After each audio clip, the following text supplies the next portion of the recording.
Hello, everybody, and good morning. Welcome back to the Team Liquid Race to World First. My name is Aya. I'm here with Tettles and Droutnos. We've got some exciting news this morning, some exciting updates. We're seeing some prog, not with us, but with other guilds.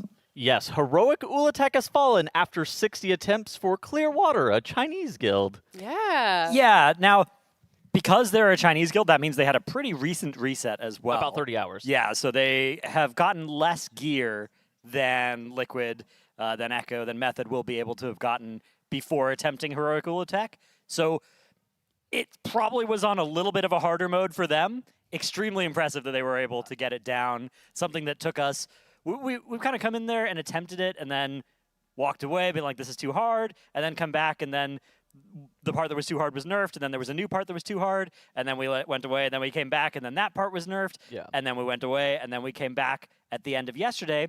It was still a little too hard for us, but it was not impossible, right? It was just like, okay, we'll not get this just yet. It seems like today we're reaching the point where we're going to actually, hopefully, down this thing on heroic, in full splits as well, so able to get all that gear generated from this boss still, not having to, condense down or send all of our resources to make this happen. I do think a part of the reason that it's so hard is because of the composition that they're running. The fact that they are trying to do it with such heavy splits means that they're playing characters that maybe otherwise wouldn't be good on this fight. Obviously, if they ended up swapping into more Arms Warriors, more Destro Warlocks, more Devastation Evokers, and you swapped out these pranksters at the bottom of the meter like the Ret Paladin and the Unholy DK, it would probably make the heart double damage amp burn a lot more doable. But because you're trying to optimize for loot as opposed for optimizing the comp, and you probably want the other characters' Arms Warriors to be able to get their own personal Ula'tek and not need to be in here on this one,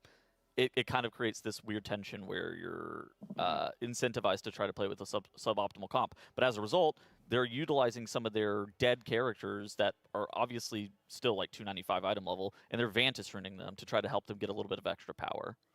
Now, we do see the Vantis runes, being sent by most of the alts, which is a little bit interesting because Nimrissa Wavecaller is also a potentially very difficult boss that might be splittable this week in, potentially nobody's killed it yet, but it might be splittable. I'm not... At least we were thinking that coming into the week. Now, it might be just not possible or worth the time, and so they might just be thinking, okay, let's just use this all on Ula'tek instead. But of course, if you use the Vantis rune on Ula'tek, you don't get to use it on Nimrissa. I mean, for me, I kind of view it as like this. We're at Friday. At some point, we got to enter Mythic at some point. Not like today, but there's only so many more days until the reset happens. It's great to have a gear up tier, but at some point you do have to enter Mythic. And if Nimrissa Wavecaller, we assumed that was going to be similar to Chimeras in terms of difficulty, mostly because it was associated with something that was similar to the Rotmeyer. Yeah, it's got the Mythic Flex difficulty. It's hanging out there out in the world. It's sort of the spiritual successor to world bosses, Chimeras, and Sporefall. Much harder. Yeah, it turns out that much like everything else this year, it procced a Enrage and is 50% stronger than you'd think it would be. So, it might not be something... The thing is as well, it might be possible to split it if you throw enough time at it. Mm-hmm. But is that worth the time? It doesn't drop anything crazy. It's not Chimeras level loot where there's a trinket that everybody wants. There's a strong intellect trinket for casters, but the difference between getting one of those at Hero 3 versus Myth 1 is not that big. That's saving a couple crests. Also, real quick before we get into our first poll of the day, do of course want to give a shout out to our sponsors that make the Team Liquid Race World First possible. Alienware, our presenting partner, as well as AMD, Blacklight, Monster Energy, Zenny, Hollyland, Vote-E, Raider.io, Wowhead, and Warcraft Logs. And I don't know if you guys noticed, we're almost at $10,000 for UNICEF. Yeah, our charity goal going great so far. The first $7,500 being matched by raid bots, and then the next $7,500 will be matched by Warcraft Logs and Archon. So we are absolutely chugging along here, nearly at that 10K goal where I think Hopeful and Fired Up will be reprising a favorite that we saw last race. Nice. Last race, we had that kind of dead period during the Mythic splits where they did the cooking challenge. And, we'll maybe see that again. They amped it up a little bit also. There's a third player that's in there as well, and somehow it got even more ridiculous. So if you want to see that, your current donations are being matched dollar per dollar by Warcraft Log /Archon now. We are in that territory. So TL.gg/donate if you'd like to contribute to that, and maybe we can see that sometime this morning. Raid bots. Yeah, because the first 7,500 from donations. Oh! So up until the tracker says 15K. I'm doing math wrong. Yeah, that's yes. Okay. And then when our tracker goes to 15K, that's when it'll swap over to Right. Warcraft Logs and Archon. Yeah. They're adding it. They're adding it proactively. Yeah. The Yeah. math has gotten a lot of us. This tier, it's already been showing us some of the challenges of math on that second boss there as well. Oh my goodness, yes, the Entombed Sentinels. Simple arithmetic. Yeah. I maintain the fact that graphic is a little bit difficult to see. The little orbs. Okay. That they're green and red. Okay. They could have just made it one orb. We ran a strategy where you just, if you had the two, you just ran straight to the middle of the boss. Stay still. Oh, No, you middle of the boss. Into the middle of the boss. I just Yeah. think it's a bit of visual clutter. I feel like you should have just gotten one orb or 3 orbs or 2 orbs and not 4 orbs, and a certain number of them are green and a certain number of them are red. Well, it's to really make sure that people who are red-green colorblindness are at a disadvantage here. Oh yeah, that's. All right, a disadvantage. I thought you were going see, in the yeah. other direction. I was like, yeah, no, you're right. Yeah.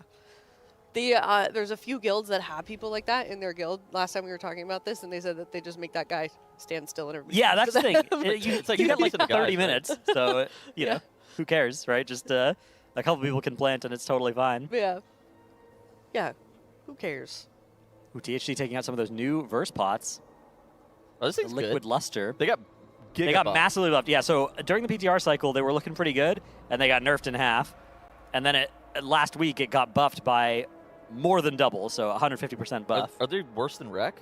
So it depends on the situation. The thing about this fight is it backloads when it gives you the versatility, right? It's you click the pot, and then like 20 seconds later, you're getting the versatility, basically. Yeah. That's really good if you've got a damage amp that isn't on pull, right? Because you can press it 20 seconds before the heart is actually attackable, and then you're getting your full versatility during the actual burn. So it's especially well suited to a fight like this. Yeah. The problem with potions like that, specifically compared to, say, something like Light's Potential, is that they actually hit stat DR penalties. So there's like the first breakpoint's at like 1,200, the second breakpoint's at like 1,600 for stat DR penalties. So the more secondary stats, versatility. Because it's versatility, a lot of people are pretty low on Exactly, verse, that's especially what like they say. cloth casters, versatility. Versatility hasn't really been a good stat for Warlock since Amir Drasil, where it was briefly their best stat. Yeah, Demo was like haste verse or something. That was a like strange tier. Yeah, I think a lot of it was the. Do you remember the? Big Tyrant.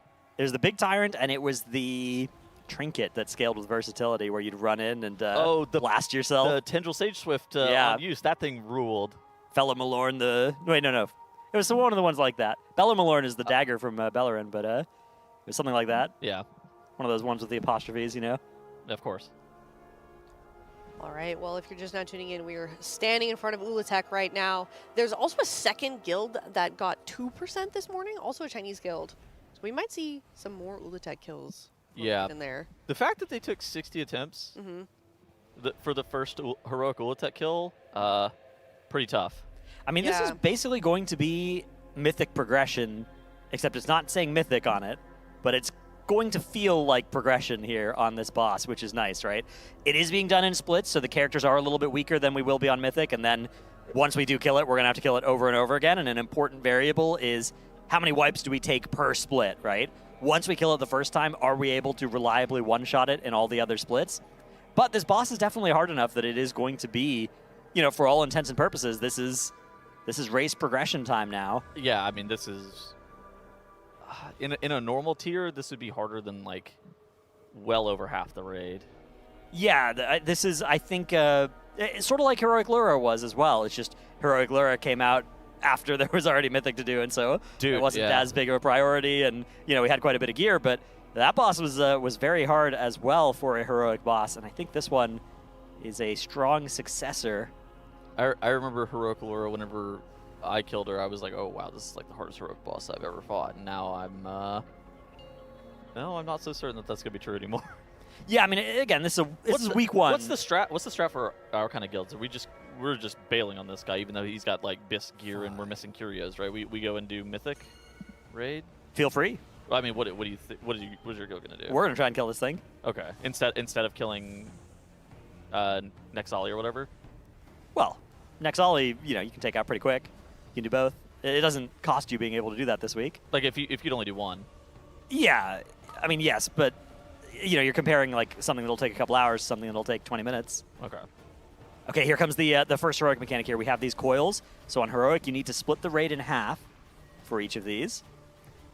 And then those 3 rawlings are spawned from the eggs that started the fight.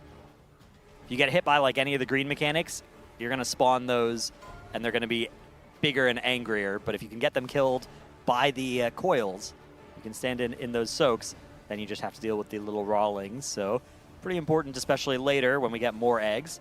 You start the fight with 3 and kind of a little introductory difficulty to the eggs.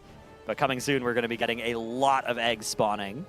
First, though, the boss and the tail are going to relocate here. Yeah. And a nice feature of Heroic as well is that you can't soak back-to-back group soak. Right. Because it puts a debuff on you, like a vulnerability debuff.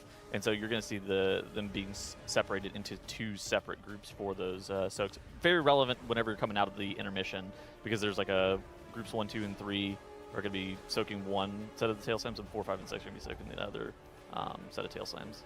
All right, so you can see all these eggs being carried as well. I think on Mythic, you can't be close to somebody else carrying an egg when you're carrying yours. So that's going to be a fun little twist for this fight when we get there. But at least on Heroic, that's not yet the case. Space denial on that is insane. Yeah, that's gonna be a fun one to manage. And yeah, here comes those next set of slams. So you really don't have to dodge too much before you do get those slams to clear the eggs. Yeah. Just a couple of those waves, and here come those soaks. And yeah, like you said, you got to split the raid. You can only be in one of these sets of 2. Looks like some of the eggs are actually in that second slam. Yeah. Even. So they're not just putting all of the rawlings. And they need to not focus too much on these, because now we are going to get our first damage burn. This is the Yep. Rage of the Shackled from Ula'tek. Here's Lust. After a brief wind-up, we do get the Venomous Heart targetable as well. THC going to throw a Havoc on Ula'tek itself, and then switch targets to the Venomous Heart because it is taking double damage. So Destrolock really good at this, because you're dealing damage to the heart that's taking double damage, and still dealing damage to main Ula'tek, which is taking regular damage. So you're kind of doing triple damage here to the boss's total health percent. 56% after the burn. Okay. That is quite low compared to the numbers we were seeing, yesterday in some of the polls. I think the best we've seen so far is like about 55, but I think that they were averaging somewhere around like 58. So yeah, a little bit more damage this morning compared to where they were yesterday. Now this intermission here, this is pretty tough. You're gonna see players get tethered to, I guess it's like this chain that's on the ground, and the chain, whenever it gets snapped, whenever you walk so far away from it, it puts a raid-wide dot onto players. The amount of damage that is taken by that raid-wide dot is insanely high. That's actually been like breaking it too quickly or getting too many stacks ends up causing wipes. This is a big point of conflict for the healers. Is it just one chain at a time? It's like or 8. It's on several players. I think. Okay. It's 3 total now. This was the thing that was nerfed. 3 total per side? Yeah, three per side, I believe. yeah, so so at it the was same time, 6 or per does it come side. one after another. So you all get tethered at the same time, and then you're going to want to do your breaks. It looks like they did a 2-stack, and then they're going to do a 1. Okay. And the 2-stack is pretty scary. Here you can see everybody's got that 1 stack, and the health bars are moving, but it's not as scary. Yesterday, when we were trying to contend with twice as many of those, that was basically the point that it was impossible to get past. But now that it's been reduced in half, that it is starting to look pretty playable. Yeah, and so look at this now. Now they are basically clearing through the intermission. Ula'tek is going to come back up out of the ground, and at 4:45-ish, Ula'tek's heart's going to be exposed once more, having that kind of triple damage phase that we were talking about earlier. Ideally, you get these Doom Scales killed off before that, but even if they're still alive going into that intermission, it can be okay. But I think that ideally for Liquid, these are going to be killed off before that heart gets exposed. That way you don't really have to deal with any of these Doom Scales whenever that triple damage amp is going to be happening. And so yeah, here it's going to be. They're just going to be standing around here for 15 seconds. They actually were too fast. Wow, that is it's rare that there's not. Okay, yeah, it actually looks like the Ula'tek's going to emerge here, so they're well ahead of the stage 2 damage check. Now we're going to enter another one of those burns. You can see all those Destro Warlocks dropping their infernals from the sky. Arms Warrior absolutely ascending on this phase as well. Already on top of the meters, so I guess nowhere to go, but somehow still finding a way to go up, as this cleave on the 2 targets is incredibly impressive, although I'm actually kind of surprised by how much damage the Rep Paladin is putting out here. Oh, wow, Apparently yeah. 3rd place on the meters, and it's not like anybody's died to give him wings. Check the boss damage, though. That's true, yeah. After this, we have to check the boss damage, and then if we're high on the boss damage, then we report that one. Otherwise, forget about it.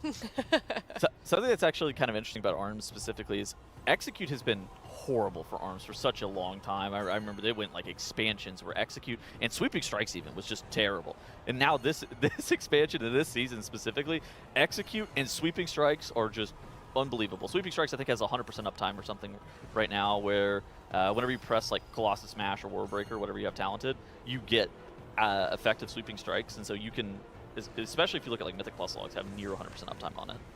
Now this intermission is a pretty fun one. You get to spawn a bunch of these ads, and you have to be kind of moving around the room, soaking every other coil with your group. So this is looking good. One group soaks 1, 3, and 5, and the other 2, 4, and 6. And now we enter that final phase, splitting the group into sort of 3 subgroups on these side platforms, and one in front of the boss, and then it actually looks like the rest of the raid is all going onto this left platform now, and we're going to just be killing off these far eggs with Destro Warlock, targeting and blasting. So there is a little bit of inevitability on this phase. The boss is going to break platforms fairly consistently.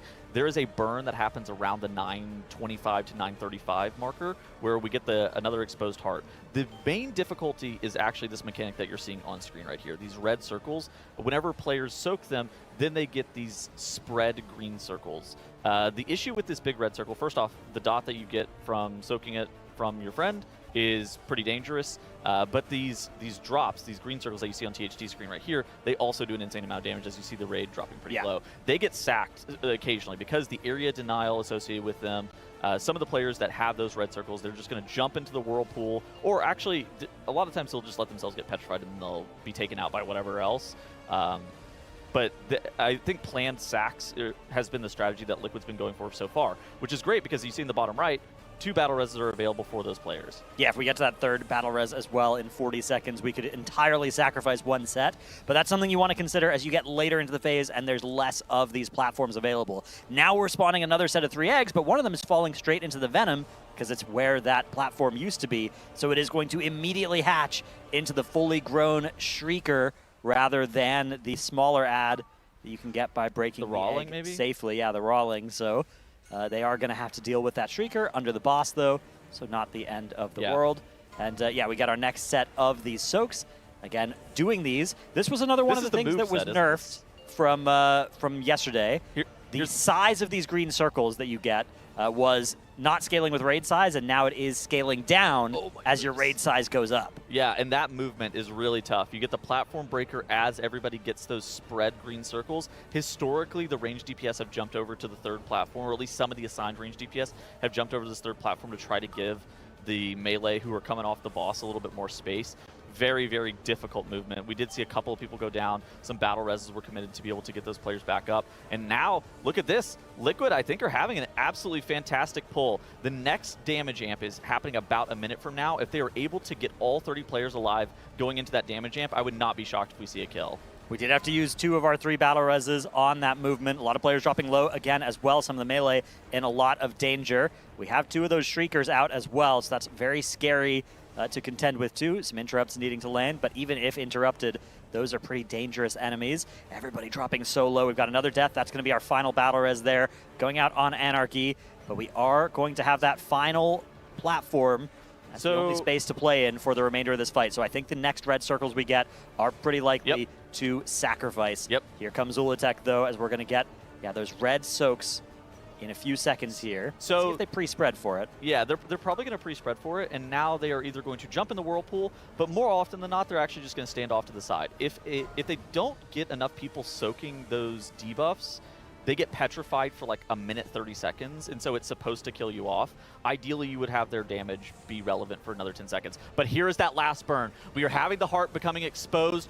Once this heart phase ends in 15 seconds, Ula'tek will break the platform, sending everybody into the whirlpool and killing them off. They have 10 seconds to do 10% HP on the boss. Is Liquid going to one-shot this boss on Heroic? The boss is taking triple damage effectively right now, 3%, but the platform about to break THT, getting off off of the platform so that he can survive a little bit longer. The rest of the raid getting basically one shot by it, and Ula'tek going absolutely crazy on them now with the quintuple lasers just blasting the entire room there. Yip's going to do it. 1% on the boss, I think, is a little much for a tank. It's just Yips and Scott. Actually, it's 2 tanks. Scott is dropping so low, and the Enrage isn't going to take Scott out. Yips and Scott both. Scott actually dies, and then Yips impaired for a couple of seconds, and the boss takes them out. That is going to be so fun to see on Mythic. That is the most diabolical Enrage animation I've ever seen. It's so rude. It's impressive that the Enrage happens about at the 10-minute marker, but somehow the combat time for THC says 10:19. Yeah, he was able to live for a little bit by jumping off early as well. If everybody can do that, they might be able to squeeze an extra % there. Well, real quick, while they have to just some time to discuss that last poll there, do want to give a mention to our partner for the Race World First, Alienware. They are doing their own sweepstakes, teal.gg/Alienware. If you'd like to win monitors and gaming laptops and all kinds of other good stuff over there at the Alienware Arena, you can head on over to teal.gg/Alienware, sign up for Alienware Arena, and enter the sweepstakes. There's the 34-inch Alienware QD OLED monitor. There's also got a 27-inch one. We've got the monitors, or the actual laptops up here. They're very nice. Very nice to browse Warcraft logs and Raider.io indeed. So teal.gg/Alienware. Thank you so much to Alienware for sponsoring the Team Liquid Race World First. We just saw a poll on Heroic Ula'tek, and what was that, 1.1%? Yeah, I think it even got sub 1%, sub when the tanks were trying to duo it at the end there. Yeah, we almost saw another Scott moment. Almost. Almost got another one. So this is the part as well where one thing that you'll often do is you'll make your first kill split a little bit stronger than the other ones. So that you can, because you're going to be getting better and better at the fight as you do it more often. But you have to actually be a little bit careful with a boss like this that you don't overpower split one.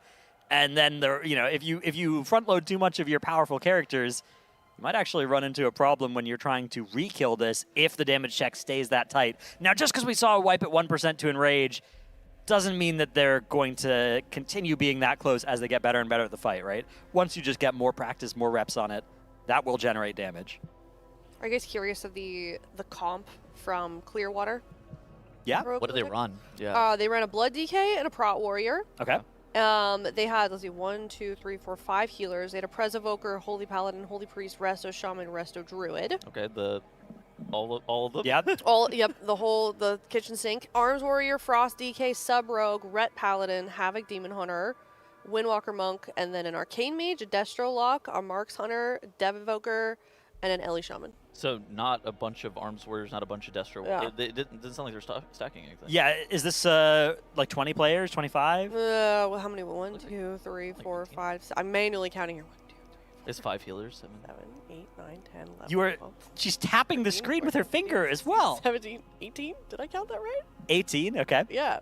Do you think that's an optimized group, or do you think they're Yeah, it's probably, doing more of a split situation? They're best geared players, right? They're best players, they're best geared players. Yeah. Coming in there, and I think that is definitely, this raid has had a lot of really poorly scaling mechanics with the number of players. Yeah. Ula'tek launched, and those coils were impossible on 30 player and not hard at all on 10. Vashnik did 7 debuffs on 30 player and 2 on 10, and that was just absurdly, badly scaled for 30 players, way harder on 30. I counted wrong. There are multiple Frost DK. I was looking at this incorrectly. There's 2 Frost DKs, 2 Arms Warriors, 3 Arcane Mages, 2 Destro Locks.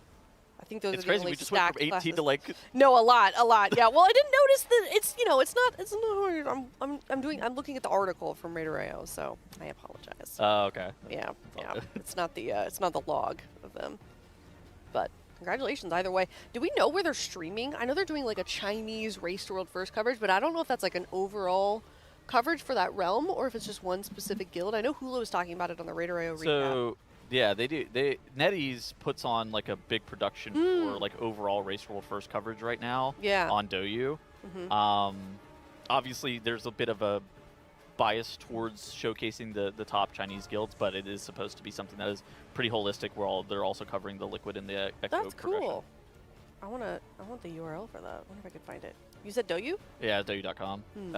doyu.com/G_wow, WOW, all Wait. caps. You have this memorized. Okay, doyu.com/G Underscore _. wow, all caps. And then you should be able to, that should take you to the wow directory. Wow, all caps matters is case sensitive? Yeah. I So don't know if that worked. I got a bunch of kitten girls. that's your previous That's a feature, watch. not a Yeah, bug. Yeah, Oh.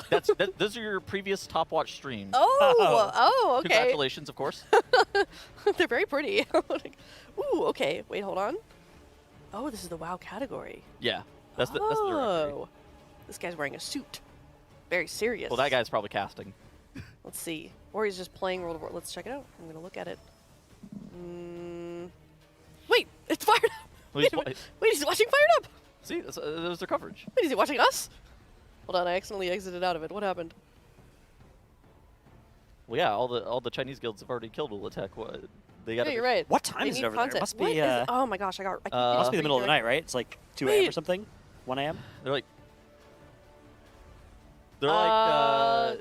Let's see. I don't know where they're doing a time in like 14 hours Beijing. ahead of us? They're like almost opposite. Yeah, it's like you basically flip the AM and the PM, right? It's 1:30 a.m. Oh, wow. in Beijing right now. Okay. I knew it. Okay, Yeah. so they're 15 hours ahead of us. Yeah. Wow. It's fired up. So yeah, there won't be anybody still actively raiding probably over there I then. want to see what they're talking about. Can you hear them? I wonder if they're casting over it or if they're just. What are the vibes? It might be a rerun as well if it's the middle of the night there now. I think they have What- 24 what hours. is this? 24-hour coverage. Yeah, like no, this is now. They're doing it right now. I remember like whenever so Netty, this is the second tier that NetEase has put on like a Race to World first like large scale production. I know that they are doing like a really big event. I think it was pitched as like 24/7 coverage. Now I don't That's so cool. I don't know if that Yeah. means So cool. 24/7 casters or like what exactly that entails. That would be so fun to obviously I like being here and I prioritize this. Yeah. However, it would be so fun to be over there and check it out. Yeah. Maybe when we wrap it up here, they could invite us over. That'd be a good time, I'm yeah. definitely not dry begging right now. I think they have like a version of their BlizzCon as well happening in like What? October, right? Really? Yeah. Ooh. So while we have our BlizzCon in a couple weeks, I think that there's like the Chinese equivalent in like October Oh my god, I want to go. where they're Oh my god, I they're want to go bringing so back bad. the Lich King again. Oh my god, I want to go so The bad. Lich King's last ride. Very popular character worldwide. What is it called? Does anybody know? I did not know about this and now I want to go. I'm going to make it happen. You got me excited. All right, well here we are. Poll number 2. Have they done much optimization in terms of just like their strategy or completing it or this? Or do they just have more repetitions at I this think- point? I think it's just, run it back, do it 1% Yeah, better. Be better. Yeah. Yeah. Kind of what I'm thinking. If as we can well. hold those B-reses and get the people that are petrified up during that damage burn, that would probably be the difference as well. high roll Which crits. it's a little Yeah. weird because, that kind of means you need to be perfect with your battle reses, which is a very rare characteristic for a heroic boss. Usually, those are allowed to be used on mistakes, but yeah, and sometimes, even on a mythic boss, if you don't get to use your B-reses for mistakes, those are often some of the ones that are very frustrating to progress. Nexus Princess Kai'Veza was a good example of this one, where you couldn't use your B-res on somebody because it was like earmarked for your tank already. Yeah. Because you were one tanking it and trying to make that work, and you had to sacrifice your tank a couple times. So, yeah, this fight is one where all 3 of those battle reses on those final set of red circles, those players could Well, each use a B-res. In theory as well, if they get those red circles, instead of like letting themselves get petrified, they just immediately jump in the whirlpool, immediately get battle rezzed, and then they can actually DPS into the Into the heartburn. burn, yeah. Are they exactly. still doing that? No, because Okay. well, they'd rather them get petrified because that allows them to save 5 Yeah. global, something like that. But the downside of getting petrified is that you actually can't hit the boss during the burn. Right. And so, but like, if you have the battle res available, you just sack instantly, and even though you lose some resources, you at least get the triple damage burn. All right, we are entering that intermission now after another burn on Ula'tek's HP. Boss a little bit lower this time. I think if they just do what they did last time, this would already now be in kill Yeah. territory, so just have to execute well. I think that this is like, also the damage check on this fight being so tight for Liquid specifically has to do with their composition. While, I mean, you look at the damage meter, you see Wolf Disco. If they had like 2 or 3 Arms Warriors, they were really pulling out all the stops to try to kill this boss. They would have easily killed it last Now, pull. I know they have some splits that do have more Arms Warriors as well, so this might actually be a little bit of a weaker split, and then things might get easier as the attempts go on, as we move into other splits, because, yeah, Arms Warrior sort of is 1.5 DPS in a lot of cases. How many Ula'teks do you think that they were going to do? So originally I was thinking the 10 were on the table, but I mean, this guy is so hard that I'm not 100% sure in that number anymore. I'm thinking it's 14. Oh, you're thinking that they only have 2 mains in this run or something. I think you're doing one per character, yeah. So. Okay, I was thinking that they were up to like 4 mains in this run potentially. Well, yeah, so it's a little tough. You might not have to do the full 14, but there are a lot of good items off of this boss, very valuable ones to generate. Sure. Any guess as to how much this composition is going to vary from the Mythic composition of or is that way too early to tell? I believe we are class stacking this. This might be one of the most class stack raids of all time. I'm in the final Mythic poll. I think there are some arguments for like doing some 2-2-2-2-2 stuff, right? Like 2 Destro Locks sounds pretty good to me. I could see 2 Arcane Mages, 2 Subtlety Rogues.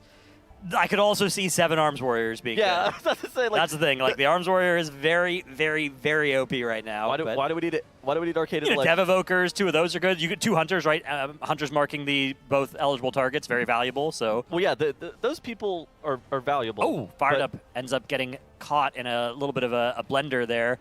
Waves coming at him from both sides. Not able to adjust in time. All right, they only have 1 battle res remaining, which is it's okay. It's okay. Yeah. But it is going to be, each extra battle res is probably an extra 0.5% of the boss's health that they can do in that final burn. So it is going to be close. Really would like to save at least that 1 B-res so that we can get the best player, right? You know, if the Arms Warrior is about to get petrified at the end, we could see if we can save them. I wonder if you could also sacrifice 2 of the red circles and have everybody quickly soak the 3rd all together in the middle.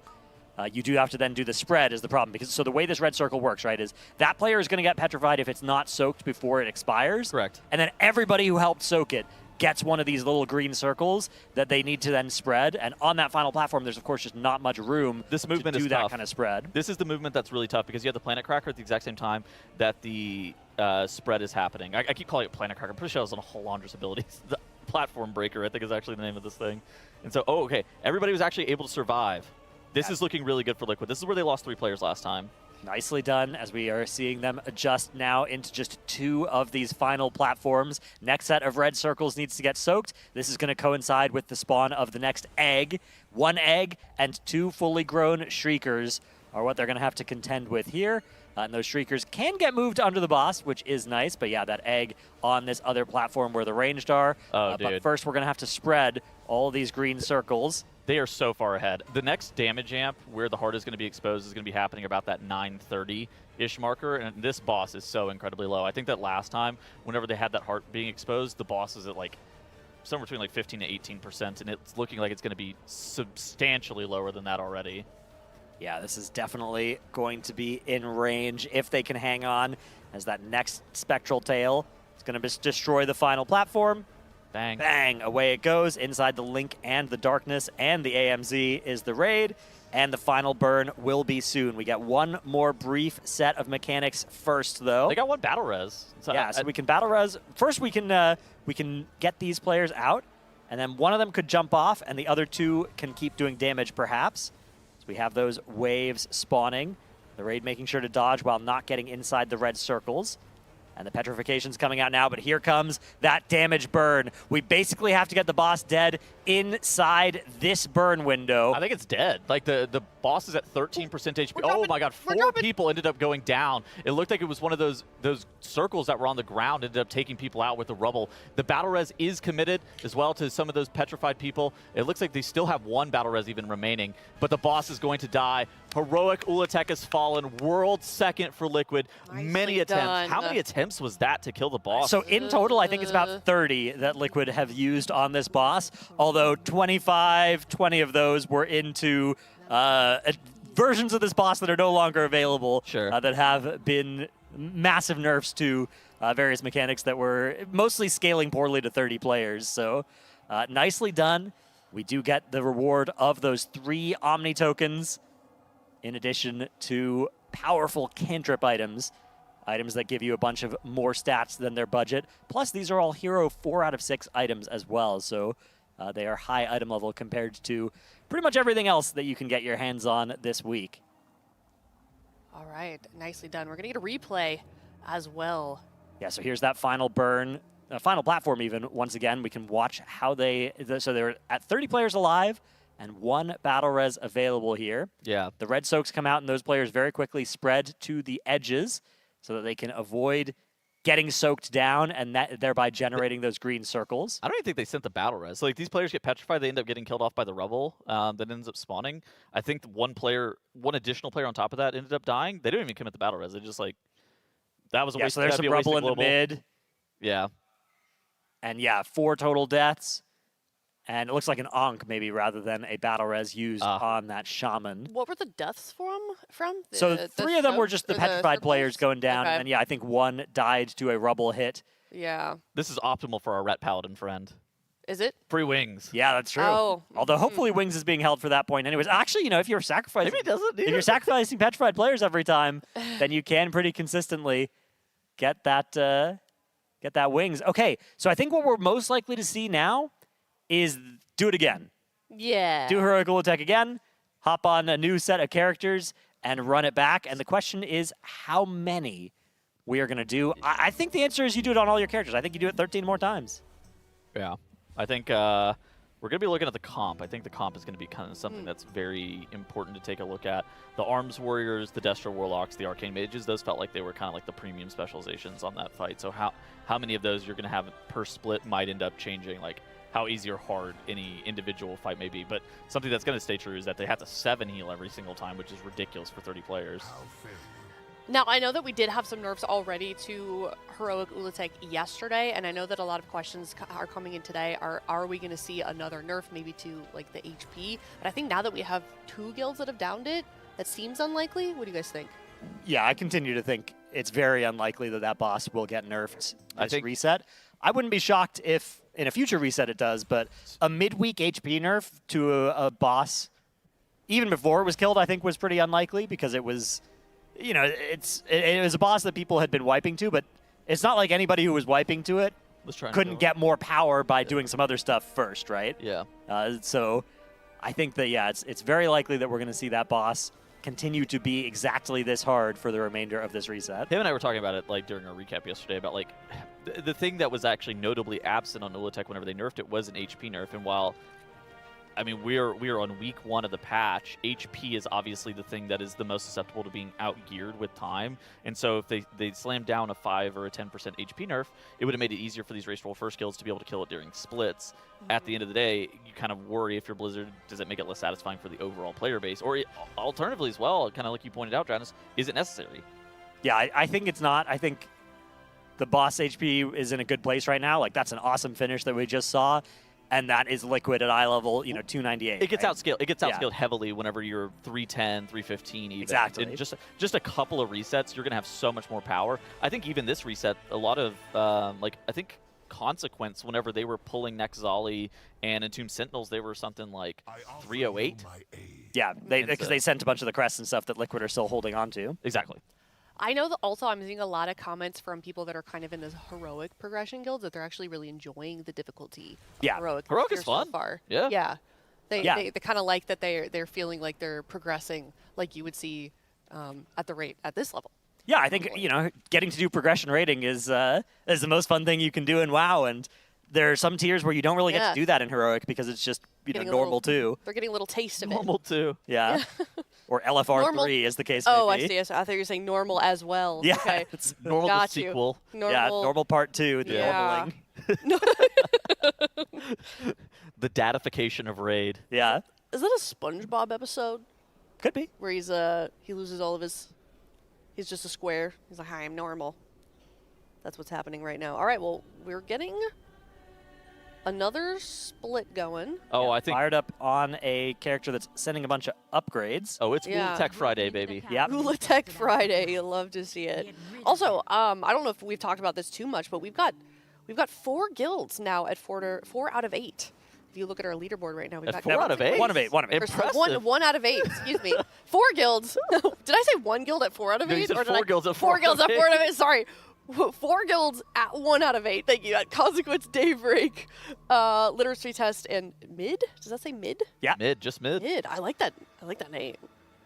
It's a nice So name. first boss has gone down for them, Yeah. and then we've got early shift Almost there. 37 pulls, Yeah. 0.7% lowest wipe I heard Yeah. you're beefing with them. on first boss. I Are heard you you? were beefing with them. No. You No. were- you were- I heard Tettles was tossing some shade the early shift's way.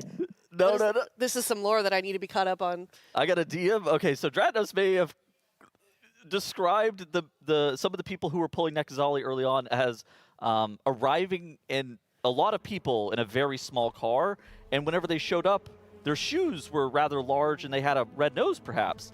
And then I received a DM, "Why are you calling me and my guild clowns?" And I said I would never say such thing. Dratnos, on the other hand, and then they go, "I will be refunding my Dratnos socks." Oh, this I is know, somebody from the early shift. Yeah, right. Yes. Early shift player. Is this somebody that you know, or is this just This is an somebody I unprompted know. DM? Okay, Yeah. okay. I don't know which would make it funnier, but that is funny. Okay, well, I heard the word a clout being thrown around as well. That they're only pulling for the clout. I think it is fun. One of it's you like guys. it's fun to run in there and pull the first boss, right? And I just think so. Yeah. do mythic progression and see if you can kill a boss, without getting all the gear first, without getting all your set bonuses, without doing all these splits and stuff. Yeah. That's just a fun way to play the game. But then sometimes you do reach a boss where it's like, man, if we just had that 10 more high level, right, this would not be. Yeah. None of this would be hard in the way that it is for us right now. I think that's the cool thing about the Race World First is like as much as we're rooting for the top guild, Yeah. we're also rooting for everybody else. Exactly. I was say rooting for the bosses. No, we're I'm rooting for the bosses. I mean, I get it's a- paid by the day, baby. It's a community thing. I mean, I feel like your kill counts from Liquid is just as much as your own guild does. Mhm. You work just maybe not just as hard. Oh my gosh. You know what I'm saying? This is that 2 arms warriors? We got Wolf Disco and Wall Life both on arms. All right, this is Oh. going to be a free one. Oh my Is there gosh. always going to be 2 warlocks required because they're using gates to get across this stuff faster? actually At don't least think- on Mythic, like I So, mean, you could probably I don't think it's hobble your way required. over there. Yeah, I think on Heroic you could get away without it. I do think on Mythic it'll probably be used. What's Maybe the not cooldown to be able required. to use gate? Can you use it back and forth? Is Yeah, there you enough can use time it to on- do that? on the way out That's and back nice. in. Yeah. Okay. Yeah, I think the first gate's at like 2:30, and then the second one you're pressing at about 4:30. So, Okay. so right on time. That's a good way to do that. We are again seeing a bunch of those Vantis runes committed here. Yeah, so basically all of the characters that aren't main quality. This we don't know exactly how many mains are in this run. Dratnos was speculating that it's gonna be like 2 potentially. Yeah, I mean, so there are players that still haven't locked in a main yet as well, right? A lot of players have like 2 or 3 potential main characters still outstanding. probably and it's going to be 25. determined which one is actually your main based on which one gets a good set of Ula'tek loot. Sure. So there's probably what 25 people who are Vantis ruining this. Something like that, yeah, 20 Yeah. to 25, I would say. People have enough confidence that they're currently playing something that isn't their main and can't be their main. We are seeing some world markers go down. This is probably for the P3 platform assignments and red circle soak assignments. They just want to make sure they can get a nice even split here. Sometimes when you're running splits like this, you can't just do the same positions every time because there are some people that swap between like melee and ranged, right, on some of their characters. Some people are healing on some of their characters and then DPSing on others as well, potentially. Dude, there's so many DKs in this group. Yeah, well, a couple extra DKs here, right? Like Anarchy, for instance, on a DK now was playing an Evoker last time, right? So that's a melee versus range Ashine swap. was on an Ellie shot. Oh, sorry, Anarchy. Wait, why do we have so many DKs? Are we planning on using them Well, that much? You Or know, is it for the splits? just in case. Well, look, we've got 2 Arms Warriors in this split, which means we can carry anything through this fight. But yeah, you were saying Anarchy, but I was also saying Ashine as Oh, well. okay, also on a swap. Yeah. Yeah, I Are we see. doing that to funnel plate gear, or do we plan on gearing the DKs?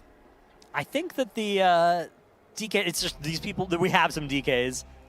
You know, there happen to be in this split. I don't think that they're especially being prioritized. And they probably... It was more like if somehow Ula'tek shows up and there was 100 grips necessary. Multiple grips that they needed. Right, I mean, it's a question of, like, which characters are being prepared, right? Everybody's Yeah, got their 14 characters that they are bringing, and that's already been decided a couple weeks ago, and those are all going to need to show up in one of these splits Yeah. Okay. at some point. We do know there is class tuning. So the class tuning roadmap was posted a week or so ago, and we know that there's tuning that will be coming on this coming Tuesday. Exactly. We don't know when it's going to be posted, but historically it's usually sometime on the Friday. It's normally about 5. Yeah, usually PM. Friday afternoon or evening. So there is a potential world where Liquid does all their Ula'teks, then the tuning gets posted, and if something big changes, then there is a chance that like Echo and Method will be able to react to that and change their gearing, and we might get a little bit owned on it. So maybe it's a good thing then that the splits have been kind of slow. If we Maybe, tweak yeah, with although this. maybe it's the perfect speed where Yes. we end up just on the wrong side of the tuning, and they end up on the right side. But that being said, tuning after the raid comes out tends to be a lot more conservative than the ones that we saw at the start of Yeah. this week, for instance. Yeah, no- they learned their lesson with that. Normally, it's like a big tuning number for specializations. Like in this week, is like 8%. Right. That's That like, would be a large, Yeah. especially that would be a huge nerf, and that would also be a very large buff. Right? I- You do that to like Affliction Warlock or something this week. Yeah, augmentation evoker. Well, Aug Evoker's a weird case because Aug Evoker looks bad on the logs right now, but it's like, if Aug Evoker isn't great, it's gonna look very bad on the logs because nobody good is gonna bother playing it. Of course. What kind of changes are you expecting then, or hoping for, maybe? I think that they should try and be very light-handed with nerfs. So I think maybe just Arms Warrior gets a little. You Weak went, tap you went downwards? Hit, you went Okay. hit Destro. I don't think I would hit Destro. No, I think Don't Destro say is. that. You're going to summon Kalamaz. Yeah, I think I watched it's your guys' fine. recap video last night. I think Destro and Sub are both good, but Yeah. in a lot of cases they're good because they work well against some of these fights. And I don't think they're OP in the way that Arms is. I think I would have probably nerfed them last week, but I don't think I would nerf them this week. Okay, it's kind of a question of, so like, what are you tuning based off of, right? Like, I think that historically they tune based off of the actual performance of a specialization in the raid, not the theoretical performance. In this raid, while it's just very two-target heavy, and so you have some specializations that are exceptional performers on two-target. You got the Arms Warrior, you got the Devastation Evoker, you got the Destro Warlock. Even in some instances, you got like Frost Mage. And I would be some trying to other avoid specs, nerfing as much as I could. Yeah. Because I just think, some things are allowed. Some things are going to be the best specs, and it sucks if you just say, okay, everything that's above average is getting toned down like that. Dude, that's a really unfortunate feeling for a lot of the people playing the game, right? So I would say, like, okay, if something is OP, then we got to nerf it. But if something is just good, that's fine. Like, specs are allowed to be good. Specs are allowed to be great. They're just not allowed to be maybe as good as Arms Warrior is right All now. I'm saying is there is precedence with Hydra Shot last year for Marksmanship Putter for Blizzard to nerf specialization by 20% on a singular fight. Yeah, that was, but that was a case where that spec was like doing 50% more damage than everybody else on that fight. Yeah. Yeah, so I think I would go light-handed on any nerfs, and then I would do a lot more buffs. I would do Affliction and Demonology, for instance. I'd be sending upwards. I'd maybe hit Assassination again with a little buff. Ooh, THD. Okay, it looks like a wipe's been called actually here. Yeah. Unholy DK. Throw it in there. Too. Yeah, we take need a up little. some DPS DKs. We need a little buff. DPS please. Warriors just also generally speaking not allowed to be good. Blizzard does not allow them to be good. DPS Warriors? Yes, DPS Warriors. Blizzard's got a thing to make them bad. Yeah, I mean, I wouldn't nerf Arms to the point where it's bad. I think you could take 3% off it or something, and have it still be Look, great. I'm impartial. Blizzard's gonna do whatever they're gonna do. Yeah, but the point is we'll probably learn about that sometime this afternoon or evening. Yeah. Although there's a chance we won't, right? The hatch has been kind of there's been a lot going on. There's a chance that has been pushed to Monday from instead of being announced today like it usually is. Yeah. But is Blizzard considering, instead of nerfing any spec that's overperforming, what if they just buffed all the other specializations? Yeah, buff 35 specs instead of nerfing one. It could be a vibe. I think that sounds like a sound Yeah. solution. And then let's just buff the boss's HP as well a little bit. And, Yeah. Just turn everything call up. it all a day. Turn everything up. What is that picture? That's Pentaz winning a giveaway. yeah, Pentaz winning a SCO mousepad giveaway. Yeah, exactly. The lore on this is, I think it was at a Gamescom or something. Like 2016 maybe? Yeah, and Sko tweeted out that he was like running a giveaway for anybody who found him that was subscribed to his Twitch. And so Pentaz saw him, which is the guy whose face was there, Yeah.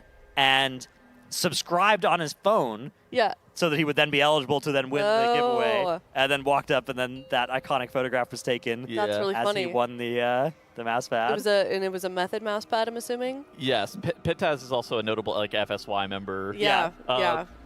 At that time as well, FSY, they were probably some of the biggest hate watchers of Method. Oh, ever. no. Like generational hate watching. So he did it for the bit. Wow. Yeah. He really committed. He really committed to that one. I think that there was like a thing where like Method and FSY were just beefing for a long time, too. Did Sko know who he was? I don't think so from the face. Like, I don't think that. I think you would have recognized the username maybe, but Yeah. not the Yeah. face. But I'm not sure.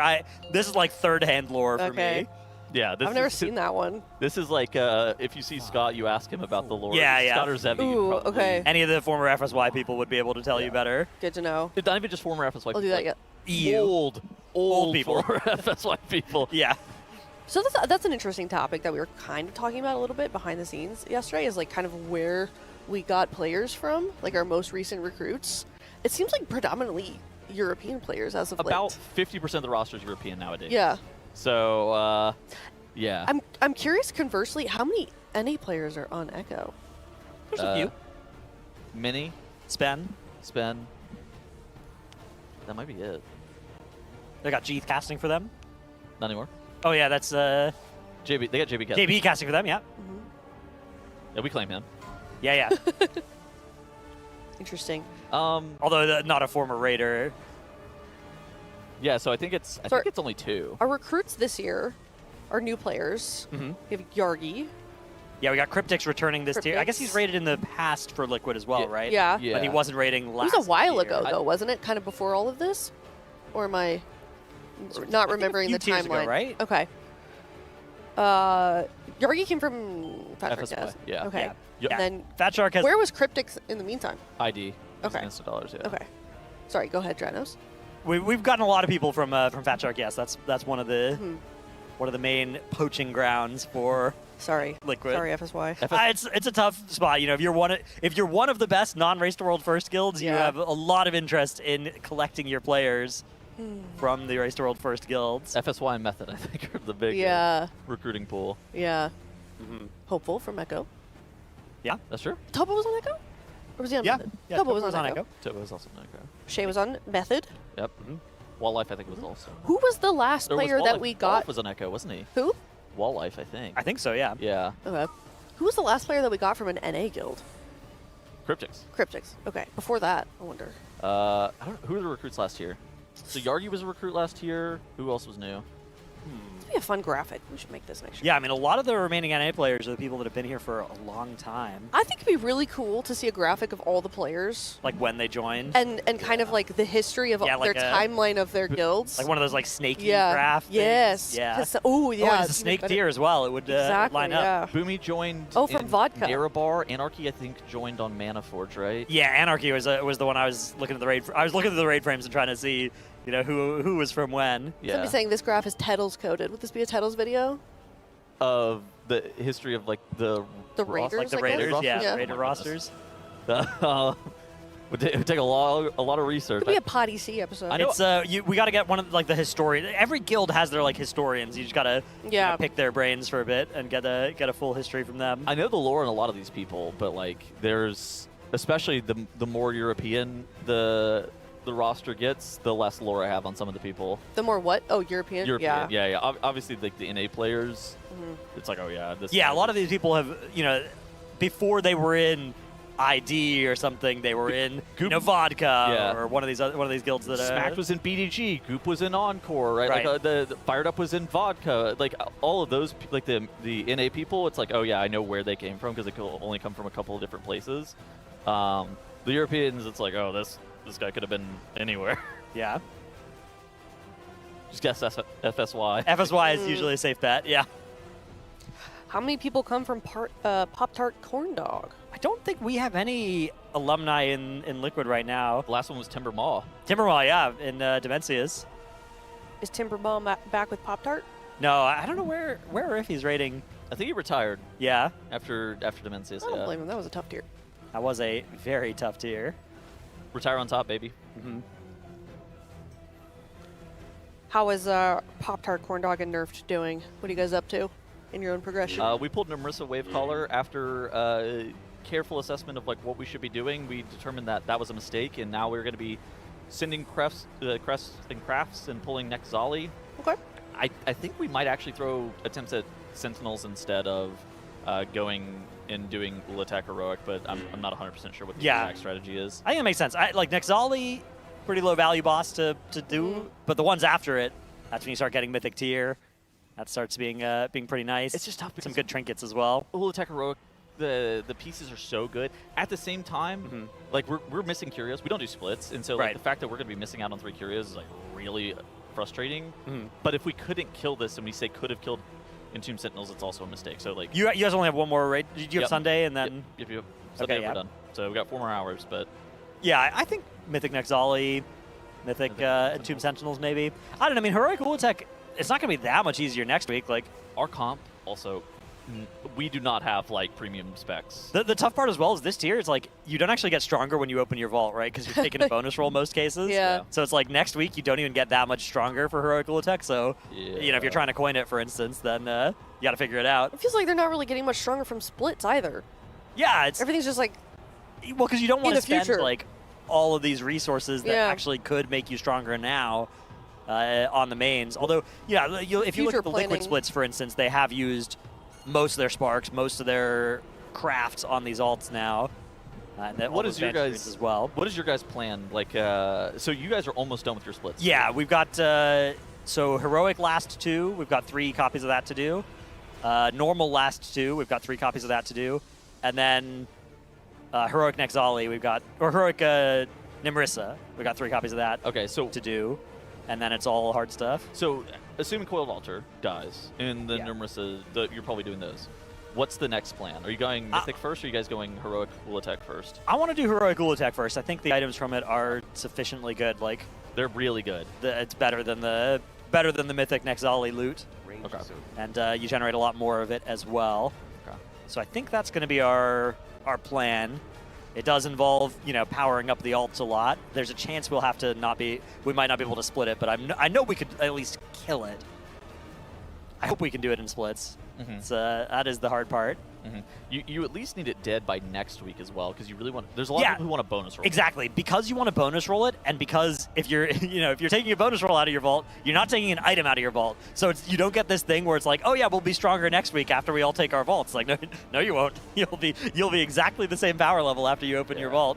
You need to kill Heroic Ula'tek before you get stronger. Dude, I'm trying to like reconcile with the fact that I might just slam a 2-handed weapon craft and like. Oh yeah. Because I think a lot most of our casters are. A lot of people were speculating that the optimal thing to do was actually just like wait until you can bonus roll next week and bonus roll Heroic Ula'tek and like craft an offhand and maybe you craft a main hand over top of that. I might just slam a 2-handed weapon like at this point. Like the raid is just so hard. The important variable that a lot of us didn't factor in properly was how hard Heroic Ula'tek was going to be, right? Yeah. Like, given that this boss is a progression encounter of this difficulty, you need the power to kill it. Do you remember whenever nobody crafted legendaries for Castle Nathria because they were worried that legendary tuning was going to happen? Yeah. And then everybody kind of got trolled and had to craft. This is kind of how it feels like that. Yeah. Wasn't that tier also when somebody accidentally crafted the wrong legendary? Oh, that was. Oh, I don't know about crafted the wrong legendary.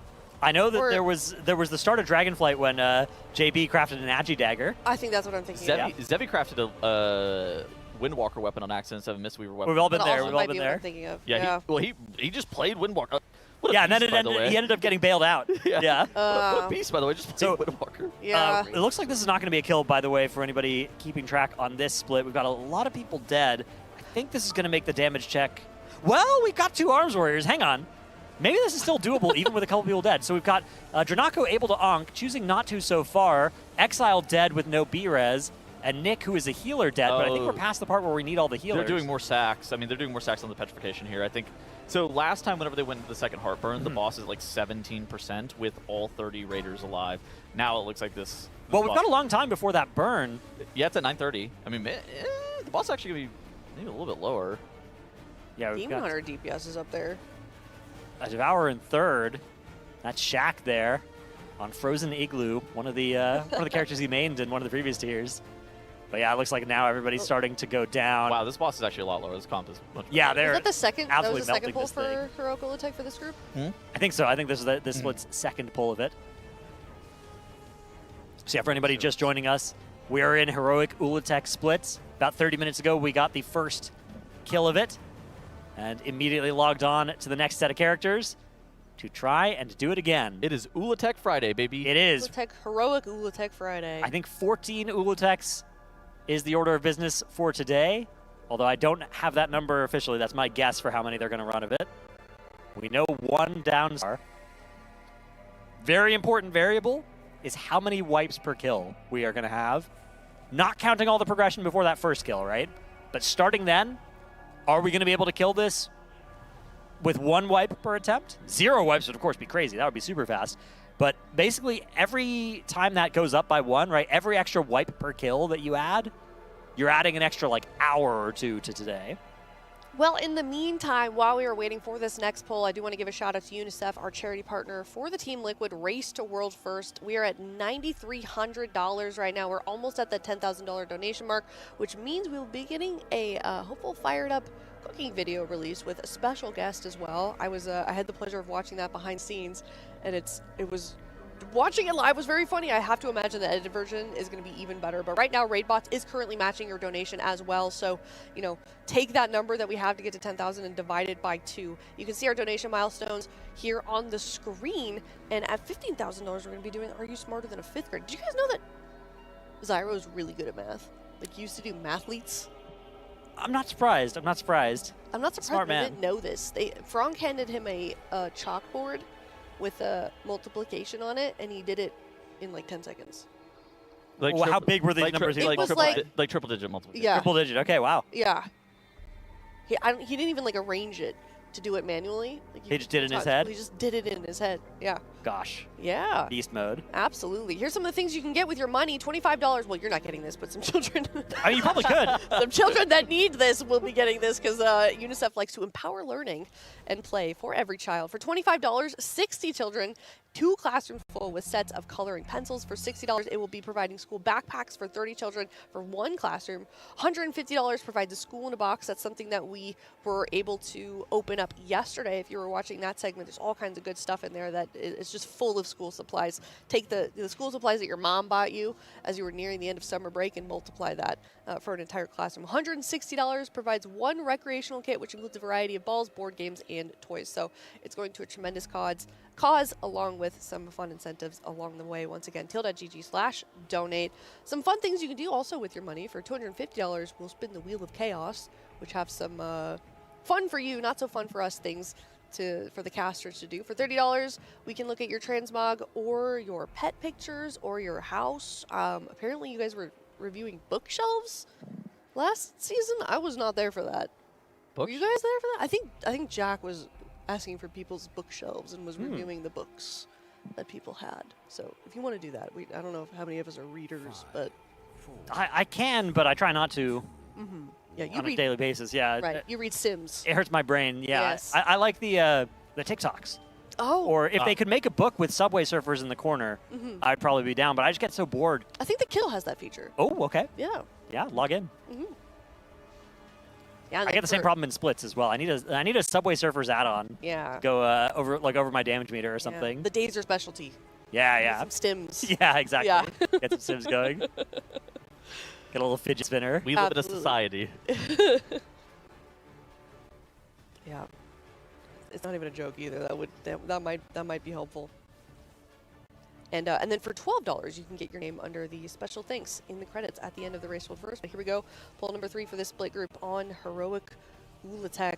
We've seen it go down once this morning for Liquid, and once about, I think, 2 or 3 hours ago for the Chinese guild Clearwater this morning. They were world first on Heroic Ula'tek, and there's another Chinese guild that was at 2%, but it's like probably 2 or 3 in the morning for them. Yeah, so I don't think there know are if they're not still going. many guilds that'll still be awake Yeah. that late over there. I don't even know how to check if they're still pulling, to be honest, because I don't think they show up on Raider.io. It's like manually put in there because I don't think they have competition mode.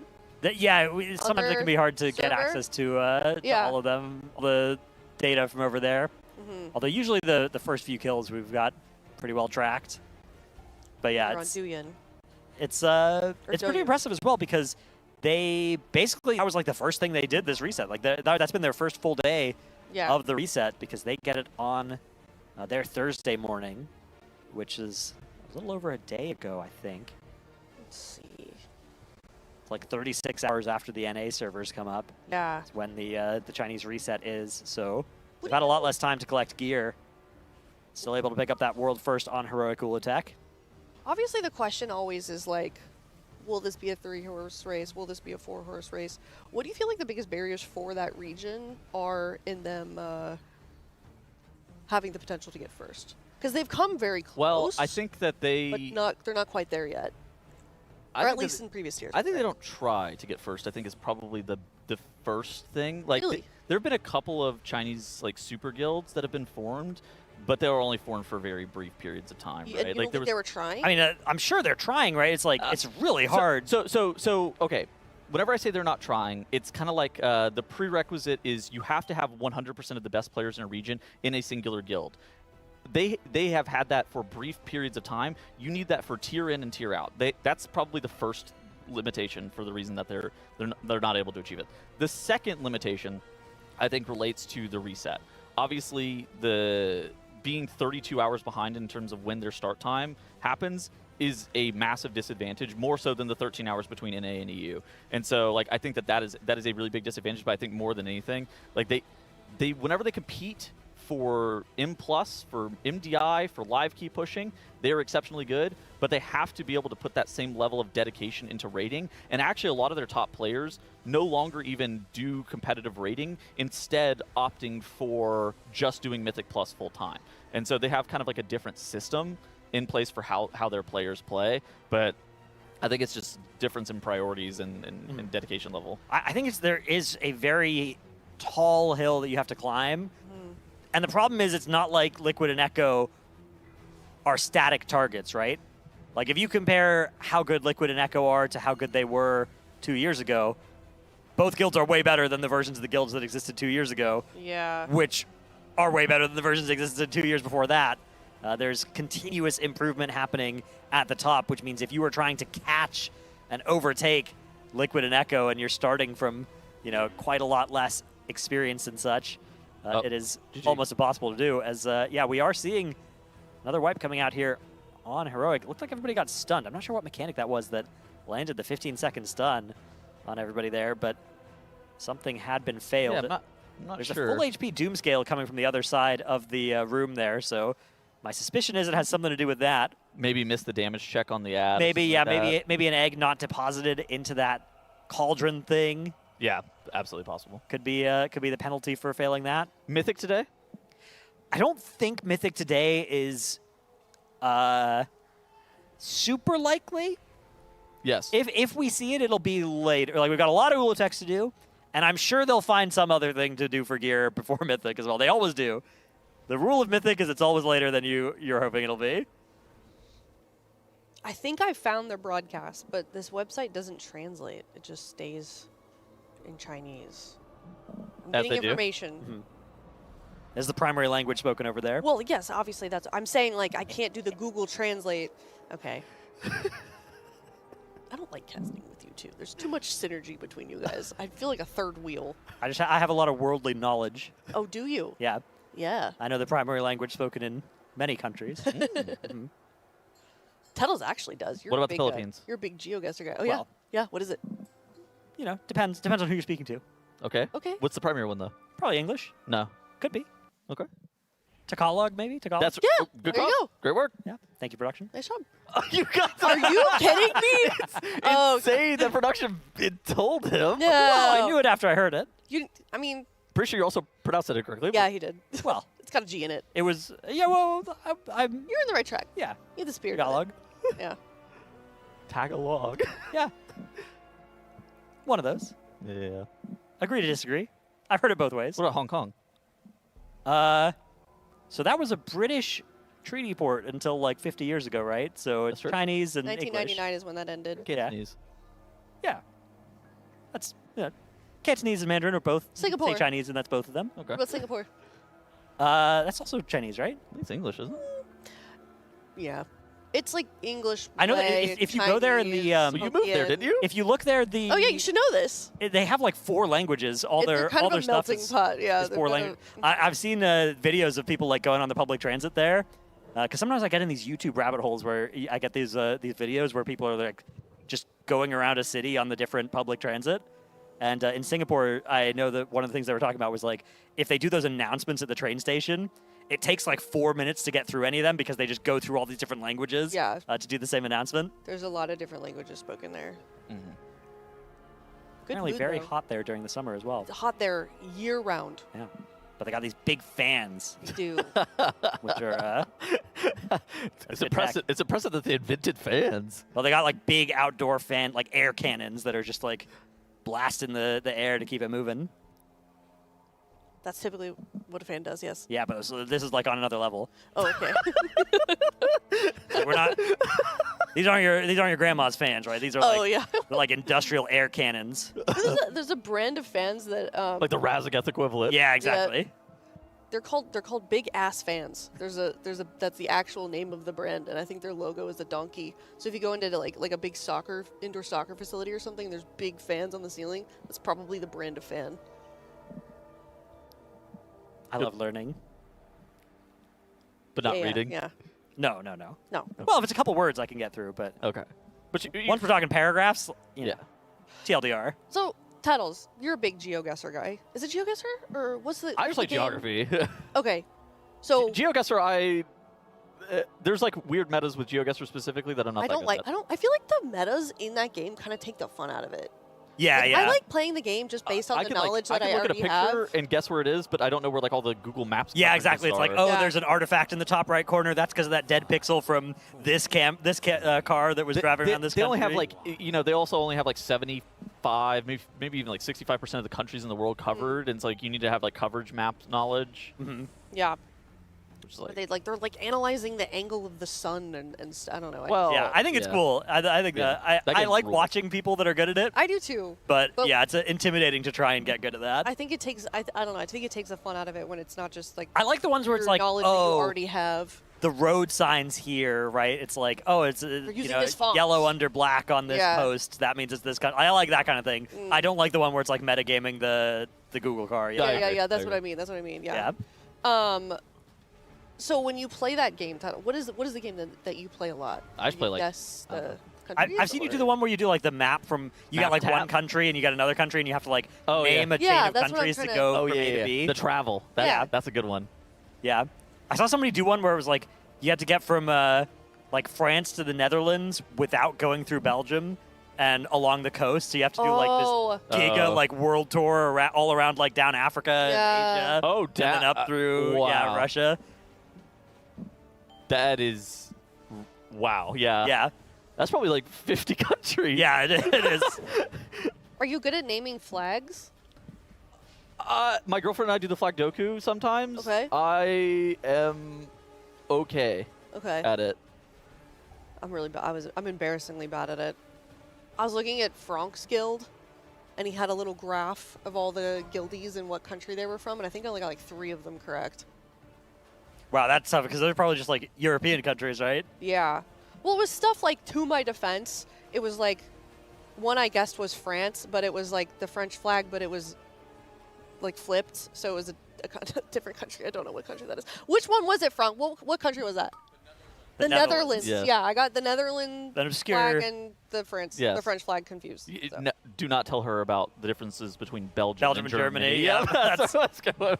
Like, that was immediately what I thought of whenever she said that. Yeah. I did my best. Yeah. Some flags out there, you know, can be a little hard. Yeah. Swiss one is good though. I like that one. But yeah, the flag doku is Big plus. particularly annoying. It's like, There was a Cyprus flag in there. I didn't guess Ooh. that one. Oh, I didn't okay. even recognize it. well, the way you can tell that it's Cyprus is it's an all-white flag, and it just has the outline of Cyprus in the middle of it Yeah. in orange. I guessed Liechtenstein. I was like, I see a tiny country on here. I'm Ah. going to guess that one. Ah, yeah, one of the 20 people in this country is in Frank's guild. Yeah. They're very, very wealthy, though. Yeah. Don't play World of Warcraft, apparently. I've never met a single person from Liechtenstein. Well, yeah, they live in a castle. No, yeah. There's no World of Warcraft in castles? I guess they have their own IRL, so they don't need any. I bet castles would have bad internet coverage. I bet that would be a challenge. Yeah, probably. Yeah. All right, well, here we go. Into another poll. This Yeah, guild, off in the this group intermission. has not killed it yet. Go ahead. So this is the side where we've got those tethers that need to get snapped. Those should be coming out here shortly. And yeah, dodges while tethered. You can see a couple of, so it's pretty hard to see, but there's that green line. It's not unfired up, but somebody right near him has one. There are those tethers. Okay, they're pretty easy to see now. And there's 1 snap, 2 snap, and then holding that third one. AMZ. Inside the AMZ. And it's the other mage there, looks like Dranako maybe, that is going to then get to snap that. Once that debuff falls off, everybody want to make sure that we don't extend the debuff. Well, because it's also relevant to the other side as well. It's not just so you have 6 in total, right? It's like 3 per side, and then whenever either side snaps them, it puts the debuff on the entire raid. That is an awesome mechanic. Yeah, I think there's half as many as there were yesterday as well, which is How many healers do they have in this run? Is that 6? yeah, 2 Holy Priests. So they were 7 healing the other run. 1, 2, 3, 4, 5, 6. Yeah. Looks like 6 now. 2 Holy Priests, a Resto Shaman, a Holy Paladin, a Resto Druid, and a Presevoker. Of all the specs that I... And a Blood DK, don't forget that. And 2 Blood DKs even, yeah. All the specs that I was low on this tier, the one that I think I'm most regretting is Resto Druid, actually. That spec has been looking better than I was anticipating. I thought even after the little buff they got this week, they were going to be pretty weak, but they've been on top of those throughput meters pretty often on a lot of these fights, although it might just be because Nick is the GOAT and he's playing a decent chunk of them. Be it as well. They're also one of the, like Holy Priest, they scale nicely into 30-player raid sizes. Here comes that next damage burn, though, on Ula'tek. Hoping to get the boss down to that 40%-ish range before we enter the next intermission. Looks like the damage is chugging along here for Team Liquid. If you peek over at the damage meter, you might get a little hint as to how they're getting the boss so low here. They've enlisted the help of 2 Arms Warriors, and that class has somehow picked up stealth from the Rogue to dodge the balance that everybody else got. To dodge the balance? Yeah, the class developers unable to see the Arms Warrior because they've appropriated the stealth ability from the Rogue. Yes. Vanish. Yeah. Drop threat. Redirect it over to the Frost Death Knights somehow. Get the tuning on them. Dude, what's going on with that? Yeah. You click on Warcraft logs, you look at the damage stack, they're just 20% below everyone. It's like, it's insanely bad. Yeah. I don't know if I've ever seen a spec that low before. Got nerfed this week, by the way.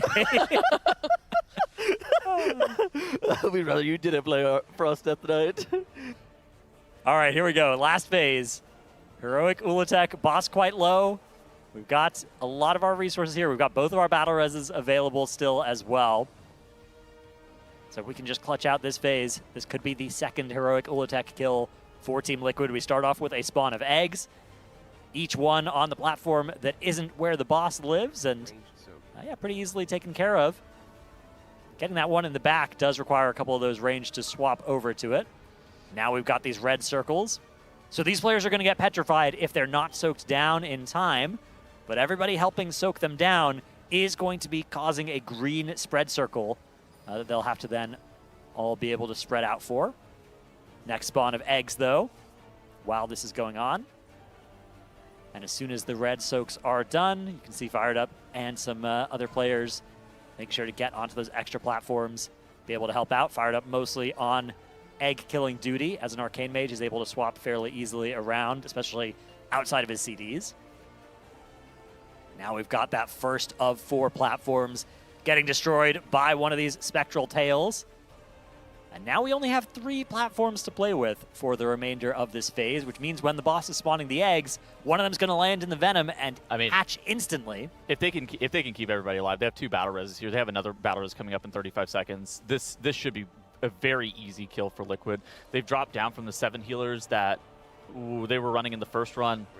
If they're able to get everybody to the finish line with 6, they should well have enough DPS. I think that they're even going to push into that last burn where the heart is available at like 12% HP, which is significantly lower than where they were in the last run. So this is looking really good for Liquid here. We do have some more of these debuffs coming out, and this is actually going to line up, this spread is going to line up with the platform getting broken. You can see that tail coming down and slamming. The melee DPS are bailing on that platform.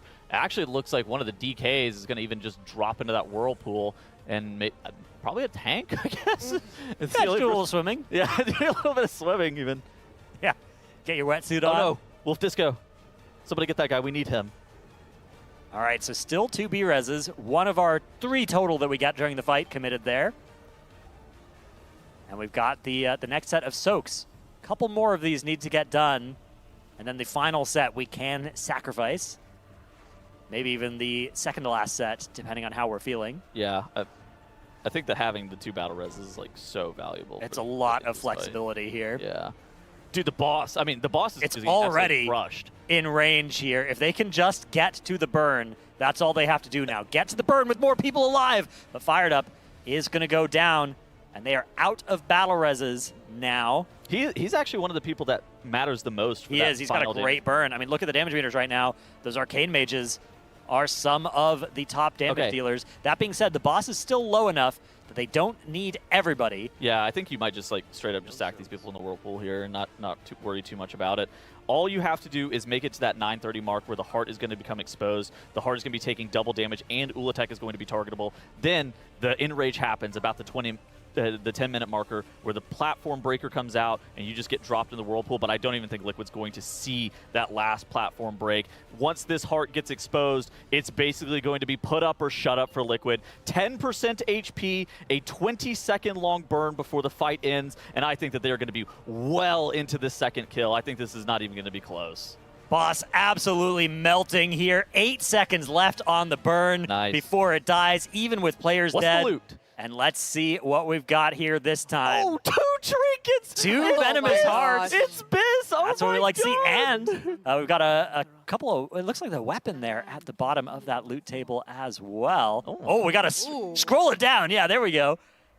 There it is. The I think that's the very rare, right? The weapon at the bottom there. It's literally, dude, that I don't know if they could have got better loot. What is this? Quite good. Yeah, I mean, the problem is, it's like, oh yeah, the trinkets are good, but you know what? So are all of the armor pieces. Yeah. So are the necklaces, right? The Akir Bane Reliquary would be a very good item to see out of this as well.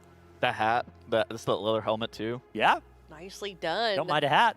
3rd heroic Ula'tek kill in the world. 2nd by Liquid. That's right. Liquid world 2nd and 3rd, which, World 2nd and 3rd, yep. if you think about it, right, like in a lot of Olympic medal calculations, a silver and a bronze is better than a gold. Oh, is it? Yeah, it depends. It depends on how you're calculating it, right? Right. Yeah. Vibes based? Yeah, exactly. If you're doing a little bit of vibes-based medal calcs, Yeah. you know, it's effectively a world first. Asterisk. Do a little, well, look, once they have world 2nd through 15th of this boss. I'm getting reports from Twitch chat that Collapse Gaming got world 3rd before this kill. Oh! Okay, it's over. Oh. Okay, what about It's over. So they are world still 2nd awake. and 4th? All right, well, Liquid are going to have to go into Mythic if they want to get some world first then. That changes the plans here. We've got, okay. Yeah, they were at about 2% this morning, and kind of everybody thought that they were going to get that world first kill on heroic Ula'tek, but it was Stillwater that got it, while Collapse Gaming was at 2%, and it looks like they are still up. So it's late in the day. Wow, yeah, they're going for that. 3-ish in the morning. I don't know exactly So what they play, cool. but Yeah. You know, congratulations. servers are up. Let's game. Yeah, we are in the race to world first now. We're now in the thick of it. Yeah. Yeah, that actually is reminiscent of like Limit back when they were Limit, right? 7 years ago, 8 years ago. They'd just be raiding until the middle of the night. Yeah. Keep going. Oh, I That has remember. been one of the adaptations that, you know, as Liquid has matured as a guild, has been made is let's have a consistent bedtime.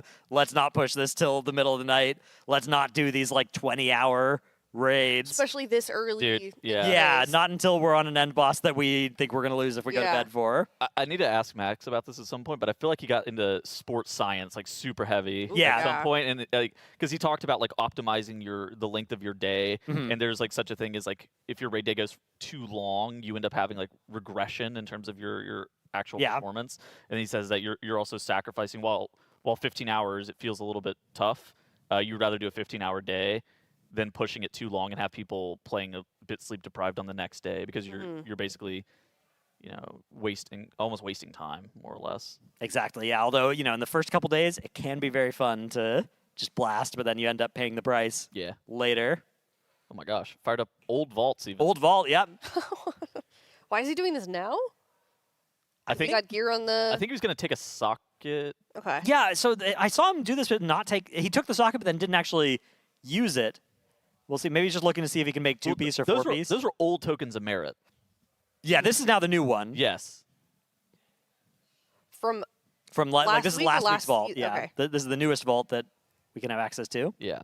And so these he can buy a socket with if he Yeah, wants. but what he did on his last character was he took these, but then he didn't buy the socket.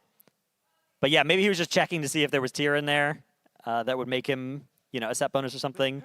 Okay, now he's buying the socket, but is he going to use it? Right, clicks it. Sure, Oh yeah, he's going to throw it in there. All right, so So yeah, this- maybe we just swapped off it before he did last time. What is he using it on? Just anything it looks like, anything that he will be wearing. Yeah, he's throwing Yeah. it in a. So that, yeah, because Is that this is like a worth it? guaranteed alt, Oh, I see.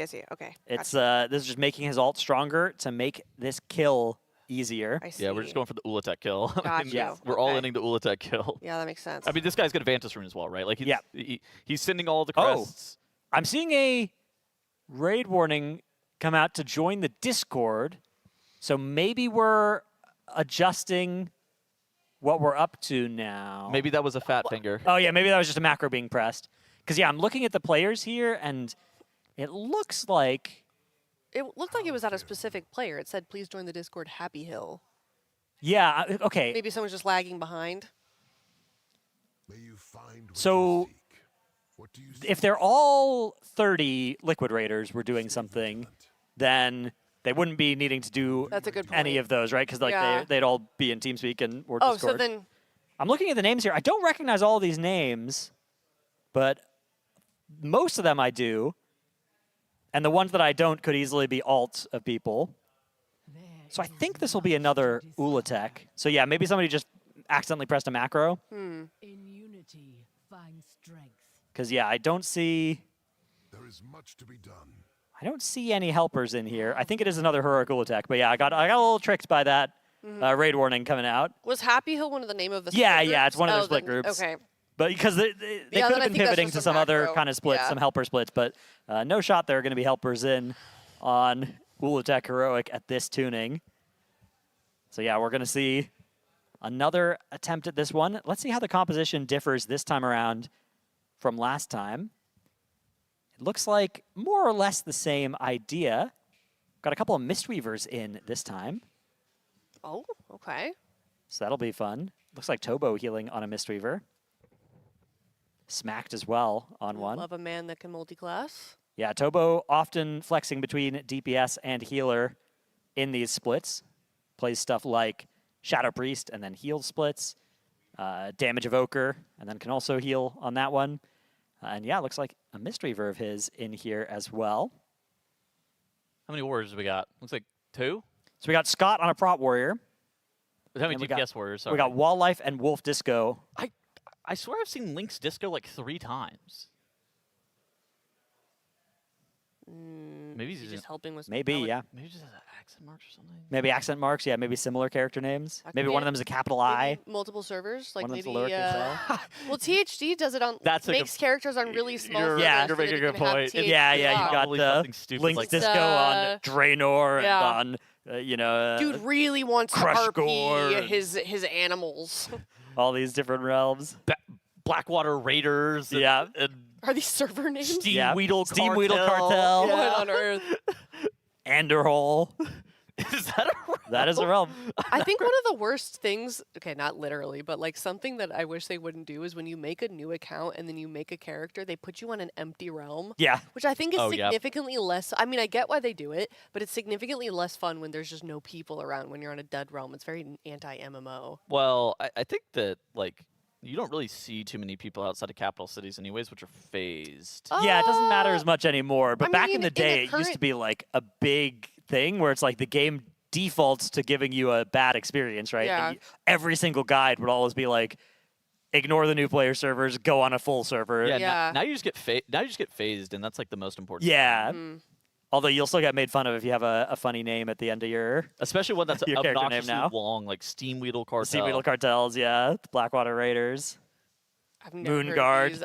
Oh, Well, that you just yeah, get put up for yeah. different reasons for that. Yeah. They just sniff you out as an RPer. It's weird that crafting is still dependent on the Yeah. server that you're on, though. Yeah, there's some server restrictions that still survive. Server restrictions and And then also, faction like, restrictions. If you're like sometimes a server will be down. Yeah. Like we saw that with launch. Mal'Ganis, I think, was down last week. Okay, so you're in For a Tyke couple hours. Pontius. Yeah. Maybe this is just confirmation bias for me because I'm on Tyke too. I always feel like Tyke somehow survives like weird when like every server's down. It seems like Tyke is usually doing pretty stable, and I don't know why that is. Often it feels like we get we're one of the better servers, but then I remember I think it was like BFA launch or Dragonflight launch. Dragonflight we were one launch, of the the ones. entire region was down. Dragonflight launch, I think we were one of the last ones to be like stable. No, I was one At of least for the me. I was one of the first people that was leveling in that area. Stream I client. somehow Yeah, you've got the streamer priority queue. yeah, no, I did activate the streamer setting, so maybe that's why. But yeah, I think these days often as well, it's like it's not necessarily like even the realms that you're lagging on, right? It's like sometimes like it's like, oh, you're connecting through the, New Mexico server router thing, and that one is down or is like, under heavy load right now, and so like all the people that are connecting through there randomly are having lag. That's a good conspiracy to add to your list. The Titles. streamer client. Yeah, the streamer client. Mhm. Yeah. Well, that's not a conspiracy. Well, Yeah, Depends it's on- That's just well known.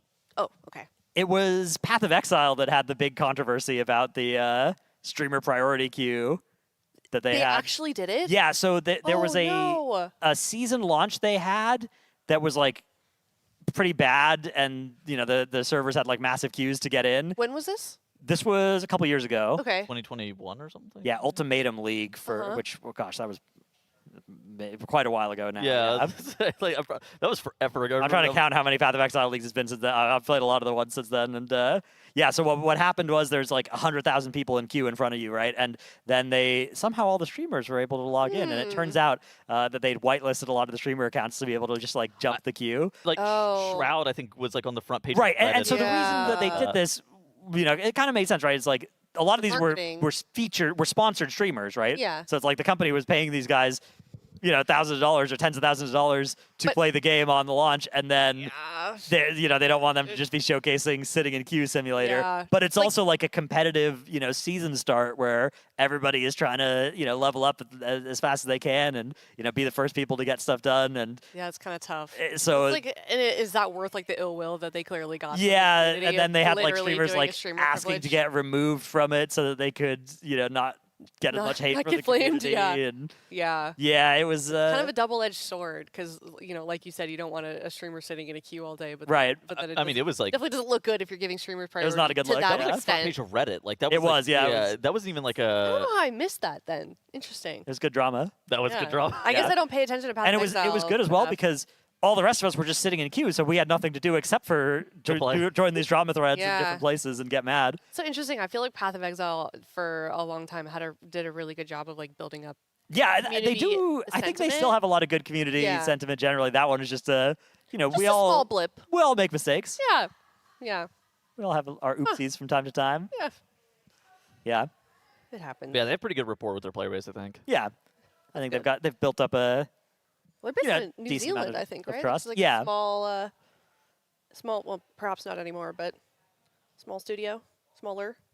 all of the game designers in the country are concentrated into one Mm. one building there in Auckland. Yeah. Yeah. All right, we're entering the intermission once again here. 56% is actually a little Yeah. bit high. A little higher on the boss than we would like, but I think it should be okay still. Yeah, I they're mean, they absolutely smoked the boss last time, right? They had 8 seconds to spare. yeah they're 6 healing again. So I think that like again the first heal was 7 healed, and that's I think one of the reasons that it was super close. I think that 6 healing. It's really going to be about making sure that you can get all 30 raiders like to the finish line, to that last burn Right. that's at that 9:30 mark.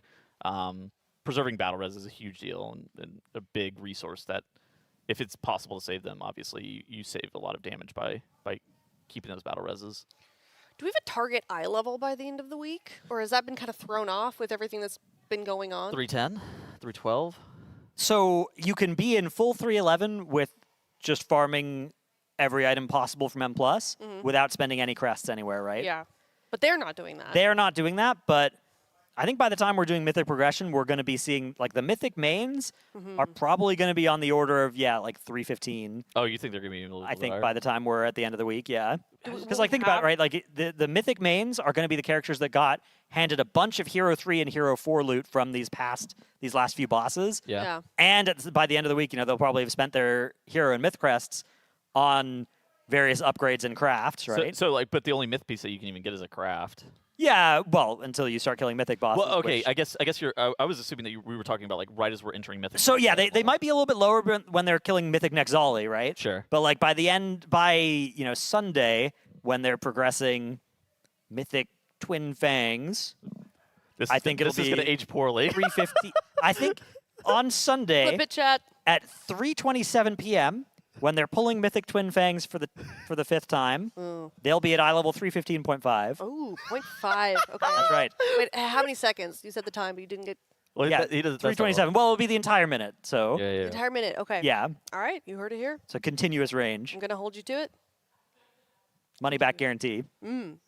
Unless you've actually given any money, in which case, but if you've given $0, Money back guarantee. money back guarantee. Yeah, okay. If you are interested in giving some money with no money back guarantee, though, TL.gg/donate. that's right. We're raising money for Ooh. UNICEF. Fantastic. Right now, your Wait. dollars are being matched. So sort of a money double guarantee. Yeah. I also have another money hack. Oh. If you have a Twitch Prime available, you can throw that in Oh, chat. good comms. Yeah, or even if you don't, you can subscribe. using your 24/7 money. entertainment. If you think about it, right? Okay, the race to world first at this race, Hmm. it's going to be over. It's going to take several more days, right? Yeah. Twitch sub $5, something like that. Yeah. Inflation 6. Yeah, it depends on what currency you're paying in and stuff. But Sure. if you average that out, dodging ads for the next say 10 days, Mhm. paying 50 cents a day, Yeah. That's it's a gonna good work. deal. Cheaper than a Netflix subscription. Well, almost Well, anything is these days. Dude, That's true. yeah. They keep raising their Netflix prices. is like Yeah. $20 a month or Raising their something prices ridiculous. and not letting you share a password anymore. But at least you get to watch, one new season of your favorite show every 5 3 years when they make 6 new episodes. And then they cancel it. They're like, why does nobody like this show? It's like, well, your actors have aged 7 years since the last time here. You've changed who The Witcher is. You've changed. Did they do that again? No, they did that once though. Oh, okay. Oh my gosh. I haven't- Smapple gifted a 5-pack of subs. Oh wow, Nice, W Snapple. I got some haven't primes rolling in as well. started watching House of the Dragon yet because I kind of forgot everything that happened in the previous season. show's and I good. I don't know if I care anymore. It's yeah. It's been so long. The problem is like Game of Thrones wasn't good because it was set in, Westeros, right? It was good because Yeah. it was well written. It had For a a time. compelling, for a time. It had like a compelling, kind of you don't always get what you deserve message. That was Yeah. really cool and like not something you see a lot in fiction. And I like House of the Dragon. I think it's good. okay, Well, well, I'm not saying it's a bad agree to show. disagree. I just the gap between seasons for me is difficult. yeah, I don't remember quite what liked the happened. first few episodes, but I fell off pretty quick. Yeah. Even towards the end of season 1, I was like, what am I doing here? I- I like Same with the Stranger little Things. Night of the Seven Kingdoms. I thought that was a Ooh, really nice Yes, very cute. season Yeah. season to watch. It was like really lighthearted until the very last episode, and then you're like, Yeah. oh, there's the violence. There's the violence from this universe. Yeah, it felt like again just like compelling characters behaving rationally in their world. Very cool to see. What else? I've been watching Silo. There's a new episode tonight. Ooh, yeah, Silo. My experience with that was I watched the first season and then this is going to go against things I've said earlier this Oh. shift, but then I read all 3 of the books. Oh, did and, you? I'm reading the books right Reading? now. yeah. I thought that was Okay, I antithetical. listened to the audiobook, so it doesn't count. Don't worry, I wasn't using my brain too much, but yeah, I was like, oh, this is really cool. That's gonna make you a worse World of Warcraft player if you're not careful. Oh, I'm big on the audiobook meta. That's my favorite way to consume. what do you do books. when you're? You can do almost anything. audiobooks? You watched the Chipotle. You can walk. You can drive. Yeah. You can play video games. Although playing video games, I usually like watching my YouTube videos instead of listening to my audiobooks. Okay. But if I'm in a particularly good book, I'll do that instead. You'll audiobook and play World of Warcraft. Yeah, at it's the tough same 'cause, time? like, I I don't know like- if my brain could do I that. like having multiple screens of visual stuff going on. So Yeah. it's a big sacrifice to be doing like audiobook Yeah. instead of a video for me. Okay. But if I if have I'm to be doing, engrossed like- enough in something, I will. Something kind of. I can't even really drive when I'm listening to audiobooks. Oh, I can barely Really? drive without it. If I'm Exactly. like if I'm driving, I don't have anything I'm listening to or doing. It's like got to start swerving wildly to make things interesting again. Otherwise, I'm gonna get too bored. I'm gonna listen to music and podcasts, but I think audiobooks take more concentration. Gotta make it interesting somehow. Yeah. Almost hit a pedestrian. Just spice things up. a bit. What am I gonna do here? Be alone with my thoughts? Yeah, That's not allowed. Absolutely. Why would you want to be alone with your That's part of the thoughts reason when I don't there's like so much showering. internet to consume?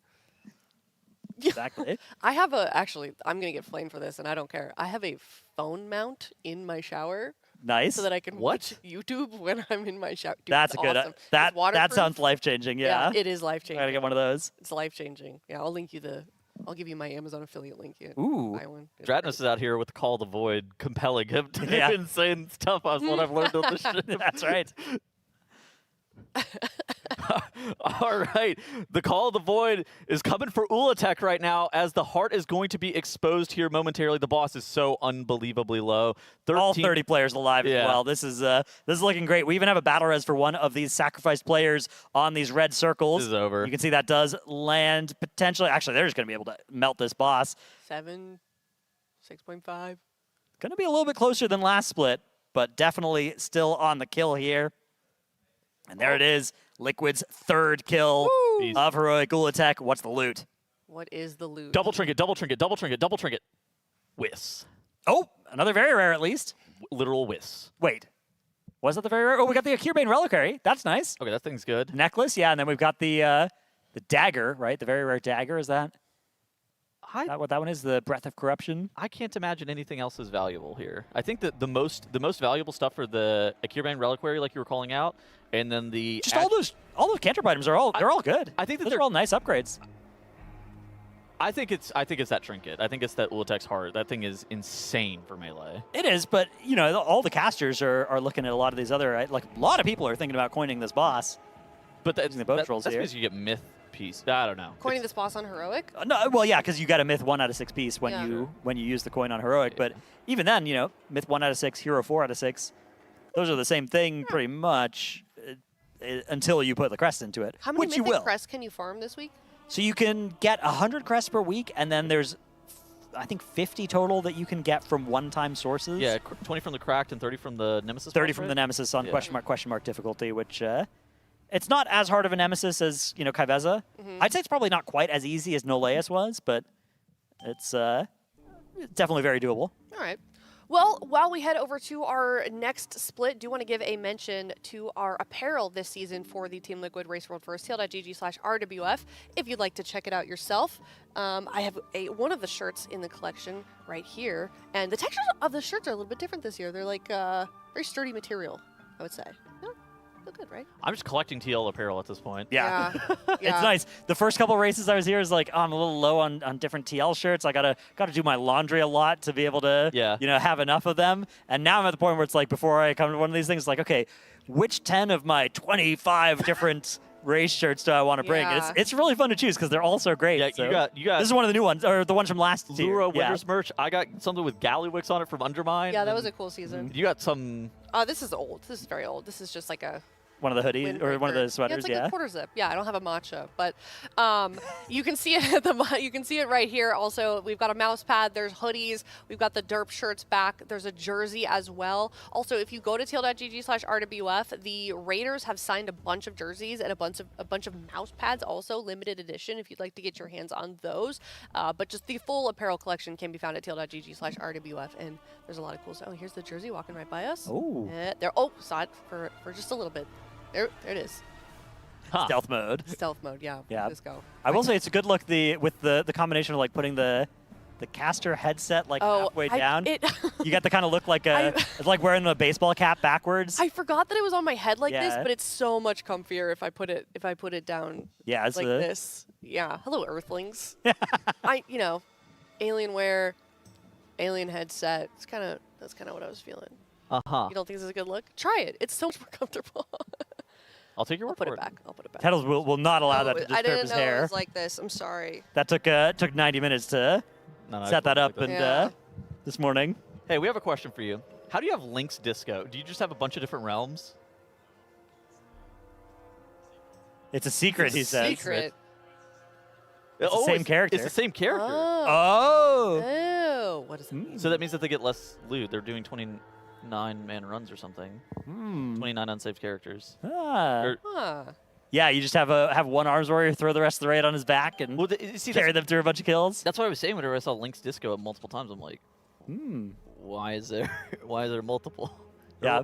It's one of those things that would be good to keep a secret if possible, but you're going to get outed by the Raider IO summary of it anyway, so. I mean, yeah.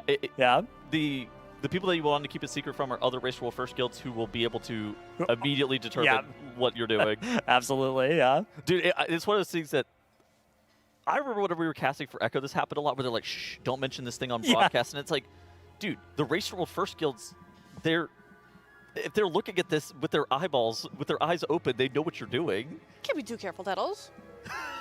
It was always something like kind of random. You remember when there was like the Sanctum of Domination thing? Yeah. Where Sylvanas, right? Yes, on With, Sylvanas, where he was like solo tanking off the other side. And I remember, splitting the raid in a 19-1, and then we just like weren't looking at it or they weren't looking at it, yeah. Yeah, I can't remember. I think JB said that they were like, yeah, don't talk about it. And JB's like, bro, we can see that there are 19 people over here. Yeah, I remember it was the undead cannibalizing the spirits on Firac as well. Oh, Get that mana back. were you That was buzzed? another secret, another state secret. I'm Both guilds were doing. I'm telling you. Or yeah. Jaina swapping to troll Oh to my get gosh. the debuff to fall off you. I remember, yeah, being told that, like, whenever, like, right as the entirety of the Method roster was, like, swapping to Troll, they're like, yeah, don't talk about it. And it's like, They're going to notice. bro, they can see that your entire raid is Troll. Like, That was not even hard to decipher. forgive me, they have eyes. Yeah. They're all going to install T-Morph and hide it. And then somebody posted on Reddit, like, hours later that everybody swapped, the Method roster swapped to Troll. Like, it wasn't even, like, hidden. Maybe it was hidden for a time. Yeah, it was one of the stronger race swaps we've seen. It was like troll for Jaina, which was fixed. It was fixed pretty quick, but for a while it meant that the dot would fall off of you entirely when otherwise it wouldn't. That was right? on the. I think it would fall off earlier, or maybe you get less stack. There was like that. one spot where you would get to drop it if you were a troll, and you wouldn't if you weren't a troll. Oh, Yeah, I remember it was like something to do with the ice wall, right? Yeah, it was really big because that was a nasty dot, and trolls got like naturally shorter dots on them, and that was just enough to make it fall off there. Goblin on KJ is Goblin on Kill. Kill Jaden was a big one, yeah. I think there was a couple of specs that needed to be specific races on Razageth, like Void Elf Yeah. and stuff. Razageth had helped if you were, a priest or a paladin. You did not want to be a Tauren. Yeah. Oh, okay. Experience. That was well, everybody else kind of wanted to be a Tauren there, but yeah, priests and paladins, you wanted a little mobility if you could get your hands on it. Someone in chat is bringing up the troll bait about Worgans. Oh yeah, all fours. Oh my god. Yeah. Yeah. Well, that was.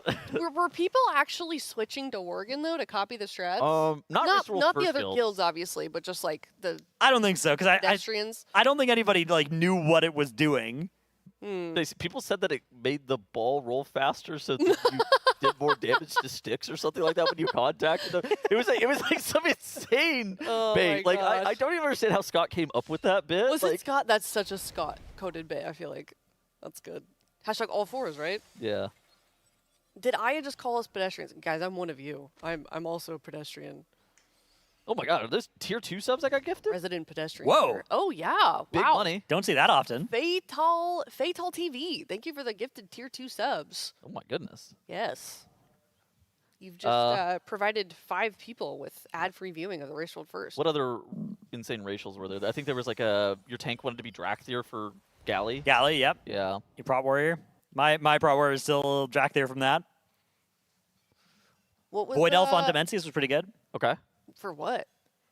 You could like Void Elf over the expanding rings in P3. Yeah. Okay. And also just you got some shadow resistance, which was good against all the damage on that fight. I Yeah. think also pocket picks.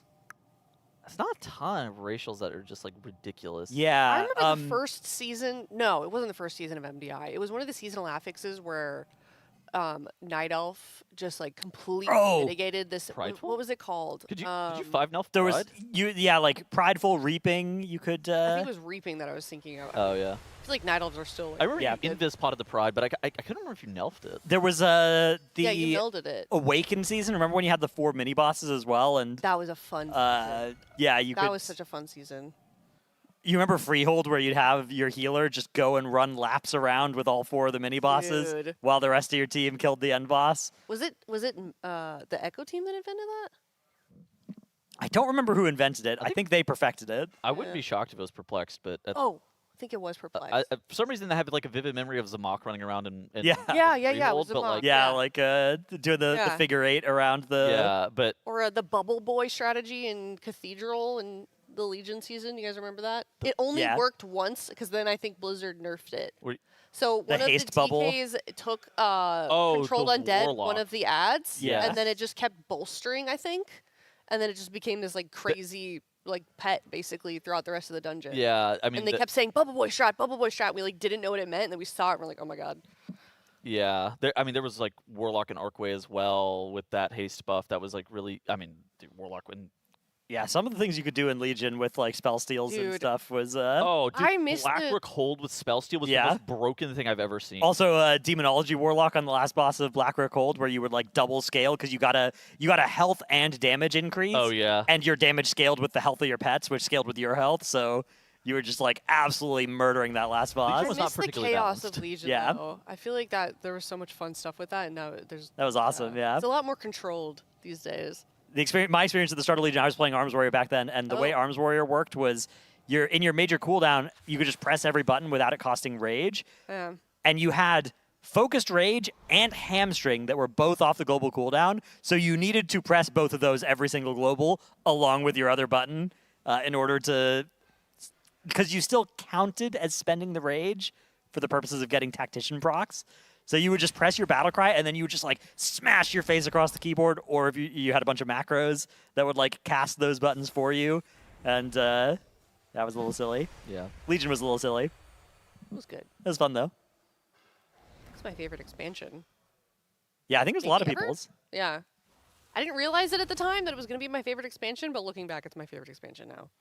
In fact, I think it took me till like Shadowlands before I realized that it was my favorite expansion. It had a lot of great raids as well. Yeah. Like the Nighthold. Oh my goodness, what Yeah, a Nighthold. banger raid. Nighthold was my first raid ever. Croesus, Star Augur, Elisand, Tichondrius, 5, 4, and then of course Gul'dan. What a fight Gul'dan Mm. was. Dude, that's one of the very rare fights where you had a capped number of range DPS. Yeah, that it you was a could play in that melee fight. stack fight Yeah. because they couldn't get targeted by a bunch Oh, of the bad stuff. Jumping in the Looks like Ooh. a wipe's been called here. Yeah, right away. Maybe something went wrong there. Something Oh, maybe the lust. They lusted early. Maybe that Oh. was the problem. Was they hit lust on bull? I think that Nighthold has like my thoughts on Nighthold is like that has the best trinkets of all time. That Oh yeah, I was talking about this the other day, but Yeah. Convergence of Fates, Draft of Souls, Whispers in the Dark, Yep. yeah, that trinket. some all timers. What kind of Whispers- stuff was it the on use thing or just So- like the stats that it gave you that were made them all time? Whispers was in the Dark Whispers? is Whispers Yeah. in the Dark was like you gained. It was like ridiculous, 200% haste and CDR for 7 seconds. Or no, it was like for 14 seconds, and then you lost 100% haste for 7 seconds. And so, but it was also on a 0.7 RPPM, which Okay. is like you would get one proc every 2 minutes or something Yeah. like that. Wow. But the proc was like just ridiculously over budget, and so you would become just god mode for the 14-second window. And if procced while you were inside your cooldowns, it was just over. You were like rank 1 parsing. And then you lost haste? Yep. Yeah, Lower when it was than over. the haste that you already had? Yep, So you were you you just were like like really you were like slow? Yep, you were like 0% haste. It was terrible. But Huh. like that trinket, you're actually negative haste, funnily Okay. enough. So as long as you were timing it with your burst window, then Well, yeah, No. if it procced at a good time, yeah. the proc was the haste buff. You But it was like said- it was so over budget exactly. that Okay. it was It was worth it. It was fun because it was imbalanced. Yeah. Right. It wasn't. Okay. It wasn't fun because it was a balanced trinket. It was fun because it was so over budget Yeah. that you didn't care that the downside is like this insanely high variable 0.7 RPPM trinket. And then there Okay. was Convergence of Fate and Draft of Souls, which are Yeah, so Convergence of Fates iconic. gave you cooldown reduction on your major cooldown, and it was like it was somewhat variable as well. It was like you'd have a proc chance to give you 5 seconds off of it, and that was happening multiple times per minute. So you would just be hitting your cooldown like way more often and pretty reliably getting it, maybe 30% faster or something like that. And then Draft of Souls, which was an all-timer. That was a melee one. You'd press it and you'd like root yourself. You'd turn big and purple and you'd be going "Roar, roar," and you'd just be shooting all these purple bolts at the Your target last near you. impression? It's like that was really good. It's like the precursor to Boon of the Ascended, except draft actually scaled with your offensive CD. So if you pressed it while you pressed an It offensive scaled CD, with it just did any damage multipliers you had. It scaled with Unholy DK Mastery. It scaled with Arms Warrior and Fury Warrior Mastery. I just remember Recklessness got pressed, and then you pressed the draft, and you just went to the moon as Fury Warrior. Yeah, as a Fury Warrior, I was playing Fury Warrior on Gul'dan, and you'd like charge in, you'd hit Recklessness, you'd get to full rage, so you'd proc your like Frothing Berserker as well, and get a damage bonus from that, and then all of that would work on your Draft of Souls, along with your Enraged damage bonus, and you were Draft of Soulsing when the boss would try and knock you back, and Draft of Souls gave you a knockback immune too, so you would just be, if the first one targeted you, you wouldn't have to get knocked back too. It was an absolute joy. They did not try to balance those trinkets. Instead, they went with the opposite approach where if everybody has an OP trinket, then that's Exactly. great. You don't complain about it either. Yep. I think it's kind of a fun There was also approach, the Chronomac Anomaly trinket that gave like an insane amount of haste from Yeah. that season. I don't remember the name of it. It looked like a stopwatch. That's all I remember. And there were M+ trinkets that were pretty OP as well that you could get back then too. Some of the like Memento of Angerboda that would give you stats when people died as well. That was like a hidden effect. That was a Maw trinket, wasn't it? Yeah, the Maw of Souls trinket. Oh, I miss Maw. The Horn of Valor. well, Yeah. that thing was OP in Emerald Nightmare. Then they decided that thing no longer was going to be good. Didn't They you nerfed it to spam the that? ground. Wasn't the cooldown And, on that like, ridiculously short? No, it's like a minute 30. But I remember like the notable thing about it was like Exorcist used 20 players with Horn of Valor to be able to like cheese Il'gynoth's burn phase. Yeah. And they won phase. So then they nerfed the Horn of Valor, and they like I think they also changed how the Il'gynoth burn even worked because of that. And then, of course, Unstable Arcano Crystal, a trinket you had to get from a world boss Wither Gem, that I was missed up you. once every 2 months. Wither Jim, please call. I need you. And that trinket was just crit, mastery, haste, and versatility. It was stupid because it was 660 item level, but it was better than 710 item level trinkets for pretty much everybody. It was so over budget. Yeah. You'd see somebody rocking up with a 685 Bro. Titan Forge version of it, and you were like, I hate you. I remember in season 1 of Legion as well. There was like a world quest trinket that was insanely broken. The Devil Sword Shock Oh, yeah, the Shock Baton, yeah. the Devil Sword Shock Baton. And I just remember looking at somebody who had like a 685 Titan Forge Devil Sword Shock Baton. It's like, bro, this guy is playing a different game than me. He Yeah. just rolled Gig Abyss off a world quest. That was a good time. Oh, yeah, that expansion was unbelievably broken. I've never been more painfully addicted to World of Warcraft than that expansion. I played so many hours. That was ridiculous. I miss it. Miss Maw of Souls. I miss her. Yep. I want them. They haven't brought it back because of war reasons, right? What, Maw? Yeah. I think that they don't. I think they've said on the record that they don't want a dungeon that is that short because. Really? Yeah. So there's like this thing with dungeons where people have a tendency to try to do the shortest dungeon all the time, and they don't want like. They can make it all short. 24 minutes is like atypically short, right? Like that's the shortest dungeon they've ever made, and I think that they've said on the record that they don't want to make a dungeon that short ever again. And so Interesting. I'm not. I wouldn't be shocked if that's also the reason that they don't bring it back is because they don't like the concept of what it means to Yeah. have a dungeon that short. It's tough because like when Maw of Souls was current, at least at the start of Legion, that was like the only dungeon everybody wanted to run, right? Because it was the fastest way. The most dungeons per hour you could do was Maw of Souls +2 spam. In BFA, Freehold did the same thing. Like, Yeah. people only ran Freehold over and over and over again. Heartland's Loaded Dice, we're back. Oh, that was a good trinket too. But yeah. Since then, they've tried to Everything's lower basically the 30 minutes, Yeah. which is nice. I think because you don't want there to be outliers on either side, right? If there's a dungeon that's way shorter than all the others, then people spam it. And if there's a dungeon that's way longer than all the others, it feels like such a chore every Yeah. time you have to go there, right? Legion had this thing where there was Archway and Halls of Valor, which were both 45 minutes, and then you have Yeah. Maw of Souls, which is conversely 24 minutes. And so I think that there was like insane imbalance. I think you could, in theory, bring back Maw today with like most of the dungeons being Just around put another 30 boat minutes. in there and, you know, add some time to it that way. Yeah.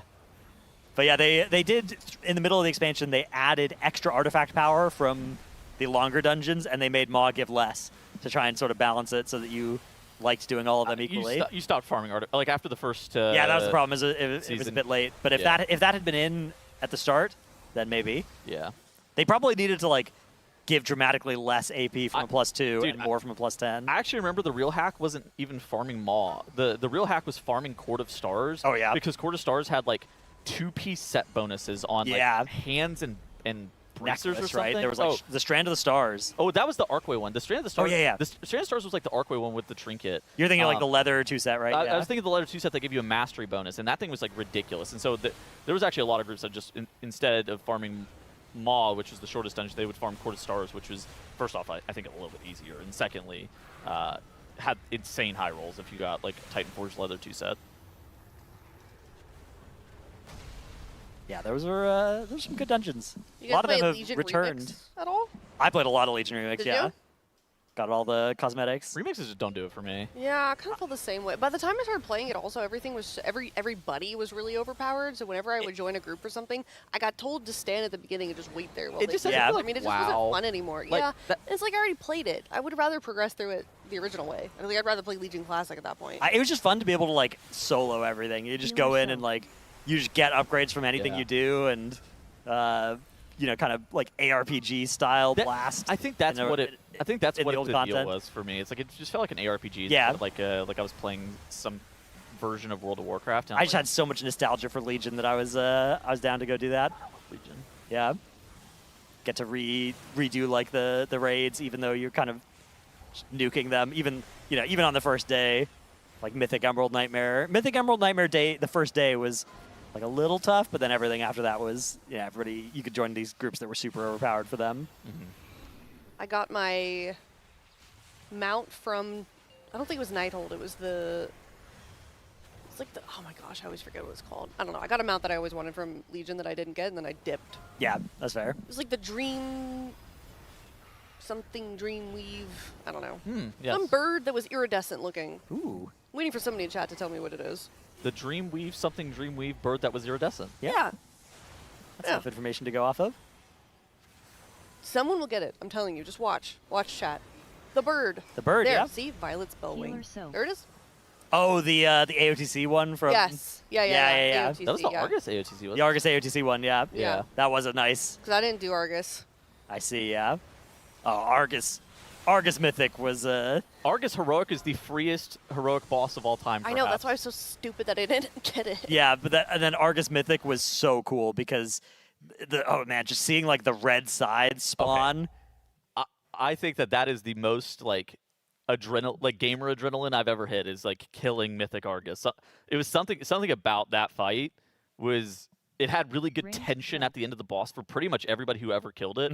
Like you were never just like slamming the DPS check. It was always like the boss is enraged, it's just your tank.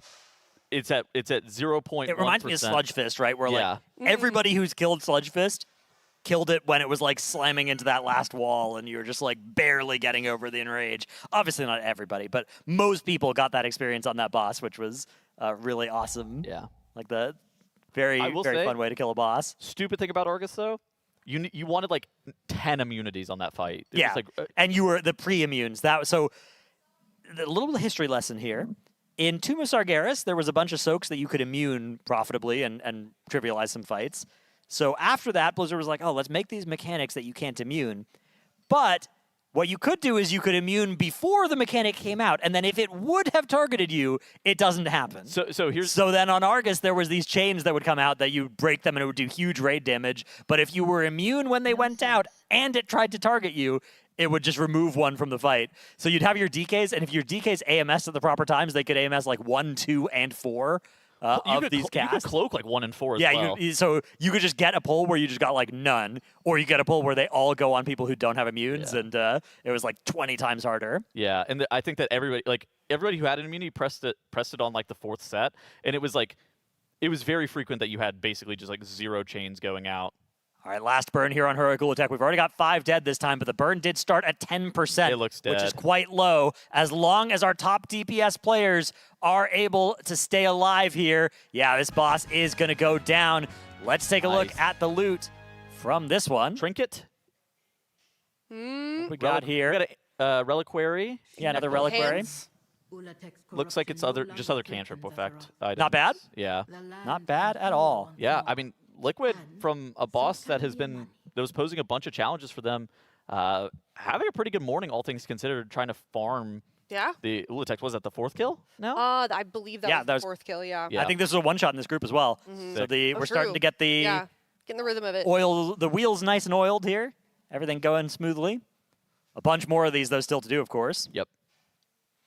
Do we think with how well this is going, there's room for helpers? No, I feel like the damage check on this fight is like incredibly tight, and you have to basically have everybody alive throughout the entirety of the fight. Mhm. That's like, while they did have like 5 people dead there, they were 30 players alive for 98% of the boss. Yeah. To the point where that allowed them to even have enough DPS to be able to meet the check. I think that like maybe next reset there is the possibility of Ula'tek being done with helpers, but I just don't think with the current amount of gear that people have, like, if it could be done with helpers, it'd be done with like 5 helpers. And at that point, you would rather just run a 30-player liquid split. You're going to get a little bit additional gear out of it, but if it costs you a ton of wipes or a ton Also, of like, consistency, it's just not that worth. What are you accomplishing with the players that aren't in that split then, that you know, the Raiders that then are Sure. not in? Is, you know, do they go, do an M+ key? Can you get some value out of that? I mean, I guess maybe, but it's pretty small, and you don't know how long you're going to have before you're needed. What does the rest of the week look like then? Just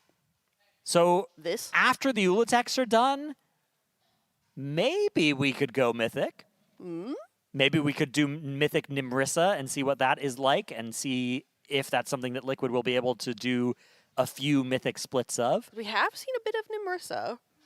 Yeah, the other option is to go in and we could do some Mythic Plus and gear up mains that way. You know, there are upgrades from M+, but I think it would probably be more likely that after all the heroic Ula'teks are done, if there's not any more characters that need to do heroic, like, first bosses of Venomous Abyss, which I don't think there are, then it could be time to go into Mythic Venomous Abyss.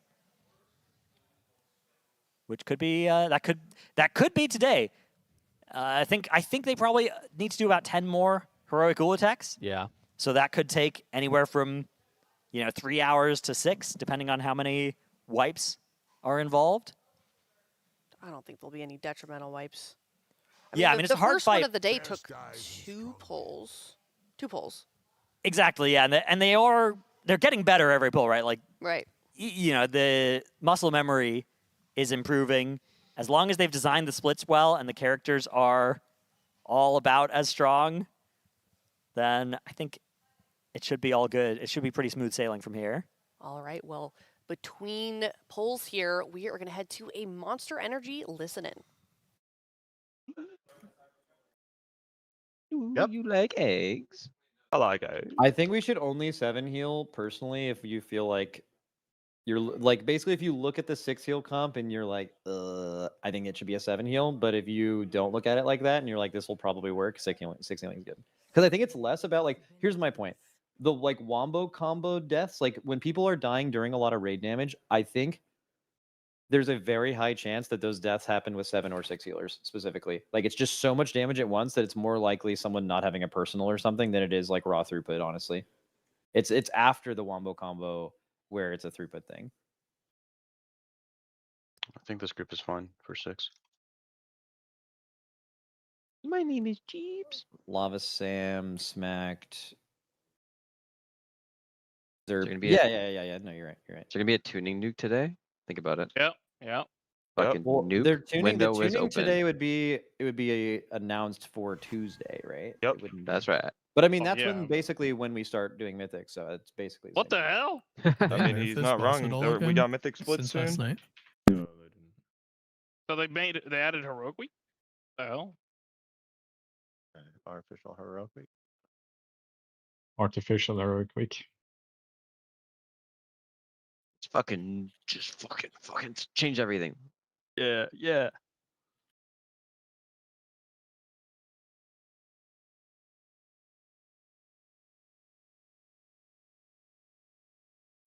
Halloween pig. Yeep.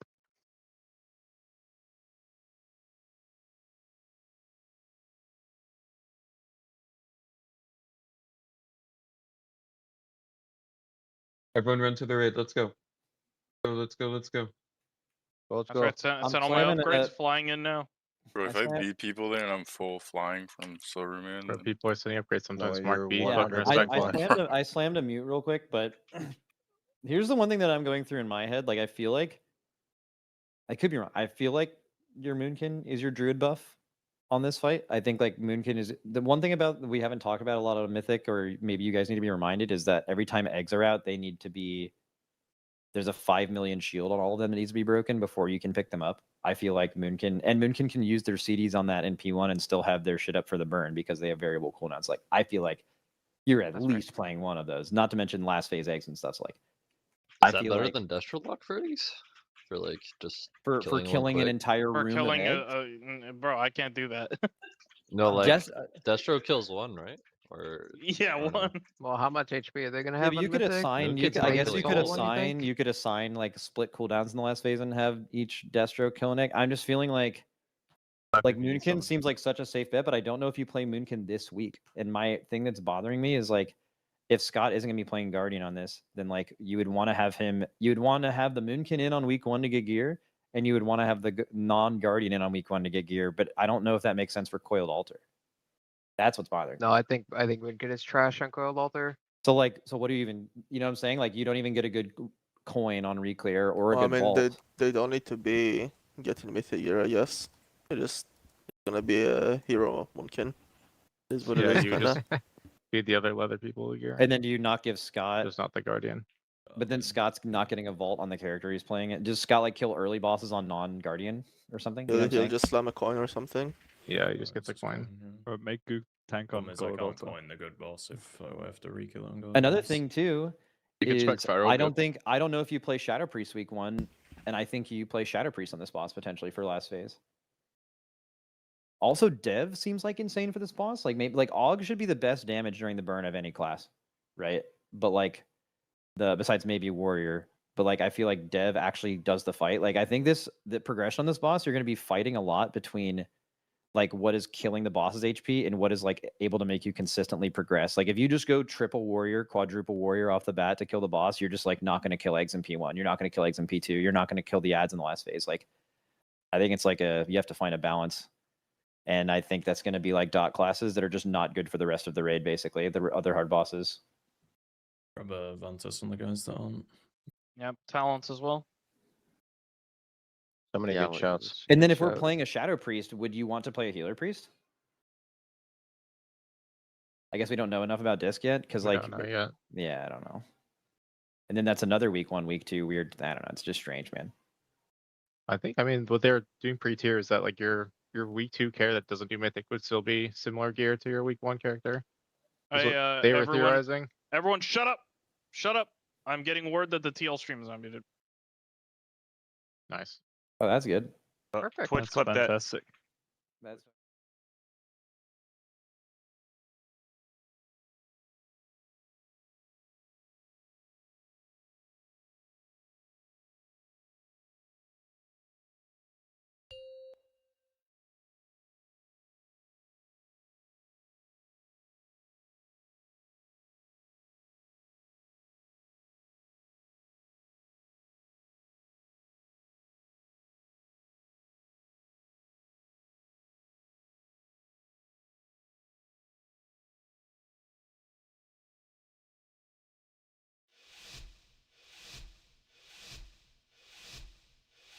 Targeted.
What's up, bro?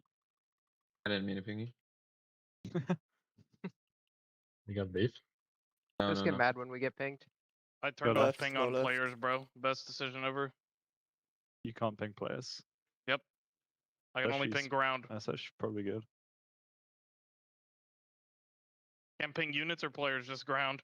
How are people gonna ping me when I lost? Might lose your left click doing that. Watch out. Right. Oh, what the fuck? Oh, you. Just... It's because I didn't. Oh, I think we're dead. Sorry. All good. I was wondering Is what the anyone fuck feeling a little knocked me. warm I was already? actually like stunned. A little warm. Yeah. I just put on a hoodie. Really? I'm about Yeah. to put on a hoodie too. I'm in a blanket. The king of the Maybe north. just my spot is fucked. Can't take off Yeah, any more your clothes. spot.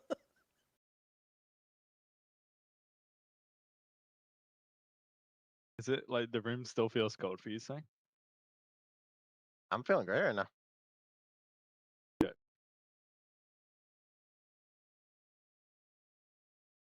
But like, if you didn't have the blanket, you would be fucked. Well, like when I lift up my left arm, I get blasted by cold air. Where can I get it? I was saying, Oh, wait, no, Yeah. we're good. can you tell us some ancient wisdoms? It looks like you have There's some. nothing, bro. There's literally nothing on this fucking boss, bro. This boss crowbarred in. Ula'tek is. Combanding Salcedo. Yeah, I don't know. Yeah. Summon Boss Loa. full crowbarred. I feel like I control all of you. Summoned by Nexali, the Soul Coiler. Your guys First boss, pecker by the get way. excited First for boss, this by the boss? way. Yeah. Fuck, did you just say PhD? Never mind, I'll repeat it. My Just don't pecker is repeat it. excited. Respect to your pecker. I just got back. I knocked out the guy that had comms on. It's my bird at home. My mom sent me a took him image. out? What did you guys think Yeah. it was? Knocked him the fuck out. Respect. Respect, bro. Apparently it was Siori that told him to stream it. You think they believe that, by the way? Keep muted, buddy. We just can't mute now. Fuck it. Just fucking stream everything. I'll fix it eventually, but yeah. I caught that.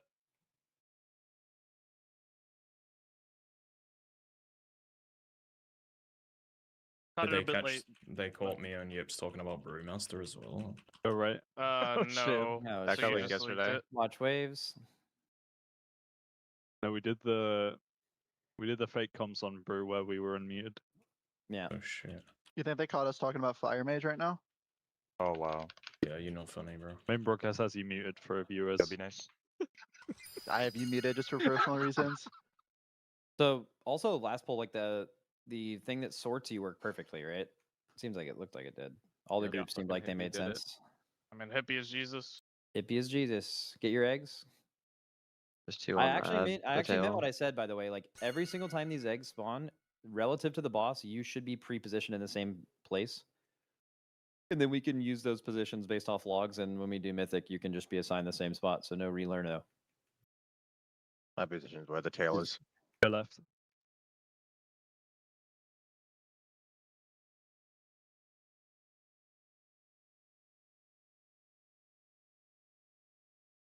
Not hard to know where to go with Toma muted.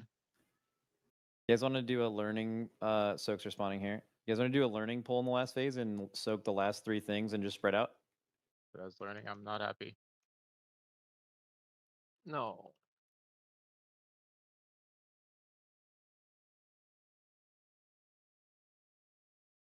I'm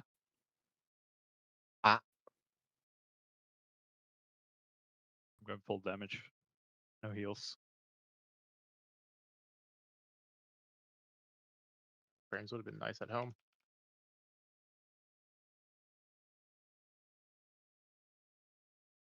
Just buy a big rig. Thank God for the big rigs. Thank you, Alienware. Thank Big Rick. you, Alienware. You know we're allowed to take big rigs home this time. Gotta give them out. Game.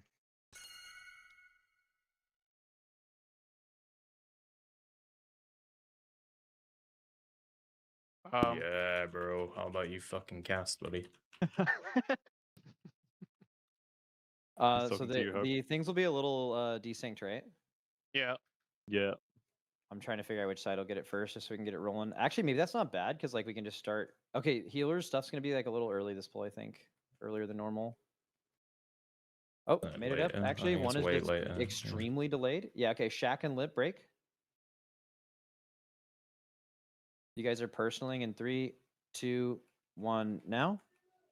Impact and Wall Life break. And then after this, it's going to be a Zevi single in 2 seconds. Go now. I am very sad right now, by the way. That's Yeah. fine. Happens. Okay. Someone took his blanket away. And Nice. Sang, yeah. I just couldn't put my deep breath at all. Everyone dunk your shit. Get me whenever, hold saying. on, yeah. Legit good luck And if go you to the have ever. mid. Go to the mid. And rescue me. Oh my god. Oh no, but I can group. That's fine. Thank you. If we keep those hats up for funnel in the back. It's actually bad funnel for me, so. Oh, okay, sorry. Yo, Nick, you got some pots. Forleys. Pots? Yeah. Not enough. Damn. Group innervate. What kind of pots do you want? Mana pot? No mana? No, intent. Oh. Okay, trade epic me. boom. Can you He's survive over here, for by the 3 way. minutes? Scott can innervate My Togo. bags are fucked, bro. Sorry. Yeah, I can. All good, bro. Thank you, mate. I can't split them, bro. Here you go. I mean, you need them more than I do. Good luck.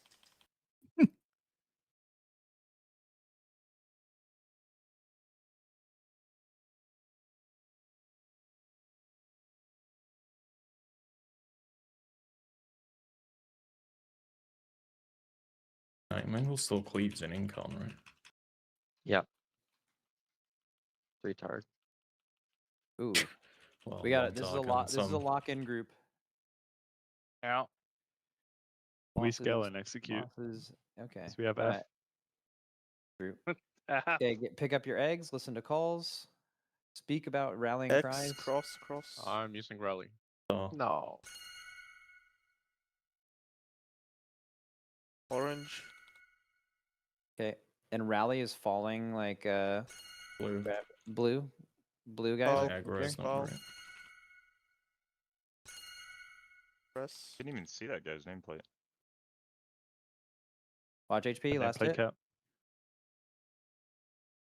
Nice. Rebuff him. We have to run across so crazy. Yeah, it's very RNG this phase. Definitely a lock-in moment.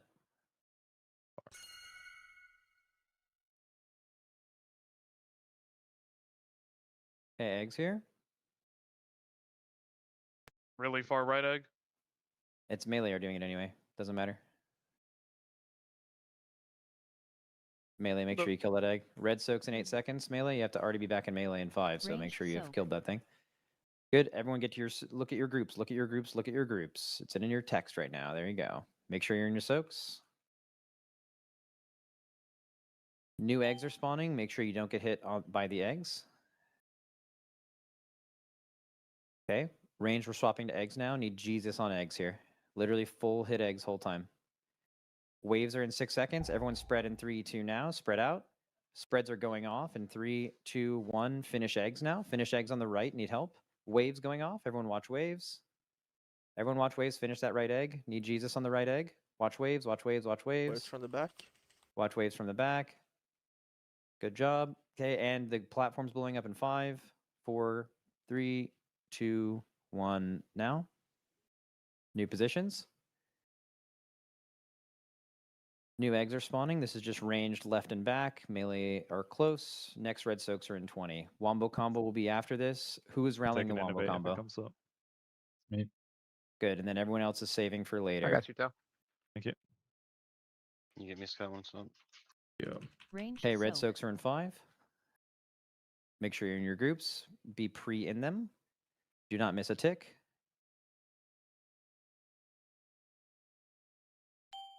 Good. Hit the eggs. Nice. Waves now. Dodge waves range. It's going to be middle left. Middle left.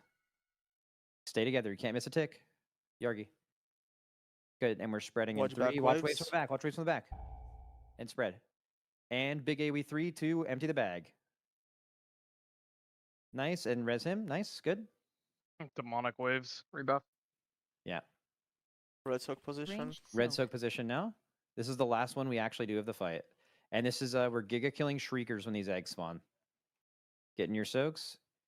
Healers, the next like 30 seconds is whatever is left.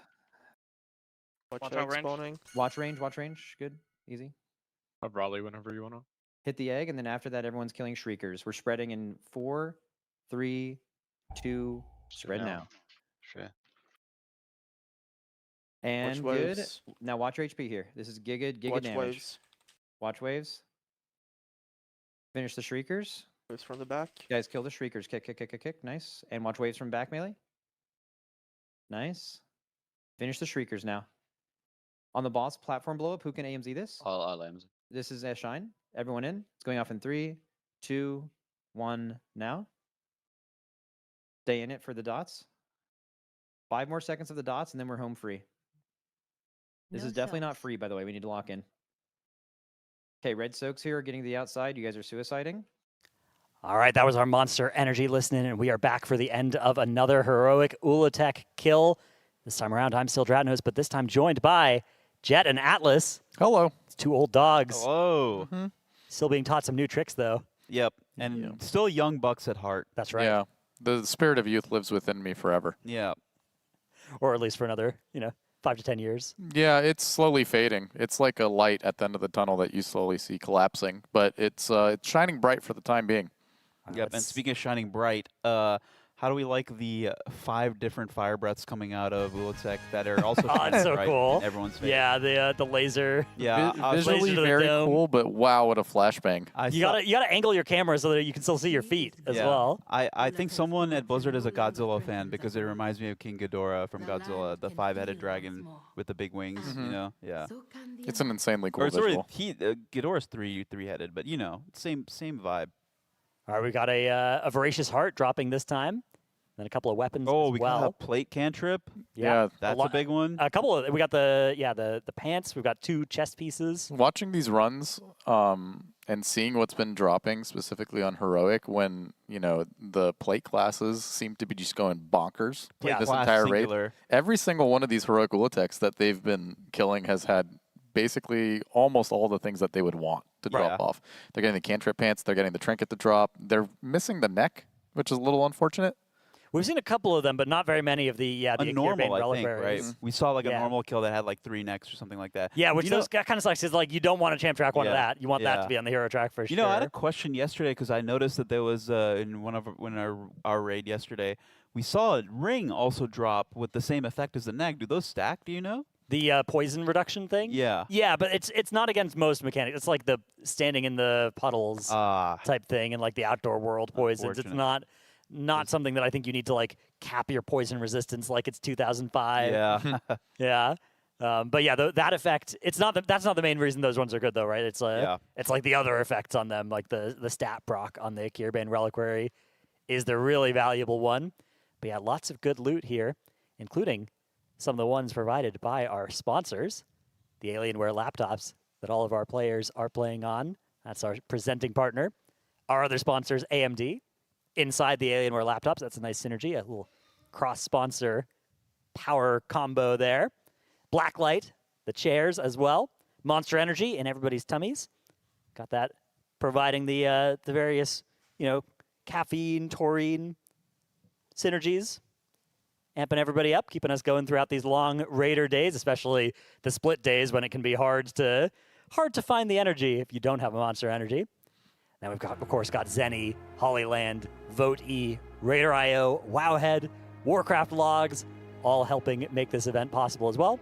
We're also supporting a charity this time around, UNICEF. TL.gg/donate is where you can go if you'd like to help out. And also, currently, any dollar you donate will be matched by raid bots, and once we get over $7,500 donated by people that then have brought us all the way up to $15,000 after being matched by raid bots, the next $7,500 you guys donate will be matched by Warcraft Logs and Archon, so we can get all the way up to $30,000 on our bar via matched donations, and then it'll be all you guys after that point. But up to that point, we've got some pretty impressive donation milestones as well, capping out at $30,000 with the caster's legs getting waxed. Unclear which casters yet, but I know some people have opted out. I'm willing to game. I'm an anti-waxer. You're an anti-waxer, okay? So I don't really want to partake in that one, but I will. The painting stuff was fun yesterday at the Bob Ross challenge. Yeah, there's been some I good paid my ones. dues with the Bob Ross. Yeah. Yeah. Well, I'll at least do it. We'll see if their casters And are down. we're at the Hopeful Fired Up Blindfold Cooking Challenge right now, right? Yeah, we're approaching that one. So at $10,000 total dollars raised, we'll have Hopeful and Fired Up reprise the viral cooking sensation that we got last race. I'd like to see what they actually cooked this time. I feel like the pancake was a nice intro, for them to get to cook something, but let's get something really complicated for them to do this time. Maybe whip up one of those like sauces of some kind. It should be like a like a Great British Bake Off. Oh, yeah. Type of thing. Nice little challenge. You get Paul Hollywood up there judging everyone. That'd be pretty cool. Yeah, also in addition to the milestones that we're working towards, there are some incentives. So if you donate $30 or more, you can get your transmog, pet, or house shown and discussed on stream. Great time to do that is before we get into Mythic, as there's lots of opportunities now. I'm not going to say it's not thrilling to watch THT log onto his 12th Warlock and look at his character screen and wait for the raid to form, but this could be a good time to take a look at some pets, some transmogs, and some houses if you're feeling charitably inclined. $250 as well if you got the big bucks. We will spin the Wheel of Chaos once more. Lots of powerful options on there. This is a good shifter as well. Push-ups is one of the things that's on there, and I know you guys are both gym enthusiasts, so have a little push-up off. I'm a bit out of the push-up game, though. Ooh, yeah, me too. I haven't done any push-ups. Well, yeah, Jet, you're at the point now where you push down the earth. I do push down the earth. Yeah. Whenever I come to these events, I just become sedentary. Yeah. Exercise is an afterthought. That's right. It's hard to find the Definitely. time to do anything other than eat, sleep, raid, and cast. I've seen a lot of transmogs and pets, but I haven't seen any houses. Have It's you seen hard. any It's houses? hard to get a good submission of a house, right? It's a lot higher effort to take some nice pictures of it. The market's tough. It is. Everybody's renting nowadays. That's true. I'm also curious how much the community as whole kind of interacts with housing at Yeah. this point. At least for me personally, I thought it was super cool when it first came out. I went and made a little jump puzzle. I was really invested into it. I tested his jump puzzles. Yeah, too. it was a good one, right? Yeah, it was good. Yeah, it's not It was bad. really good. But I just fell off with the housing. I haven't felt compelled to ever. Well, because go there's not back as much like seasonality to it, right? It's like, oh, there's new decor, but like the fundamental experience is the same forever, Yeah. right? Yeah. For me, I tried to turn the exterior of my house into like a dragon, but that was like, you've seen people get like really creative with their houses and like doing all sorts of crazy stuff, and I don't really have the patience to like rotate a piece of decor and like clip it into another thing a certain way and I was like whatever. I think my house right now is like the exterior is just like a house floating on a rock with a dragon head coming out of the top, and that's really like the most I did before I gave up. Yeah, it's hard with the limit to how many you could do in the exterior as well, right? It's like it's so restrictive. But yeah, I've been having fun with it. I've made like the exterior of mine, got a decent amount of decoration down, but then they came out with the new house sizes this time around, so I kind of want to tear it all down and use one of the large house settings now. I saw that you can like share blueprints now, right? Yeah, that's going to be big for making it a lot easier to kind of you can save your progress in a blueprint and then tear it all down and you can import hire from people. Yeah, hire a some contractor designers too. Yeah. Yeah. Yeah, and I think it's new. It's new as of this patch, but I'm sure there will be a nice, community exchange of blueprints that you can go and pick ones up from. So make it a little bit less intimidating to get started. Whatever you do, do not visit Hopeful's house if anybody has access to that thing. Oh my God, yeah, what a waste of time. That guy made just an insanely long hallway. It's just one straight line from the entrance all the way to the back, and it's a maze that just loops like kind of in a serpentine pattern. And you keep going, and you keep going, and you keep going, and like 5 minutes later, you're like, okay, what's at the end of this? And it's just like a room that basically says, congrats on wasting your time. Yeah, I think last race we went around the Liquid neighborhood and went into a bunch of different houses. I don't know if you've seen like Sang's house. It's oh yeah, so impressive. Sang's is insane. Shaq's even. Shaq is one of the coolest houses ever. He put a lot of time and effort into that thing. Yeah, That's very cool. Maybe we can reprise that. Maybe not this race, because I bet a lot of them are the same as last race. But Yeah. in a future one, we could see if the updates have been made and people have added new stuff to them. Especially once they've got some time in the off season to play around with the blueprints. Because there's some people that the WoW season's over, the end boss dies, and they're like logging out and they're logging in for raid, and then they're staying logged out and playing like whatever other game they're pro in, with Brawlhalla or Path of Exile or old school RuneScape, whatever the case may be. Lost Ark THD was into for a while, right? They've all got everybody's great at WoW, but most of the people in Liquid are also great at least one other game, and often the off season will be filled with that for them. But for some people, the WoW, they'll stay logged in. They'll do M+, and sometimes very competitively, sometimes in the MDI even. Yeah. We got a lot of TFT heads in the guild. Oh, yeah, TFT. That's a big one. Yeah, Nick, Zevi, and Scott pretty frequently hop on every single new set of TFT.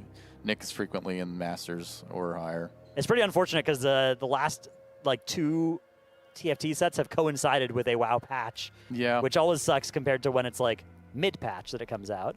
Well, not for nothing. The last set sucked. Yeah. So not much to be missed in that regard. The one before, at least, was in a pretty dead time, so able to grind that a bunch. Are you a TFT head as well, Atlas? I like playing every now and then when it catches my attention. Dude, like if you there's are a nothing else to TFT do. head. Yeah, but you know what I mean? I wouldn't say I'm a TFT head. If I see Atlas turn on a stream in Discord, it's TFT. It's usually TFT. I'll play like a couple games a night. What was your favorite set? The numbers are hard because, see, I'm not enough of a TFT Not head enough to of a just TFT head name to them know off the the top sets, of my head. But it was like 2 or 3 sets ago. Lee Sin was a legendary 5 cost. It had the family set with Vander Vi. Yeah, Vander Albert. Vi. Yeah, there's a set 16, I think, right? That one's Or 13. probably my favorite. I know that's a hot take. Like, not many people liked it. It was a lot of Fast 9 comps. It was a lot of stale comps, for sure. But I found a lot of amusement out of that one. So yeah, whenever they do the ones that are like Runeterra based, right, where it's like just the default, and that was like the Arcane one as well, where it was right when Arcane Season 2 came out. Yeah. Yeah. That's a good time. Yeah, I basically just use TFT as like a way to wind down before I go to bed, and then some days I haven't had enough struggle, Right. So I queue one game up and I know I'm going to get pissed, and then I choose willingly to play a comp that I know is contested, and I put myself in a position where I just get furious and I go to bed mad, and that's just the way I drive myself for the next day. Yeah. I use the anger to fuel my next day of productivity. You use the rage to become a corporate weapon the next day. Honestly, sometimes too, I just feel evil. Like, I will just completely sell my entire board and fully contest someone else's comp, even though they have like 2 augments tailored for it, and one of them is a champion augment. And I'll just roll down all my gold and steal all their champions before they can hit, just for the sake of like pure grief, Yeah, you just pick somebody and you're like, today you are my enemy. Yeah, I'm going 8th, but I'm taking you with me. Is it at least like somebody who provoked you in some way, like somebody who? Absolutely not pure. No, chaos. you just pick somebody randomly and take them out. Unwarranted, even. Yeah. Okay, well, I knew there was something happening to me sometimes in my lobbies, but I couldn't explain, like, what is the type of person that is doing this to me? Like, why? What have I done to anger you? And it turns out this can just happen. No, you just run into an Atlas Stage in 3 your hits, lobby. I'm rolling down 60 gold for fun at a time where I have no need to, and I'm buying all of your champs, and I'm not even playing them. That is awesome. That is a powerful stratagem. Yeah, it's usually the cash out comps, I see somebody doing a cash out comp, I'm selling my whole board. It is fun to contest, like, to grief the people on whatever fortune comp that they're on this time around, yeah. Yeah, TFT's fun, yeah. ARAM even. Oh, a lot of ARAM heads within the guild. Yeah, ARAM's a nice one because it's, like, so low commitment, easy to just fire one up. And they really revamped it, so it's gotten crazy. It's, like, kooky. Yeah, they've got and augments whiny. in there now as well. Oh, it was a super, super, super fun time. Yeah, absolutely. One of the best ways to spend some time, some free time between the tier. Of course, when you're within the tier, not often quite as much free time. You see the ARAM sort of toned down a bit. Even when somebody's like not actively doing something, you're often looking to like further improve. Which is where one of our sponsors comes in. Liquid Armory, actually, sort of a guild-made tool, made and maintained at tl.gg/armory pass. You could check it out. The way it works is, so first of all, it's just a very powerful tool. You can go there for free. The trinket stack sims, if you want to go look and see, what are the best Frost DK trinkets, you can see there. And that's very hard to know from the other sources because it's not like there's anybody playing Frost DK that you can see what the trinkets they're wearing. So Liquid Armory stack sims is the best place to go and find there. But for all the different specs in the game, you can go and see what those sims are like. And if you're interested further, the Watchtower tool, so for just $4.99 for a season, you can get access to the Watchtower, which basically lets you watch every POV from Liquid's mythic kills of these bosses. Now, of course, we don't have any mythic kills yet, but as they start rolling in, you'll be able to get to that point where it's like, oh, I want to see what THD did on Twin Fangs, right? So I can, as my Warlock, know, like, when should I be pressing my CDs? Where should I be putting my Demonic Circle? Those sorts of things. It can be hard to get those from just watching the kill video, for instance, right? But having that Watchtower ability to swap between all those POVs, very powerful tool. So tl.gg/Armory Pass if you want to pick that up. And if you want to see what it looks like as well, all of the ones from Mana Forge Omega and Midnight Season 1, you can go and test what the Watchtower looks like, see that functionality too. Yeah, the Watchtower is a super powerful tool, especially for guilds that are progressing and don't necessarily have the same amount of time involvement as some of these guilds who are raiding 24/7. Yeah. You can see specific little things that people do on specific classes that might make the fight easier for you. It might be something that you don't even get to see from like the POV that you watch during the Race World First itself, right? Like you might watch, let's say, Max's POV or the broadcast POV, but we're not watching the specific class that you might play. Right. So having the option to be able to watch any of these classes that you know that you yourself play and see every single thing that they do from start to finish that secured a kill would definitely help you in your own performance when you get to these bosses and your rating. All right, so I've got some good news and bad news.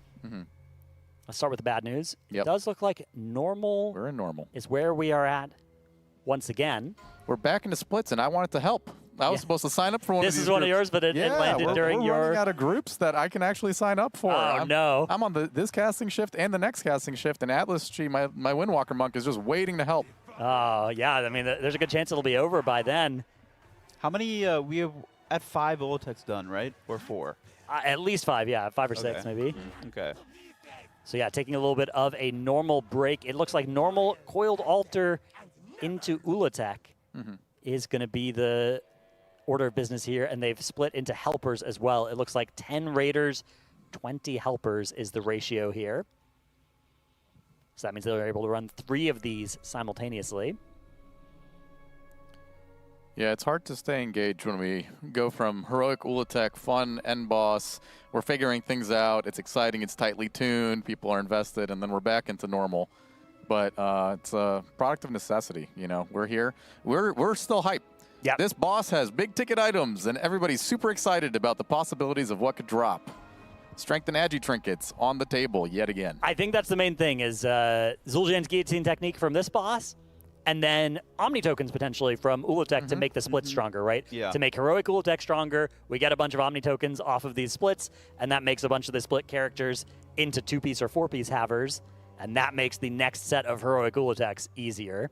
Was that the good news, Dratnos? Yeah, that's the good news, is that these bosses do drop items that'll make us stronger. Okay, that's what we were looking forward to there. Yeah, look, the good news was going to be pretty thin. Okay. So I was kind of trying to hide it a little bit. Yeah, it's a bad ratio of good news to bad news, but yeah, we still have reason to be excited. That's right. Lots of reasons to be excited, so. We have, what, how many items does this boss drop? 6, 8? It should be 6, and then 9 from Ula'tek because of the Omni tokens. That's so right. So 10 or 7 if you get very rares from both as well. Well, we have one reason to be sad, which is that we are in normal, but we have 6 unique reasons to be excited, which is each individual drop. Yeah, exactly. Each of those items, and then potentially a 7th as well. So 6 or 7 items that could drop from this boss. Oh boy! If you get that very rare. Yeah, they've been getting pretty lucky with the very rares, almost to the point where it makes you question if they actually are very rare. Well, or maybe these guys need to go and start buying lottery tickets every morning before they start their day. Just depends who you are, right? Yeah. Some people have way more inherent luck compared to other people. There's people within the guild that almost consistently feel like they play their first character and hit every single item they ever need. THD comes to mind. That guy, almost every single tier, just goes, haha, ran my first run, got everything I want. I'm 3 item levels higher than everybody. Get fucked. You know, this guy is just consistently lucky every single tier. And then he invents this great bit of humor where he'll be like, oh, you guys don't have that? Oh, you guys aren't level 3010 yet? The most insufferable thing of all time. THD, the guy who likes getting on people's nerves and being contrarian, having a reason to say something that's going to get on your nerves. Yeah, it's good, though. It's an important part of the tapestry of the guild. Absolutely. THD comms. I mean, he's, sometimes he's white noise.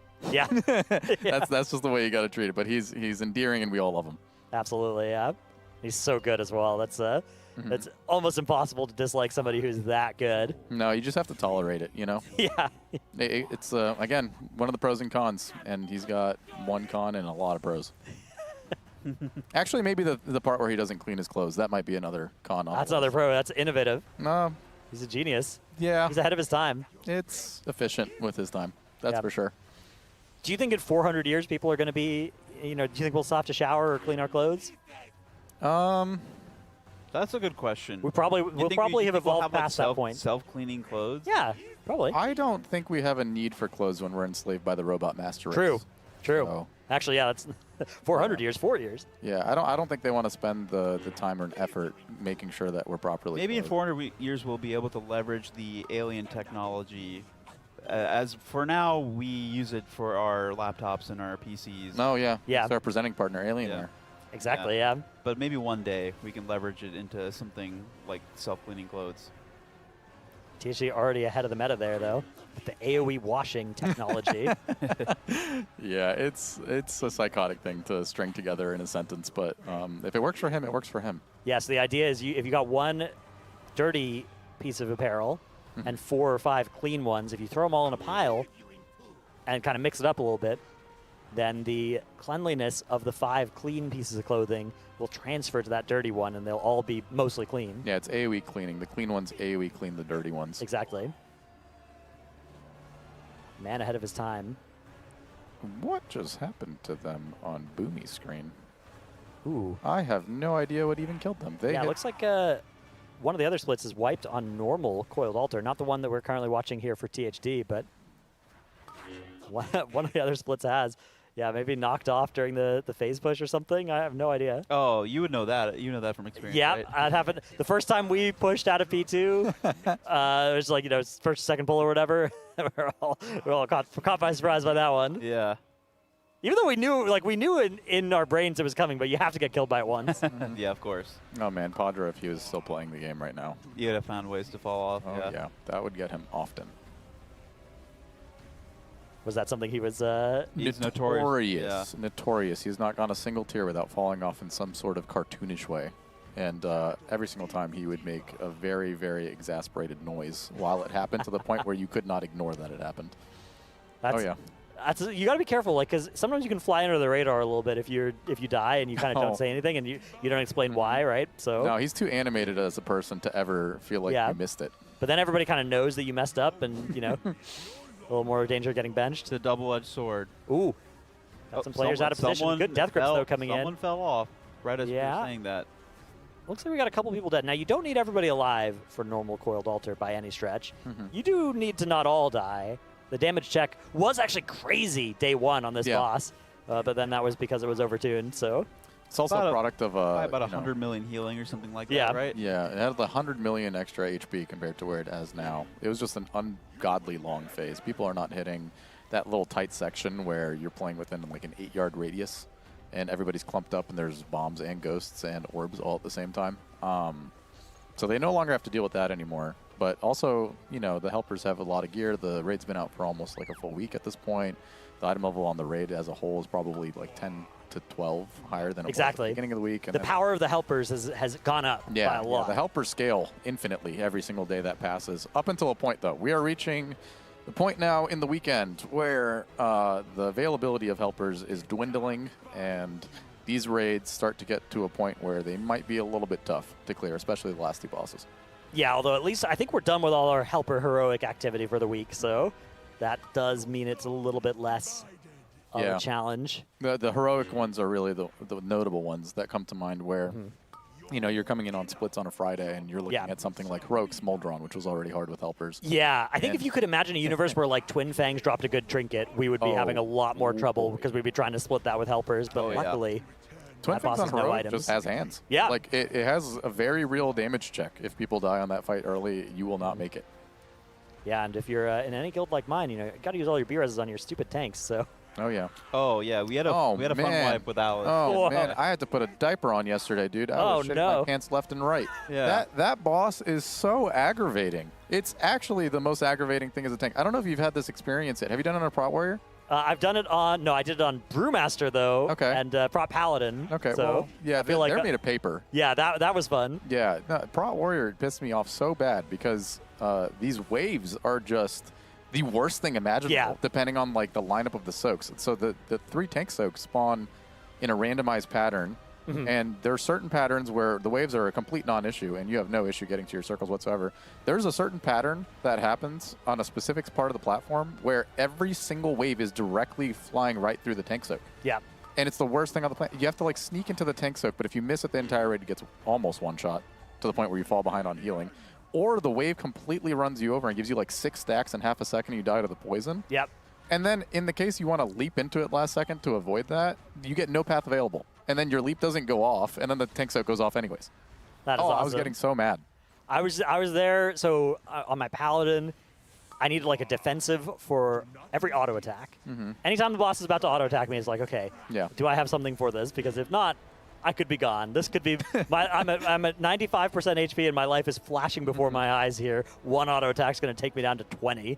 And then, also trying to move around as a prop paladin. I don't have heroic leap, right? I'm just there. I've got my divine steed, and that's my one way to navigate around in those moments where you got to get to the tank soaks. So that was pretty tough. And then on my DK, it's, on the other hand, it's like a complete payphone, right? Yeah. I'm just there. I press Death's Advance. Nothing's knocking me back. I can just go wherever I want. And, the DK privilege is real in this raid. Yeah, it's so nice. I'm looking for. Right now, I'm planning to main a Blood DK.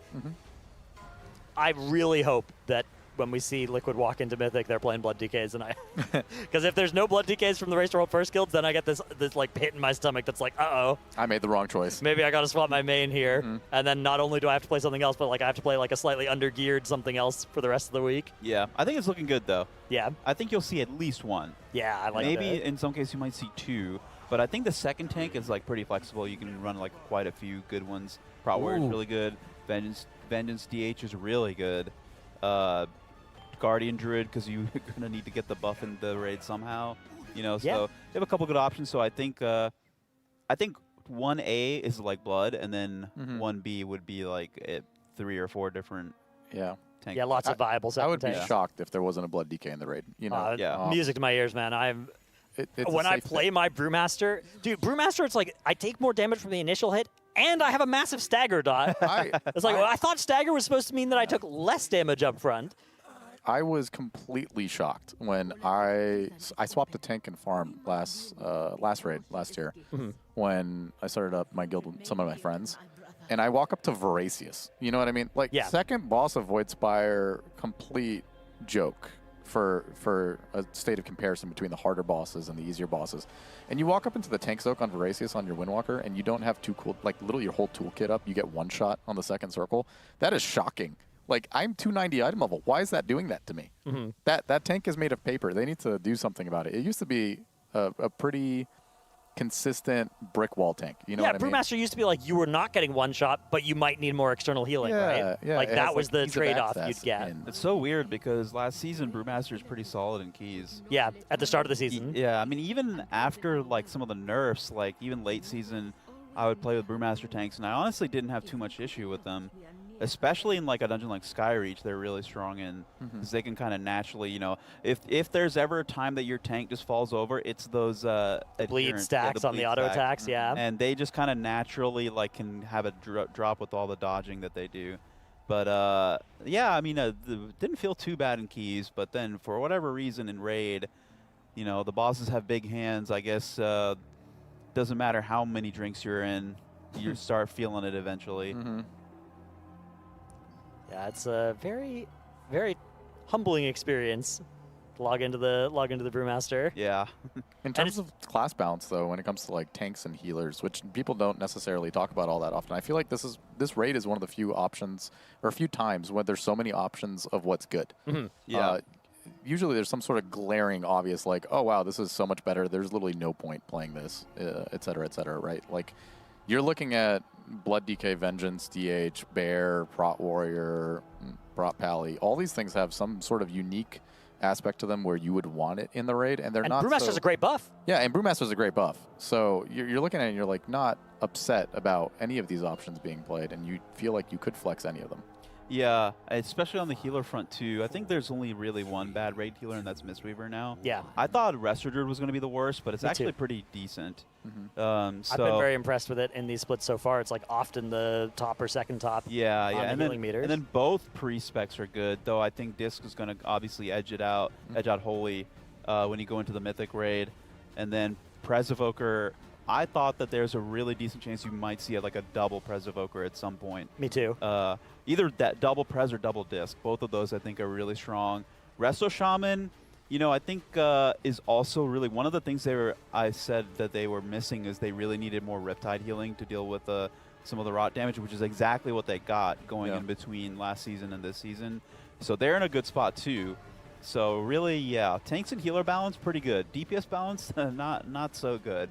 It also feels bad, I bet, for Restless Shaman players that historically have been complaining that Spirit Link is like an underwhelming button to hit, and it's basically their only sort of like standout utility or standout like button that feels like they have an impact in raid. This raid's great for Spirit Link. It is, yeah. It is fantastic. Everybody is stacked up, and there are massive hits going off 24/7 on all of these bosses. Think like Ula'tek when you're soaking these tank slams from the spectral coils that the tail spawns.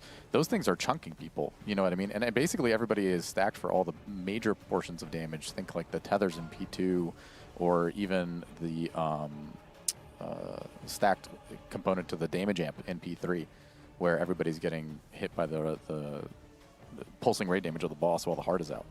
This is like one of the few raids we've seen where Spirit Link is actually really high value on a lot of these fights.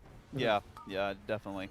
I think it's also nice playing Resto Shaman and your totems will just cast your own healing for you. You drop a healing stream and then you cast Chain Heal. Also, Healing Stream has that nice little like poison or nature resistance. It's like a 3% nature DR or something, 6%. Some small percent damage reduction against nature when people get healed by the Healing Stream totem, right? Which, you know, if you think about it, like that's Diva Aura kind of. Pretty much, yeah. And they you're had like Diva Aura too. Yep, you're pretty much constantly throwing down totems. So yeah, pretty decent uptime. If the damage is nature, which it is on Ula'tek. Yeah. Do you guys know if Resto Shaman still have Ancestral Vigor? I think they do, yeah. Yeah, I think so. It's a very underrated bit of addition to your health pool as well, especially on bosses where you're taking such large hits in succession in short periods of time. It could be the difference between life or death on a lot of these fights. Wow, Ula'tek. Oh, yeah, okay, of course this is normal. I was looking at the health percentage and I was like, oh my god, they're smoking it. But yeah, it's a normal. Yeah, 37%. Way lower. If only. Yeah. For reference, on Heroic, we're looking at like 55 being a good number for the boss at this point. Yeah, this boss has a crazy amount of HP for a Heroic end boss. Yeah. Even considering that, you know, Liquid is doing this entirely in-house with all their own raiders, you basically have to play it clean, otherwise you will hit the Berserk. I wonder what farming this boss is going to be like, because it seems like most of the damage you do to it is in those damage amp phases, and in P3, it's at the end of the fight, right? Yeah. So does this mean that, like, in farm, you're basically going to always see the, like, vast majority of the encounter, and then in the amp for a is where, while, like, you'll end up killing it? Until it gets significantly nerfed, yeah, more than likely. Well, at a certain point, the first 2 damage amps you get to do, you might be able, like, once you're doing like 20% more damage, like maybe you just kill it in the second damage amp. Yeah. Or get it low enough that you can kill it near the start of the last phase rather than needing to wait for that last damage amp. But yeah, I think for a lot of people, it's going to be like, oh, the first week we kill this, we're going to barely kill it during that last damage amp. And then the next week we're going to kill it midway through that damage amp. And then the next week we're going to kill it at the start of that damage amp. And you're still going to have to do the whole fight the whole time. Yeah. It's going to be interesting for sure. Just even thinking of the mythic mechanics that are available in this fight, that last phase is going to be absolute chaos. Yeah. There are some alarming mechanics in the Dungeon Journal. And of course, on Mythic, the end boss does not always have all of its details revealed by the Dungeon Journal either. Yeah. It could list like what happens, but the sequence and how they play out could be something that is vastly different than what you would imagine. And sometimes you get some bonus mechanics that are undocumented.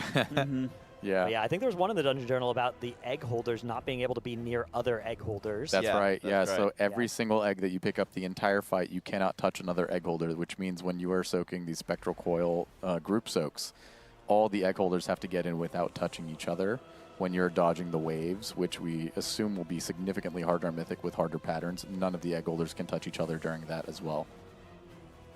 Ooh, I saw a nice little add-on there for THC that was saying wrong target when the heart was available to attack, but he was hitting Ula'tek. Now, I'd been told that add-ons were gone, but it looks like a pretty powerful one there. No, they're arguably more back than ever. You know, people will always assume that in a world where add-ons have been restricted, that the gap between the top-end players and the lower-end players will shrink. And that's their intended design philosophy when it comes to that, right? They don't want people who are a little bit more casual to the game and don't have the resources that these guilds have in terms of add-on development to feel like they are at a disadvantage or feel like they're missing out by not having access to these. But when you put it in a world where, you know, you're getting the people who are the most dedicated to the game who will find workarounds for the specific fixes that they implemented, it actually makes the gap even bigger than it originally was. You'll see Liquid pull up with these add-ons that you are just completely shocked that what they're doing on these fights in terms of solving mechanics, even in a world where, you know, the computational aspect of, let's say, like former weak cores is completely gone. Think like, you know, as small as this one is, which is just wrong target, it's telling you that you're not targeting the heart. But the one on Doom Sentinels, which is just the second boss of the raid, crazy add-on in terms of the gameplay implications on how powerful it is. It's telling you exactly which mob you're within range of to get the dot of, and it's giving you a little swipe on the circle that's telling you when the next stack is coming, which means that you can effectively cleave both without ever having your stacks get to the wrong count on either mob, and you're totally safe for the fight. Yeah, and exactly like you said, it used to be that, you know, an add-on like that would be a weak aura that everybody could get from Wago, no problem. But now it's you gotta go through some arcane ritual to try and get access to one of these ones that you got to find a real good friend within one of these guilds that's willing to sacrifice their entire livelihood to give you a little something like that. Yeah, or you wait till the end of the race. You know, you cast for them, and then at the end of the race, everybody's celebrating, everybody's jumping up and down, and that's when you walk over to one of those computers and you send yourself a little Discord message on it with the whole file, the C drive. Yeah. Not that I've. You know, or experience, you win a race, you have a little celebration, you butter someone up. Yeah. Then they'll get you. You know, they're feeling good. They're feeling a little charitable. The amount of races that have, within an hour of the kill being claimed, there's been a DM from me to like an analyst that's like, "Hey, congratulations!" Now. We've been friends, right? Yeah. I consider us close personal friends, right? How do you do this weak aura? How does this mechanic work? That's one of the perks. Cool, a lot of loot being traded. Yep, THD is the loot holder in this split. So everybody rolls need and then trades to him. And yeah, we'll be able to get a little bit of... I mean, so the thing is, the main value item here, like the trinket on champion track is okay. Yeah. The cantrip items on the champion track are also sometimes okay, but they're usually side grades-ish to the hero track, you know, hero 3 pieces, right? Slightly better, but not hugely. It's mostly the Omni tokens generating extra 4-piece, I think. Yeah, I think on normal, the Omni tokens are really the goal here. Especially with the way that as soon as you fill your 4-piece, you can just keep unlocking more and more catalyst charges, right? Because, I mean, the tier comes with standard stat allocation, but they're obviously not the way you want them to. And the catalyst, the way it works this season, is that it preserves the stat of the gear you catalyze, including cantrip effects. Right. And so really what the goal here is, like, you get your 4-piece as soon as possible, so you get the achievement, so you can start collecting more catalyst charges. Then you start, you know, catalyzing the pieces with the stats that you actually want, including the cantrip effects like the plate legs that you get off of this boss here. And then you can actually, you know, get a real like best in slot setup for this race. All right, well, after that exciting normal kill, while they form up for what will likely be the next set of normal kills, we're proud to do an Alienware analysis segment here. Atlas, what do you got for us to take a look at today? So we have a VOD of one of their heroic Ula'tek kills. Okay. We're just going to break down some things to look out for, a general breakdown of the fight, what to expect throughout the phases, pain points of the fight, difficult parts of the fight, and maybe a more analytical approach to understanding what's going on when some of these things might not be as clear on screen. Okay, so this is one of the heroic kills that we saw. So this is one of the heroic kills, yeah. It's a little bit into the pull, so it's not just as they pull. This is a long fight, so we're allowed to we can skip around a bit. Their VODs. We can skip around a bit and point out some things that are going on. So this is after they've dealt with the first submerge of Ula'tek. She comes back up. We've dealt with one set of eggs. And important to note, there's always this tail here. We've seen it on normal. We've seen it on heroic. Both the Ula'tek boss itself and the Gore Rattle tail itself, they both share health and they replicate damage to Ula'tek. So any 2-target that you do to Ula'tek herself and the Gore Rattle will do boss damage as a whole effectively. When we get these eggs that drop down on the screen here, they come down in giant patches. Each individual player will have to grab one and ferry that egg around. There's a bunch on heroic. Yeah. And mind you, on mythic, this is something where these egg players cannot touch each other the entire time that they are carrying one of these eggs. This tail will do a sweep. It'll do a big raid hit to everybody that's outside of the circle and definitely kill you if you're within the circle. And then the boss will cast these caustic waves that come across the room, and getting hit by any of these waves while you are carrying an egg will spawn a really bad ad. You do not want to have the egg get hit by any poison abilities within the fight. It will prematurely hatch that egg, fully gestated, and a Viper will come out, which picks one target, dives on them, and gives them an unhealable healing absorb. So it's basically a death sentence sequentially to a bunch of different players. Now we have these spectral coils being cast by the Gore Rattle itself. So notably on normal, every single person just gets inside each one of these soaks. It does a big giant group hit, and then when the egg players specifically get hit by this Gore Rattle spectral coils cast, it will hatch a weakened version of those eggs themselves, which gives you the small little ads that you see appear on screen. It's specifically that interaction that spawns these ads in a weakened state. On heroic, notably, these two tails cast very quickly in succession, and you cannot soak both. You get applied a debuff that makes you unable to mitigate the damage that the Spectral Coil would do, so you need to split up into 2 separate groups, one who soaks each tail, and then you'll have egg carriers in both groups, and you'll see these little raw wings spawn, small little ads. They put a stacking poison dispel on the tanks that actively have threat. It's not necessarily all that scary on heroic. Something to look forward to on mythic is there is a time limit to kill these ads. They will go completely berserk if you don't kill them quick enough, getting so much haste to the point where that dot becomes unhealable on the tank. And then we get a Venomous Heartburn. So Ula'tek will channel this ability called Rage of the something. Shackled, I think? Rage of the Shackled? Yeah, that's right. And she'll begin a sequence where she's channeling a large amount of periodic raid damage. You can see the raid frames here. They're taking big hits of raid damage on heroic. On mythic, we assume this will be even nastier. It'll be really scary.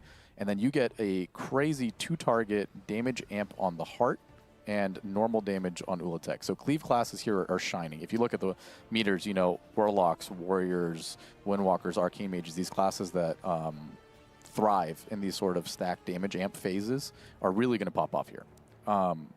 And then after you get 2 of these heartburns, you then go to these sides where you split up the raid 15 and 15 on 30-man heroic, and then you deal with a mini ad phase. So this notably was the biggest pain point. Prior to today, when heroic Ula'tek felt killable, they would get to this phase and almost immediately die every single time. So there's a few mechanics. We'll break down what's going on here one by one. First is the main ad that you're dealing with is this Doomscale Warden. It's on the sides. This Warden will then activate these eggs that you see down the hallway 2 at a time. And then if the eggs complete their gestation cache, they will then spawn the bad ad that you don't want to deal with. So you are concerned with killing this Warden in time, but also making sure that these eggs don't hatch. Now what this Warden also does is he has a tank hit. He has this thing called, I think it's called Grasping Venom. And he'll apply tethers to players. Prior to today, this tether was the scariest thing you've ever seen on a heroic boss imaginable. It put out 6 or 8 tethers, I think it was. Maybe even more than that, honestly. But snapping it puts like the stacking raid dot on the raid. Right now, as it stands, snacking one singular tether alone is annihilating them to the point where they have to commit multiple healing cooldowns, throughput, defensives, all these things. And there's 3 sets of them that they have to snap individually on each side. Prior to today, they had to snap them in sets of 2. Right. you were watching the raid frames yesterday and wondering, oh my god, they got to P2 and almost instantly died. What happened? It was them just snapping the tethers and the raid damage being unmanageable. Now they have reduced the amount of tethers by half. So before, I believe there was 6, and they were snapping them in sets of 2, 3 separate times. Now there's just 3 tethers per side. So you just snap one individually, you heal up the dot, you wait for the dot to fall off, you snap the next one, and then continue until all 3 are gone. So as you see, they get to P2. They're all hitting this warden. They're eventually going to move their way down the hallway once the warden decides to teleport and then activate these eggs. And then here we go. The eggs have been activated through writhing gestation. They start cleaving down the eggs and making sure that the eggs die in time. There's a small little kick on the warden, so you have to make sure to kick that. If you do not kick that, you instantly die as well. That's awesome. And then these rollings come out because you have killed the eggs in time. These are the small adds we are not concerned with. And then this is also something which isn't necessarily the best camera angle. Is Fired Up's looking entirely top down. But Ula'tek spontaneously will appear on either side and then rain a bunch of circles down at your feet. So now, if I correct me if I'm wrong, but with this tool that you're using, you can swap a POV if you really wanted to. I can swap a POV. Unfortunately, I doubt it gets much better. Okay. All right, one of the best ways to deal with this mechanic, specifically when it comes to all these circles spontaneously spawning under your feet and so frequently, is to go top down. Yeah. But you have a tell for when Ula'tek is coming and she's on your side, and you'll know how to react to these appropriately. But it is very fast. Like these circles, you have seen, right? I can go back in the tool a little bit. They spawn quick, they drop quick, and if you get caught by a single one of these, you will die. So this warden now has applied these tethers to these players, right? You can see these green tethers. Yeah, we got linking 3 of them to out place. on this side. Yeah, and they have an add-on that is basically telling them who is tethered and on That which can't be side. right. Add-ons are gone. Well, So that must be something else. It's an overlay. Yeah. it's a creative tool that Yeah, they've managed. a graphical to find. bug of some kind. Yeah, the game somehow has put this on their screen. Mine doesn't have that. I don't know. I don't know what's happening there. But it's telling you who's on what side. It's telling you who has the tethers, who still needs to pop. You know, you get to call this person goes and pops. And then once they have popped, you get to see the duration of the dot and know whether or not you are safe. So if you look at the raid frames right now, right, the one stack is kind of destroying them a good bit. It's a hefty amount of damage. Now just imagine that this was doubled and they had to do it 3 separate times. Very scary. Yeah, it so, looked like they maybe did 2 then 1 there. Yeah. Did a little double stack, right? Because there's the 1 stack, and then a little bit before this, I think there was a 2 stack. Yeah. So once you have killed the warden, you see him die here. The last remaining eggs on the side are now available. There's a bunch towards the edge, and then there's one gigantic one all the way off here in the back.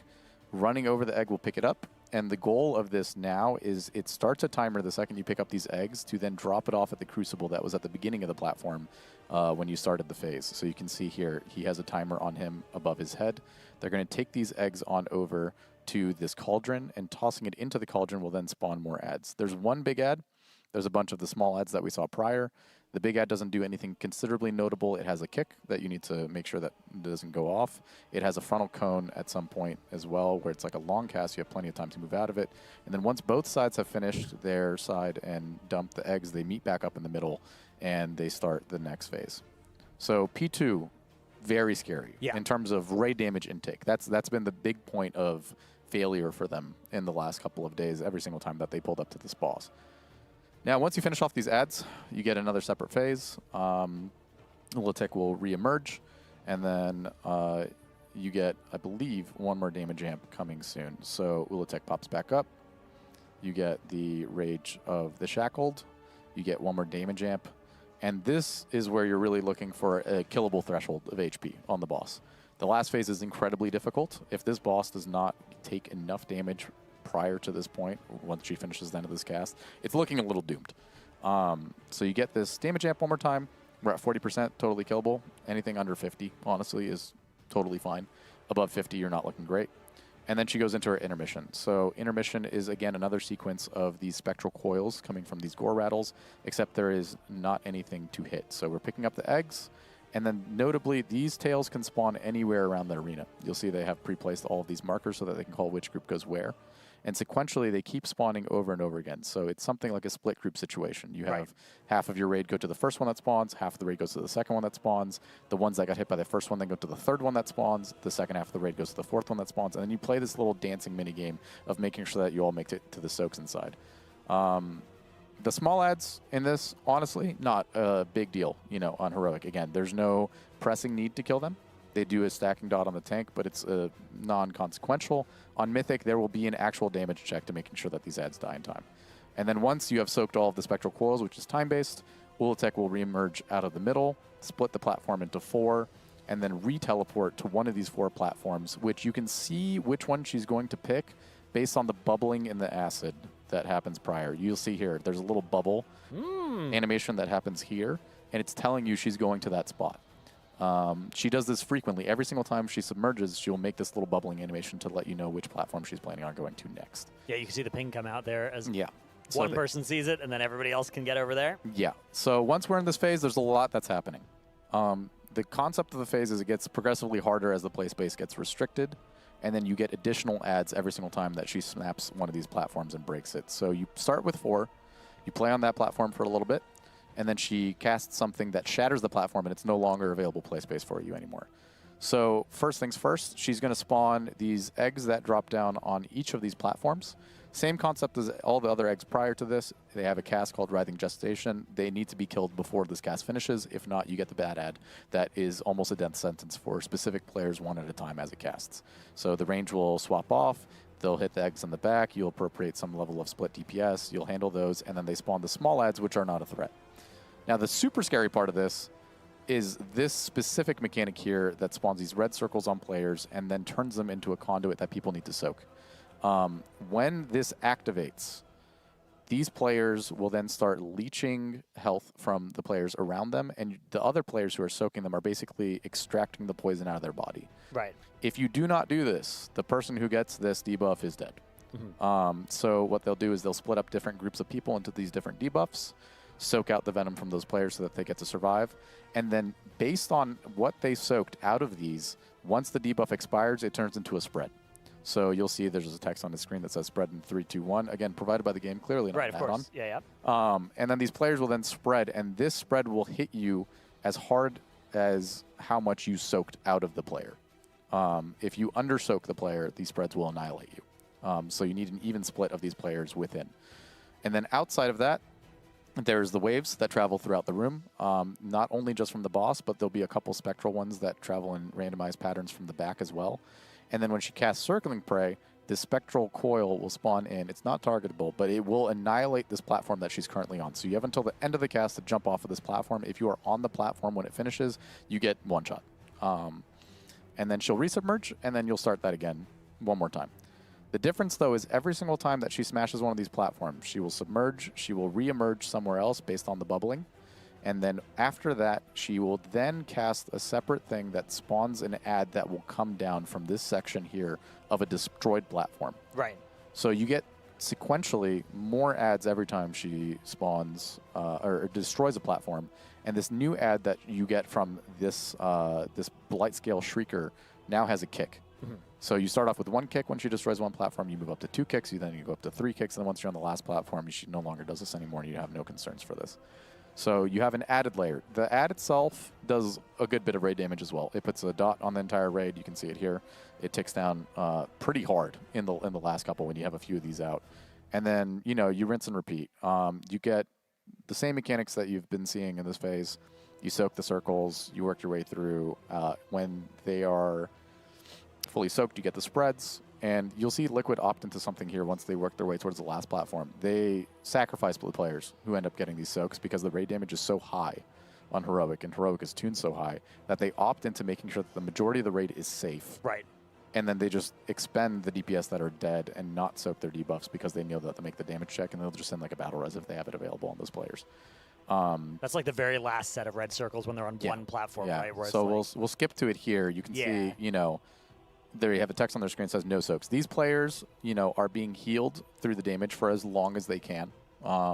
they get petrified when when you fail to get the venom out of them. Yeah. Yeah. So they're not soaking them. So these players will die at the end of their debuff, but they have some level of time to still keep hitting the boss until they do and eventually end up dying. This part you can very clearly see, right, leading up to this, the amount of raid damage that's going on here is extremely high, and having spreads on this last platform, going into a damage amp where the play space is restricted and the ceiling is also crashing all around you just makes for a hilarious overlap where they don't want to even risk it. It would feel horrible. You spend 9 minutes getting to this point, right? And then you just have that overlap hit like a few people, they all die, and then you die to the damage check. There's no point soaking these. So they hit this last damage amp, and this is how the fight ends.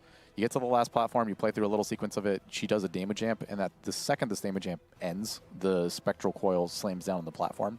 So notably, you know, this is your last little hurrah. You did enough damage, you make it through the damage amp, you do enough damage in the damage amp, and you kill it. Important to note, if you did not make it quite that clean, and you had to play a little bit more time, the thing that one-shots you is being on the platform when that spectral coil goes off. You can go take a little bath. You can go take a little bath. Swim in the pool a little bit, enjoy the fresh water of complete disgusting acid that's surrounding you. It will kill you quickly. Yeah. But it gives you a little bit more time than just a straight up one shot. And you've seen the tanks kind of like live for a good bit. Probably immune in there as well for a little while. Yeah. It's not an immediate over. The boss will then cast a channeled ability that does kill you, but it's not immediately over. There is some time afterwards to kill it. But there you go. Yeah, that's basically heroic Ula'tek. You know, a couple pain points. P2 is very scary rate damage. There's a bit of coordination check in terms of making sure that the kicks don't go off, but that's relatively not that scary. It's mainly just making sure that nobody dies and you have enough damage. So something that we'll see, you know, as they're curating these groups together is making sure that there's a balanced enough comp of classes that do damage on this fight to the point where the damage concern isn't really much of an issue. Notably, you know, 2-target and damage amps, a lot of these classes are not going to be balanced equally. You know, you're seeing certain ones of these classes just completely dunk this boss, and then other ones are very far behind. So just making sure that they have balanced comps will help them get more consistent Ula'tek kills as they go on. I wasn't listening to any of that. Can you say that again? Absolutely not. Oh, okay. Well, that was our Alienware analysis. Big thanks to them. And remember, everybody, Alienware is offering exclusive discount codes. If you are a viewer and you want a desktop, a laptop, and or one or more monitors, tl.gg/Alienware is the place to go. You join it through Alienware Arena and unlock those discounts. Those are what our players are playing on. And briefly, while we're all here, we get to play on the Alienware machines as well. That is quite nice. It's a refreshing FPS, especially for 30-player content. You really do want one of these high-end Alienware machines if you are trying to do these 30-player raids. But the big rigs. Yeah, I want to go back a little bit to what you were talking about the damage profiles, because I think that's one of the cool things about Ula'tek is it has a bunch of different damage profiles within the fight, right? Like if you're a spec that's good at execute, like Arms Warrior, you're going to be really happy at that part of the fight, right? If you're good at 2-target cleave, like Arms Warrior, you'd be really good at that part of the fight, right? And then there are some specs like Arms Warrior that are just good at the rest of the fight, too. The single target, the single target. The burst side AoE. platforms. So, you know, different specs get a chance to shine at the different parts of the encounter. Yeah, there's definitely going to be more of an emphasis even on the classes that don't shine on Heroic that will shine on Mythic. Yeah, right. You know? Also, if you're a class that is very tanky, can handle like a lot of big damage hits like Arms Warrior, then you'll be doing pretty well in this fight too. Yeah, somebody with access to, say, defensive stance or ignore pain would be pretty happy in those parts where you're kind of just doing the intermission and there aren't ads to hit. And you're running around maybe a heroic leap to get you into the coil soaks as needed. I've done some digging in the Dungeon Journal itself, specifically for Mythic changes. I think there might be something to grip. Oh! Yeah, it's ambiguous, but my ears perked up when I read it. Yeah, so there's a Mythic ad in P3, these little venoms, or slimes rather. And all the Dungeon Journal says is that they seek out venom, which means that they are a movable ad that will fixate towards something likely and start working their way towards it. I imagine it's like the middle of the room or something like that. Or maybe the players that have the venom on them or something. Or, yeah, maybe the players that have the venom that have been calcified and they're being soaked. So there might be something, hopefully, maybe this is cope, but there might be something to grip, which would make me even more mad that there is something to grip rather than there is not something to grip, because then that completely invalidates my crusade against Blizzard's hatred of DKs and not giving them a raid buff. Yeah, well, I think one thing's for sure is if there is something to grip on that fight, we got to give Arms Warrior death grip. I think that's the only rational thing we could do, given the tuning you right know, now. Insod Warrior did have a death grip. That's awesome. They threw a chain and yanked you. That's cool. Meat hook, right? Yeah, the meat hook, yeah. So let's get that in. I mean, we already have precedent, so might as well. That's time. also, DK DPS is just in a sad state of affairs right now, you know? Yeah, they're So- competing with the tanks down there. Yeah, to give even more argument as to playing a Blood DK, it's a safe tank, it does pretty decent damage, and DK DPS is looking pathetic. So if there is grips on the last boss, I wouldn't be surprised to see Blood DK exclusively played for that.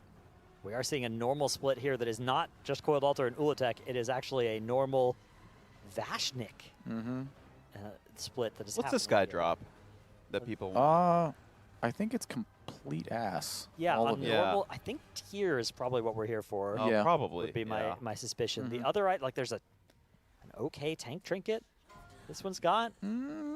But on the champion track, I don't see that being particularly Yeah. compelling for anybody. Yeah, at There's tanks, a staff, but also on champion track, who cares? tanks these days just play DPS trinkets. Yeah, we want the same ones that all the strength agi people Yeah, want off of the last two. We're past the days of having trinkets like the one off N'Zoth that's like a 90% DR absorb Oh. shield. Notably, though, they did actually, shockingly, they made a good tank trinket this raid Yeah. off of the turtles. That thing really? is actually good. Yeah, if you felt compelled enough to use it, which most of the tanks don't necessarily need with good play, but if you felt like you wanted to use it or maybe you wanted the cushion of playing it, that thing isn't bad. Which they struggle with for some reason pretty frequently in making good tank trinkets. You think of things like, you know, Machimba's ritual bandages or something like that. It gives you like a absorb shield for one melee. Yeah. That trinket has never, ever been good. Yeah. But, you know, they every now and then they make a couple bangers. The N'Zoth Yeah. tank trinket was unbelievably OP almost, and this one is pretty good. Yeah. You guys remember there was like the diamond as well that sort of gave you like a flat or like a building up shield? Oh, was that thing? from Neltharian's Lair? There was the one from There was a Battle of horrible- Zaralor Okay. that everybody was like wearing into the next season. Oh, a good one. Yeah, it was a good one. Oh, it was a good one. Yeah. Uh, The diamond, it was like an opulence tank trinket. Hmm. But I think mostly it's been cheat death trinkets are the tank Yeah. trinkets that we'll wear. well, that's just like, you know, OP proc. Yeah, it's just so powerful. It's a lot of... But we haven't had one of those in a couple seasons now. Thank God. Yeah, because it's always like just a no-brainer You just auto have to pick. wear 'em if You you're just have smart. to, yeah. And but then you do get to see who's not smart. Yeah, that is true. Yeah. Even the people that are like, oh, I'm not going to wear that. The sim says it's bad. It's like, okay. I remember good luck. when we were doing Jailer progression, I had to come in and tank the boss because Scott had an emergency. And I was really nervous going into it because, one, I haven't tanked like at end boss in forever. Secondly, it was my first time tanking a Race to World first end boss as it's being progressed, which is just like completely unique beast in terms of tanking. And third, that thing had a reputation of one-shotting tanks. Like, there was the gif of Echo, or I believe it was either Echo or Method pulling up. I think it was Maris, actually. He threw a Keck Smash on it before it landed, and he got meleeed instantly one-shot on the pull. So I was, like, super nervous. I was like, okay, yeah, I'll just go out there and give it my best shot. You know what I mean? And I did not have a cheat death trinket. There was the Fate Scribe one that was super OP. Right. And we went up and pulled it, and on the first tank combo, I got one-shot. And then we stopped what we were doing and then went back to normal of the Fate Scribe raid to go kill that boss so I can get a normal cheat death trinket, which is one tier prior on the lowest difficulty imaginable just to get that trinket. I did get it, and then I put it on. And then I felt comfortable, and I took it off for one pull, and I got one shot again, and then I put it back on. Yeah. Yeah, How I it goes remember that usually. boss. That had the big gavel. It was like a 3-second swing timer. Yeah. And just it would take you out when it connected. There were some specs that just could not tank the Jailer for the first like month that it was out. Like you rock up with a prop paladin and they're in for a world of trouble. Even his normal melees were terrifying. Yeah. Dude. Yeah, and then the ones where you'd like throw the big mace at you as well from far away and just absolutely murder you.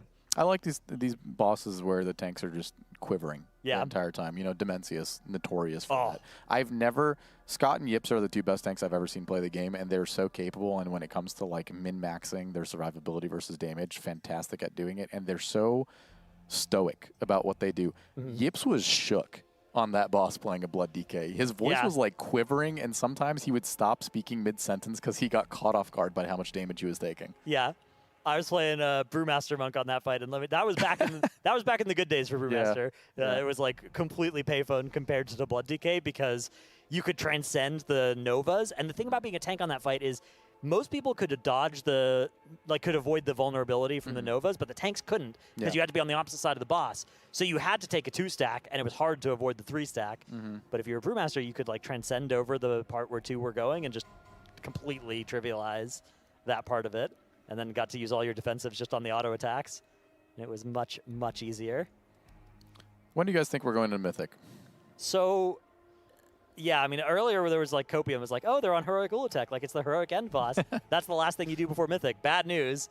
There's more normal splits to do, and the reason you're doing more normal splits is you're trying to power up your characters more for more Heroic Ula'teks that are going to have to happen after these. So I suspect that we will be doing this for the lion's share of today. Yeah. I think powering up characters in a bunch of these normals and then going back, doing a bunch more Heroic Ula'teks. And then it'll be dinner time, and then we'll come back, and I'm sure there'll be like some lair boss nonsense to do, or some Mythic Plus to farm.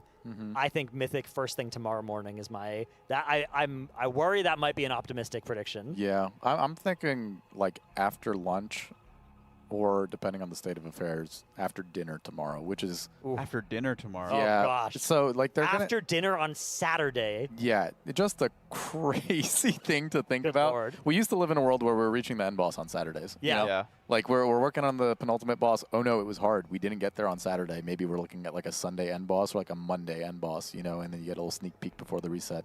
But now we're staring down the barrel of, you know what? The week's almost done. Guess what we got looking forward to after all of our hard work? Nimrissa Wavecaller. Yeah. You know? Yeah. For all we know, that boss is still bugged too. Yeah. Who's to even say it's bugged? Maybe it's just intended to one-shot you. Oh yeah. True. Maybe it's supposed to be for next tier. Yeah. We're able to farm the gear from that one. Yeah. Who knows? The tuning this time around has been kind of all over the place. I wonder if it's easier on like Mythic 15 rather than 25 as well, because I think most of the people that have been doing Mythic Nimrissa have been trying it on 25. Yeah. Oh, I would not be surprised if the same tuning, like scaling mishaps that have plagued this raid have also affected that boss. You know, I was saying this earlier this morning. I wonder what Ula'tek on Heroic is like with a 10-man raid. I bet it's a blast. So one thing that is true is, you know those green circles in the last phase? Yeah. One of the hotfixes they did to it makes them bigger in smaller raid sizes and smaller in larger raid sizes. So it didn't launch that way. The first version of this fight that we were fighting earlier this week didn't have that tech. But that is at least a good way for that to scale to still be relevant in 10-player content, right? Yeah. To make it a bigger green circle around you. Because, of course, there's just less people in the same play space. Yeah, most of the other stuff has been like scaling really, really favorably towards 10-player raid. My question is just about like the raw amount of damage events that take place. Because, you know, in a 10-player raid, you're expecting it to probably be 2 or 3 healed. Yeah. And so especially on that fight where you kind of split up the raid. Probably got to be 2. Yeah, probably a 2-healed boss.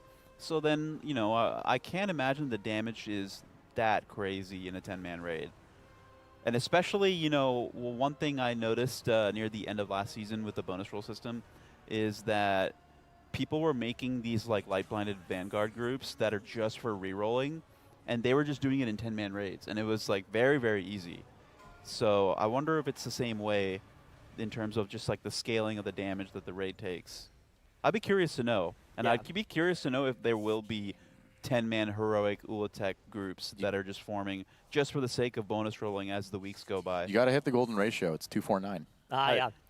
The classic, the tried and true. There's some inscrutable, you know, comps that I still to this day don't get. 249. It's a great ratio. There's 236. Yeah, 236. Yeah, that's a good one. Do you ever get the quirky ones, like the really, really weird off-number ones? No, I've never got any really weird off-number ones. I've gotten some inexplicable 30-man raids where clearly, like, the leader is just inviting whoever and, you know, that just signs up. Yeah. Thinking, like, oh, we can get 6 pieces of loot to drop. I'm sure, like, this was going to go over really well. Dude, the math people do in their heads as well, where it's like, oh, I'm going to get more loot if I invite more people. It's like, no, they're going to roll on. Exactly. They're rolling on the ice.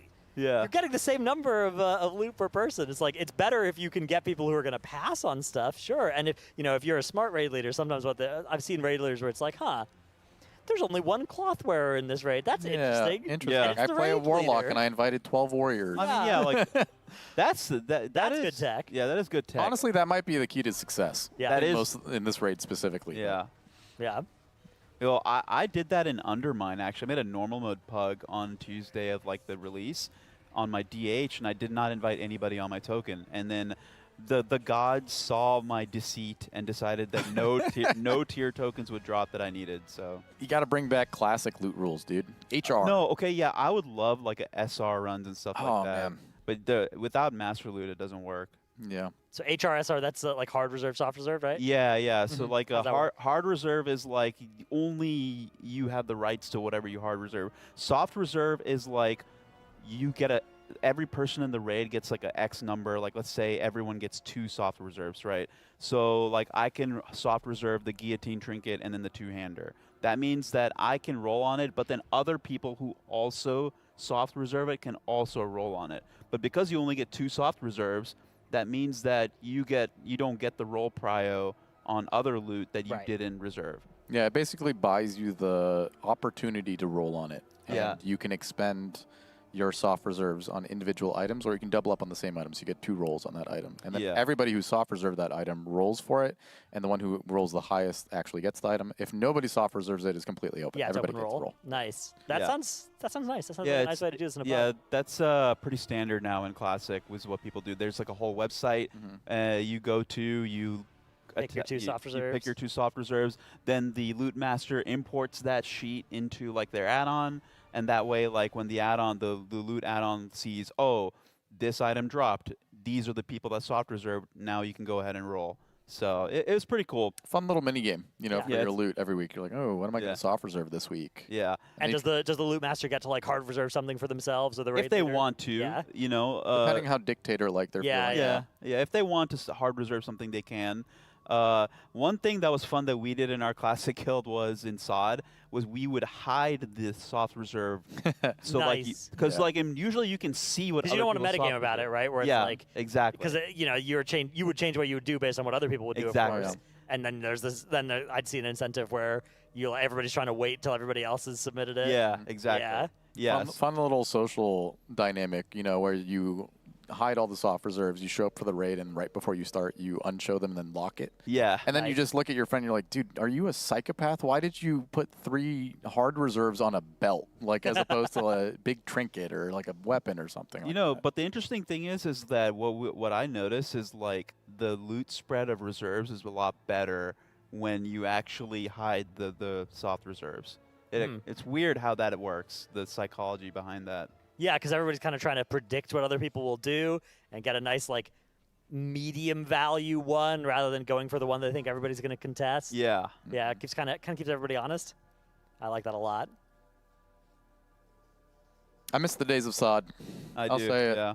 I hate bringing it up all the time because I just sound clingy, but wow. What a fantastic game. Let's get more of that on there. The joy of casting splits, especially I think we got a special permit. If we're casting splits on a Friday, we can kind of say whatever we want. But one thing you'll learn is every caster has their own comfort topic that they can just like spew some like verbal, nonsense about for 30 minutes or an hour. And I have dreams of SOD. Yeah. I'm not even kidding. Like when I have had a tough day and I'm subconsciously seeking comfort, I dream of doing Scarlet Enclave with my friends. Oh, yeah. Bring me back, dude. If you thought Arms Warrior was OP in this version of the game, I do. If you saw Arms Warrior, in a SOD with an Ashbringer and Oh the my Scarlet Enclave set bonus, it was crazy. They're just ripping off the tanks. They're dying every pull. Yeah, so the set bonus in Scarlet Enclave was your Whirlwind, which in Classic is a 9-second cooldown. Every time your deep wounds ticked, it reduced the cooldown of Whirlwind by like 0.3 seconds, but there was no cap on it. So if in you had multiple AoE, targets, oh my God. AoE, you would have Whirlwind up every global, and Whirlwind did a ton of damage in AoE. So, and on top of that, Ashbringer was just like it leached. It did a damage proc and leached health from mobs, and then gave you a ridiculous primary stat stacking thing based on how many. Yeah. So in AoE, you were just like a blender. Freak of nature. Yeah. Yeah. You were like you were doing like cleave Whirlwind. That was like your globals in AoE. It was really so fun. Yeah. It was so fun. All the classes in SOD were so fun. The gearing process, amazing. Like you think of RPG character progression, it's the pinnacle of all of World of Warcraft's game modes in terms of what they did to make you feel not only like you're playing with the community as a whole, but excited to go back and do old content for people who are lower geared than you. There was always an incentive for you to go back and help people. And then there's that sense of like small scale community where you had to do things in groups together. So like you get the social aspect of like specifically trying to play with other people. Oh, it was so good, man. And the classes were fun. You'd boot up another character and then you had a good old time. You could play that thing endlessly. It was so much fun. Classic Plus better be that. Yeah. See? Something along those lines. It could be all of that and more. I yearn for that. Until they announce what it is, it can be that in your head as well. That's true. It's That's the joy of Classic Plus. It's whatever you imagine it to be for now. Cliff Wow says, this guy's still talking about SOD. I will talk about SOD until the day I die. I'll be on my wedding, like giving my, what's it called? Vows. My vows. Yeah. And I will vow to love my wife as much as I love SOD. Or, about as much. About Almost maybe as much, a little bit less. Yeah. As much. I am a champion of women, and I love very deeply. So I would like True romantic. I would like to love her as much as I love the thing that Your I spouse love most. can never get you an Ashbringer, I don't think. No. Actually, I think once you get married, you can play on each other's accounts, and it's not like account sharing anymore. Oh, I'm pretty sure that's in the terms of service. That's what I've been saying this for years. Okay, this is going to be completely unhinged. Yeah. I think that what Liquid should do in order to win the race more reliably is they should pick a good guild, like one of the non-race world first guilds, and then every Liquid Raider should marry one of the players in that guild. Oh. And then what they do is you bring them to the race world first, and then all this time where we're sleeping, if you have a spouse, they can play on your account while you're asleep and grind M+, right? Like you think about it, we're talking about like, oh, when do you do all this M+ time? Your spouse does it overnight while you are sleeping at the race world first, and bang, you've got all the crests, you've got all the M+ gear. They could farm myth crests on your alts, and you could craft mythic weapons on your alts to make Ula'tek heroic easier, right? Yeah. It's how does it work with children? Does that fall in the same category where they're allowed to play on your account? Surely. I mean, I think so. Okay, hear me out now. Right? I'm adding another layer onto your plan. Yeah. So now we got shifts going, right? We got spouses playing at different hours of the day, so there's constantly someone awake. Now you also have children with the designated purpose of making them race world first raiders. They spend their entire livelihoods training these guys to then take over when the inevitable age kicks in and you are no longer able to play. And then you start just a race world first breeding factory, like a continued legacy of your family tree being completely predicated. It's like if you're based on good, you become a raider, and if you're bad, you become like the helper that does the M+ on the account overnight. Exactly. It's like taking up the mantle of Fired Up's having his kid, and he's just training him to be the world's best mage from now on. And then, he spends his entire teenage life exclusively only playing World of Warcraft while his parents are both taking their shifts in the race world first. And then once, it's of time, you then pass on the mantle, and then your kid ends up doing that. Yeah, it's like Viltrumites, but for World of Warcraft raiding. We're cooking with this. We got a good I'm pitch. just saying, like, you haven't seen them do this yet, but the next time they lose a race and they're looking for ways to optimize for the next one, mark my words. If you're in like a US, 5 through 50 guild, expect to see a strange offer in your email inbox. An interesting DM, maybe. From Liquid Max, yeah. Like, hey. Are you single and looking to raid? How dedicated are you to playing the game at the hours of midnight to 10 a.m.?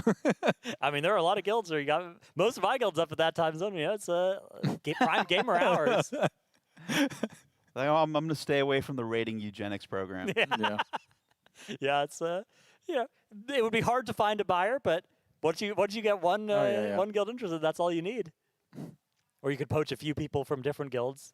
That'd be a lot harder than just taking a guild wholesale. A great, questionnaire set of questions on that one. It's like name, age, how long have you been playing World of Warcraft? Do you like long walks on the beach? What's your favorite kind of music? What's your Raider IO score? Any special interest? Any alts you don't like? How flexible are you to like a messy living space? How flexible are you on playing Guardian Druid versus Brat Warrior? Take a screenshot of your bags right now. I know a lot of people who would instantly fail that test. Oh, yeah. Fired up with some item from Dragonflight in there still. Thankfully, I use a bag add-on now that just kind of like categorizes everything, but I always wonder like what, it's like the Homer Simpson meme where he's like in his underwear, he looks very fit, and then like the back is all like, all the fat's all tied up. Like that's what my bags are probably like right now. Absolutely. Yeah, those bag add-ons definitely make it look prettier, but then you scroll down and it's got like legacy as a category there, and you've just got, like, do I really need these Encourage tier tokens here? Yeah. You never know. Do you know who's notorious for just having items in his bag for no reason at all? Fired Up. Yeah. Unsurprisingly. You'll try and trade him loot during splits sometimes, and he's like, oh, my bags are full. He opens it up, and he's got tier tokens that he hasn't opened from 2 expansions ago sitting in his bag. Yeah. Do you guys do like a pre-patch spring cleaning of your bags? Yeah. I do. I try Yeah, to. me too. Yeah. Yeah. I'm too OCD to not have a sense of direction with everything that I own. Yeah, I just you know, every so often I'll just, because what some bag add-ons do is they'll categorize like mostly like it's armor slop that's like in my bags, and it'll categorize it according to like if I have it assigned to a set, which I usually am good about that. So like I'll have like a set for every spec and then like a PvP set. So as long as an armor piece is in those categories, it's safe. Anything that's just in like the armor or weapons category, like the generic one, I'll just, you know, right before the patches vendor everything. We have gotten some gift subs as well. Thank you for those, although I can't quite see the name. Snapple95. Oh, that's my supervisor. Oh. Yep, at work. Shout out Savannah. Thank you so much. Shout out. Thank you very much. She's been terrorizing me in the chat every now and then, though. She keeps complaining about the fact that I wear shorts. I've seen her in here every day. No, dude, the people at my work are the most supportive people of all time. They just throw up the stream all the time when I'm at these events. That is awesome. Yeah, they're the cutest. But yeah, she does terrorize me about the fact that I do wear those shorts. She deeply, deeply dislikes those shorts. Oh, the shorts from yesterday? Just shorts in general. Oh, shorts in general? Yeah. We got 5 gift subs from Caseman as well. Thank you for those. Again, the best time to get your sub into this Twitch channel is right now. You will get no ads for the remainder of the race unless this race goes generationally long, which it's looking like it might. This might be one of I'm the longer optimistic, ones. man. I see. Yeah. I think the first 4 bosses are going to fall over. I just think it's going to be a standard rate, you know? Yeah. We're off to a slow start, but I'm looking at, 12, 13 days. It's like, yeah, okay, splits took a day longer, but does that mean that Mythic is this overtuned as well? Probably not necessarily, because a lot of the tuning has come from the fact that it is scaling weirdly for certain players, right? Size, And Mythic is a lot more of a easy target to aim for. Yeah. You know how many people are going to be in there. This is my fork in the road meme view of the raid. It's either going to be Sunshine and Rainbows, where it's going to be similar to Nerebar Palace. I think the first 4 will be really easy, and the last 4 will be quite hard. Or the rain and thunderstorm and terrifying lightning of Vault of the Incarnates, where each boss is like impossible because there's some kind of bug or overtunedness going on, and then they need to wait for it to be fixed. That happens like 3 or 4 bosses in a row. There's another disaster case where they're just all too easy. Oh, and then yeah. You've just done 7 days of splits and then 1 day of progression, and you're like, oh, okay, why are we doing this? Dare I say, Mythic is usually a little bit more polished than the 30-man heroics. Yeah. I think you which are is right a about that. dangerous statement to be bringing up, But I assume that the majority of the first bosses will just kind of fall over, and then they'll reach a complete wall that seems maybe a little bit out of reach, that gets smacked down a bit. I'm thinking, maybe Scissorek, maybe Coiled Altar might be a little sketchy. Coiled Altar on PTR was kind of hilarious, so we'll see how they deal with that one once I get to it.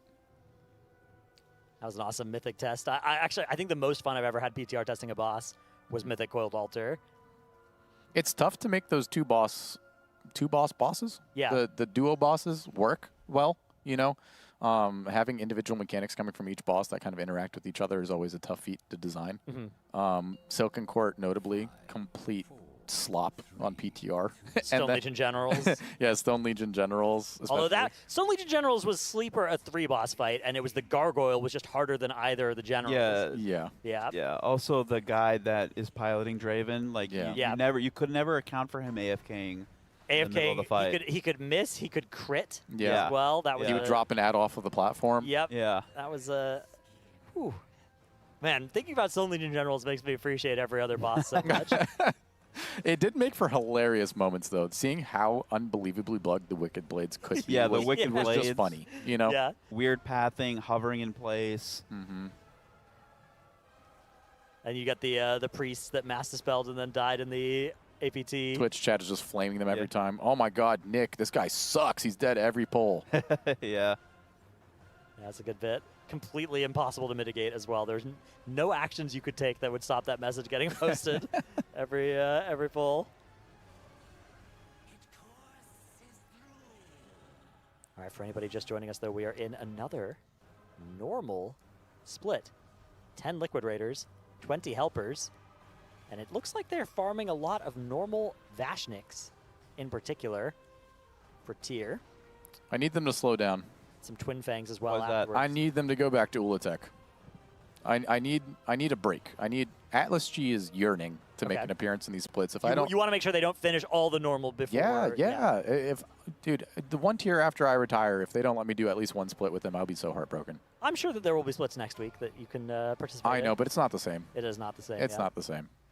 Next week they might even get some helpers in for harder bosses as well. I would be shocked. Yeah, I think Personally. next week will be a lot more about the bonus rolling. True. Right? Yeah. I think, when you're reaching week 2 and you're seeing heroic splits on the menu. It's about getting them done super fast. Yeah, you look at that and you're like, I don't even care. Like, I don't want to do these to begin with. Oh my God, why didn't you hit your item the first week? I hate you, So I doubt they're going to do anything that makes it even possible to wipe or less efficient. If anything, they'll probably just go in with the comfort of knowing that they don't have to stress about the damage amps or damage checks on the last 2 bosses, but I would be shocked to see them do it outside of Guild. An interesting thing is that this time around, main characters don't actually get stronger when we open our vaults in the most cases, right? That will be a very weird feeling. You're taking your bonus roll. Like, alts probably want to take a bonus roll, but I bet in Liquid will probably take the item instead for the immediate power for the splits. But for most players, you're taking a bonus roll on most of your characters out of most of your vaults this season. So yeah, it's kind of a going to shame. not power up on Tuesday quite to the extent that you used to. I wonder if it really is like a difficult technical limitation to make it so if you have an item, it will just be taken off the bonus roll list, right? Because, I mean, imagine like you see, like, for example, like Coiled Altar has like a bunch of good loot, right? And but your vault has one of its items, right? It makes sense to be able to just take it. Yeah, but then if you bonus roll it next week, you could bonus roll the same item. And that is a bit of a disaster, Yeah, and then you can take that item off of the loot list for the next bonus roll on the following week. Right. Yeah, it's pretty. I think hopefully, I imagine this is something that'll be fixed in like a 0.5 patch or something, right? That it's not something they can just hot fix. I don't think it would fix everything with bonus rolls from the vault, but it would fix some of the worst feeling that people are going to have this time around. It's because right now it's like very parasitic, right? If you take one bonus roll from your vault, all your future bonus rolls get better, and if you take any item from your vault, all your future bonus rolls get worse. Exactly. Imagine the feeling of it shows up in your vault and you're not taking it because you don't want to waste the opportunity of coining it later. Yeah. And then you show up week after week after week and you're coining every single item except that, and it never shows up in your vault again. Yeah. Oh my God, I would crash out. Yeah, I mean, for the most part, the good news is, like, if it's the best item from that boss, you could just take it and move your bonus roll somewhere else. Yeah. Right? In a lot of cases, if you removed the best item from Ula'tek or Coiled Altar, it might change where your bonus. Like, now you're like, okay, I'll bonus roll Mythic Turtles or something instead. Real bad day to be strength edgy. Yeah. You're looking at Cold Altar and be like, give me everything. Yeah. Well, yeah, the tough part for some players as well is depending on how quickly you make it to Mythic Coiled Altar, you could just roll the same thing on Heroic at Myth 1 out of 6, and the next week you roll it after having upgraded it to Myth 6, and now you roll it at Myth 9 out of that same boss. There goes all your crest. That makes for a good question that if you are going to bonus roll Coiled Altar, maybe you hold off and see if you can kill it that week, and then just drop it there and get the 9 out of 6. Yeah, if you can get to that boss early on Mythic, although there are a lot of scary-looking bosses standing between you and Mythic Coiled Altar. I'd say for most people it's not a concern, but maybe for these guys it would be, right? Yeah, I don't think it's really a concern for Liquid either, because I think Coiled Altar dying next week is almost a given for them. So they can definitely plan to bonus roll it on Mythic. Yeah. But everybody else is like, no, we will not be killing that boss. I imagine the question week is 7, week 14. I imagine the question is going to be like, who needs to bonus roll Ula'tek? That's really the only bonus roll. I think most people I know are currently planning on doing that over Coiled Altar, right? Roll. Yeah. Coiled Altar is like, it's Arms Warriors, Unholy DKs, maybe Blood DKs, that kind of stuff. I have a bone to pick with whoever's running this split. Massive bone. Why are they moving the boss? Yeah. Oh, Alice has perfected this boss on the normal former mode. raid leading of splits in me is getting irrationally angry seeing this. What are you guys doing? You want to just fight the boss in purple or orange the whole time? Yeah, so like the basic bit of this boss is he empowers himself based on where you position him in the room, right? You don't want to empower the same altar over and over again. And when he casts him by, he does a bunch of damage if you keep empowering the same one. But normal doesn't hurt, so you Yeah. can actually just keep him completely stationary at the beginning of the room and just cleave the fun little funnel ads right on top of him and not have to move and worry about these split ads. Whoever's leading this one, they got this guy moving all over the place. Okay, hear me out. This is closer to the exit towards Twin Fangs than the entrance is. So by doing some of the movement during boss combat, they're shaving some seconds off after the boss dies. But is it more efficient than standing completely still? That is a good question. I mean, we've got enough death grips to bring the orange ads over here. Personal beef. Is going to get cleaved down here. I know it's close. It is close for sure. Completely unnecessary personal beef. The best kind. The most fun kind of beef. Who's leading it? Is that Zevi? Oh, man. I have to have a word with him later. How much do boss strats get to be dictated by like the leader of a specific split versus, you know, passed down on you from Max or the analyst or whatever that's like, and decided by everybody where it's like, hey, here's how we're doing normal Vashnik and splits, and here's how we're telling the helpers to help. I think there's a general plan for most of the bosses that have like points of failure, you know? But when it comes to something like normal Vashnik, you can do whatever you want. As yeah, long as it's pretty much up to you. When I was leading my splits, I would basically just do my own thing, and I had a record, you know, going for I think 5 tiers in a row of the fastest splits. Wow. Yeah, not to toot my own horn. It was just a matter of fact. But yeah, you just find innovative ways to, you know, shave off a little bit of time. My splits would finish sometimes like 20, 25 minutes early. We just go like hang out. Sounds great, mate. Break, that kind of a thing. Let's go, THG. Your splits finish fast? Yeah, you remember you were in my split once. Yeah, I know. Yeah, just but I'm part of Pebble Dunk keep now. rocking free breaks. You see what they're doing on Vashnik? You guys doing this? They're We running it on already did the normal 3 all runs. around the room, man. Oh, we just sit in one Yeah, side. you sit at the beginning, right? And you Yeah. don't move. Yeah, absolutely. Yeah, that's our group. THG Pebble approved. Dunk. Pebble Dunk. But guess what? You know how I came up with that strat? How? Well, I could see the whole room because of my Zennies. Really? Visual Yeah. clarity brought to you by those specific ones? That's right. I was like, why would you go that far when you could just sit right here? True. And that's what the Pebble Dunks did. And guess what? With my Zennies at tl.gg/Zenny, if you use code RWF, you get up to 25% off. How much is that? Up to Up to 25%. 25%. Oh, my Yeah. God. It is a crazy deal. You need to save those pennies for Zenny. Oh, yeah. No better use of your penny than spending Yeah. it on some Zenny. That's right. There you go. And what are you up to, Jet? Not wearing any Zennies, that's for sure. I think that's a it's mistake. holding me back. Yeah, I mean, That's this why you're whole here. desk, we You know need to what? get these guys some Zenny. This is a complete crime. I have them on my desk, actually. I don't have them on right Oh. now. But the next time I show up to cast and you're coming up to do the good word of preaching the word of Zenny, I will make sure to have them. That is great that you at least have them on your desk, ready to Oh, go I at would any time. literally never go anywhere without them. But yeah, it is a big mistake to be here without them. Oh, fill me in again. What's the code? RWF at tl.gg. And how much percent? 25% up to 25% off. Ridiculous. At tl.gg/Zenny with the code RWF. Yep. Wow. Wow, thank you, THT. Thank Yeah, you so and much. Dratnos, you're here too, man. I gotta get those Zennies on, yeah. Yeah, he needs them. I don't know- I Everyone don't know what needs came them. over me. We're gonna go get lunch. It's gonna be great, and there'll be more split runs, guys. Huge content. I know everyone's hyped about them. THT, how many more? Normals. Yeah. Keep it real with me. No, no. Yeah. Actually, do you know? I'm trying to get Yeah. in them.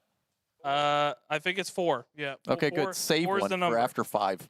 I don't think that's happening. No, just put in an official word. They'll understand. I'll try. Yeah. I'll try. Preach the good word of heroic Ula'tek for a little bit. Yep. Yep, in the wise words of THD. Yep. Yep. All right, so the Raiders are now all going to lunch. In the meantime, though, we are going to check out some of your pets and transmogs Oh, boy. thanks to your donations. So up first, we have Flynn, the dog, from Fate645. We'll get to take a look at momentarily. We've got some cats now Ooh. on the got menu. some I've been waiting for some cats. Here it is. Oh, that's like a professional grade photo shoot. Looking That is, festive, yeah. looking Oh, he's so festive. polite. Look at him. He sits so still for a photo. He's so well behaved. Now, is that a small dog or a large ornament that we've got there? I'm trying to.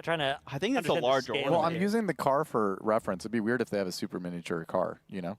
Yeah, but It mi- how far in the background is that, right? Yeah, That's the question. it very well could be a gigantic dog and a gigantic ornament. Yeah, Can't rule that out.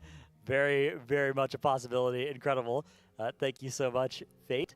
Now we have some others as well that we can take a look at, too. Again, tl.gg/donate, the place to go. $30 or more will get your pets, transmogs, WoW housing, those sorts of things shown and reviewed on stream. Up next, we have Corvo the cat that we can take a look at from Mavelith. Let's see some cats. Yeah, I like seeing some cats. I like seeing the strange ones, like the non-standard animals, Yeah. right? The off-meta animals too. I want to see some orange tabby We've got an cats. off-meta one coming later. I won't spoil it, but Ooh. we've got some cats on the way. First, here is Oh, that. Oh. That one's got a What an absolute What gentleman. a gentleman, yeah. Oh my God, no funny business from Corvo at all. incredible. He manages like a robust business. Just I know that. dapper, dude. Yeah. Yeah. Absolutely, yeah. Very very polite looking cat as well. Mm-hmm. He seems like the kind of guy that would cold call you for one of those little sticks. You know? Yeah. Yeah, sort of get some middle management vibes, Yeah. you know. Mm-hmm. He's selling some shoes, some mittens. Do your cats make too much noise? That's what he opens his cold calls with. He seems like a bit corporate, but not so high up to the point where he's like out of touch. You know, Yeah. he's in tune with the spirit of the company itself. He's like the pleasant cubicle coworker you look forward to seeing every single day. Yeah, like a good boss, you know, type Yeah. thing. He's hanging out at the water cooler, like complimenting you and asking you how your weekend's going. Yeah, lapping up some water from the bowl. That's right. Yeah. We love Corvo. Incredible. Yeah, I've got a 5 a.m. meeting with my my food bowl. You know? Yeah, and now you get to as well. Yeah. Yeah. We love Corvo. I'm so glad that we're getting some cats on the broadcast. That's good. Yeah. Absolutely, yeah. Here is Cats the are such next weird little ones. guys. Two, a double Oh. feature. We've got Midnight and Ella here from Tina. It would be weird if the one on the bottom is Midnight, right? Yeah, I think Midnight. I've got a deduction from the fur color A hunch. of which Yeah. one might be Midnight. Yeah, which and then by the process of elimination, I figured out which one Ella might be as well. Spiritually, I feel like these two cats align with me and Jet very deeply. Oh yeah, Mm-hmm. I see you guys in that exact pose also often in the caster room. Yeah. All Well, the time, really. Thank God it's in a separate room where nobody can really see it, although it is a transparent fishbowl. Yeah, But thankfully with all those full-length windows and glass Yeah. doors. Yeah. we be cutting them up in the back room Yeah, of between course. shifts every now and then. No shame, no shame. And Midnight and Ella, yeah, look super company. Look like best friends as well. Mm-hmm. Yeah. Though I feel like I assume Midnight is taking a little bit too much of the cat Well, bed. it's not like there's open cat bed space there that Ella could go into, Yeah. but yeah, chooses instead. This the edge. picture reminds me of. This is gonna sound a little weird, but it's a TikTok or it's like a Twitter video of a cat that is being recorded as it's smelling the feet of another cat with its eyes closed. You've got an interesting For You page. And then the cat opens its eyes and realizes it's being recorded, and then slowly pulls away and like looks away from the camera. It's maybe the funniest like short form cat video I've ever seen in my life. That is a high bar. Yeah, There's a lot of it's strong so content. funny. It's so funny. Can't say I've seen that one. So, You have to find it. Are you somebody who's able to find these old like TikToks or short form videos and then send them to people, or do you just like remember them and hope you see it again someday? a little bit of both. The problem is sometimes a lot of them just like disappear off of the face of the earth, and it's kind of hard to find. Oh, All right, here's a penguin. This is one of the Oh. off-meta pets. This is from Indica, and certainly a real penguin. Steve here, Indica as well, who donated $150 as well. I know it's a Big totally thank you. real penguin, but what is that real penguin made of? I'm sure fur and It other. kind of looks like Yeah. Legos, but That's a right? visual, like the texture of it is like an optical illusion. yeah. Yeah, this penguins, and they do that to blend in the Antarctica Lego store. Not to roast Steve, but he needs some lotion in his life. He's looking a little dry. He is, yeah, a little bit. Well, maybe been out of the water for a while. Mm-hmm.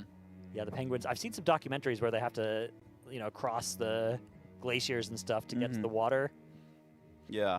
They're around funny there. little guys, yeah. Yeah, He's got some interesting feet, too. They're like purple little hot dogs. Yeah. they are. Yeah, I think that might be pretty realistic. I've seen they've got some funny feet. Some happy feet as well. I've seen. There's another documentary about penguins. Not as business dressed as Orvo was, but kind of has the same demeanor, you know? Yeah, Yeah. similar vibes. I don't know if think. you guys are like feeling that as much, but he seems like a business professional. Hmm. Yeah, no I can see it. nonsense in this picture from him. Yeah, I'm getting a little bit of, maybe some hubris or aloofness from the. Maybe it's just the upturned beak there. Yeah, it's like he's turning his nose up. Like he's got a little secret and he's not going to tell you what it is. Yeah, he's like, he's aware that he's all that, right? A little cheeky. Yeah. Absolutely, yeah. So those have been some of our pet donations. TL.gg/donate. $30 or more will get a pet or a transmog shown or discussed on stream, as well as housing too if you want. We've got a WoW House thing. But here's Rio from Level Clap. That's a good username as well, Level Clap. I like that. But yeah, here's Rio with the orange bandana as well. Looking adventurous. Absolutely. Yeah. Rio looks like a bit of a wild boy, Like he behaves well. There's another one. Oh, yeah. Oh. I doubled down on what I just said. Yeah, he looks like he likes to have fun. Yeah. Nice new bandana as well there. Not in like a mischievous way that is disrespectful, but he's got some energy to him. Yeah. He's got a little bit of character. Oh my God. Yeah. Look at Look it. at all this charisma. Oh yeah. This is a dog who knows his self, Mm-hmm. He knows probably a good run around the dog park, And so polite and happy in this picture. Also, what a diva. Is that his lashes or is that his ear behind him? I think it's lashes, man. I think that might be the tail? Part of the ear from this angle. It might be. It looks like he's just got Maybelline on, And is that another new unique bandana, or is that just the fur? That looks like cloth. No, right? look, It's a bandana. It looks like a bandana. Bandana. That's his look, That's yeah, his he's just thing. a bandana fan, right? He's a bandana I have dog. Enthusiast. Yeah. Oh, look outside. Action shot. Yeah. The LeBron James of dogs. Mm-hmm. If you don't know, LeBron James was the Michael Jordan of basketball. Yep. Frank is going to come over here and beat you up for saying that. Yeah, you can't make fun of basketball near a Danish man who thinks that he's American. Yeah. So I've learned. It's, Touchy subject with that guy.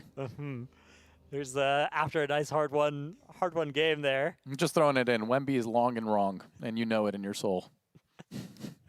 Oh, he's smiling. He's laughing at Oh, that you one. frocked him. Yeah, he's getting a little flustered. Drawn threat. The nameplates are flashing red. Yeah. Well, I play tank now. I can handle the threat. Yeah. Sure he Atlas would is like 5-4. See, now he's just lying because he's mad. That's good. Yeah. Yeah, so Raiders still on lunch. We do have some further content, though, that we will be providing you during this lunch break as well. One thing also that you might, if the eagle-eyed among you might have noticed, we've got some paint brushes and a palette that have spawned in front of us as well. Mecha Chameleon so we paint. could get started. We've got some more 3D printed Mecha Chameleons that we. Have you guys done any Mecha? I haven't hit one yet. No. Yeah, I haven't done one I've just done my yet. fair share of painting, but I haven't painted one of these yet. Okay. Did you guys both do the Bob Ross? Yeah. Okay, yeah. I've already yeah. done one of the Mecha Chameleons. Have you seen our I've seen, creation yeah, they're behind them? remarkable. Yeah. I mean, Jets is just a Yeah, it really captures your spirit. standout piece for sure. Oh my God, THD Cat. Wow, THD Cat. This can be an iconic one from last race. Yeah. But yeah, THD Cat. I wonder if that cat. That's a great name for a cat. THD. THD Cat. Yeah. Mhm. Also a diva of a cat. Yeah. You know what I mean? That almost Sphinx-like with its pose. Mm-hmm. Actually, very evocative of THD. Mhm. A spirit animal connection. I could see with THD for sure. I do like the pose, the relaxation in front of the poster. Yeah. Nice background as well. A little bit of the bricks as well. And you'll see Atlas stood up looking around a little bit. What are you guys? I'm trying to figure So out I'm going to where. be painting this trying to Mecha plan where we're Chameleon, gonna put the and Mecha my guy's doing a Chameleons? funky little split. Okay. So I'm trying to find a good place to paint this guy. Mine's in like a fetal. Oh yeah, position, this basically. is one of the meta poses. That's the classic. Oh, really? My You can get guy's nice getting and freaky small. with it. You Okay. know, That's one of the like stylish showing Yeah. off poses. Yeah. That's why I was looking around. I was like, where in the world do I get to fit a guy who's doing splits? Yeah, it's tough. There's not an awful lot of. I'm trying to find something that's So we can adhere it to the wall if you want. Like we can stick it. I think we have sticky material. Okay. So you could put it on a wall and try and match the wall, but it is a hard thing to do. It's not an easy task. To A do one of sticky these. thing would be fantastic for me. Propping my guy up. Do you have like your own palette? I don't. We're sharing. You want to share it? Oh, yeah, okay. sorry. No worries. You don't have to apologize to me, bud. I have to find a really creative sticky crotch situation for this guy, I think. Okay, this is what I'm gonna do. So let's do a little bit of the blue. Okay. I'm gonna see if I can guess where you're gonna place this by the color choices that you're going. Oh yeah, yeah. Oh, we got one guy. I just realized this now. We got a guy showing off in the middle of the set on top of this lamp. You see this crazy guy up here? Oh, I didn't even notice. See, that's the thing. That's the thing with Mecha Chameleon is nobody. I guarantee you, most of chat did not notice that was not just like part of the lantern. Not to single him out, but yeah, he's just in plain sight. Yeah, that's how you hide. I've been here for hours and I haven't seen that. And then you get a lot of thumbs ups at the end when you get to like laugh at all your friends for not seeing you when you're that well hidden. We don't have any black paint. If you look That's just a problem. down, We can get a glob of black paint somewhere. there, right? See on the screen if you look where I'm pointing, just down at the front of the table. There, we've got one hidden in the grass. Okay. That was mine. I'm gonna I have to get creative. Artistic contribution here. A little bit less, I'd say. Well done. But yeah, you're starting off with a little bit of blue on yours, Jet. Yeah, I want to go for a darker blue, but I think we're getting the black paint here soon, so. Yeah, you can always do a little bit of blending on the palette. We've got, I think, water in that cup as well if you need. Now, I'm not an art scientist, so I'm not 100% sure what the best way. What do you guys have any background in painting, anything? I took intro to art in high school and I got a C-. Okay. Oh yeah, this is a traumatic story for him. Yeah. So. Well, we got plenty of stories, but not a time for right now. But the short version of it, is they just graded us in intro to art on how good we were, and guess who sucked? It was me. See, that seems kind of unfair because it feels like intro to art you should be expected for it to be introductory and not know what you're doing, right? Oh, absolutely. But she was so unbelievably mean too. She would look at your hard work and be like, "This sucks. You need to do better. I expect more of you." All right, we have a bonus color procking here. Perf. Is that a little brown, perhaps? It's black. A little black. Okay, nice. Black. Oh, I used too much black though. These things happen. Interesting. See, there's no mistakes. There's happy little accidents when you're doing art. I'm truly conflicted. I have no idea where to start. Oh, I gotta use a little bit more blue. You can always put on a little a base coat of some color and then I think that's what make we're some gonna adjustments. that's what we're gonna go for here. Oh, Okay, Atlas adding a little bit of green, a little bit of black. I got the blue that I wanted. Ooh, Jet with a beautiful navy hue there. Perhaps going for a couch hide somewhere, or maybe the wall. Well, the issue is, I guess I'm gonna there get paint on my somewhere. fingers, which is fine. That's okay. Unavoidable. Yeah, Battle scars of the artist. of course. Yeah, now you don't have to actually do the whole figure as well. You just have to do the part that will be visible from the angle you're going to hide it at. Yeah, But one of the things in game that people often do is they just paint from one angle, and then they're blatantly obvious from a lot of other ones. Yeah, exactly. So I'm You do have trying to to be a get little careful. like the fringes of it. Yeah. So that way it's not immediately obvious, and I will need to stick it because I don't think this will work otherwise. Yeah, do we have some like blue tack or something we can use Yeah. for that purpose? Or tape even might suffice. They're not too heavy. Nice little 3D printed Mecha Chameleons. You know, it'd be so clutch right now if someone could grab a napkin for the brushes to dry off. Oh, on. hey, Or do you have? Oh, yeah, amazing. here you go. Amazing. They were one step ahead of you. Yeah. Even better than I could have anticipated. They're already here. Thank you. Yeah, I wonder if these Mecha Chameleon figures might be the most 3D printed items of all time. Like since the game's come out, I bet they're up there. Oh, on is the it like a list. big thing that people do? They just 3D I've seen a print? lot of like hidden Mecha Chameleons out in the world ever since the game kind of blew up. Yeah. That's the water cup, right? Yeah, that one's water. Okay, I think I'm pretty much done. Really? Wow. Yeah, I mean, speed run. You're She's got efficient with nice- your painting. That's for it's sure. not efficiency. It's more like I just play things fast and loose, you know? Yeah. Yeah. Well, I'm when I think gonna- of fast and loose, Yeah, I you just think- leave it there to dry, and then we can hide it once it is dry. Try not to get paint on our all of our furniture. Yeah. A nice navy blue curled up guy. Mm-hmm. Though now I'm looking at it from this camera angle, I might. I need could to see a paint the- spot where you could put a little bit more Yeah. blue, perhaps. Yeah. Yeah. But it's tough because you kind of have to hold the wet parts to get access to those parts. No, you know what I'm gonna do? I'm gonna leave it here, and then Ooh. I'm just gonna paint it from this angle. It's something they don't teach you in Intro to Art. Oh yeah. All right, Atlas, what are you up to over there? So I've I see got a some base greens, layer some of black, browns. and then I've got a little maroonish brown thing going, and I'm trying to hit like a little uneven distribution of both. Okay. I'm not going to say where I'm putting mine. Good. Yeah, That'll keep it be a up surprise. to the viewers to search for, but Hmm. I'm trying to hit a specific shade and uneven distribution so that it actually fits where I want it to. And Jet, you're adding to the currently unpainted sides of yours. Mm-hmm. Make it a little bit more from all angles. Yeah, this is actually working out pretty well because moving around and do a little inspection. Yeah, a little optical pat Go down. ahead. Yep, take whatever you need.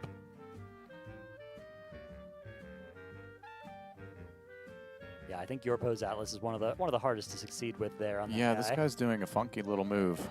So I got to find somewhere fun for him. You already decided, or you're gonna? I have a very, very good idea of where this guy's going. I just Okay, have to actually try to put him there and see if it works. Okay. And then I might tweak it after. I think I'm good. All right. That probably takes a few minutes to dry. Yeah.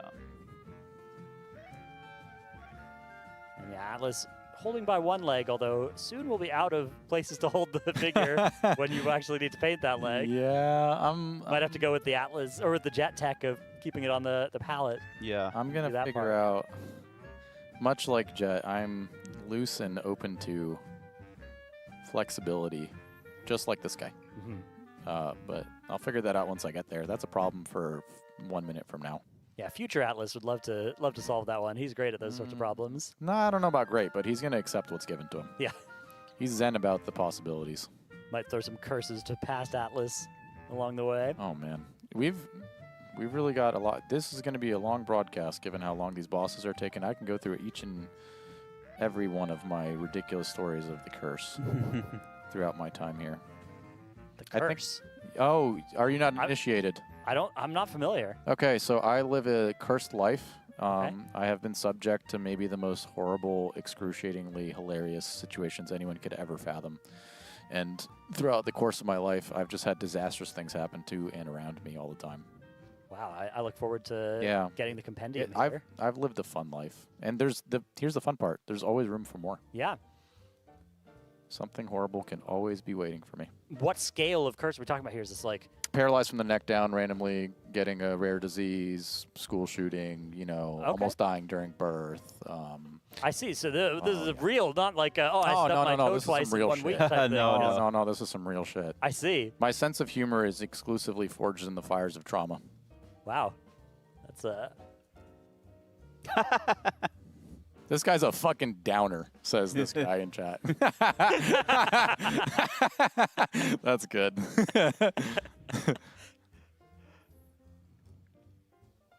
I take it with a smile. Okay, all right. We're yeah, with a nearly little done, except for that something last little bit of the leg. Well, here's the thing, though. This is my base layer, so yeah. Oh, you're gonna add.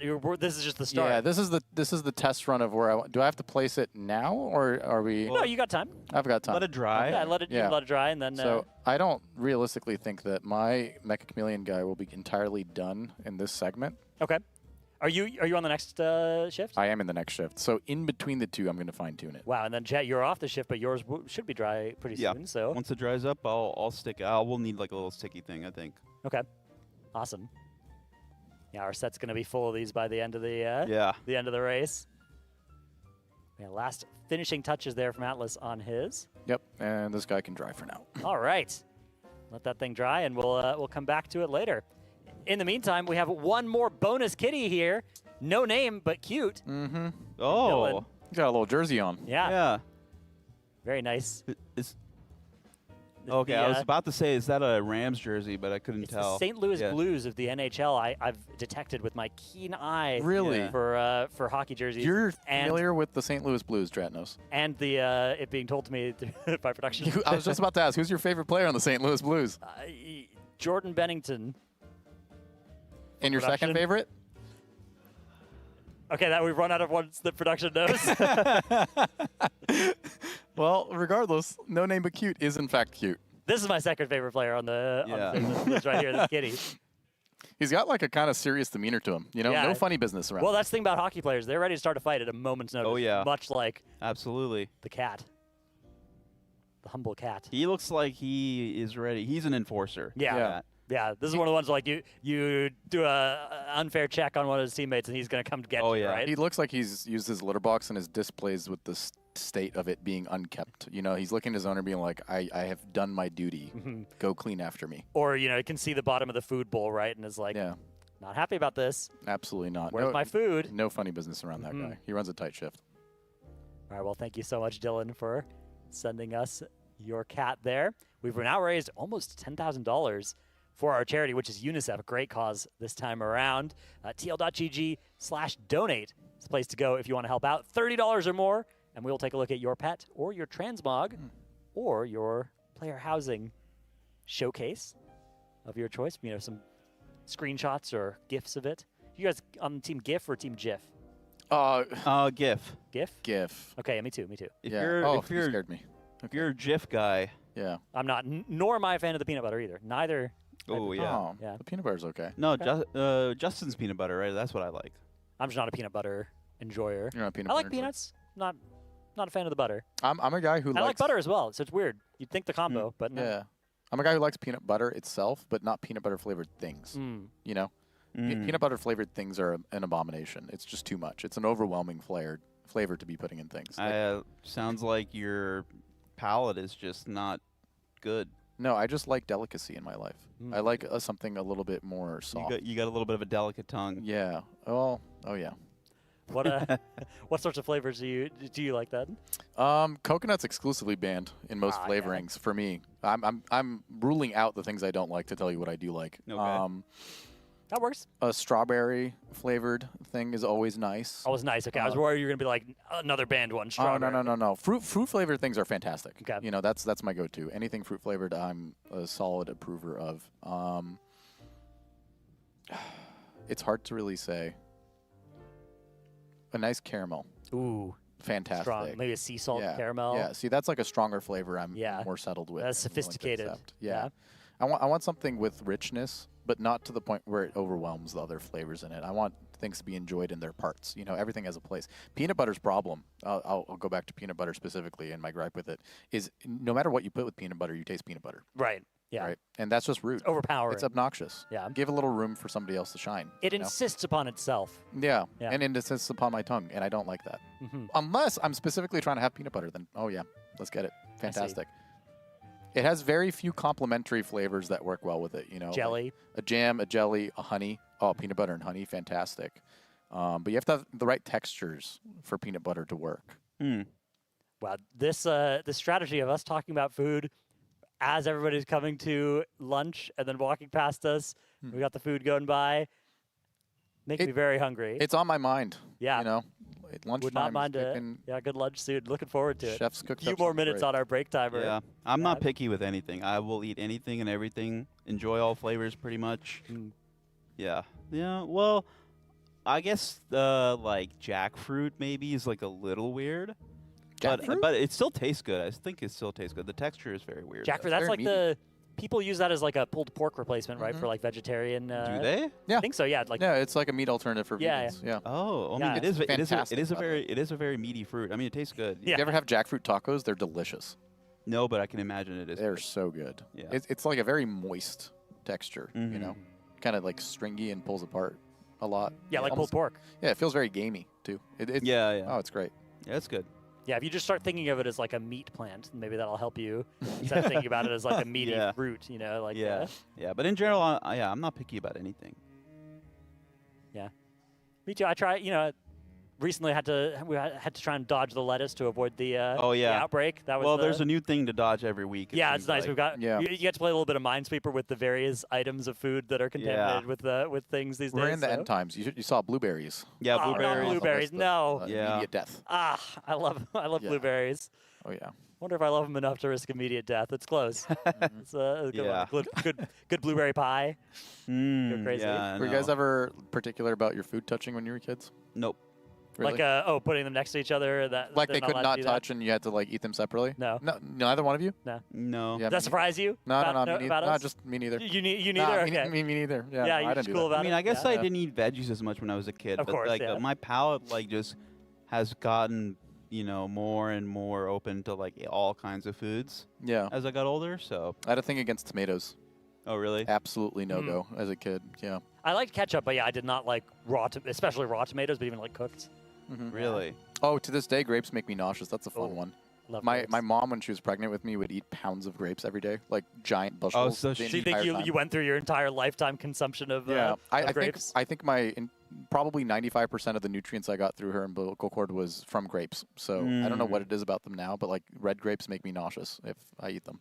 Oh, okay, so you didn't have the grapes this morning? Mm-mm. I'll pick every other fruit around it except grapes. Okay.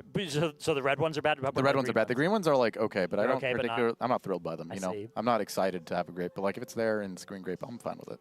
Something I am excited by is your transmog submissions. If you are donating at tl.gg/donate $30 or more, you can show Oh, a off your classic. transmog. Literally Here's classic. Black Yeah. Temple preset with artifact, Shadow Priest artifact. Zalatath, yeah, in blade form. I'll give it a 7 out of 10 just because this is one of my favorite sets. It is a nice set, yeah. But are you somebody who won't ever give like above a 7 or an 8 for a full set? Yeah. See, but I'm not like as harsh at. Yeah, as it's not like some you hate others. it. It's just you want to leave the top scores Exactly, for the yeah. true combinations. You have to respect a classic. You know, it's a great set. It looks fantastic. It's very put together. But at a certain point, it's also played out. You know what I mean? This one's not though. This one is like not as popular as it used to be. I mean, it holds up. It but does. It's nothing. It's nothing flashy. It's because there are a lot of good presets. There now, are so you many good see- ones recently as well. Yeah. The thing about the presets recently is like they all share the same color palette, so you can mix and match so well. Yeah. Like the dark purple ones from the last few tiers, And the going white. back even to like Aberrus, they're so interchangeable if you want to use Yeah. like the shoulders of one Honestly, and the helm of another. The cool part about this is I feel like it kind of like a lot of presets follow this motif with the hood and then like The halo. some kind of halo effect, and then the shoulders have like faces on them. Mhm. It's like you see a lot of presets that are like this. This was the blueprint. This is a nice one for sure. The book combo as well with Zalatath, I think, does pretty well. I'll give that one a 7. Yeah. Yeah, I think 7's solid. You know. I'm gonna go with an 8 as well. I like always giving the higher grades than my co-casters so that people like me more. So Yeah, it's a good yeah. it's a good Go with an manipulation eight. On their good tactic. side. Yeah, exactly. Yeah. I'm happy to degrade the integrity of the rating scale for, Oh, there's for no degradation. ephemeral popularity. Yeah. Well, here's the thing. It's just it's an individual preference, right? It's an Yeah. individual rating. You Absolutely. can seem like you like them more, but I'd say it like how it is. Props for being honest about Yeah, it. no, true. Also, props for metagaming it to that Yeah. extent. You know. It's unavoidable. I see a system, got to metagame it, but Yeah. Yep. something else I got to do is throw us to a break. That's going to be the end of this caster shift. We'll be back in some indeterminate amount of minutes with some new casters and some full tummies for those of us that are on the next shift as well. See you guys then.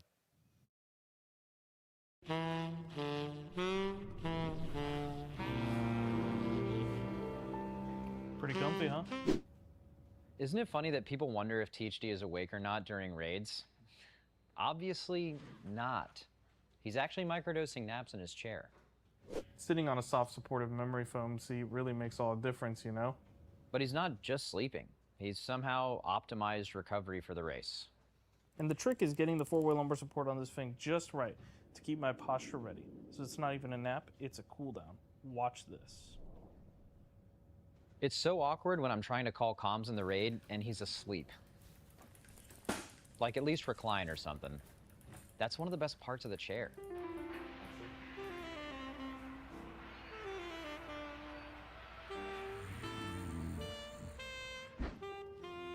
I need me one of them chairs.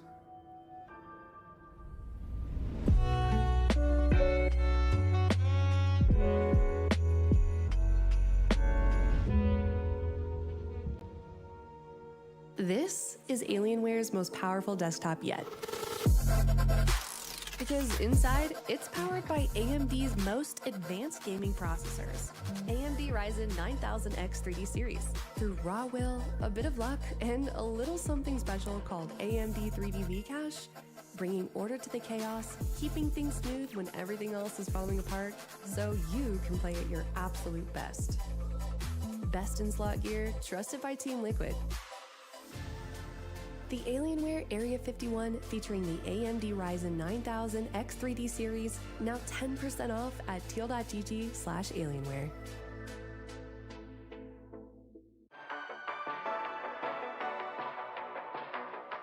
Stop guessing your way through the season. Get a cheat sheet. Liquid Armory. built on the same tools top guilds use. So you're not sitting there theory crafting, you just know what to run. It's kind of like a one-stop shop for all type of improvement stuff. That means it helps you gear, it helps you get to where your character needs to be. Every drop, every trinket, every decision. Filtered, ranked, optimized. The trinket tracker is a very useful tool to look at all of the different trinkets that are available. It can take time for players, and so we've done that all in advance with template characters where you can see how every trinket performs for every single specialization. No login, no friction, just the data that actually wins fights. New season, you're caught up in seconds.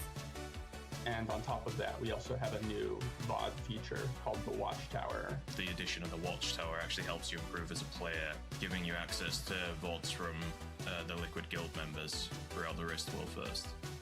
See how the best in the world actually do it. Pull by pull. Unlock Watchtower for just $4.99. Not guesses, not opinions. Guild-validated data built to get the kill. Liquid Armory. Get the pass. Enjoy the access.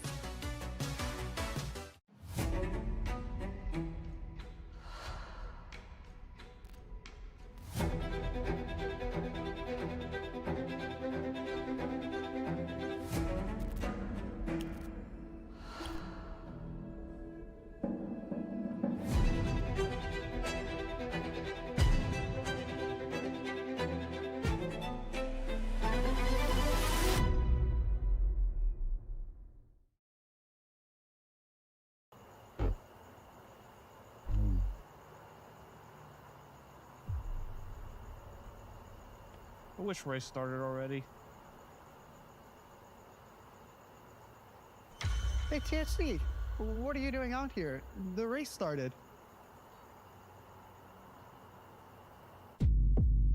I love race so much. I love only the glasses of Zenny can help me see. I just think it's weird that race started all of a sudden.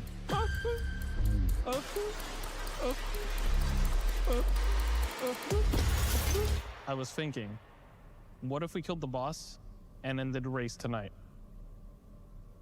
No.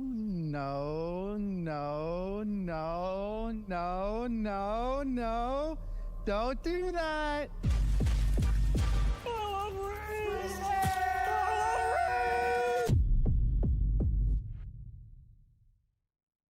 This is what a 27-inch OLED looks like on your desk. Colors that pop. Black that disappears into nothing. And at 240 Hz, every fight stays smooth. No blurring, no ghosting. This kind of performance used to come at a premium, but not anymore. Alienware brings QD OLED to its lowest price yet, with the AW262060M, $350. And from now until the race is over, Alienware is offering 10% discount codes on this 27-inch monitor and other products, exclusively for our audience. Get your code while they last at teal.gg/Alienware.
in a cracker. Krispy Kreme donuts.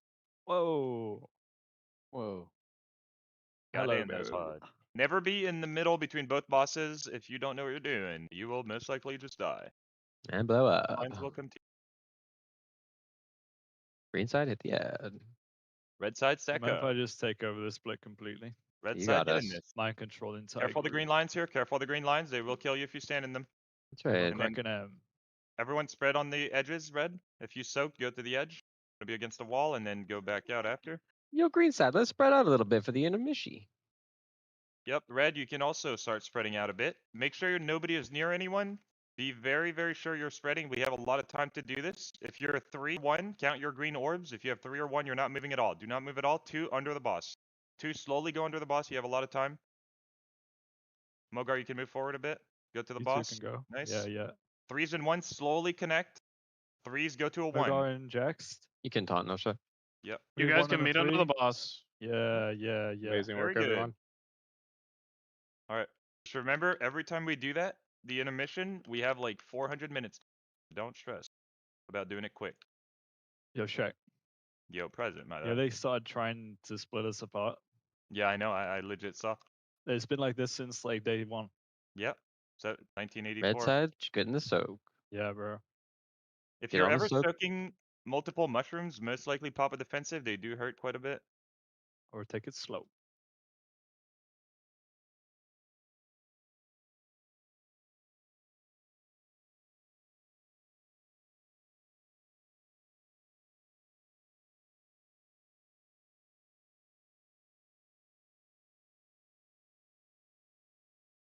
Careful the green lines. A lot of green lines on green side here. Don't get randomly clapped up.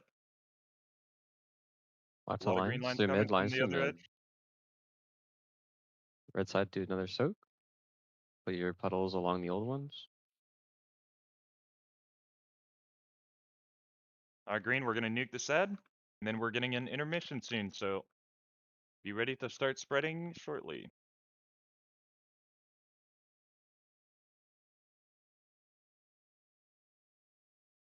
All right, everyone can start spreading. Use the room. We have a lot of time to do this. Nobody move at the start. Spread, don't be near anyone. Okay, now 2s start moving slowly, very slowly. Don't run through anyone. Okay, 3s and 1s. If you see something, you can go slow. Go slow. Connect 3s, connect with a 1. On the pinks. Oh. Oh. Probably failed. Okay, that's fine. Yep. That's fine. If you have that big ass orb, go to the corner where the pings are. Just everyone go to the corner. Don't hit each other. Don't hit each other, but go to the corner. No, the mage and the DH can connect. Nice. There you go. Good. Thank you. Everyone else, just go to your ad. Stay on your sides. Yeah, completely Everything's fine. fine. Yep, watch lines. Watch lines through the boss. Green side, big Okay. dam on the ad. Red, we're gonna soak the puddle here, and then we'll go into the cubby. Drop it against the wall. Careful the green lines. Never be in mid for no reason between both bosses. Spread around the wall here, red. Good.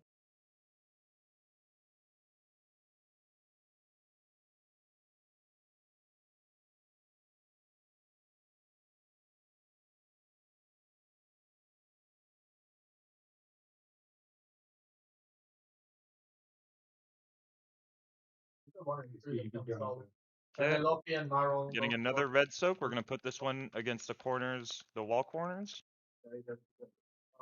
You can soak this, and then we'll all spread along the wall. Green, slap this ad down. Slap him down. Okay. Red, we can spread around the wall here. And then we'll all go back in a bit. All right, we can start spreading on red. Just take up the room. You can use the room. Be very, very slow. We have a shitload of time to do this. 2s will move first. 3s and 1s just don't move for at least like 5-10 seconds. Just stay still. 2s only move next to boss. 3s and 1s don't move. Give time. 3s and 1s can slowly start if you're near each other. Very nice. It's good. Perfect. Red will just fill up this back area first on the first soak. You're always staying on the same side if you start with. You're both of the top of the Nice. Green, get ready to nuke the ad. A lot of soaks. Careful. Second pot. Make sure they get sucked Hold up. up. HG, can you res me? Be res both. Yeah. Remember the second pot with your next. Care, watch your HP. Watch your HP.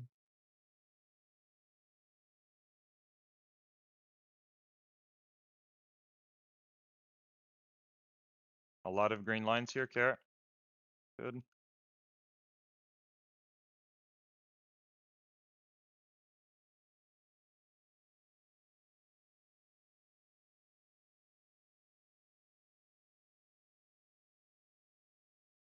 Red side, use a personal here. Use defensive. Green, we're gonna nuke the ad. It's the last scary time of the fight on red side. If you get low, use like a Hellstone help bot.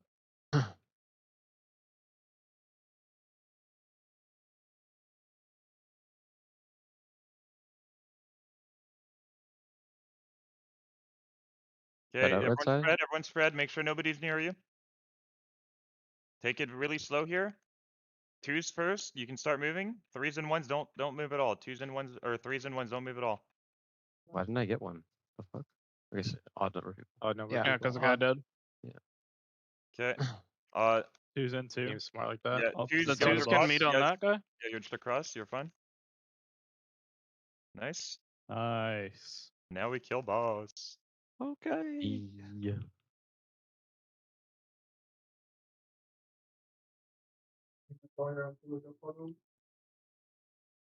Red, we're gonna soak, and we can just drop it somewhere next to the wall, preferably. But boss will die. Gotta get in the soak here. Go go. Go. Drop it against the wall. Hello. Hello. Hit the high one. Blood. Boom. Go loot on green. Good job, all. Wow, that's a big hit, right? Skip a lot of trash here if you That hug would be the a right big wall hit. and then hug the left.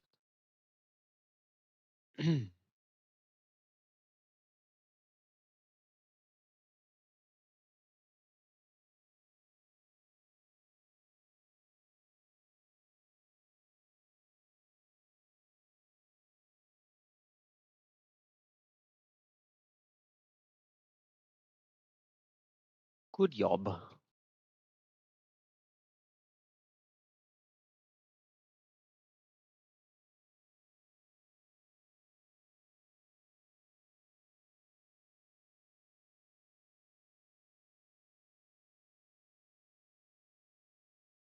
Legit bonus item in the bags, man. Right there.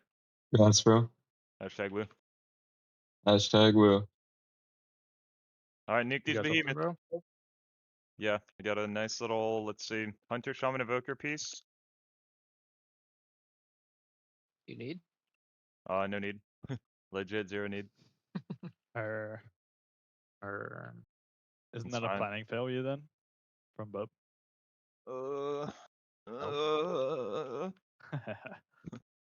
I don't know. Expect the unexpected. Expect the expected, as Nick says. Yeah. But Nick, you're legit third smartest in the group, brother. Who's the first and second?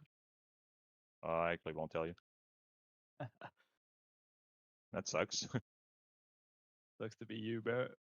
Make sure to nuke the behemoth here. This is gonna get real awkward real fast. Oh, yep. It's getting real awkward real fast. That's fine, though. That's fine. We're just going to the top. Everyone run to the top. Pop your speed boosts. We're going to the top and having fun. Oh, we've been here before. Yep. We've legit been here before. Try to be on the side of the doorway and not the stairs. You don't randomly get knocked down the stairs again.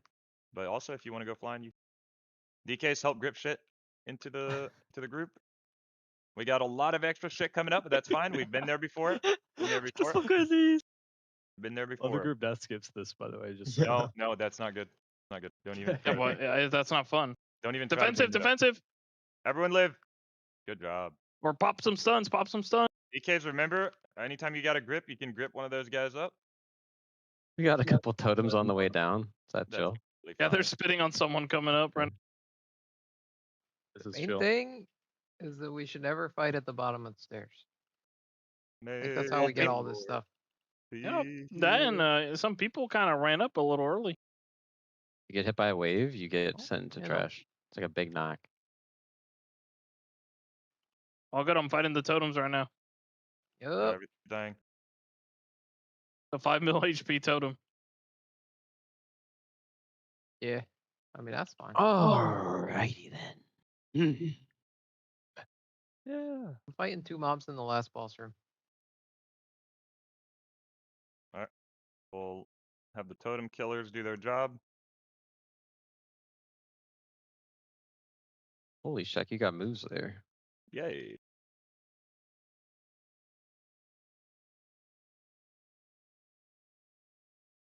They really outdid themselves with the trash.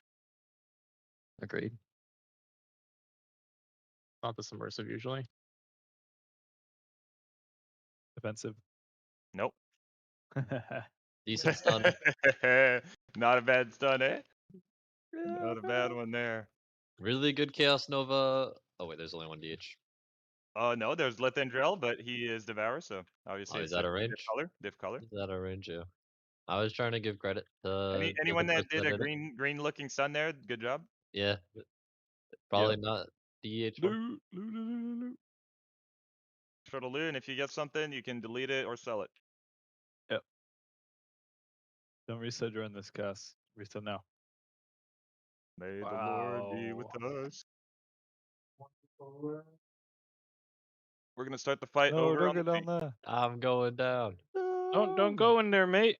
I'm swimming. Oh, you're a frog. I can breathe. Oh, you're taking damage. Okay. I think everyone's here. Should be good. Yep. All right. Yep. We are about to go, guys. Just Three, two, one, remember go. on this fight, the main thing you want to do is a couple people are gonna get a little like X on them that's green. You want to make sure none of those lines. Holy. Good night, kid. You want to make sure we can res. Make sure none of the lines are aiming through the boss, and then everyone else will go under boss to be safe. So you'll see it right here. If you have one of these, get out and make the boss safe. Don't aim any line through the boss. Everyone else be under boss. It should always be safe. Okay, nice. And now, DKs, if you can help grip the orange ads, the venoms that are far. Everyone else, we're gonna hit boss. I get another grip. Good. Nice, and soak these green things. This is gonna happen a lot this fight. We need to soak all of them every time. Boss. Get Okay, in. get these reds in. Get these reds in.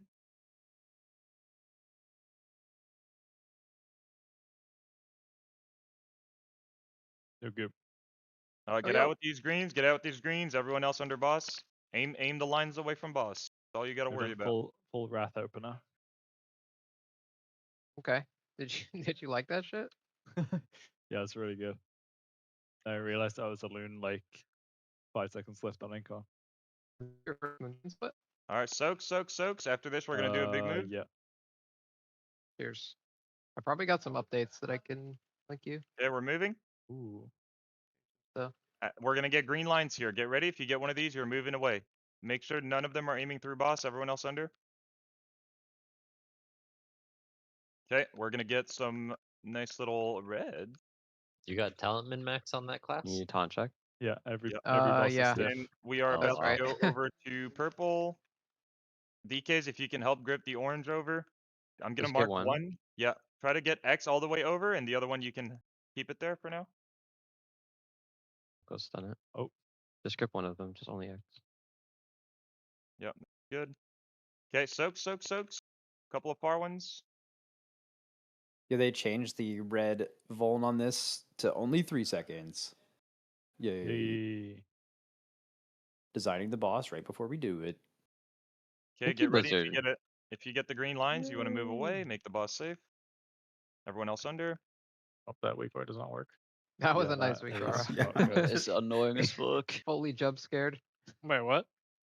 Okay, I everyone turned it get off ready and for then I saw it. soaks. Stuff. Get ready for You talking about soaks. the After circle? soaks, we're gonna do a Yeah, move. but I didn't have the Yeah. wave and still had the circle. Oh, mine works. Same.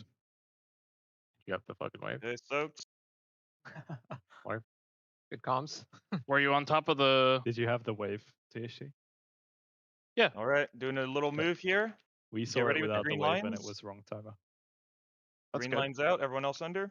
Make sure the boss is safe. Don't aim any through the boss. Halifax. Has anyone tested you can stand next to someone and doesn't kill you? Okay. Yeah. Care the puddles on the If ground. that works 100p. No clue. Okay, nice, dude.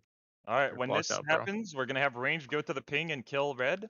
Everyone else follow the boss, hit boss, and cleave these down.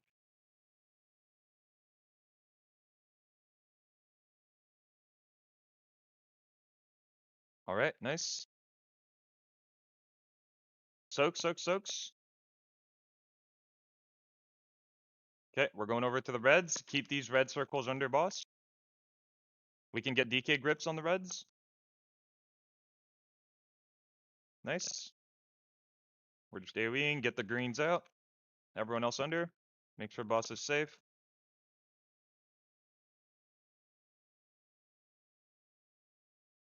Ooh. All right. We'll be able to B-res just us in group 1. And then everyone's soaked. We're gonna do a move after this.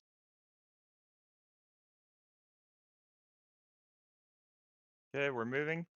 And then we're gonna get the green lines here. Get ready to run out. Get out, make the boss safe. Everyone else under. After this, get close for the reds. Good. Careful the puddles under us. Puddles. Stand in them. We're good.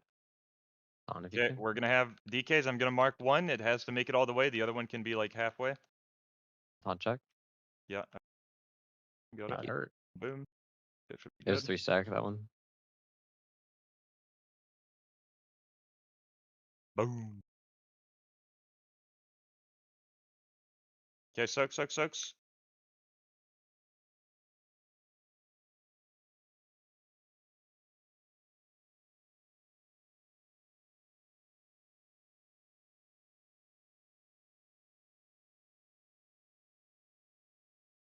All right, spread with these. Get out. Make the boss safe.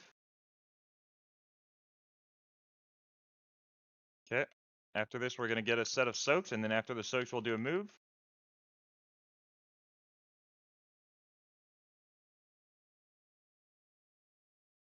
Soaks right here.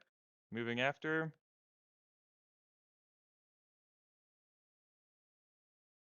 Okay, moving. Okay. This next one is gonna be get out with these, make the boss safe, everyone else under. Care for puddles. You know we're good. That one was good. Okay. Now get ready. DKs, you're gonna grip the orange ones over, they're pretty far.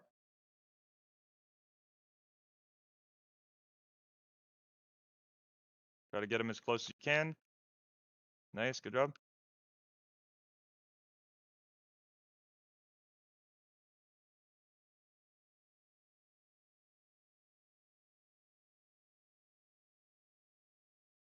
Okay. Everyone stack up. You can pop all defensives here. Pop everything you got left. Every defensive you got left here. Big damage. Watch your health. Get out with these circles. Nice. Make the boss safe. Everyone else under. Good job.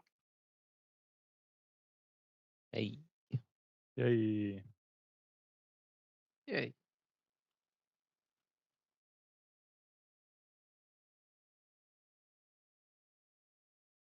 You got res for Janako. I can do.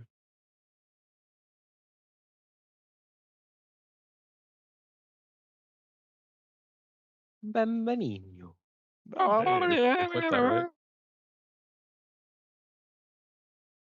You need to click that. We can just go. Yeah, no need. Don't need. All right, everyone jump. Everyone jump down. More fun to click it. Stretch below. Yeah, it is kind of cool.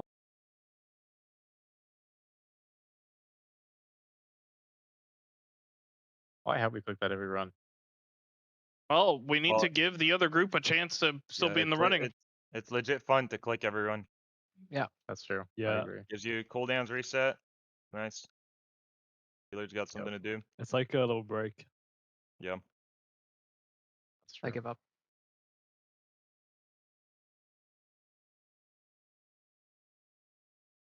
Oh, everyone can take this.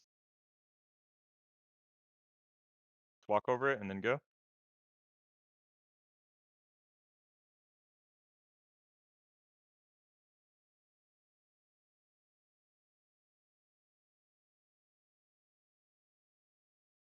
Hey, someone had a problem with the circle. It shows up sometimes when people don't have it.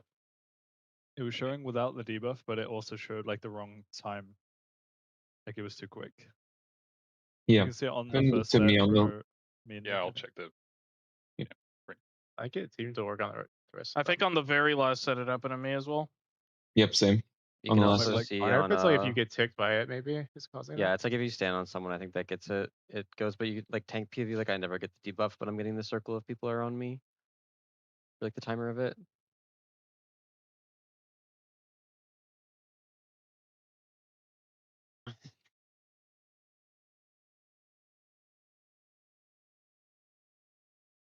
Up summon. Let's keep it moving. Yep. It's gonna be a 2-target fight mostly. And if you ever see a box near you, you wanna don't stand in it as it's spawning, but when it's spawned, you can run through it and it'll give you a bleed. Try not to take more than like 2 of them. Usually just go for 1 or 2 every time.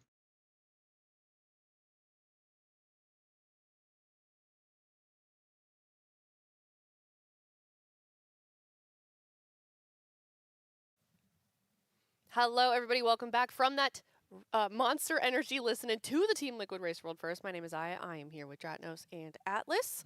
Hello. We're back. It's the DK bench. That's right. Yep. A place you'll find many DKs this tier. That was really good. Were you waiting on that one? Were you waiting to say that? That's or just did it just come That was off the naturally to you? dome. Yeah. Just fresh Yeah. fire straight from the mind of Daddy. Yeah, I just started doing my first keys, and it's very obvious that we are not. Could be worse. Could be playing Frost. Well, no. That's a good spec. It Is just needs, it just needs some time to ramp. Yeah. Okay. Yeah, I know you don't like it though. It's. I mean, it's not that I don't like it. Well, I don't like it, but I thought it was. I thought it was really bad this season. I thought it was like, and then it got nerfed, didn't it? Yeah, it got nerfed a little bit, but once you get your tier piece, it's pretty good. Okay. Good. Are you know, playing Frost? Comparative. Me? Yeah. No, I'm tanking. Oh. So I've people joined. like I've to- joined the tank cult now. Yeah. Man. Should I tank? I could be as good Yeah. as you guys, right? I It's could- fun. Yeah. It's really good. Blood Decay, it's nice. Yeah. It's fantastic. Get low, Time. Death Strike. Okay. All you got to do. Keep the bone shields up. Not much else to it. Maybe my time's come. Mhm. Maybe I don't have to sit in a queue all day. Maybe I could just tank. I'll have to think about it. Well, if you guys are just now tuning in, do want to give a quick mention to our wonderful sponsors for the Race World First, Alienware, our presenting partner, as well as AMD Blacklight, Monster Energy, Zenny, Hollyland, Voe, Raider.io, Wowhead, and Warcraft Logs. And we are still raising money for UNICEF, our charity partner for the Team Liquid Race World First. And we just got to $10,000, which means that we will be releasing the video that we filmed earlier this week with Hopeful, Shakib, and Fired Up. Did either of you guys get to see a little preview of that? No, I haven't seen it yet. I'm very excited. I had the pleasure of watching them while they were filming it, and I don't know how they topped last year's. If you guys saw the one that they did last year where it was just Hopeful and Fired Up, they made it worse. One of them was blindfolded. Hopeful literally had a gag in his mouth. And and then Shakib had like big headphones on. So if you guys want to see that, trying to cook something basically, tune in to the end of this segment and we will be playing it during dinner. So thank you guys for helping us get to $10,000. Also, donations are being matched by raid bots as well, up to $7,500. So there's still some rested XP left on the raid bots donation matches, and then after that it'll be Warcraft Log/Archon. Yeah, we've got some great incentives along the way as well. We've got the big milestones we're working towards, including Caster's leg shaving at $30,000. But there's also individual rewards, right? If you donate $30 or more, we will show off your pet transmog or WoW housing images on stream at some point. Yeah. Correction, is it shaving or waxing? It's waxing. Sorry, waxing. Waxing is not nearly punishing. Dratnos trying to dodge responsibility here. Yeah, we're inflicting more pain than just the normal shaving. Okay. It'll be Who's fun. going to be doing that? Has anybody volunteered it? Obviously, I'm I down. can't do it because I don't have any hair on my legs. I'll do it. Well, that would make it easy I for could you. start growing it out right now. If we Yeah. I don't think that would be as exciting. Okay, so you're doing it. Yeah, and this is going to be quite painful for me because Oh gosh. this is not a hairless leg. Can we zoom in on that? That's That is- a no, decent certainly not. decent amount of Does it. Yeah, here. Keep you warm in the winter? Yeah. Yeah? And the summer, unfortunately. Yeah.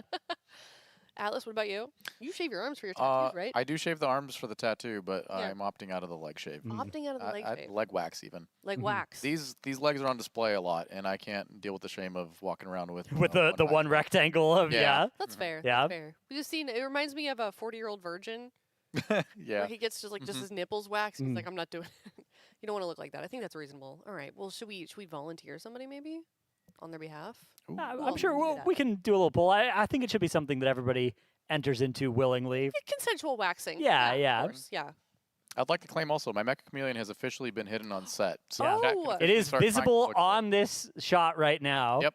Do It we is both know somewhere where there. it is? That's I know where it is. Yeah. Chat knows Do, where do you know where it I is? cheated a little bit. You know Yeah, where it is? I Okay. do know where it is. Yeah, it's well hidden though. It I was is. impressed. It's one of the better hidden ones I've seen. Do you know if Jets is somewhere around as well? I believe Jets is also placed somewhere. yeah. In front of us or behind It's us? somewhere in the shot, right? It's somewhere in the shot. Hmm. I'm not going to give any hints. I cannot be liable to tell you where it is, but that's a fun game for the Yeah. viewers to figure out. Whenever you're on this shot, see how many Mecha Chameleons you can find. We've got several of them now around the shot somewhere. We've But Ironic says that there's one right in front of us too. That there would be a really obvious one right in front. I found Zyros, yeah, in the last shift. I'll leave it to you to find it. I don't want to spoil the surprise, but it is actually maniacal. It is a crazy, crazy thing to do. And I did not notice it the entire time it was there. Is it this? Yes. Yeah, that's a good one. It's right on top of the lantern. Wait, that It's is actually really genius. good. Yeah. That is really good. Looks Is like that- a lantern handle. Very Yeah. nice one. Yeah. There. So he chose not to blend in, but in fact to sort of add to something. That's the make best way to look do like it. it's a part of- Yeah. Yeah, that is really smart. Okay. Because your eyes so just pass over it. Yeah. I found everybody's but Jets. Do I get a hint?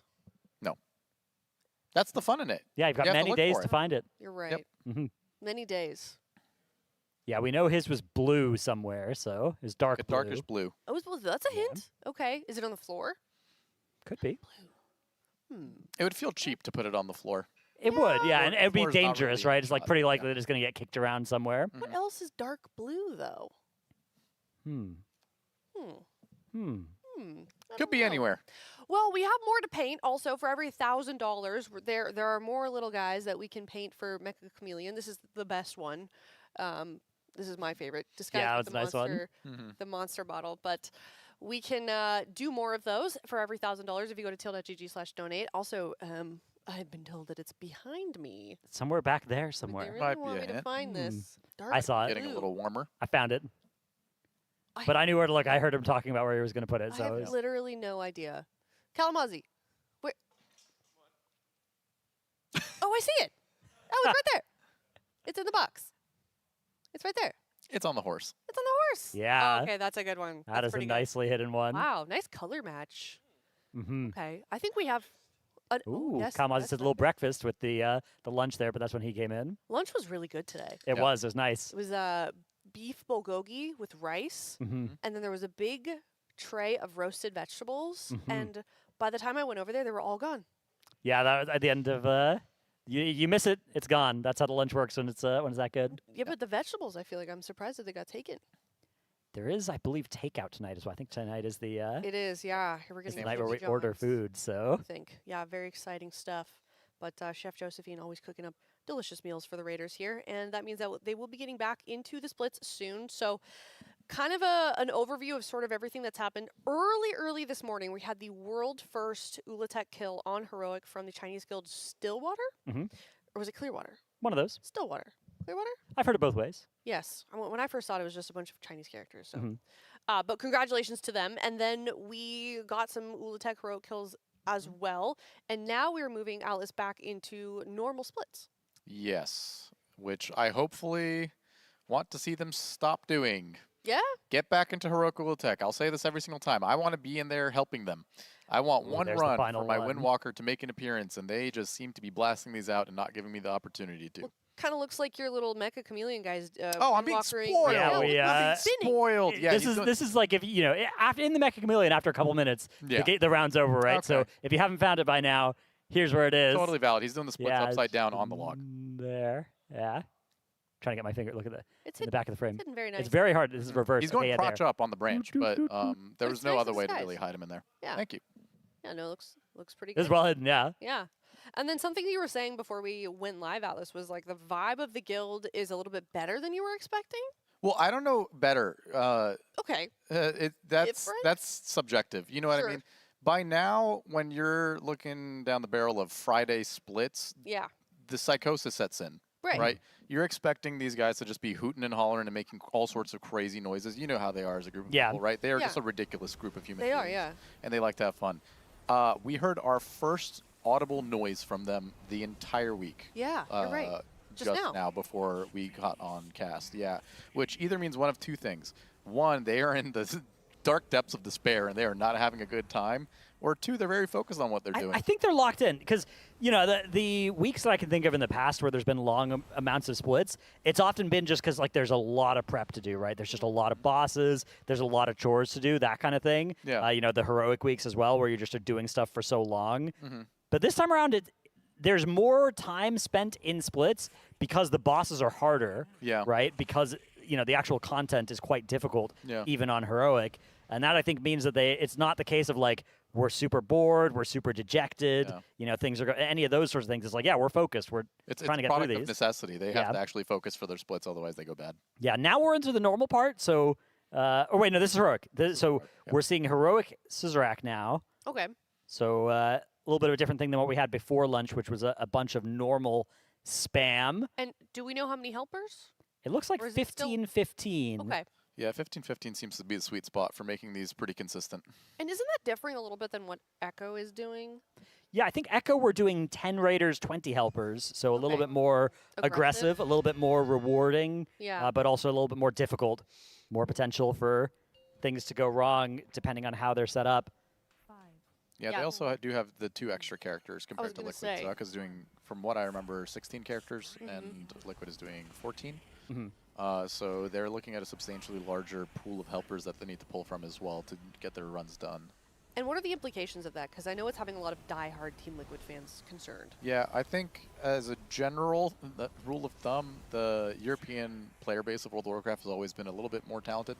So it's been a historic thing for a long period of time that, you know, European players usually reach the higher echelons of the game a little bit more accessibly. Yeah. So there's plenty of great players in North America that have been in the Liquid splits helping us with our runs, but usually they tend to get pretty good helpers, you know, in their runs. And I doubt their runs have been going too difficult for them to actually accomplish their goals. It's interesting. Yeah, a lot of great players over there.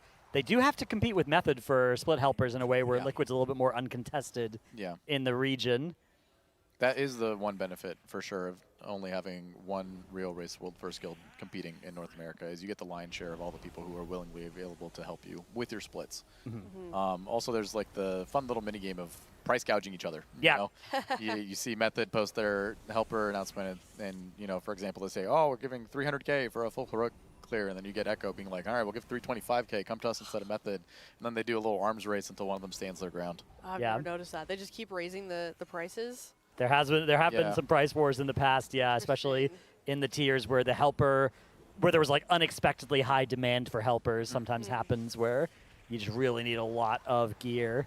It was a big thing in the personal loot era, right? When, you know, helpers looting the items themselves was the thing, and they had to give it up to you and trade it to you. Yeah. So that then you moved back then you would pay them when they traded you gear. Yeah. Right. It would be like, yeah, every item you trade us is 500K or a mil or whatever the number is for these heroic items, because you don't want the situation where, like, if you just paid for the run, then you'd have people who are like, you know, maybe if they get the item, they're like, maybe I keep this. Like, it's like starts speaking to you like the One Ring, right? Where you're just like, And you didn't avoid that by any means. Even it's in that impossible era. to avoid a little bit of that, yeah. But yeah, it's a lot better now with the Master Looter. Yeah, I feel like every single tier, there's always just a couple bad actors, you know, going in with the express purpose of trying to grief the looting system. Does it work, though? Sometimes. Sometimes. I feel like, at least in my time as a player, you'd always hear one group one time be like, this guy stole the piece of gear, like he turned off the add-on and didn't forfeit his gear, and make sure to not pay him afterwards because he violated the terms of what he signed up for. Don't invite him again, that kind of a thing. But it rarely happens. I mean, most of the people who sign up and actually help Liquid in their raids, they do so out of the kindness of their heart. They're genuine Liquid fans. You know, they want to see us succeed. So we're grateful that we have like such a large fan base of people so willingly ready to help the cause. The cause of the Liquid dynasty. Any notable helpers you want to shout out? Anything you could tell us about them? Yeah, Lucy. I've got a couple of goats that I recognize every single time. Clearly, you know, front runner Lucy Priest. He notably leveled 12 characters and helped us with Galleywick splits. He was in every single run. He showed up. He healed our heroic 30 man when it was entirely in-house. He was like the only helper that we brought along with us. That's crazy. Even last year, you know, he at a time where I couldn't do the 20 characters that everybody else was doing because I was busy at work, he leveled up a bunch of his characters even though he was employed as well to fill in the runs that I couldn't make. Wow. So that guy is my goat. Like that guy is always That's there, interesting. doing a great job. We love Lucy. My personal favorite is Spooky Death. He plays a mage. Okay. He's there every single tier, reliably. He's always in the top 5 on the meters in some way. One tier, I believe he like beat Fired Up on a boss. I made note of that. I was like, oh my god, this guy's the goat. Yeah. But he pretty consistently shows up. There's a bunch of other, you know, GOAT adjacent guys that have very questionable names that I might not say out loud, but you know, they're celebrities within the Liquid splits. You see their name and they're hard to forget and they're there every time. Now, are these people, because I imagine like the crossover of people that can play at that level, like Spooky and Lucy, also have their own raiding guilds that they're in. I would imagine. And Yeah, so, like yeah. doing a split like that and giving up their lockout. Yeah. Sometimes it's an alt, right? Like sometimes somebody, if you're helping in the middle of the day and you only raid, you know, 3 days a week at night or something like that, it can be pretty feasible. But to do I mean, one of my those. point is like the people that have that available at that skill level has got to be pretty rare. Yeah, I mean, there's a good amount of capital to be made from these splits. You know That's what I true. mean? That's true. For Yeah, these if you think kinds of about it, it's players like- that have the availability to level these characters, Yeah. maybe they just like level up a couple characters exclusively with the purpose of being in Liquid splits, and that's how they're paying for their sub. Which I somehow didn't realize that like that was a thing that you could do. Yeah. I thought people were just kind of sacrificing their you know, their normal heroic Yeah, run no, for the week. Jet would frequently help out instant dollars in their splits. You know, he Yeah. has the availability of characters to do so, and every single tier he would leave with like a close to over $1 million gold every single cool. time. Mhm. You know, so That's there's a very efficient use of time to make some gold by doing this, by helping out the people that you love, and also maybe funding your own game time. He's helping you guys this year, right? Yeah, he was in both of our runs. Well, we don't have the availability to pay people, so we're just basically banking on friends to help us out. Nice. We got a couple banger helpers though, like former midwinter players that have since quit the game, but like they just have the time. They're like, Yeah, "Hey, you know, 'cause it's like a 1 week commitment, right? Whereas that's so cool. it's you know, months to actually be in a raiding guild. Yeah, Brahmacide, if you guys know that guy, he old school player. Wow. He came in, just topped the healing on every single boss that we did. Dude. So yeah, our helpers have been beasts. When was the last time you played, I wonder? Oh, it's hard to say. It's been a long time. If it was Midwinter, was it like when Midwinter died or No, before then? He played for like a little bit after. Okay. Because that was like Sepulchre, right? Was when they. Yeah, somewhere around there. Maybe before that. Huh. Any other names we'd recognize? I'm trying to think notable players that came specifically to help us. It's just like friends specifically within our friend group, you know. Because you guys have like a kind of a new old dog guild, right? Yeah. It's like former players that either played in Liquid or Instant Dollars or Midwinter, and you know we either quit the game or don't have the availability to raid like even Instant Dollar hours or something like that, and we're just like, okay, let's play for like 12 hours a week. You know what I mean? Yeah. We still like the game. We still want to play the game.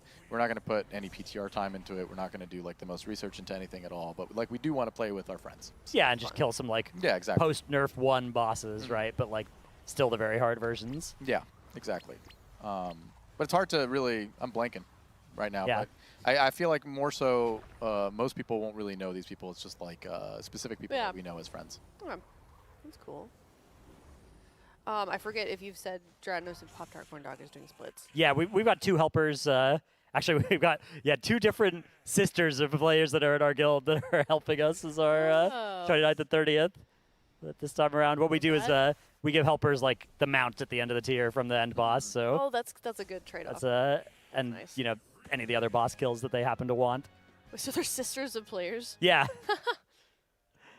Bringing in the girly pops. Got the family. We've got actually various like various brothers, sisters. One of our guildies' mothers as well. We get a mount every tier. She plays WoW. That's cool. Yeah. That's amazing. Gotta do what you gotta do. Yeah. Good source of.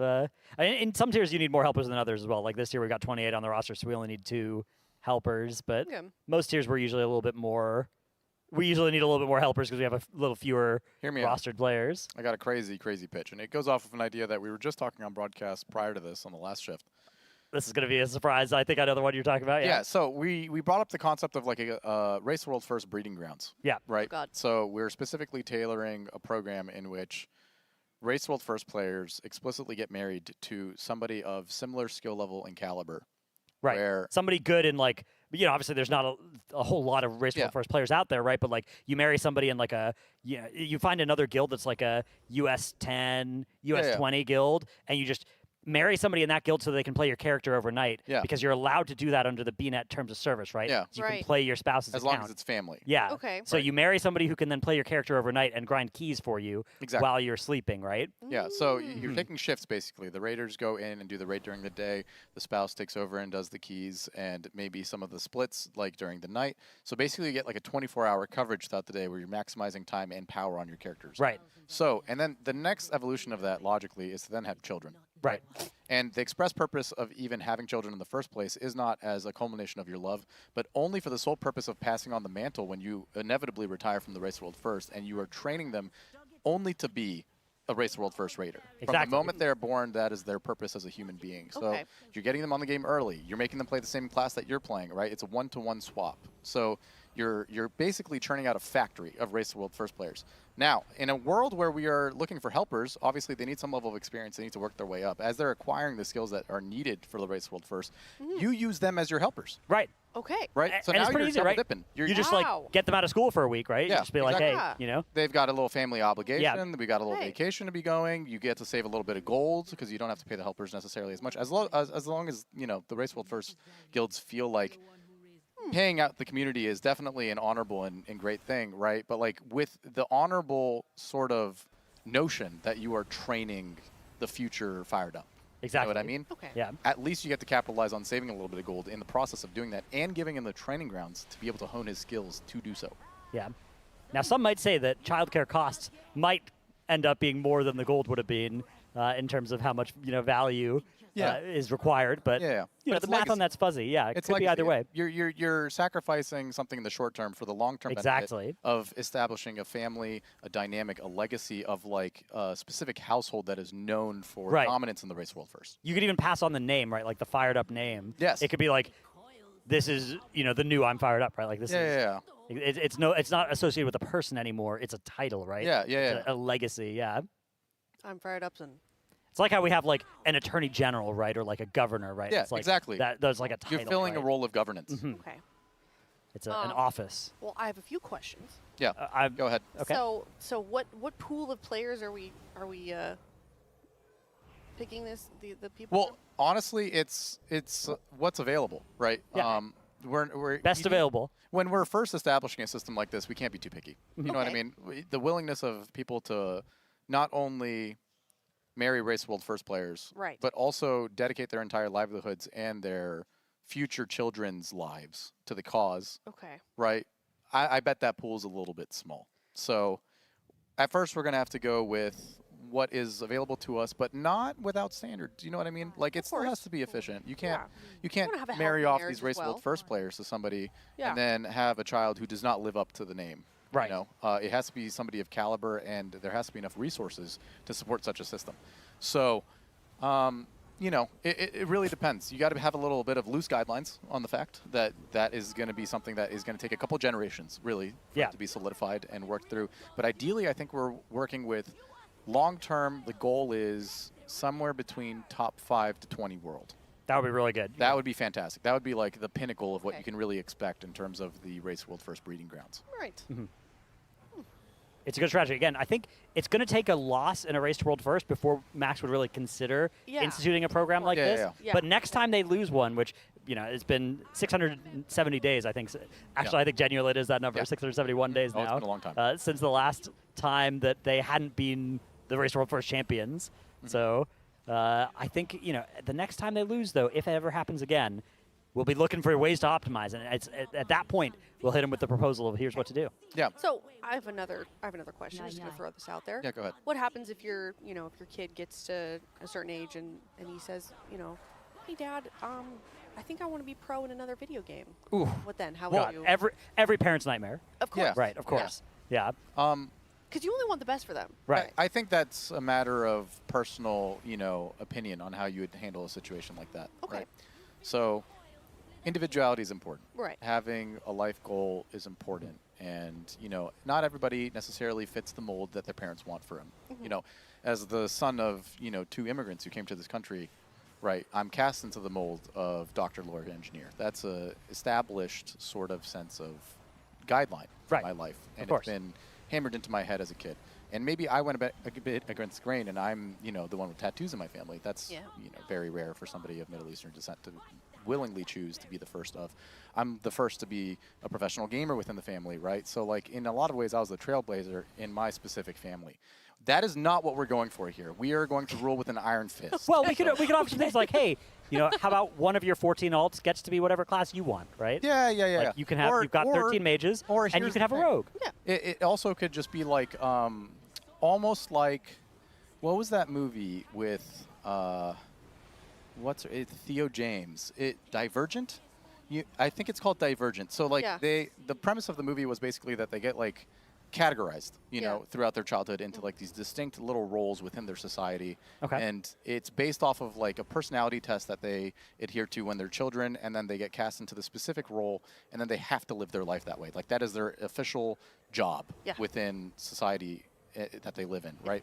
So we could then establish like maybe a bare minimum age where we kind of enforce a similar thing. Like you've got until 5 to figure out your life. You can have a little Rumspringa. Yeah. Take 5 years. You've learned how to add. You've learned how to speak. You want to play World of Warcraft or League of Legends? Take your pick. Okay. And if you choose League of Legends, we disown you and toss you to another willing family who's able to take care of you and support that dream for you to play the video game of your choice. But if you choose World of Warcraft, you're going to live a life of luxury, and we're going to make sure that you have the resources appropriate to make you embrace the world first. A little bit of like economic coercion in the great American tradition. Yeah. I have another question. Uh-huh. Maybe I'm like reading into it. I'm just going to throw this one out there as well. This is, sounding to me a little cultish. No, well, hopefully not absolutely a little cultish, yeah. No, okay. I disagree. I don't know. It's not necessarily cultish. It's just like the means at which you want to acquire greatness, right? Something's got to give a little bit. Okay. So the part where, if your kid wants to play another video game, they get excommunicated. That's not Just to excommunicated. be clear, not Jesus, a cult. that is harsh. Oh, I'm Nobody's my saying God, that. No, loving family given to an environment which they would thrive and flourish in that is more suited with their wants. Okay. This is a positive thing. Yeah. So not excommunicated. No. They would have a loving play relationship with their former With somebody parents. else. Obviously, those are the parents of the child, right? There's a unique bond there that your blood relatives are sacred to you. It's just that your blood relatives are more concerned with winning the race of the world first, and you did not fit that. So we have to give you up so that you can go live your best life, but we can win our best race of the world firsts. I'm not following how that's not excommunication, but sure. Well, they can visit, Thanksgiving dinners, So, like, unless there's a race around They're Thanksgiving. invited to the races, you Yeah. know? Like, they can come hang out every now and then. Everybody will kind of look at them and be like, oh, it's a shame you weren't up there. You had so much potential. Yeah. You know? Kind of like a ex-D1 athlete being drafted, but then, like, they got injured right before the season came out. Like, they're still around. Everybody's still cool with them. We love to have them there, but, like, they're just not a part of the club. So what if I'm, like, let's say, like, I'm a kid and I live on this, is it a compound? Or, like, That's a good idea. Write that one down. Write that one down. Okay, compound. Yeah. Yeah, okay. compound. That's So, like, efficient cost-wise. What if I, not completely switch, what if I'm just, like, curious about another game? And You can dabble. You got until 5. Okay. Okay, but after that? 5 is, we'll give you a 6-month period where you have the flexibility of making your choice within those 6 months. Okay. Maybe you get sent to like a different correctional facility, let's just say, to steer you the correct direction. And if you still choose to go against it after the correctional facility has had its way with you, then you have the freedom of leaving. But that 5.5, somewhere around there. You got to make a choice, Dude, look at this. Boomy's just standing in the well in the middle here to make this more interesting. Give himself some more healing to do. He's getting other people to come in here as well and just get rotated around the middle of the room for some extra healing. Yeah, this is a routine thing. Yeah. That, this is when the splits real kick in. Yeah. You just start doing fun stuff like You know what this. this reminds me of? Those Merry-go-round? Huh? A merry-go-round? That or like those like pools that are like a lazy river. Yeah. Yeah. Where you got your donuts that you Yes. can float on down in. Floating around. This fight even has those, yeah, rotating around it. Yeah. That's nice. Okay. Yeah, the old board healer special. Look at Boomy as well. Wait, so what are they doing? They're just taking extra damage so he has more to heal. Why? For fun? Yeah, so that it's slightly less mind-numbing. Okay, bro wants to pink parse. Yeah, wants to get a little bit more HPS in there. Yeah, that's fair. That's fair. Okay. All right, that should be the last heroic boss of this split that they do. I mean, they could do a Nimrissa, but you can see they're mostly saved to the other bosses. The only bosses they're unsaved to on most of these characters are last 3, which they don't do with helpers. Yeah. This one did drop a Soul Coiler Ritual Vessel, so that might go to Boomy. They don't do the last 3 with helpers, but just imagine a world where the training facility has really been Exactly. established, That's when we could do helper splits of Ula'tek. Exactly. 17-year-old I'm Fired Up Junior just steps into his role, and then suddenly you got way more loot on the raid.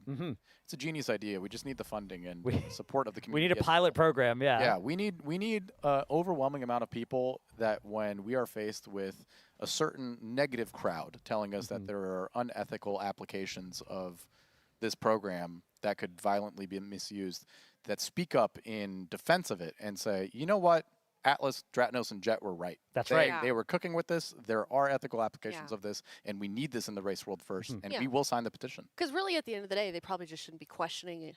Exactly. It too much. Yeah. Just kind of. Yeah. Following. Having the openness to opposition kind of opens the room for the children to do so as well, and we need to lead by example. Right.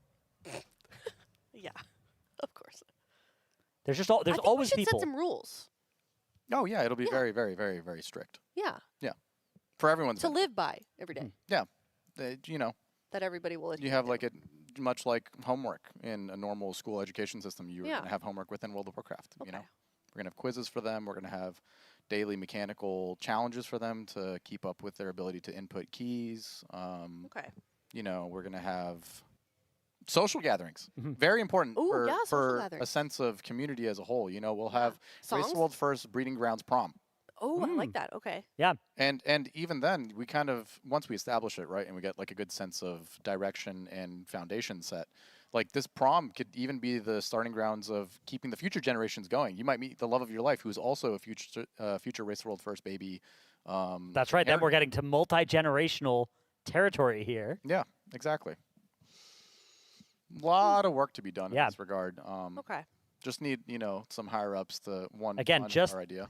just a little bit of funding to get us yeah. started. I have another question. Go ahead. Let's say a pro from like another game Yeah. is interested in this program. Do you allow new What's their involvement? players?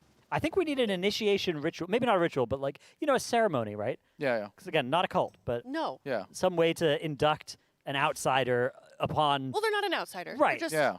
a future insider. Yeah. Like Faker is looking to marry Fired Up. Yeah. Exactly. Yeah, that'd work. No, totally fine. As long as the merit is equivalent. You know what I mean? Right. We're not taking a lower tier NALCS professional to marry THD. Right. Okay. Right. We got the cream of the crop for the cream of the crop. Okay. So who's our leader? Well, maybe leader is a bad word, but you Yeah. know. Yeah. Our Grand Oracle. Yeah. Our matchmaker. Is that I like that. Is that what you're going for? Yeah.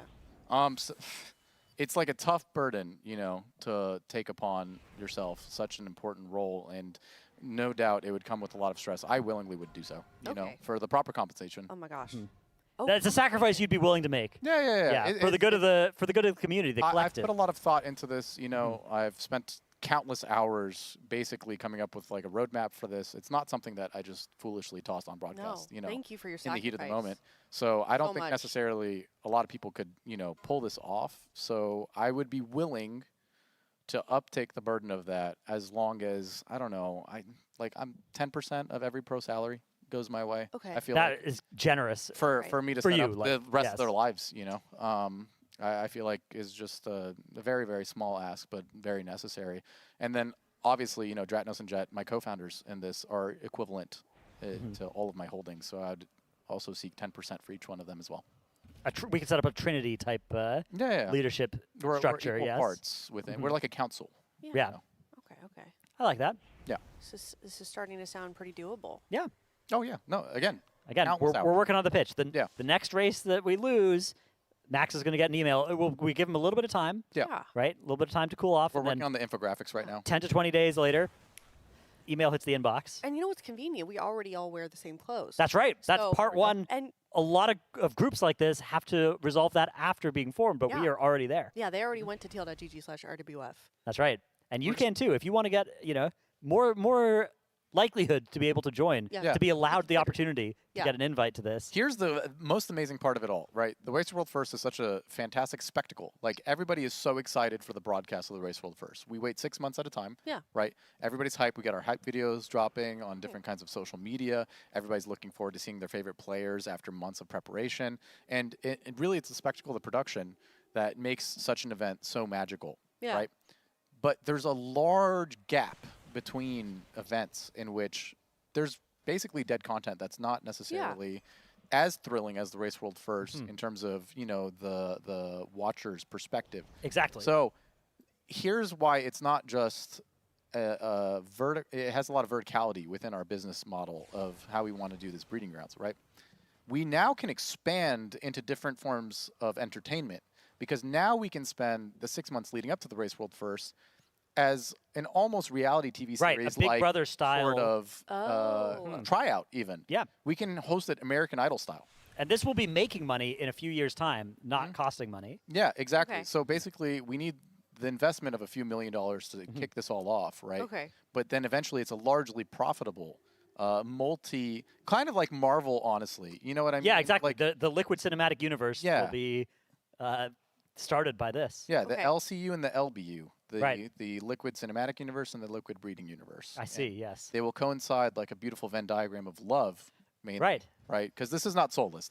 We're talking about profits here. We're getting a little bit lost in the plot. Well, it's just important to sell these sorts of things to the suits, right? Of course, we are Yeah. not concerned. We have no Yeah. profit motive here, but we understand the world we live in, right? A very materialistic world. Yeah, it has the convenience of profit as like a byproduct of what we're seeking, but ultimately what we are concerned on is the success in the Race World First and the success and love of these players that we hold so dear in our hearts. So speaking of profit, what are we addressing you as now?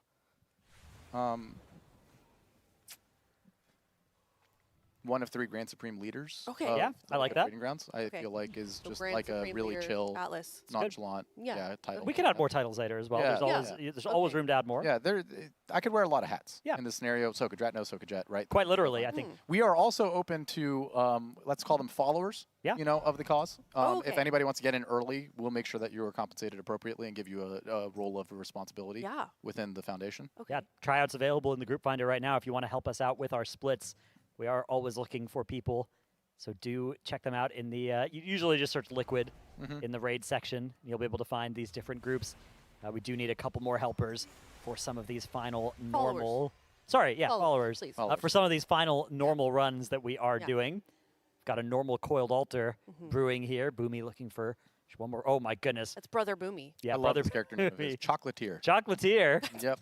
Willy Wonka in the flesh. Well, he's also looking fresh. Excellent. And it looks like we've gotten our group, this particular group, filled out. We're going to be off to the races once he gets summoned. But yeah, American Idol, Okay. Make like a Keeping Up with the Kardashians sort of series with it. Like, Yeah. get an inside look at the love life of some of these players and how their children's lives are going. We can make movies, we can make shows. Almost, honestly, if you guys have ever watched The Boys, it's kind of like a VOT-like enterprise. Yeah. You know? I think a great company to model oneself after, yeah. I mean, if you think about the success and how far the reach really got, that's what we're going for. Yeah. I think the next step really we should be putting offices on very walkable sidewalks and streets all across the country so people really know that our presence is there. Oh, Good yeah. idea. Yeah. The goal is, integrating all of society as a whole. Yeah. With every single person on the planet into our plan. Yeah. I mean, what more noble of a cause than, bringing together all of humanity from all sorts of different backgrounds, cultures, and sharing a common goal in winning the Race World First. But not a cold. No. Just to, kind of wrap up the idea session here. No. No, I don't know why you keep asking that as well. Yeah. I mean, I'm just asked and answered. I'm just making sure I'm on the same page as you guys. Yeah. Okay. If you're not on the same page as us, we're going to have to find a way to get you on there, Okay. That's ultimately the goal. Everybody needs to be on the same page. All right. So we can just convince people. Yeah, with no subtle ominous undertones. No, Yeah. no. Just love. Yeah. Yeah. I feel slightly different now, actually. Just better. Just sitting Thank you. here Yeah. with you guys. That yeah, pleases us. I do. I feel better. yeah, I feel relieved. I We are feel warmed good. by your words. Yeah. The council is pleased to Yeah. hear that you are accepting. Thank you, Grandmaster Atlas. I like the ring of that, actually. Yeah. I can see that going to your head. No, no. There's no ego in this at all. You This should is, see the- this you is a should self. see the way Again, you're this is a sitting right now, selfless chat. act. This is a Yeah. selfless act. It's all I'm for the doing this for the collective. players who I Yeah. care very deeply about, and I want to help them in the way that I can the most as somebody who's now retired. Because you just love people so much. Yeah, it's true. Selfless act, really. Absolutely. Okay. This is all very exciting. I'm excited to get this started. Right? It's a lot to look forward to in the next couple of years. We are looking for investors. We just need roughly $50 million to start our ideas into fruition. Okay. A small drop in the bucket when you think of the size of the returns. Yeah. Also, just keep in mind, even though we are looking for donations for our plan of world domination in the Royce World First, our partner UNICEF is also looking for donations. They are our charity partner for the event, and we are still on our way to reaching our charity goals as we are getting along. That's right, tl.gg/donate, the place to go to help there. Yeah, and if you need donations for our cause, it'll just be my personal PayPal for now. Okay.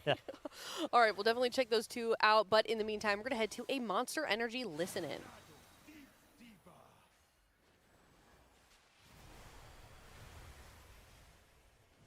There's an orange ghost. Make sure you're facing it. You got hit by the gloom bombs. You need to pick up 3 beams of light. Warlock Hunter, make sure you're picking up the beams of light. If you don't pick them up, you're gonna die. Underneath the boss with these mind controls. Underneath the boss. And then we're doing the same thing. Crossing to the other side. Cross other side. Make sure you're aware if you got fixated. If you have an orange ghost, try to get it to the middle before you look at it. And once it's in the middle, just stare at it. Get out of the raid if you get one of these circles. Look at the ghost if there's an orange one on you. Out of the raid with the circles, out of the raid. Pick up your souls if you had one of the circles. Dodge, feet on the ground. Monk, Shack, Fu, you need to pick up ghosts. There's 3 beams of light around the middle, probably. Good luck. We're gonna have to hold, right? Yeah. The ghost despawn, the ghost despawn. Underneath. Oh, right. Underneath the boss now. Break them out, and then we're crossing again. Can you put a ring down near the edge? Okay, we're good. Crossing. Stop the boss halfway. So keep him in mid. Yeah, just look at your ghost. Look at your ghost, guys. Mid. And we're all gonna hit Zul'Jin now. Dude, that If you got hit by a some gloom bomb, you ghosts. still need to soak your spirits. If you got spirits, look at the pillars of light. You might need to soak. All of them soaked it. Okay. Except for maybe the hunter. Yeah, no, you're good. I can't tell. Tobo's debuffs are actually so small, I couldn't even tell which one is which. Yep. If you still have a ghost targeting you, try and bring it to mid after this damage ends. It's just hard to make it up that they despawn, or are they something else? I mean, most of them definitely despawned, but some didn't.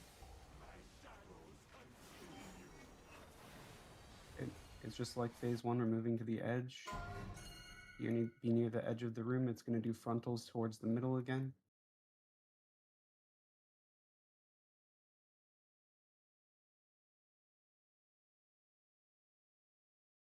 Okay, the frontal's coming soon. Make sure you're behind the boss near the edge now. Don't be in front.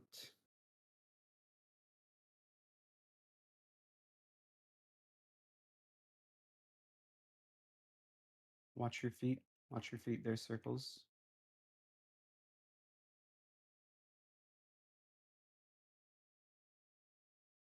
You don't have to worry about these orbs. We're going to do the MCs under the boss soon. Just make sure you're right under the boss. Don't be in front. Don't be in front of the boss. Just break these MCs out, and then we're crossing the room after. After they're broken out, we cross the room now. Just like phase 2, pay attention if you're fixated by a ghost. Try to get it to the middle before you look at it. You can look at your ghost now. Look into the middle to stop your ghost. And then don't be in front. Make sure you're looking at your ghost so it doesn't move. Don't be in front of the boss. One's coming in. Oh, grip him. Oh. Careful, you might have been refixated on.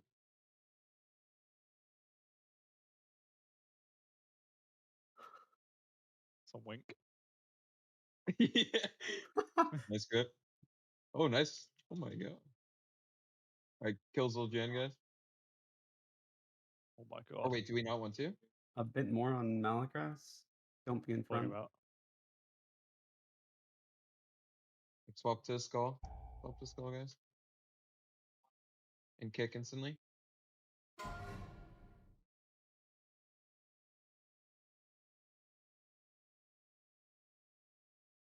Oh. Clean. Any holding, right? Oh my god. Yeah.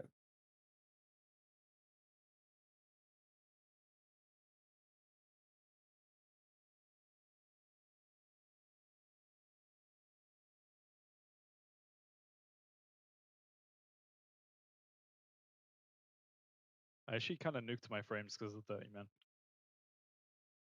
Just tried to fix them and made them like way worse. Respect.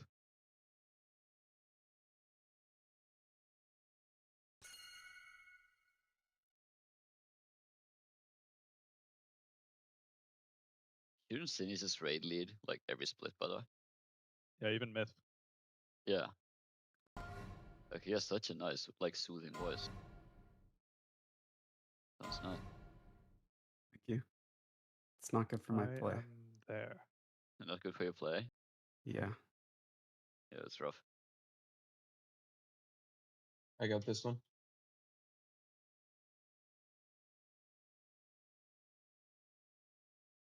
Alright, everyone swim down.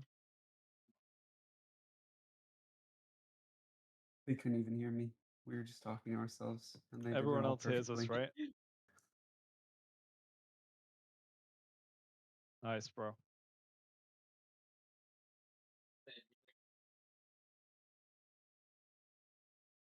Guys, what's your favorite monster flavor in the chat? In the raid chat.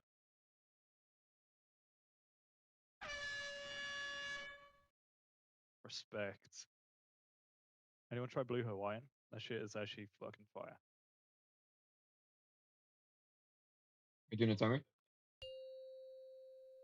See these Looks eggs? good. Oh, canceling the timer. Good calm, Melando. Very good calm. Alright, everyone check what group you're in. Groups 1, 2, and 3, you're gonna be going left on star in the intermission.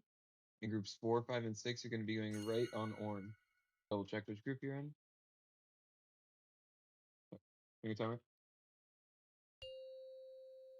These eggs people are gonna have to periodically pick up throughout the fight. 3, 2, This is what they look like. 1. 3 people need to pick them up on pull here.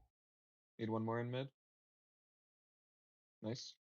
Okay, tail is spawning. It's to the left. Make your way over to the tail on the pings. We're gonna do 2 soaks here. First one on the right, second one on the left. Just move between them after the first one goes off.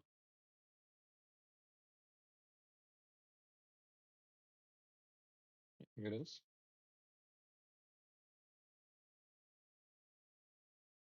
After this, move over to the left. Then now move away from the tail, back to the main boss. You guys lost first time, right? Yep. Good. Big boss is gonna do some waves now. And we are going to dodge left. Dodge to the left. There's also waves coming from the tail, be careful. Now we're gonna dodge right.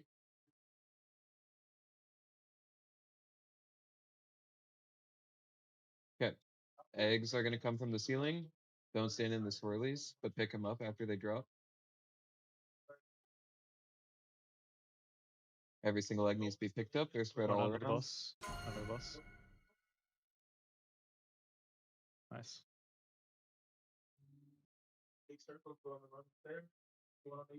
Okay. Boss is gonna do waves again. It's really important if you're holding in eggs to not get hit by the waves. We are dodging left. Remember, waves from the tail as well. And we're dodging right.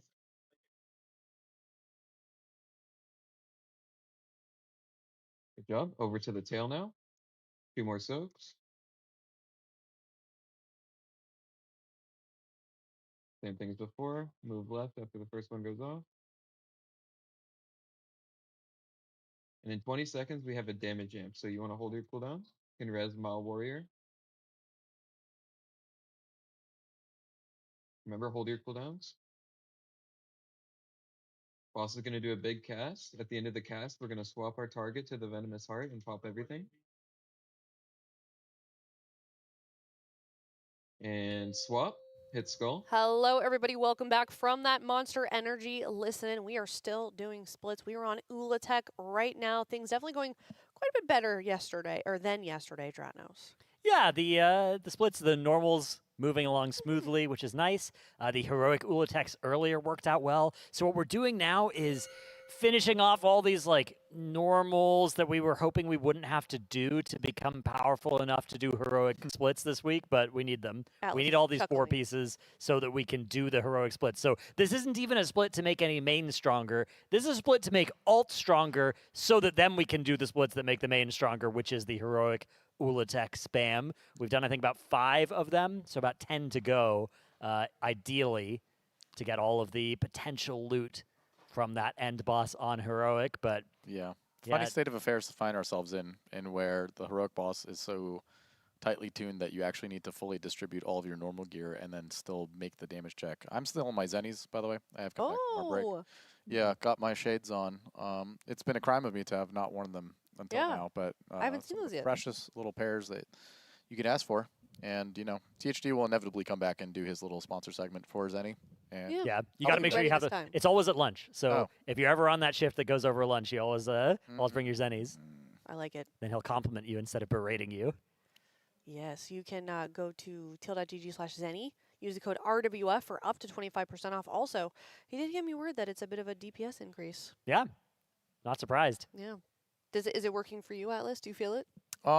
So my shades are a little green tinted, and this is a very green room. Oh. So I'm surprised, honestly, that it has somehow made the visual clarity of this room a little bit better. Yeah. If you'd believe it. The slight little shaded tint actually makes for a lovely experience right now. Yeah, it cancels out the overwhelming greenness. Yeah. It's green, but like it's green that I enjoy now. Nice. Okay. Rose-tinted glasses, or green-tinted glasses. As the case may be. I should say. Interesting. All right. There it is right there, teal.gg/Zenny. But we are doing some more splits. And it looks like maybe splits for the rest of the day, or do you guys think that we'll be seeing Mythic at all? I think splits for the rest of the day. Splits for the rest of the day. Gaslight me, I don't want to hear that. Yeah, unfortunately, I do think that at the earliest we are looking for Mythic is after lunch tomorrow. Okay. Yeah, I think the optimistic is maybe a little before then, but I think that is optimistic. I think sometime tomorrow is when we were hoping to start Mythic, but there's just so much gear that you need to be able to do the gearing up of heroic Ula'tek. So, and you know, obviously you could run in there on Mythic. Could they kill the first 4 bosses on Mythic with what they have? Absolutely. Yeah. But it's not a race to get to 4 out of 8 first, right? Yep. It's all about getting to 8 out of 8 first, and there's going to be a lot of power left on the table if they were to cut these splits short and do those heroic Ula'teks less efficiently. So definitely, that is the name of the game. It is punishing, though. It feels awful to be on day 4 of the Race to World First and be in a normal difficulty split raid still. Yeah, it's soul crushing. You know, I bet the players are a little bit upset, maybe, or feeling a bit worn out with the splits at this point. Because the hope was we wouldn't have to do these ones, right? These splits don't generate any power for our characters that will be in on Mythic at this point. These just generate like 4 pieces for the alts that will make it so we can kill Ula'tek on heroic more times and generate more loot for mains that way. But it is not a particularly exciting experience to be in these runs because there's just no items that can drop where you're like, yes, that makes my character better for progression. It's a unique state of affairs too, because we haven't had a raid like this in a long time where the loot off of the last 2 is just so overwhelmingly important compared to the entire rest of the raid. Yeah. Usually, you know, you get in a raid, sure, like the last bosses have unique items that you definitely want. Like that is a a design goal that you would like to have. Like important bosses, important loot 1-to-1, very good for the game. But you're looking at the boss's loot from the first couple, you know. The trinkets are a little bit underwhelming. The jewelry's all a little bit underwhelming. You look at the last boss, and it's just irreplaceably good gear on the last two on every single slot that they basically drop. So we're almost obligated to have to spend as much time as possible chasing these items that you know you won't replace for the rest of the race. You get anything? This one's normal, so yeah, we got mostly the trinket. Omni tokens is what we're looking for. But yeah, I guess some of the trinkets could be potentially still useful. They make the alt characters better, but Yeah. mains are going to want those on heroic for sure. They are still like big trinkets to get. They're big power increases. And there might be some characters that have one champion trinket and the rest of their stuff is good, right? Yeah. Like if you are missing just that one piece, but you got the very rares off of the other bosses. Yeah, none of on the stuff heroic. is making or breaking a main at this point, though. Yeah, this is all it's all short-term power for the splits to make the harder splits easier. Well, something we could do in the meantime, if you guys would like. Yeah. We have been given a tier list, and we have been told to do a tier list of the Race to World Firsts. True. Yeah, let's get into it. Let's get into it. We're going to be ranking the Yeah. different raids, the different races to the Race to World Firsts, and see which one of these that we have near and dear in our hearts. Okay, All right. which ones do we have? Do you want to read them out first? So it looks like the oldest one we've got here is Old Deer, Okay. which I think this is a The very first. sensible And- starting point. Yeah, the because first that, in Liquid's involvement in it.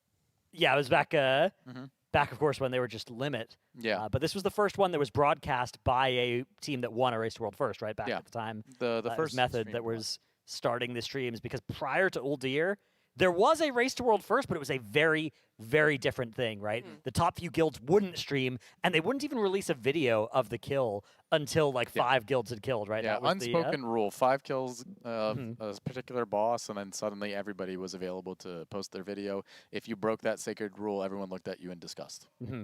Yeah, and then throughout Legion, there were some like Chinese guilds that were streaming, Yeah. you know, maybe World 4th progression, World 3rd progression. So that was often how we saw the first kills or the first mechanics on Mythic, right? I remember seeing Kill Jaden's P1 for Yeah. the first time from one of those Fallen streams. It was Avatar. Alpha, good wasn't it? lord. Yeah, That and set then that precedent? yeah, I think so. And we also saw Argus, the red sides, for the first time from that too. So that was very cool. But yeah, then Old Deer was sort of when everything changed, when things started to become televised.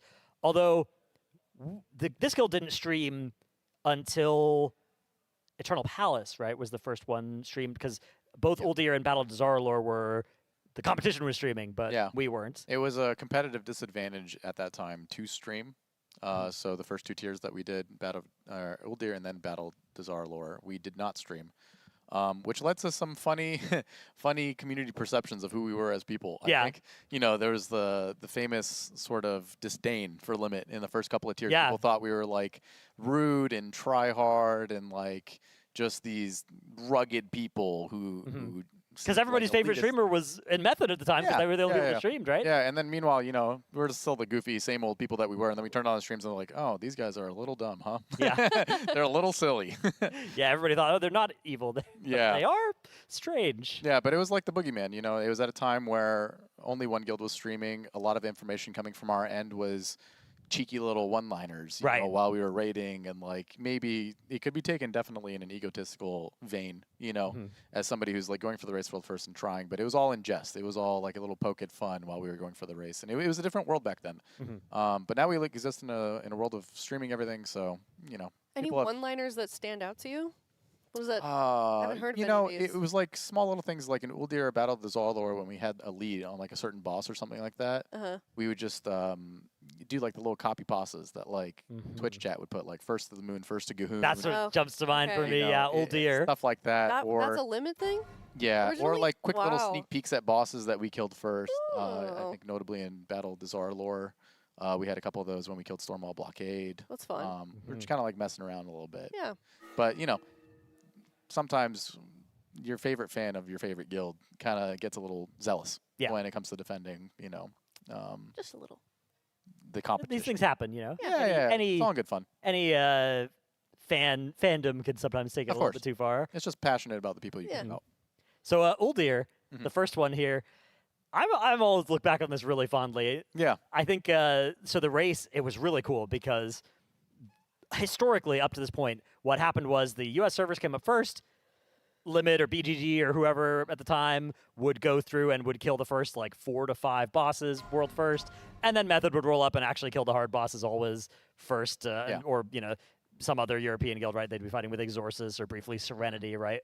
One of these other guilds over there, and it was always like NA gets the world first on the first few bosses, and then EU overtakes. European wave. Uldir didn't have that. We didn't win that one, but we did re-overtake, right? Yeah. The Feta Devourer went to Method first, but Mithrax was, or it was Zul, right? Zul maybe went to... Zul was killed by Method first, and then Mithrax was, you guys. And so it was like, oh my goodness, first to Gahoon, right? That's where First of the Moon, First to Gahoon came from. Just to contextualize this race a little bit. So we were not streaming when we were playing in Limit at the time. This was our first time ever going for the race world first. It was a completely unbeknownst thing to us what would happen in terms of prep, the decision making we went into it. It was just like completely new territory. Prior to this, it was a 5-day-a-week raiding guild. It would raid somewhere around like 25 hours a week, somewhere around there. It's like 5 days of 5 hours.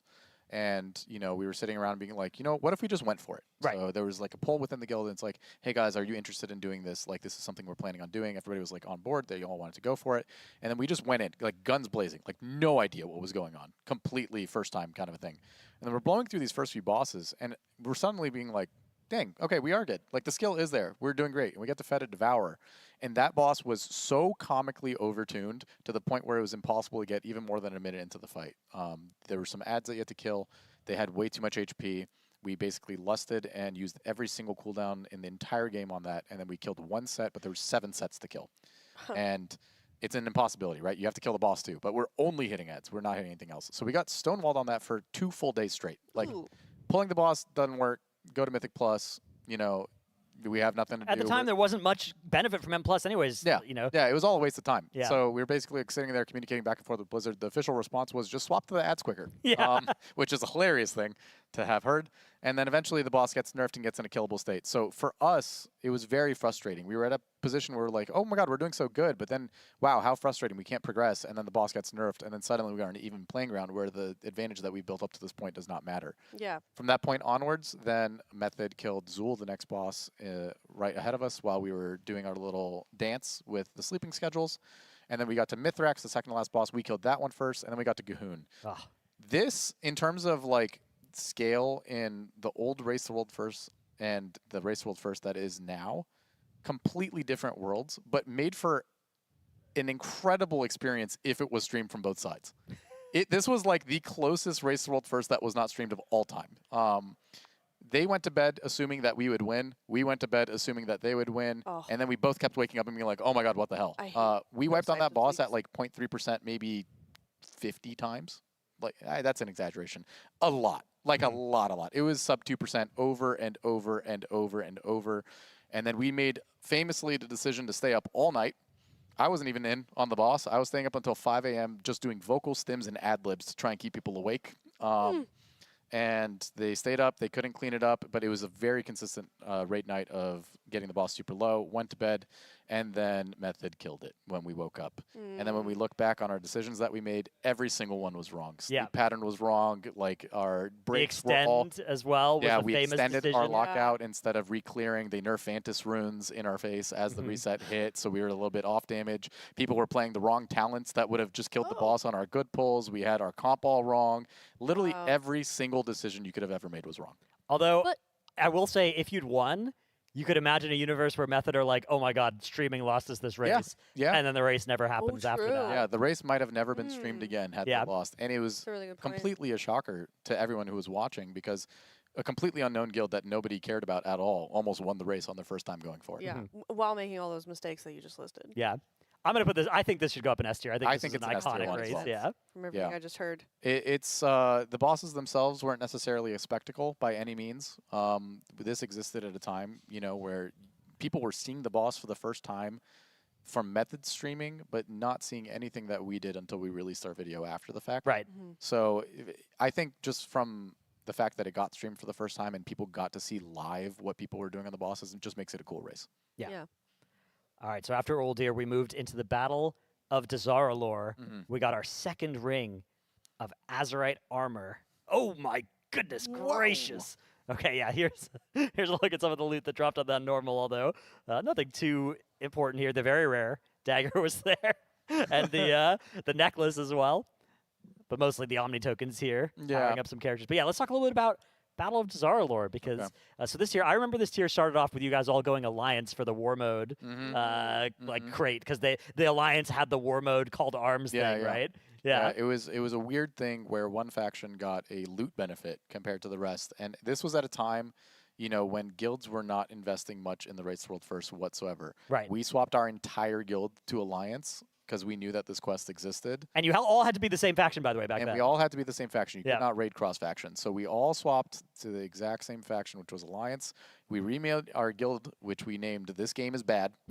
And then we swooped up that piece of gear, and I don't believe that Method knew that that was a thing. So we had one little extra piece of gear over them. Although Method had the Expulsum Shuffle to be able to make all their characters really good, really fast, that you guys did not have that tier. Yeah, ended up being a very interesting race with Jaina being this boss that you guys had a different strat than Method on. Yeah. The entire raid fell over until you got to Jaina. Every boss was non-consequential. None of them were difficult. You got to Jaina, and she was pretty hard. Yeah. And we opted for a different strategy when you got to P3. There was an ad that would spawn, and this ad had notably a couple mechanics that weren't necessarily threatening by any means, but it was annoying to have around. And then the boss would basically soften raid. You'd have ramping raid damage ticking. There was a dot that stacked up to 20. If you hit 20, you turn into an ice block. And what Method did is they looked at the values of the ad health and the boss health, and they came to the conclusion that they could just burn the boss right before they died. And we were looking at it with a completely different lens. We were doing it as intended. We didn't think that burning was possible. So we were killing the ad, 1, and then 2, specifically planned on intentionally ice blocking half of our raid and then breaking them out and then having that half break out the other half of the raid when they got ice blocked as well. Turns out mechanically, pulling that off is insane. Yeah, because like every time you got an ice block, she also aimed an ice lance at your dome, right? So you have to like get broken out fast enough to dodge it. Yeah, it was unfeasible for you to actually do that in time for what that wanted. Very common thing with these mythic bosses is you look at the dungeon journal and you can immediately tell what they want you to do, and you can immediately tell that it is not possible and you need to do it some unintended way. It reminds me of like Kurog Grim Totem, where you look at it and it's like, there's no way I can kill all 4 of these ads in these different areas, right? Even think relatively recently, like last raid in Beleren. You're looking at that and you're like, I'm not doing a third phase of that. That sucks. I'm doing 2 eggs. Yeah, we'll make it work. Trust me, it's the best way. Yeah. I've looked at the numbers. I could do some math. Yeah, I think in terms of this particular raid, though, it's relatively not that exciting. The boss itself wasn't cool. The most notable and humiliating thing of all time was Method killed the boss and then got the reset, and we have still not killed the boss, and they went back in and killed it again before we even killed it. Yeah, they went for world first and second to rub it in. We technically claimed a world third. They killed it twice in our face before we got to. Also, I'd just like to add some context for somebody that may have missed it. That is Method before they split off into Echo and So this was, of course, a lot of players now from that guild in both rosters. Yeah. But the guild that would turn into Echo and Method sort of reforming. Reabsorbed some. And but now there's, of course, players that have gone to both guilds from there. There's a bit of a fracturing there, but they were all basically under the same guild at a time. Yeah.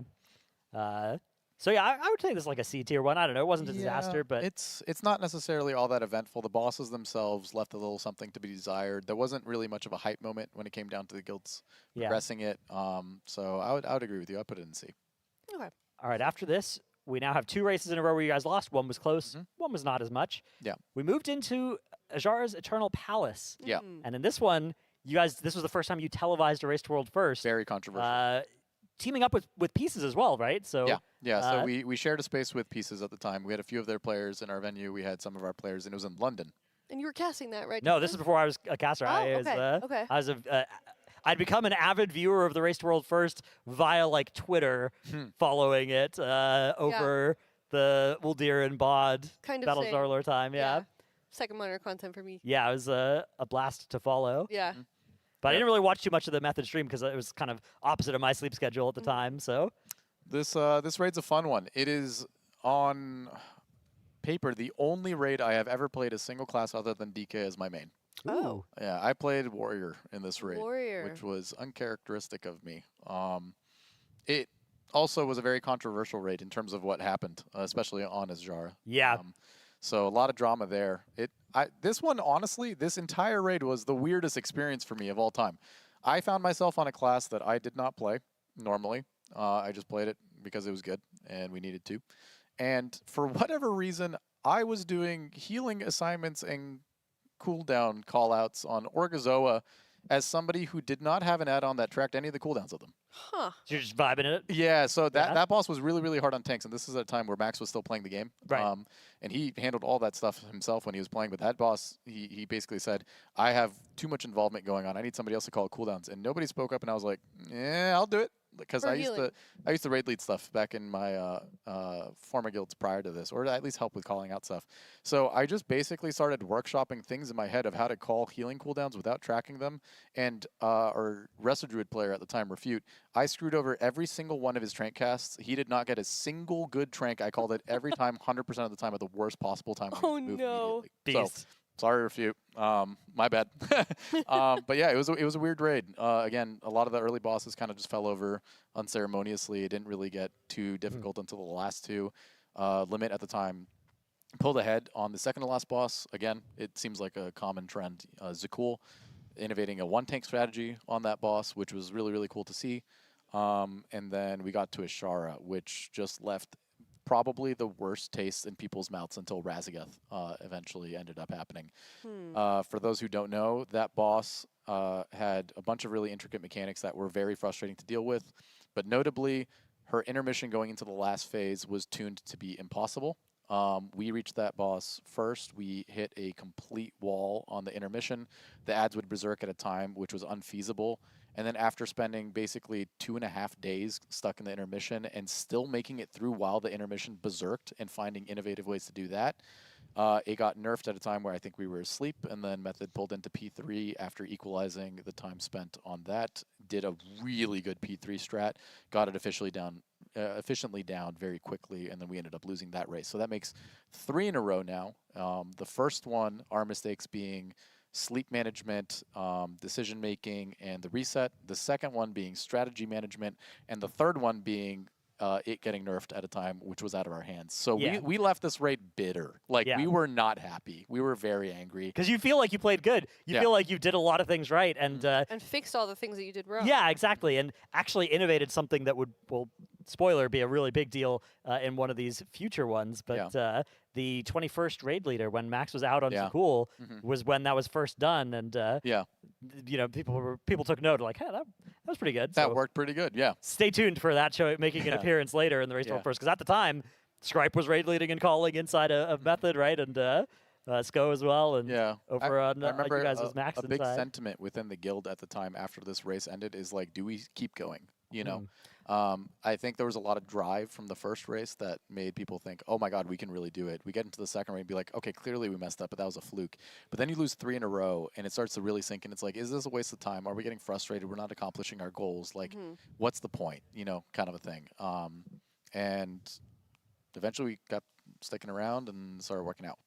So where do we want to put this one? I don't know. I think Azjara was like such a disaster. I'm kind of inclined to go down to the D tier on this one. Yeah. Bottom. I mean, it was more of a spectacle in that you were actually streaming it, and that was cool. Yeah, that holds cool a special place in my heart, at least. Traveling to in London. terms of like people seeing us Yeah. for the first time and getting to know us. So I wouldn't necessarily put it down in D.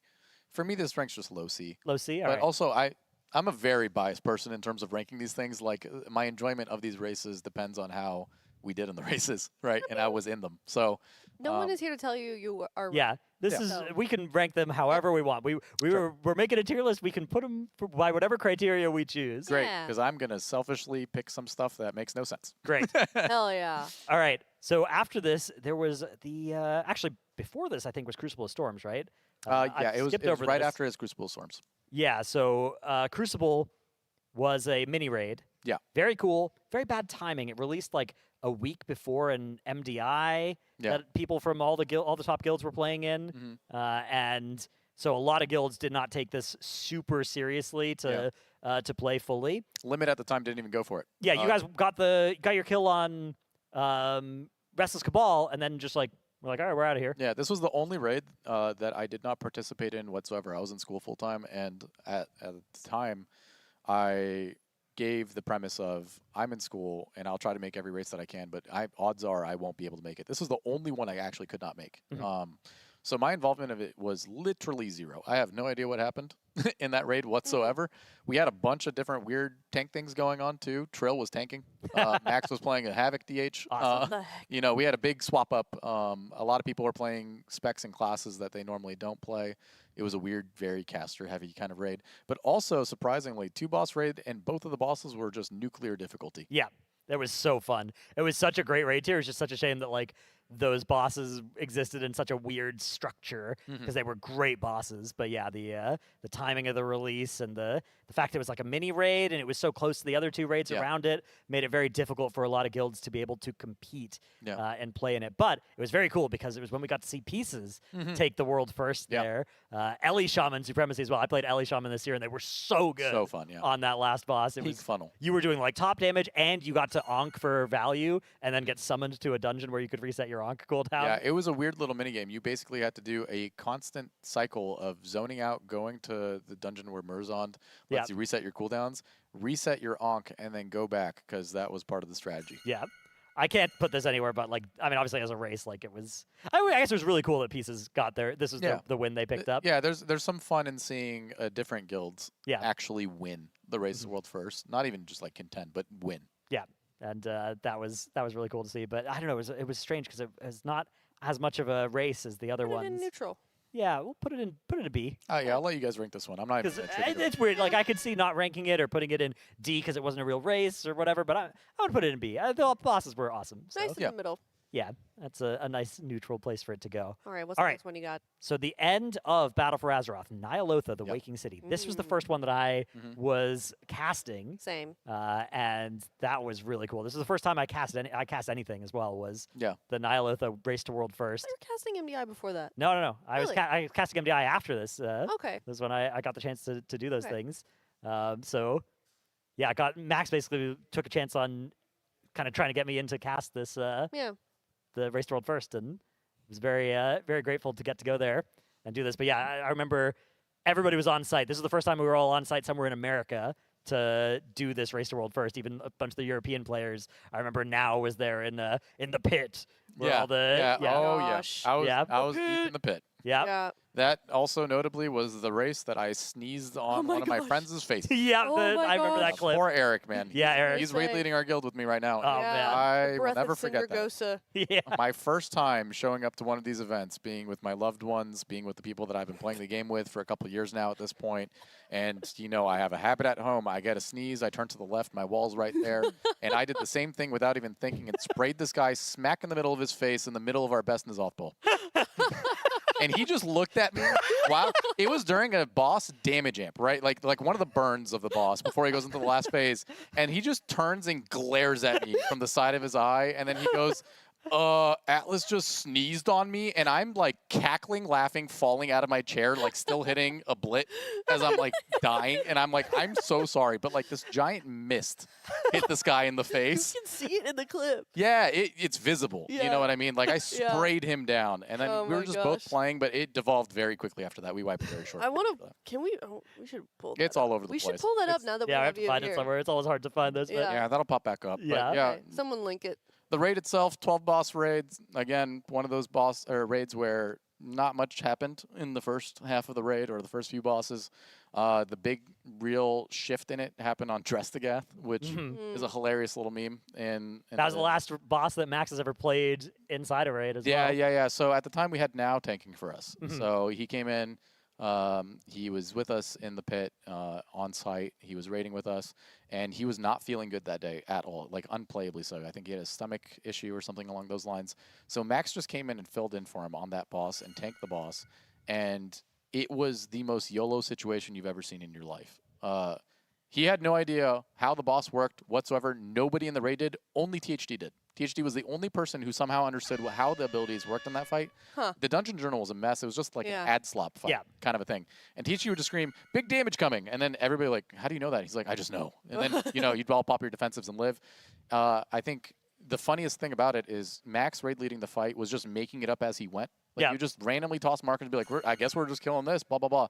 And then Method at the time got to that boss, and they were studying our VOD analytically. They're like, they seem to go here all the time. I don't know what their reasoning is. Like, they go here explicitly for this. We should do the exact same. Little do they know, they don't have our comms, but we're making it up. We have no idea what they're doing. They got stuck on the boss. Brute forced it. For an extremely long period of time. I think in the entire Race to World First's history, that is the single biggest pull count gap between the two guilds that has ever existed in terms of scale.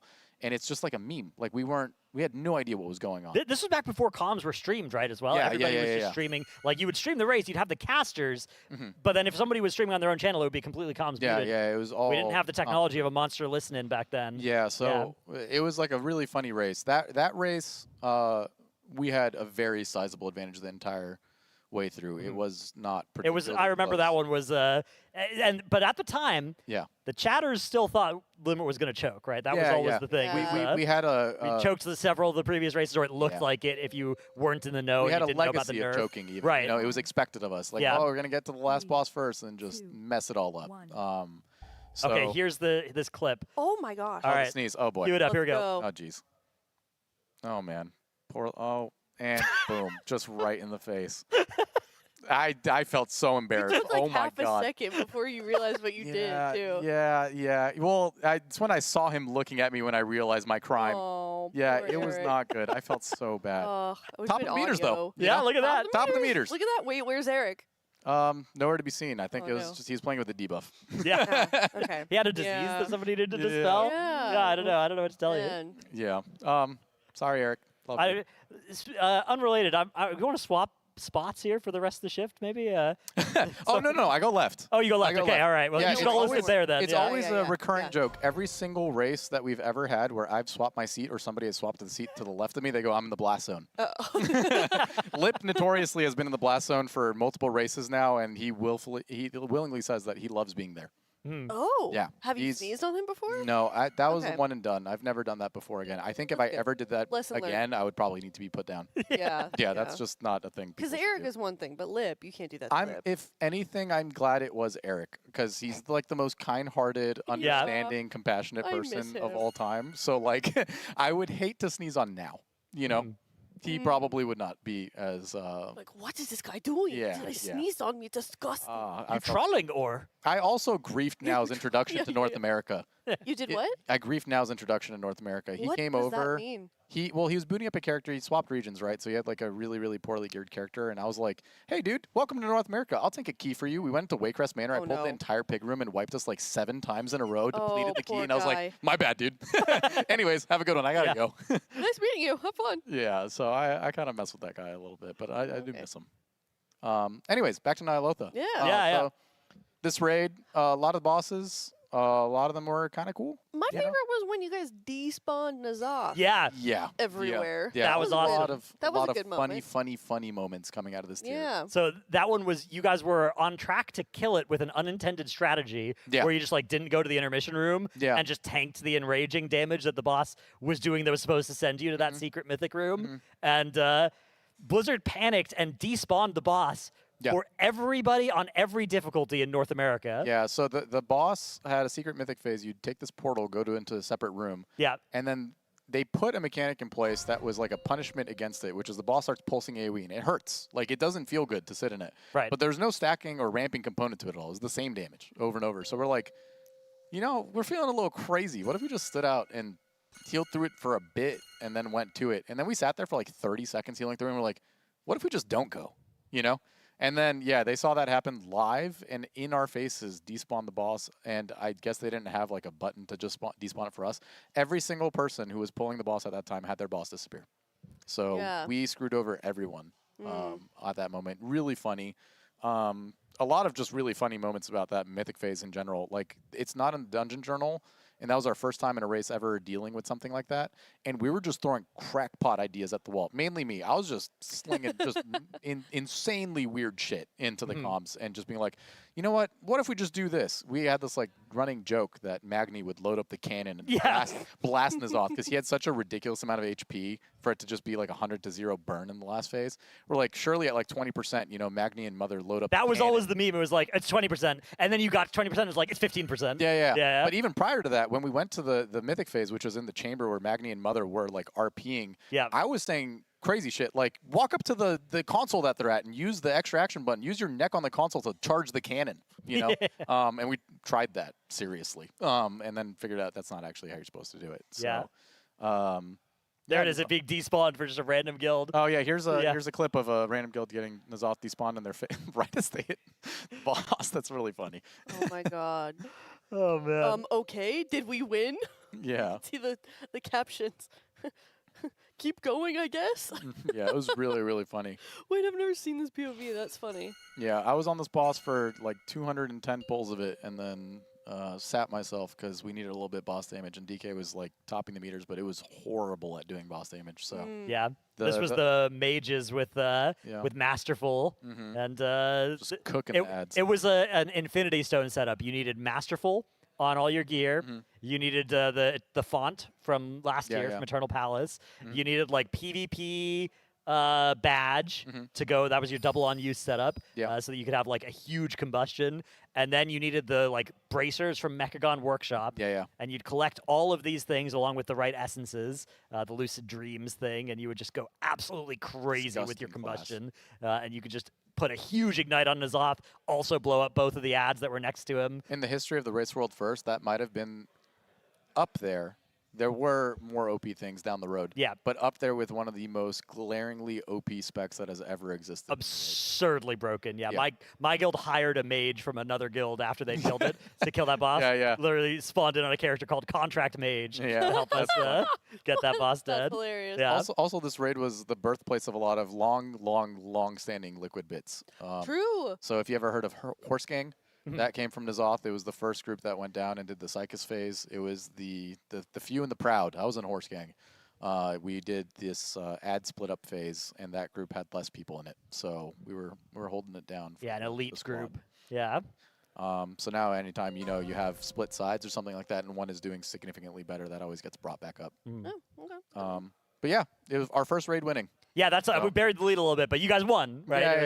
It was a win. It wasn't close as well. It was like 2 days or a day and a half before Method killed it, and it was I remember there's just the floor shaking in that place. When, we were going crazy. Yeah, bananas. We were just screaming the entire time because we couldn't believe it.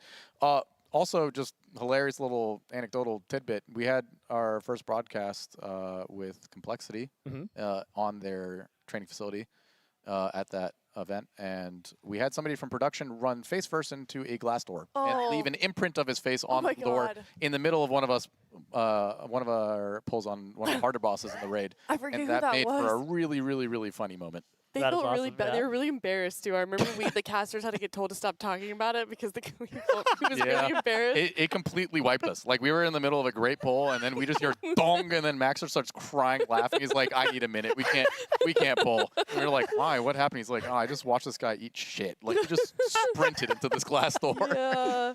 Was it the door to the building or one of the rooms? It was one of the side doors. There's a long hallway that stretched down the right. That would lead all the way back to the player lounges. Yeah. And that one has this transparent glass door that for the most part was open almost at all times because people just use it as a walkway. For whatever reason, it was closed that day, and that guy sprinted face first into the thing.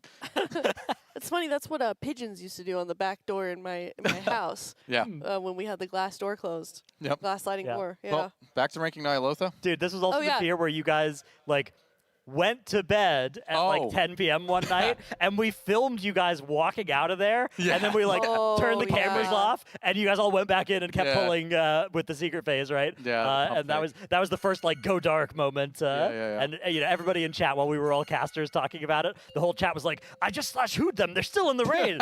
We were just trying to ignore, delete those messages, hide it. It was a funny raid. Yeah, a lot of bugs in that raid too that we ended up getting fixed while we were going. Yeah. I miss the chai tea machine. Yeah, at that office. that machine was nice. Oh my god! Did you ever go for a chai tea? No. I went for hot Chockies from that. Yeah. Well, I remember you would like slide it halfway through the little spigot so that you would get double chocolate. Oh yeah, Was that was the your meta strat? choice. Yeah. I miss that thing. I'm gonna Get put this one in of S those tier. This is an undisputed S tier for me. Can't go I anywhere. agree. Yeah, I'm But the gonna top put of it the- in A. You're gonna put it in A? Yeah, just on a personal thing. I think me putting in S is like ego? low hanging fruit. You know what I mean? I'm putting an S for you then. I think, agree. I think in terms of me ranking these, I also care for the spectacle of it. Yeah. And this one, You're right, it wasn't close- This it one wasn't a wasn't close finish. So All like, right. it kind of like it was nice that we won. It was a big, consequential moment for us to continue doing the race. It was very validating. It felt fantastic. I personally am just going to put an A. I'm totally accept your ranking of S though. So No, you should- I think a close finish should be a prerequisite for S tier. I think that is indisputable for me. So I'll put it in A reluctantly. All right, so we moved out of Battle for Azeroth then into Shadowlands, an even equally as good expansion, and we started off with Castle Nathria. Yeah. Now this raid was cool. Banger. Yeah. It had so Visually many stunning. great fights, and Stone Legion Generals was also in that raid. Boogie left. Yeah, that was fun. Shimmy down. That was fun. Okay, so you guys got to Council of Blood and turned off your streams and were like, we're going to pull it a little bit for like an hour just to see what it's like, but we don't want to give these strats away, and then killed the boss in like 10 pulls. This raid just had a lot of memorable moments. So Council of Blood was a 3-target council fight. Yep. It was very, very, very late in our raid day, but this was specifically a boss that we cooked up a weak aura and a strat for that we viewed as like a potential advantage for us, a turning point in the raid. So we're like, hey, I know it's late in the day. Are we cool with just turning off the broadcast for like 2 hours? I promise we won't kill the boss. We're just going to go make sure our stuff works. Like, pinky promise, Scout's honor, you know what I mean? And then the first pull, we got it to like the last phase, and we're like, do we kill it? Do we not kill it? We actually had that talk. We're like, okay, should we not do it on stream and just show up in the morning and one-shot it? That'd be great, right? And then we just had this pull, and I remember in the middle of the pull, they just go, nah, kill it, right? Yeah. And we made sure that there was a recording of it. So we did kill the boss. It was not on stream. The only person that ever had any sort of recording of the boss itself was Wolf Disco. And he infamously had a moment which was embarrassing for him, but he took a gateway to the middle of nowhere. He took a backwards gate. Yeah. So Well, our but there. only official video of it involved him just flying backwards and not doing anything. But yeah, it was really funny. We didn't expect to kill it. We did end up killing it. It was like pretty significant advantage when we looked at what Echo or what Method was doing at the time. They were. I think this is the first year where they were Echo now. This is the first one where they're Echo. Yeah. Yeah. Okay. Oh, that's right. Yeah. They were not on the same board as what we had, and what we had was a pretty good advantage. So it gave us a nice little step up. Not really all that consequential in the long scheme of things when it came to this raid, but made for a really, really funny moment. Yeah, I think this is a pretty cool finish as well. It was also, so it wasn't super close. You guys did win by a decent chunk, but it was quite close. It was very close. The cool part as well, like it wasn't a close very finish, but it was close up until you guys won. And then I think that kind of, there's this effect where when you win a race, sometimes the team that is, at 1% now deflates a little bit. deflates and can't kill the boss. Yeah. And that very much happened there. So it doesn't look as close as it actually was, I is think what I've been trying to say. In terms of the Race to World First, this was the first time as a player I was sitting there and feeling terrified that anyone could win in a moment.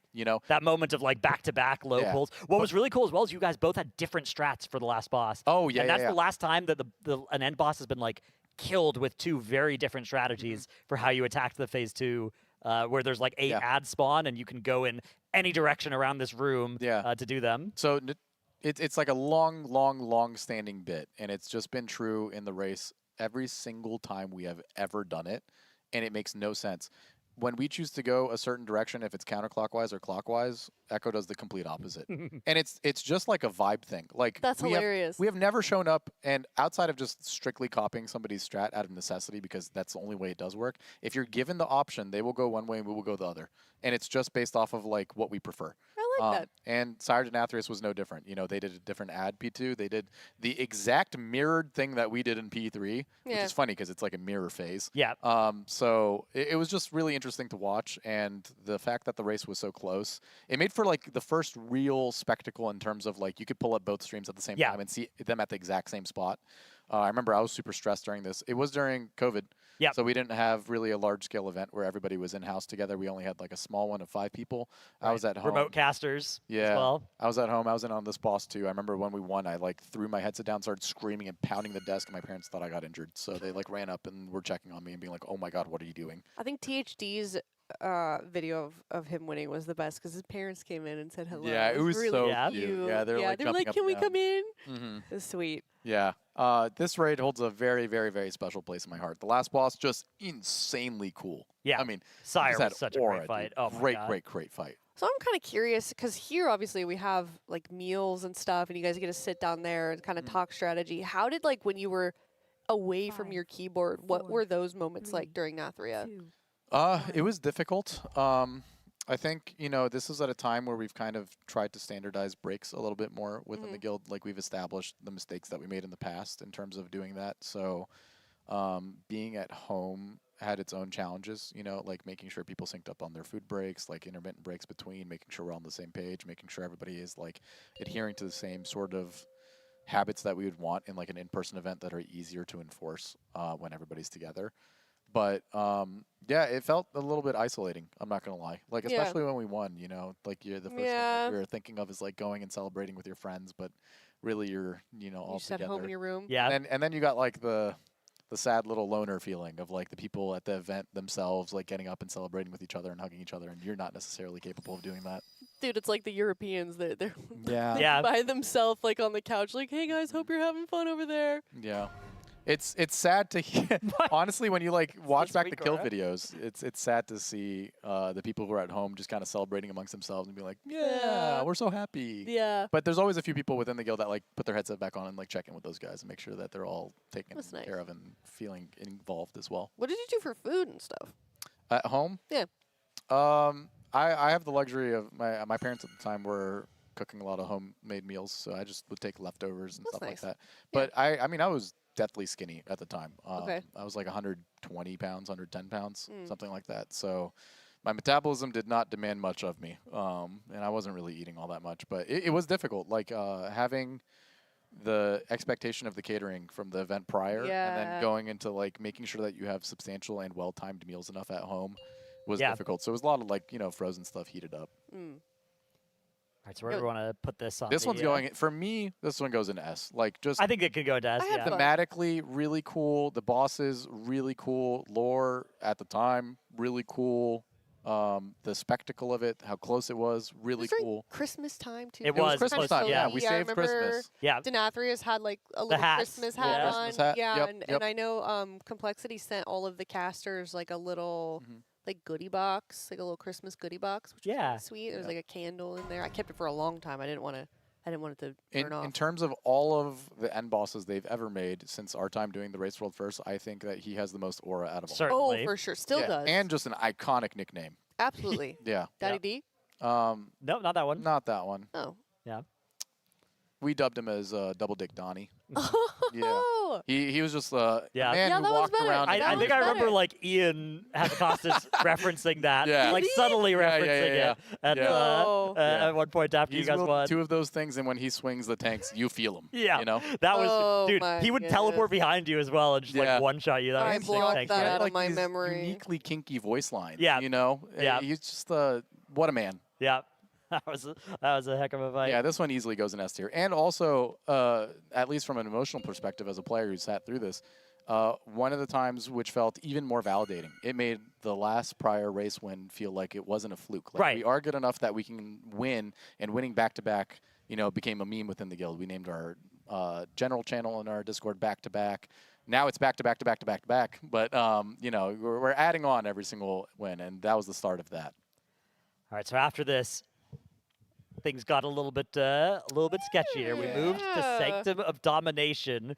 From a This high to a tier, low. Yeah. Emotionally speaking. The Revenge of Echo Mhm. in Sanctum of Domination. So this tier had a really fun feature called Shards of Domination, Yeah. which was a gearing system that was similar to set bonuses if you took all the worst parts and made them worse, and also removed the cool parts of functioning with your class. And at the time, nobody really knew the best way to optimize it, which would be to have a bunch of mirrors of your class and play the one that actually got its set bonus. And so ended up being the case that if either guild had done that, they would have won by a lot. Yeah. But neither guild did, and we ended up with this really incredible night of Sylvanas progression where you guys were heartbreakingly close to a kill. There was a wipe. The boss ended at 45%, which everybody thought it'd be 50 at first, and then ended up being 45. There's this pull where Echo got it sub 50 and are like shocked it's not dead because it's right at Enraged that they get it sub 50 and it doesn't die. One of those moments where we data mined that it actually died at 45, and I'm not sure if they missed it or something like that. Yeah, I remember that morning that they were that Echo was about to get there, that you guys knew, because I remember being in the hotel lobby and hearing about 45%. Yeah. Yeah, weird tier. I think just from like a standpoint of someone being bitter about the tier, I'm biased very negatively against this one for multiple different reasons.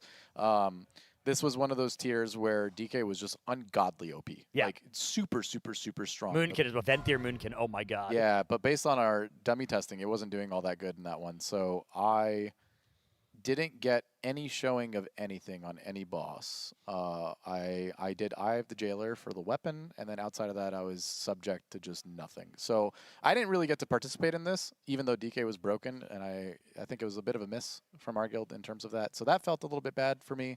The Shard of Domination acquisition was purely RNG, which felt absolutely horrible, and the amount of power you got from it was comical. It was like a 20 to 30% DPS swing if you got the good one versus like nothing. So that felt very, very frustrating, and notably, a lot of the bosses were just complete jokes and were cheesed, and that felt really bad. All of the early bosses got completely plowed through. KT, the second to last boss, infamously got cheesed, and Guardian of the first ones after Sludge Fist, one of the greatest patchwork bosses. We didn't talk about it in Castle Nathria, but absolutely incredible single target fight. And then Guardian of the first ones fell over. Complete slop. Yeah. So a lot of the raid felt very, very underwhelming. Granted, Sylvanas, amazing boss. Yeah. Especially the last phase. What a really cool boss. Yeah. Like one of their first times ever making a real spectacle of a fight with an important lore character. So it felt cool doing the fight. You know what I mean? Cinematic. Yeah. On normal and heroic, it was a little bit boring, but on mythic, it was crazy. Mythic was a lot faster pace as well. Like you didn't have to spend 5 minutes in P2. My favorite moment from that tier was the hippo scream. Yeah, Pieces. That was when Pieces got world third after getting their 5th, and then they beat Method and BDG to the boss dying, and it was very loud. Yeah. Did you still scream like that? Yeah. Oh. all the time. Cool. One of the notable parts of our progression on this fight too that also was deeply frustrating was we had a pull where it was killable. And we were deep into P3. I remember this and pull. Then we had one of our healers DC. Trying to DC. Yeah. Nori, actually. Nori DC. Yeah, Nori DC, right on our best pull, which felt horrible. Granted, you know, there's so much more of the fight left. We were still dealing with some of the stuff on the last platform. You never know. Into the last platform. Dude, you could have wiped for sure, but it was like 2 a.m. that you guys got this pull, and this was this awful time in progression where you are getting better at the fight slower than you're getting tired. Yeah. So you're just, you know that like it's coming. It's getting worse. Yeah. And like you're hitting the wall and you have to go to bed, but you know if you go to bed you're gonna lose. Yeah. And you went to bed and you lost. You know, what can you do? Yeah, this raid for me doesn't necessarily stand out all that much. I think that a majority of the bosses were pretty underwhelming or just completely setting to even see the state of how they were compared to the last boss. I think the gearing system left a lot to be desired. I think in terms of the spectacle, it was kind of fun to watch the guilds side by side and being so close. So that's a very redeeming quality it's like, of it. Objectively, it sucked to be on the losing side, but objectively, it was a great finish. Yeah. Viewers won in that one. You watched for like 8 hours. Yeah. You guys almost kill it. It made for a cool race. Yeah. You know? But from a personal perspective, very frustrating for me, at least personally, to deal with. So I don't think I'm very suited to rank this one. I'll leave it up to you guys, but not my favorite. Yeah, I think either. It's redeemed a little by the ending being really fun to watch. Yeah. And I do think that at least saves it from D tier. I wonder if it saves it from C tier for me. I think maybe not. I'd be happy with C tier for it. It skirts the line. Because it doesn't have great boss fight. Painsmith Raznal was a great boss fight. Yeah, fantastic. And then Sylvanas, especially P3, was good. Yeah. But Fade Scribe with slop. Fade Scribe was awful. Yeah. Like it was this mechanic where it's like, oh, you can have 2 people in and it moves right, or 1 person in and it moves left, and you just always move left on all of them. Yeah. And KT, you ignored the mechanics. Yeah. C is as high as I can go for it, I think. Yeah, I'd probably put it in like mid C. You know what I mean? If we were ranking it somewhere, but definitely a lot to be desired from that one for sure. All right, after this, It's time for Sepulcher of the First Ones. So this Down. Do we even need to discuss this? This was your Put it at the first year bottom. under the Liquid banner. Yeah. That was Unfortunately for them. Yeah, I wonder if they were any, Welcome like, to World what of have we Warcraft. gotten ourselves into here? Oh, they did. Yeah. I'm sure. I don't want to spend too much time on this, right? It was a 27-day long year. Yep. Just Counting the heroic week. Yeah. Disgusting. Like, disgusting.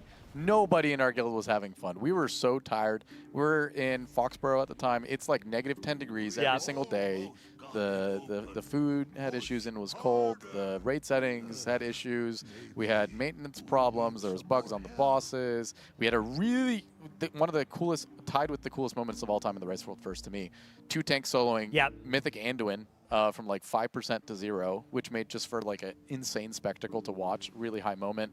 But granted, we had a horrible time after that, and that's nothing but a product of like poor play and maybe a little bit of burnout. Also, like, who's prepped for a race that long, right? We didn't. Yeah. Nobody knew at the time you had to be ready for a race to go. Yeah, but into the but fourth to take week. a little bit of bias out of it, I think this is one of the very few times where Echo played insane, like genuinely insane. They always have this capacity to climb back into a race, no matter how far behind they are on something like this, and the emotional high of killing Anduin first, which basically was, for all intents and purposes, an end boss, like, in terms of difficulty.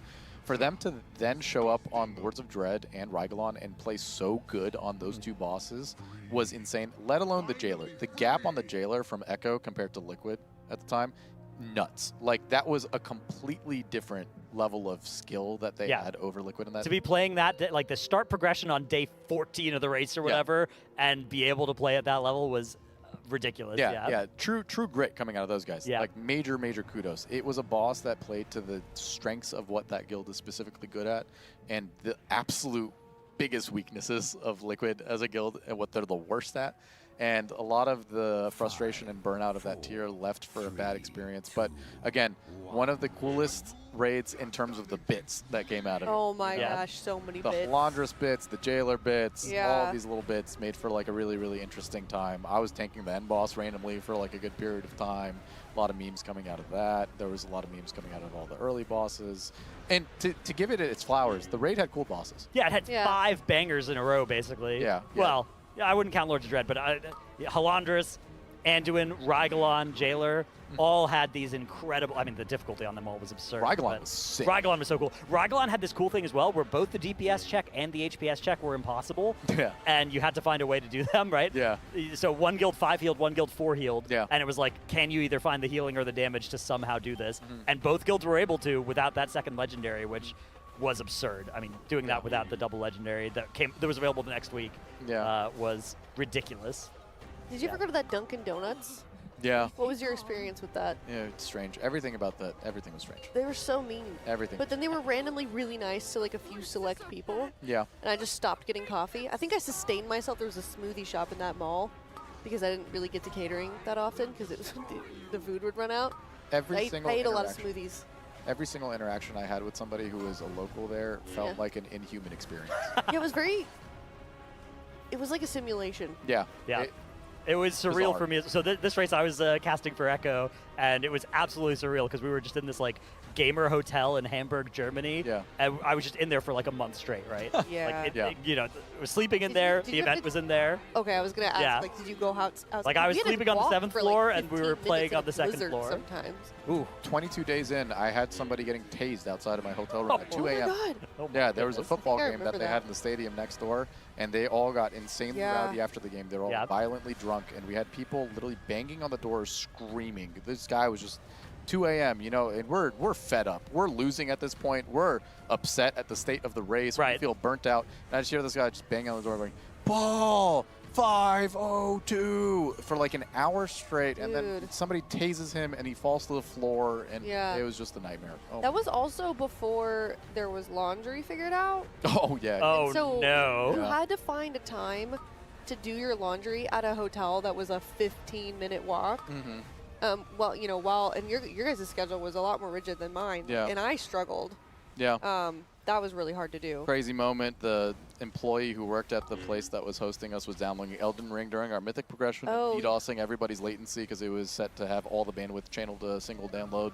Yeah, that was Yeah, fun. just ridiculous things happening left and right during. Corner of despair. Don't miss it. This one goes solidly in D tier for me, and not even because we lost by such a substantial margin. Just everything about it sucked. Yeah. I don't know. I have very fond memories of this one because, like, Good for you, Dratnos.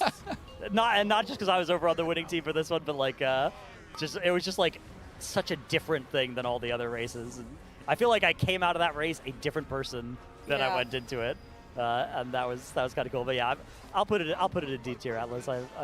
But I will say, just for me personally, this one is No, you can bump probably it up. the most memorable one. I No, go no, into this with the stipulation that I am biased in I think- literally every single one of these. I think that getting your perspective on, I've tier listed all these races a bunch of times. This is your first time doing this. So Sure. let's It's have really you nice choose hearing your side of, Yeah. of Yeah, this stuff. Sepulcher, thumbs down. Also, we skipped my gavel run 3 weeks in a row.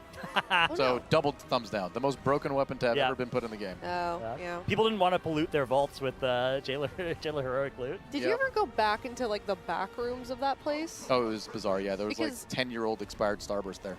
Oh, no, I meant like, because I had a computer that got set up, but I never used it because it was so far away from everything. It was like you went into the back room, and then in Yeah. that back room, there was a back room, and then there was another back room in that back room. And then for some reason, I could see into like the COD practice room from that room, which was also really strange. Yeah. Because this was before the Alienware training facility was built, right? This was when it was like under being It renovated. was, here. yeah, it was like being not renovated. ready Okay. yet, basically. Yeah, so we had to find somewhere else.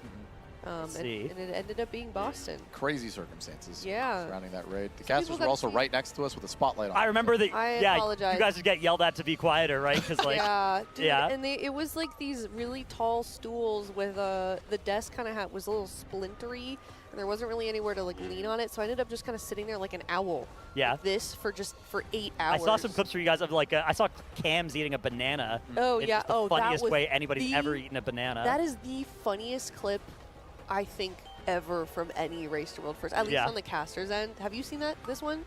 Oh, it's good. Yeah. It's like Valoris and Cams did a night show, and they would have a different theme every night, and this one was a film noir theme, and Cams was this like, oh no, Kalamazoo was this like bartender guy, and then I don't know, Cams wrapped it up by eating it, but I'll have to show it to you. I'm not explaining it well, but it's pretty funny. All right, we got to speed run the rest of these if we want to get it done by the end of our shift. So we got to let's try and do a 2 minutes for the remaining races. Give our spiel and give a ranking and come to a conclusion. All right, so after Shadowlands, we went into Dragonflight and we had the Vault of the Incarnates, which was another Christmas raid. In fact, it would have been a New Year's raid if Razageth had not been nerfed. So on Christmas Eve morning, the Santa arrived and nerfed that boss by so much that it died the pull afterwards Yeah. for Echo while you guys were still asleep. Yeah, long story short, for those uninitiated, the raid itself was cool. Yeah. The bosses Yeah. leading up to it, very cool. Yeah. Enjoyable experience, relatively painless outside of Kurok, who And was doing Dathia. literally impossible, and the response after we gave feedback to it was just ridiculous. Yeah. They took a hard stance on that one, and lo and behold, a full day later, they were like, all right, yeah, you're right. So then they changed it. It was just wall after wall after wall, reaching these bosses that are just straight up impossible, and felt very frustrating to do without nerfs. Razageth famously has an intermission that's an ad phase, just straight up impossible. The intention was splitting up the raid 10-10 and not really worrying about the ads too much because you have a boss burn right after. We sent 20 to one side. We lusted it, used our pots every single cooldown, just barely, after multiple times of doing that, was able to do it once ever. And then stuck on that for a really long time, just basically sitting around wasting our time waiting for nerfs. Yeah, it needed to get nerfed by like almost half to be actually and then you show up to the next phase, that one needs a nerf. You show up to the next phase, that one needs a nerf. So, you know, we get to this very frustrating period where we were gotten a period of deep frustration with the entire raid as a whole. And then famously you get to the last phase, which, you know, is just way too unfeasible in terms of the health values that we were presented with and how long that phase went for. And then they end up nerfing it while we're asleep, and then Echo kills it literally in one pull when they wake up. Deeply frustrating situation. I personally wasn't as affected by the nerfs as much. I think it's a little bit overblown in terms of like how mad people get. Sometimes it's so out of your control that all you can do is just be like, yeah, dude, that sucks. Like, what Yeah. the hell? And then you just move on. Like, there's no point in being that mad about it, you know? But again, one of the most ridiculous things that happened in the Race World first in a really long time. And I got a personal gripe with this tier in particular. I have never been screwed on loot more in my life. DK was OP as hell on Razageth, and they wanted me to play, and I was unplayable. Because of your gear. My gear was so bad, dude. And then Yeah. there's a trinket that was like just about your biz, and it comes off a dungeon with 3 items on the loot table. And I spent an entire week spamming this thing with helpers to trade me it. I didn't see it one time. Yeah, I collected remember like that. 20 belts. Yeah. Jeez. So I just never hit my trinket. I came in for a few pulls. I did complete ass damage, and then that was my experience with Razageth. So deeply frustrating D tier from me personally. But again, heavy bias because the state of how we lost definitely affects that. Felt bad. I think it's fair. Yeah, I think not a lot of redeeming just a tuning characteristics in this catastrophe one. as a whole. I think even if you take the bias out of it and you're looking at it as an objective viewpoint from what you want out of the race, it sucks. You've forever given the Team Liquid fan base anxiety about sleeping and Yeah. when you're going to wake up. True. Yeah. That's really fun to deal with. And it directly tied into what happened in the next raid. Oh, yeah. Let's talk about it. Yeah, Sarkarath. So this was Aberrus, the Shadowed Crucible. A 1-week tier, the last 1-week tier that we've had. Yeah. Super fast. A lot of the bosses kind of like fell over. It was a relatively easy raid, all things considered.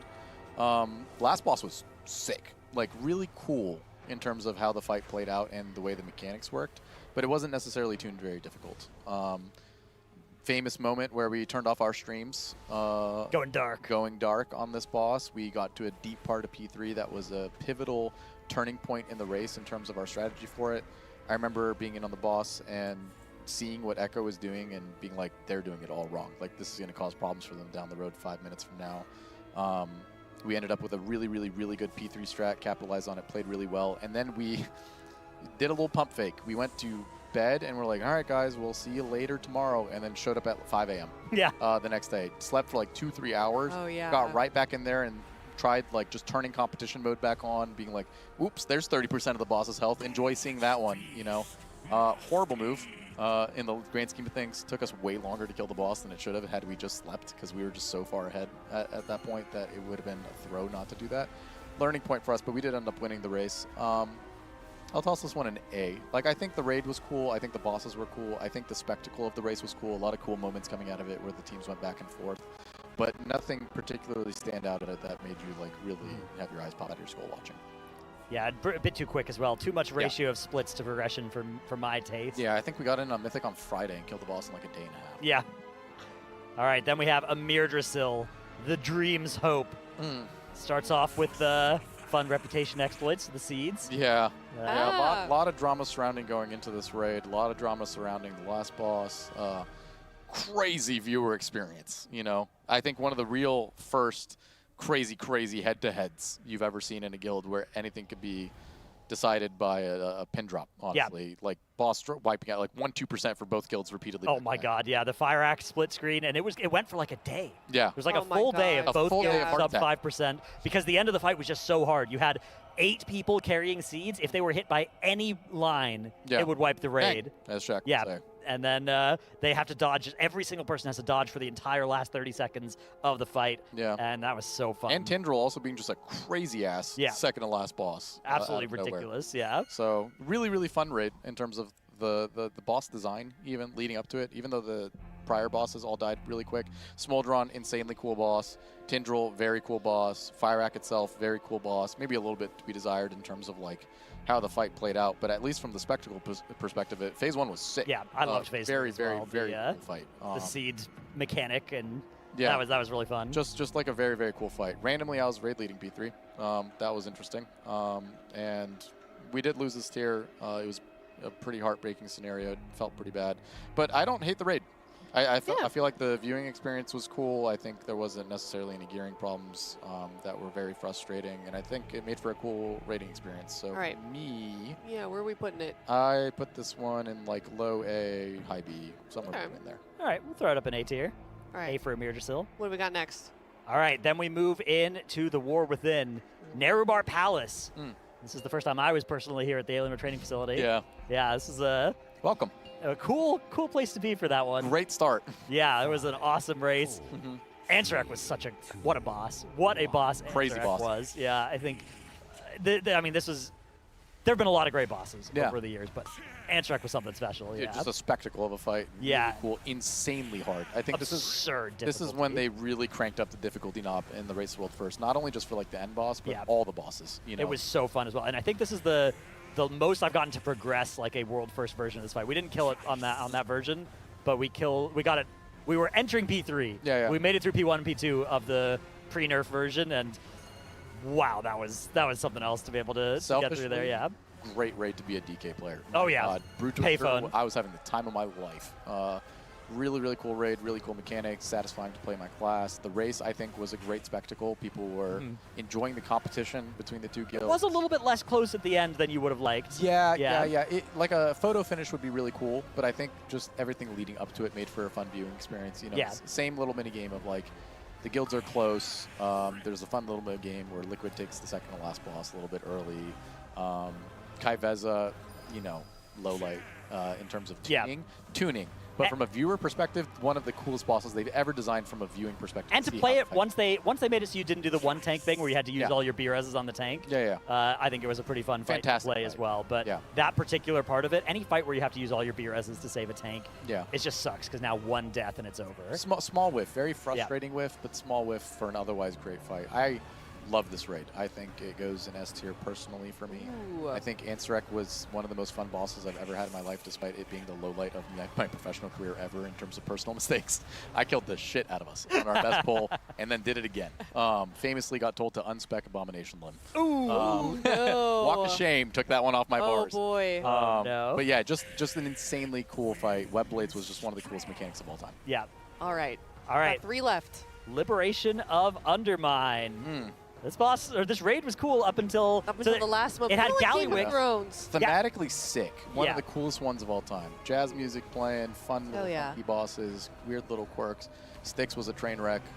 Absolute shit. One-Arm Bandit was kind of cool. Sprockamonger was sweet. Sprockamonger was great. Yeah. Fantastic that was Mugsy was sweet. Mugsy was really cool. It was cool except for the part where the like ignite spread thing was so powerful and important. It had its gimmicks. And like buggy, But even from a player perspective, I've never seen a raid boss do that to raid frames for such an extended period of time. Watching what the healers were going through in P3 was hilarious. Yeah.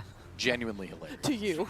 Yeah. No, well, as a DK player too, it's like that wouldn't happen to me, but DK was so unplayably bad that like, I was not Dude. raid at all. But Do you remember the bug crawlers where they were just in a different position than they looked? Very, very frustrating. That was that demerits it a little bit for me. But Very then frustrating. Gallywix is like a hidden dungeon journal. It's like, oh my god, what does this do on Mythic? It's so cool. It's an entirely no dungeon journal fight, and then it died in like 5 hours. I remember like looking down the hole in the center of that fight and being like, oh, there's going to be like a secret phase. Like there's like arrows down there. Something's going to happen when they go into the hole, and then it just flopped over. Womp womp. Yeah. It left a little something to be desired. That end boss was too easy for what it should have been, I believe. Yeah. But overall, Mugsy was nuclear difficulty. Low B. Is what I'll give it. You know, there's some redeeming qualities to it, but I just don't think the tuning of the raid was proper. I think it left for a very, very bad viewer experience. Yeah. Like Echo got stuck on Mugsy and we just went and killed Gallywix before they even got to pull the boss. That feels horrible. But we did get the THD like. It made for funny bits. That. It made for funny bits, but in terms of comparing it to these other raids where like the viewing experience and the player experience was so high, that one I don't think anybody walked away from that satisfied with the ending of it. I think and even fair. the players themselves were like, "What a cheap win." Yeah. You know what I mean? Yeah, like exactly, it didn't feel like you earned it at all. Yeah. So. But that is quite a contrast to Manaforge Omega. Manaforge Omega, yeah, banger. Banger for sure. Absolute banger. Cool lore implications. Very, very cool bosses. Oh my god, some of the most visually spectacular fights. Did you play with in-game music? I don't. But Okay, I play you with missed in-game out on sounds. Dimensius. In-game sounds. Dimensius just got like this choir that's just like yelling in the background of P3. Just a sick overall raid from top to bottom. Even the early bosses, even though they're super easy, felt Forge Reaver Raz was not on Forge week one. Reaver was turned up to 11. That boss was crazy. That knocks it down a little bit in my mind because I'm like, what the hell? What is this what's that boss doing here? Yeah, but the Demon Hunter Council boss, although it is like council slop, I thought was cool. I thought it was a good council, yeah. Just it could be worse, but like visually and lore-wise, sick. What a way to introduce a new spec as well. Yeah. Especially That's in that way. true. Fractalist, complete and utter Oh, flop. God. We choked bad on that boss, like really bad. Our strat was ass, and we just copied what Echo did. Echo did a great Way job better, of yeah. getting it out. But just the fact that like you can have a boss entirely solved prior to the raid coming out from weak cores, that's not good. But next is King Salvador, fantastic boss. So cool. Very cool. Insane aura, very cool concept, very fun way that it played out. Very fun nickname. And we got another one as well with the end of the tier having just back-to-back low pulls. Yeah. Echo So 1%, good. Yeah. Echo 0.5%. Complete spectacle, yeah. That was Then one of those Liquid ones killed where I it. was like, Yeah. gosh, I wish I was wearing a heart monitor. My Yeah. my watch kept being like, hey, you seem a little Yeah. stressed out today. Also, one of the selfish moments for me, one of the coolest moments for me, where I just come in off like top ropes. You know, Lip gets a little sick, can't play. I'm just in out of nowhere, and then I feel like I played pretty well on that boss. So it was like a nice little pat on my back for myself. Yeah, it was you fun. deserved that. But that last phase was something crazy. Yeah. Super cool boss, super tense, insanely difficult. That one easily S for me, and it has nothing to do with how we performed, but rather it was just a cool. Yeah, raid. that was an incredible race for sure. And then March on Caldenas, the most recent tier, a few months ago. We've come full circle. Yeah. This one's tough to rank. Yeah. Honestly. So it featured a month of prep, including Mythic splits after the Voidspire fell over on Mythic, and you had a full half week still to do more content. So you're like, I guess we'll just do 4 bosses on Mythic and. Big thumbs down to everything up until you got to Bellerin. Yeah. You know, everything left a little bit to be desired. Voidspire was too easy, although the concept of Voidspire was really cool. The bosses are cool. Like, you know, for easy bosses, they are fun to play to a point. It's just you a know? tuning miss. Yeah, tuning a little bit off maybe. The fact that we split it so many times just made for a really weird experience, like never before seen kind of a thing in the Race World First, which I guess is unique and not in a good way though. Yeah, but not in a good way. I think viewers tuned out. You know what I mean? It's like, oh, why are we doing these splits? You know, I have nothing to do. It was for Our 4 viewership days. was really low. Yeah. I don't envy the casters during Across that. the board. It's like, It what are was- you guys gonna do? You know? Yeah.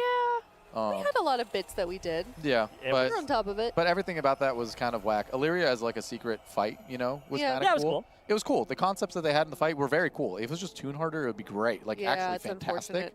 But it was a cool fight. So that one gets a thumbs up for me, just like tuning miss, which doesn't really matter because it. And then Lura.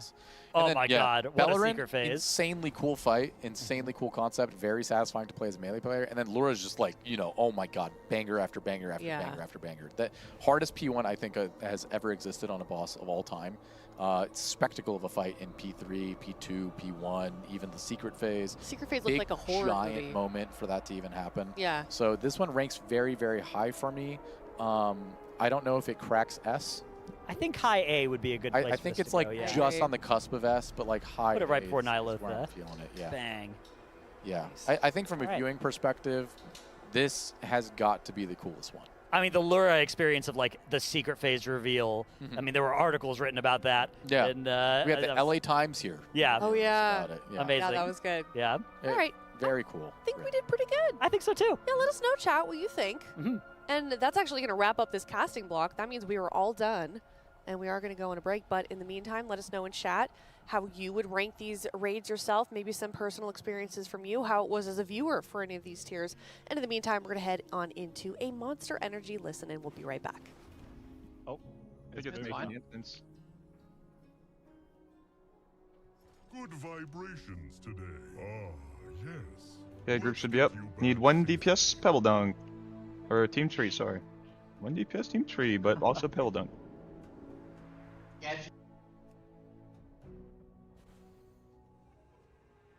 Alright, we can... Not many people in here yet. As you zone out, you can just come back in. We'll do the first pack, and then we'll do a big skip. Dug it all up again. They were all buried for a reason, Sujan. What have you got yourself into? We really pulled through on these last 2 bosses. Like against, there was 3 bosses in here, like against all odds. If you think about it, like Sentinels, that. Yeah, actually. Great work. Yeah, I mean, bro, that's just how we got to do it, man. You can't be Another falling group behind, having a full especially with mental how- breakdown. With how slow the first like grouping went. Boom was legit fucking mad. Fired up, wouldn't like stop yapping in the pro lab. Yeah. Yeah, he was fully against us. Had no faith. He screamed He white. said that, and I saw someone ninja pull the boss in there. Okay. Legit well played. Dryny full slammed his desk Everyone next dismiss to me. pets. Some Dismiss shit pets. crazy Huge shit skip. happened. Huge. Bro, he was literally looking at our Scissorax screen, being like they're wiping, huge smile on his face. Then we pull through, then they wipe. Literally slam desk. Okay, well, you know he was dragging me out of the channel, right? At various points to make sure that I Hey, couldn't don't bleed. kill one totem. Maybe left one. Dude, I saw For the combat. fucking. To check. Yeah, don't kill one tote. This one, keep it up. Okay, everyone stop damn, stop damn. So, you have come again. Stop damn. Don't Yeah, kill, stop don't kill, damn. legit, don't kill, legit, Stop, don't kill. stop. You think yourselves masters of what Alright. It's fully it's combat. We will know. We will know if you kill it, by the way. hold me, but bones crumble. What are you trying to kill? Coils only loosen with The time. tote, we don't want to kill. The coils still hum with power. Even stone got a memory. I'm legit flowing right They now. buried me with the Yep. lower I gave them. Yo, Shaq. Yep, present. Eyes open, bro. Yep, opening. Trapped with Oh, shit. That's combat. Or what? That's so weird. Hashtag pebbles. Double tech. Pebbles. Pebbles is actually innovate like all Lock in. kinds of shit. Yep. No trash skip except first boss. That's coming. This Full is what innovation matters. on first boss, yeah. First boss is all we innovate. Look at the skip over here. Everything else is pure fucking brute force. Fuck it.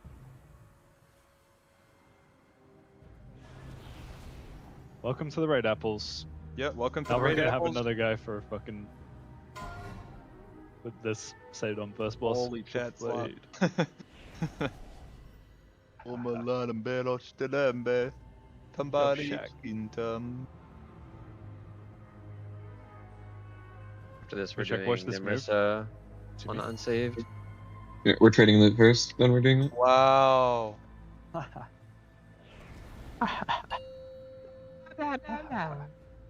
Five. Yeah, never taunt on this boss. 3, 2, 1. Thank you, THD. I completely forgot. Oh wait, Mermis, can you hear me? I don't know if you're in disc or not. If you, okay, yeah. We are only doing this boss, and then, yeah, I think we're only doing this boss. I don't know. Did you just join? Were you someone that we just invited? That was Apples. You been here? Okay. Go to the edge if you have the C buff. Hold on one sec. Let me just call this. Don't be in front of the boss here. There's gonna be a line. Don't be in this. But yeah, we're doing this one, and then we're done with this group. The rest of the fights, I think we're doing them all with guild eats. We're gonna like combine the groups. We believe you stole Toiler. I remember your screams, old ones. Am I doing 9 minutes after this? Yeah. But I think it's diff group though, right? Yeah. We're doing normals. Like we're finishing the last two normal What's heroics. name Rissa, right? Yeah, we're doing that, and then we're going back to the. Oh, I'm gonna go.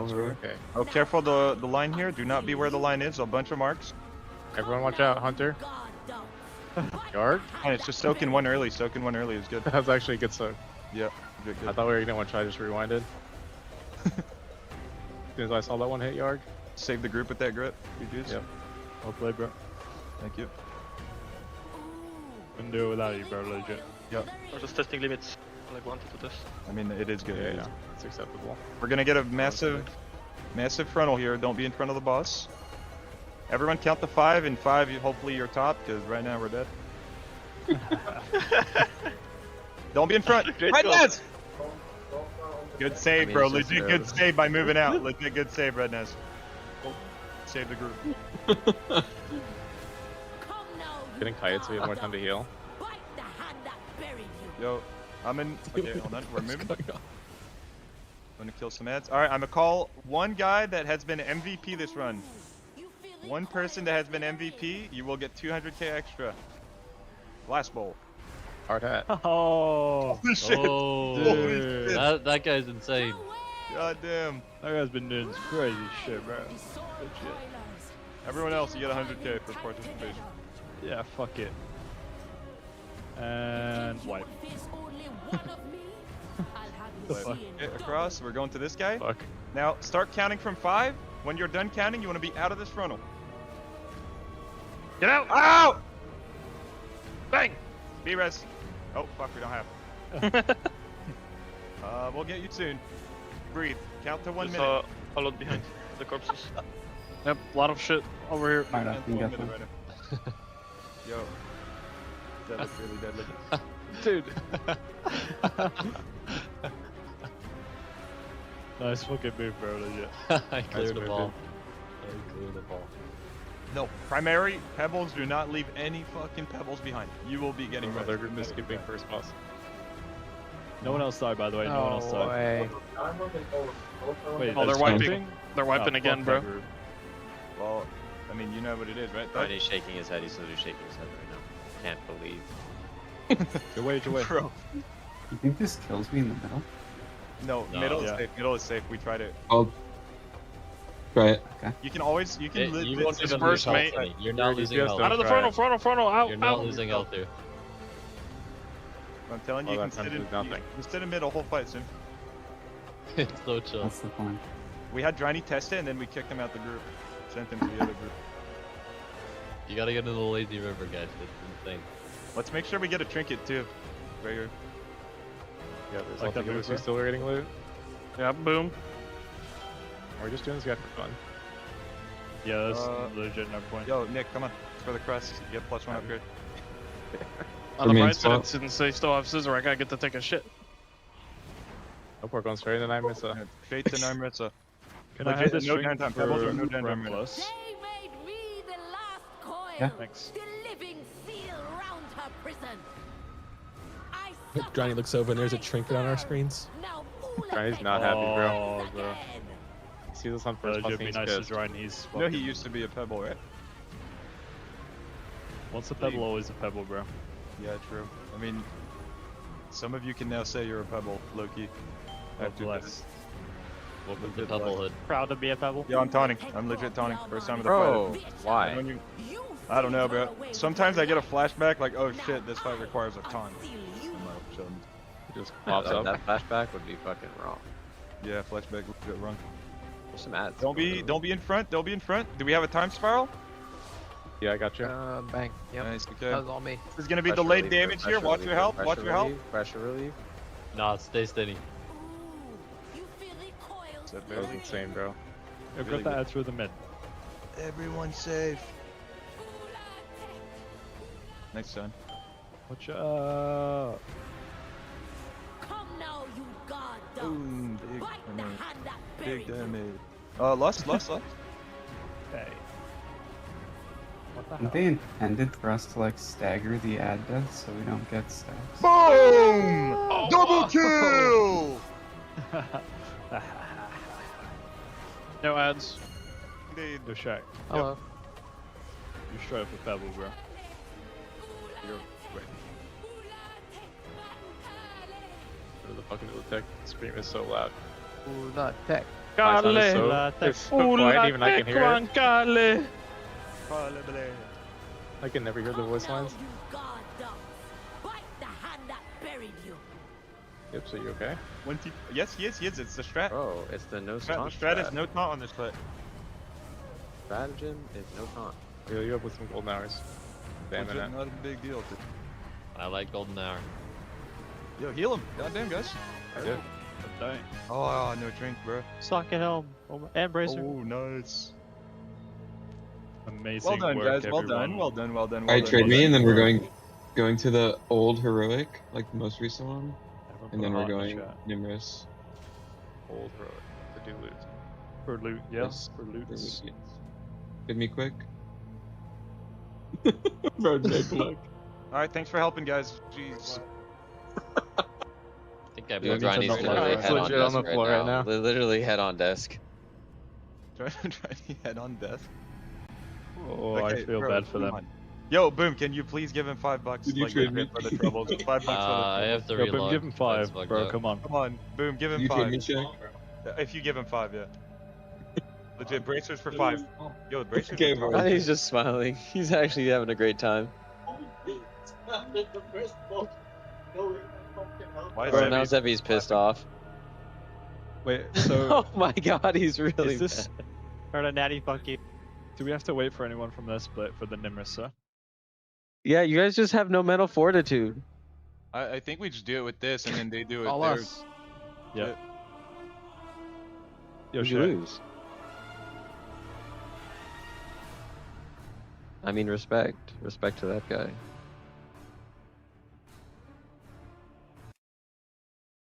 Who has our Nimrisa group? Nico. A recipe. Ideally, it's like 74, 72, 73, 74. Hello. Hello, Lip. I have accepted your invite. Fellow Pebble.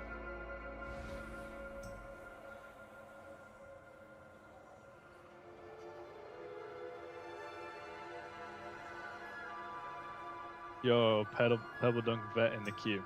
Wait. Trading log in. Yo, what guy should I go Nim on? Legit, Just go on get- someone I'm that's going saved with already. Leather's Yeah, I'm taken. going someone saved. Go on someone that's saved. Bring some cloth, Shaq. Yeah, sure.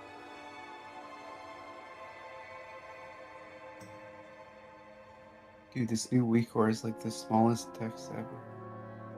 What is this circle color? Oh my god. Bro, it's so...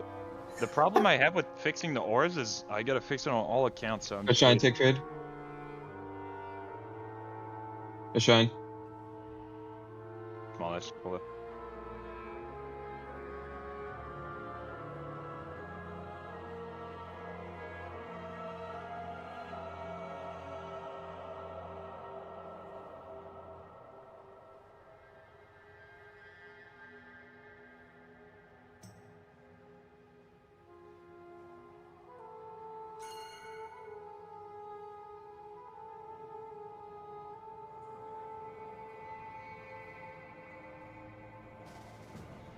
Bro, Wolf just hit the fucking dry scoop. Nice. You hit that today, Shaq?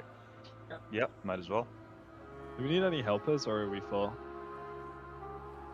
Wait, let's check. Oh, we're gonna have to replace some people if we have to go normal. Just keep in mind, guys. Yeah, if, you'll be if part you of guys that. are in the channel, then head out. Boarded me out. I think he was doing something.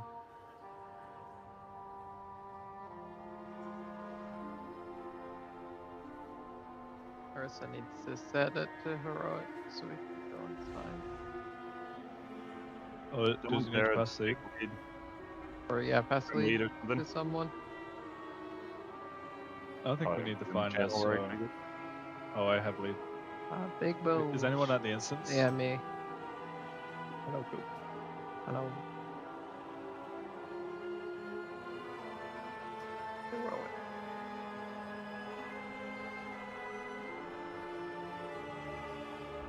Hello, dude. Wow.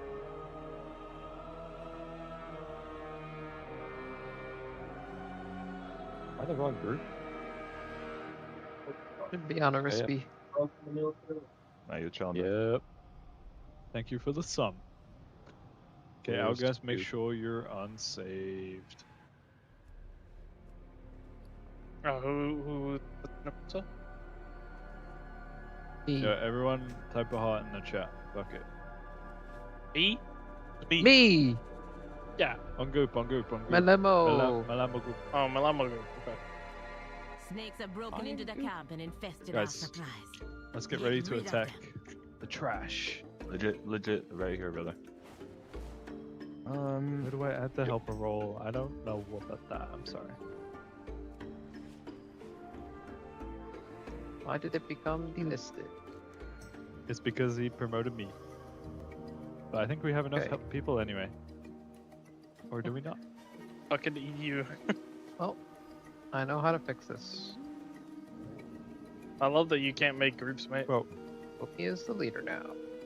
I have so much sludge in my cup. No sludge if you Legit. dry scoop. You just get terrible tummy and headache. I'm Rex, I ruined. guess. Guys, this time down Grotto, you know, it's really, the shit's really, yeah. Yeah, I mean, just tag the boss and go shit. Fuck it. No. No, no, no. I will Who's this shit run for? myself before I AFK and run. Damn right. That's the way to look at it, man. How often do you guys do it? I will not shit myself for any of you. Is that clear? Come on, Goop. Join the No. fucking brotherhood. Join the Legit, no. brotherhood, Goop. No. Come on. Legit disrespectful. Legit disrespectful, man. Didn't THC do like one every 2 days? Whoa. What? Or was that someone else? Yeah. Nice, bro.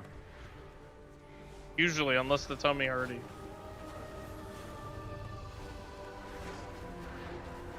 But yesterday, no poop, so yeah, today poop. Okay, dude. Alright, we will summon. Okay, we need one more person, I think. And a couple no Is datas. it from our group? Yeah, I'm seeing that too. Wait, a couple what? Couple locked? No datas. Oh, let's see here. Brunkter, can you hear me? Brunkter and Nostoxo.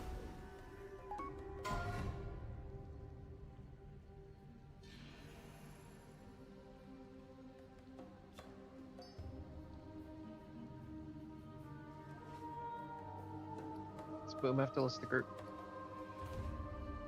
Yeah.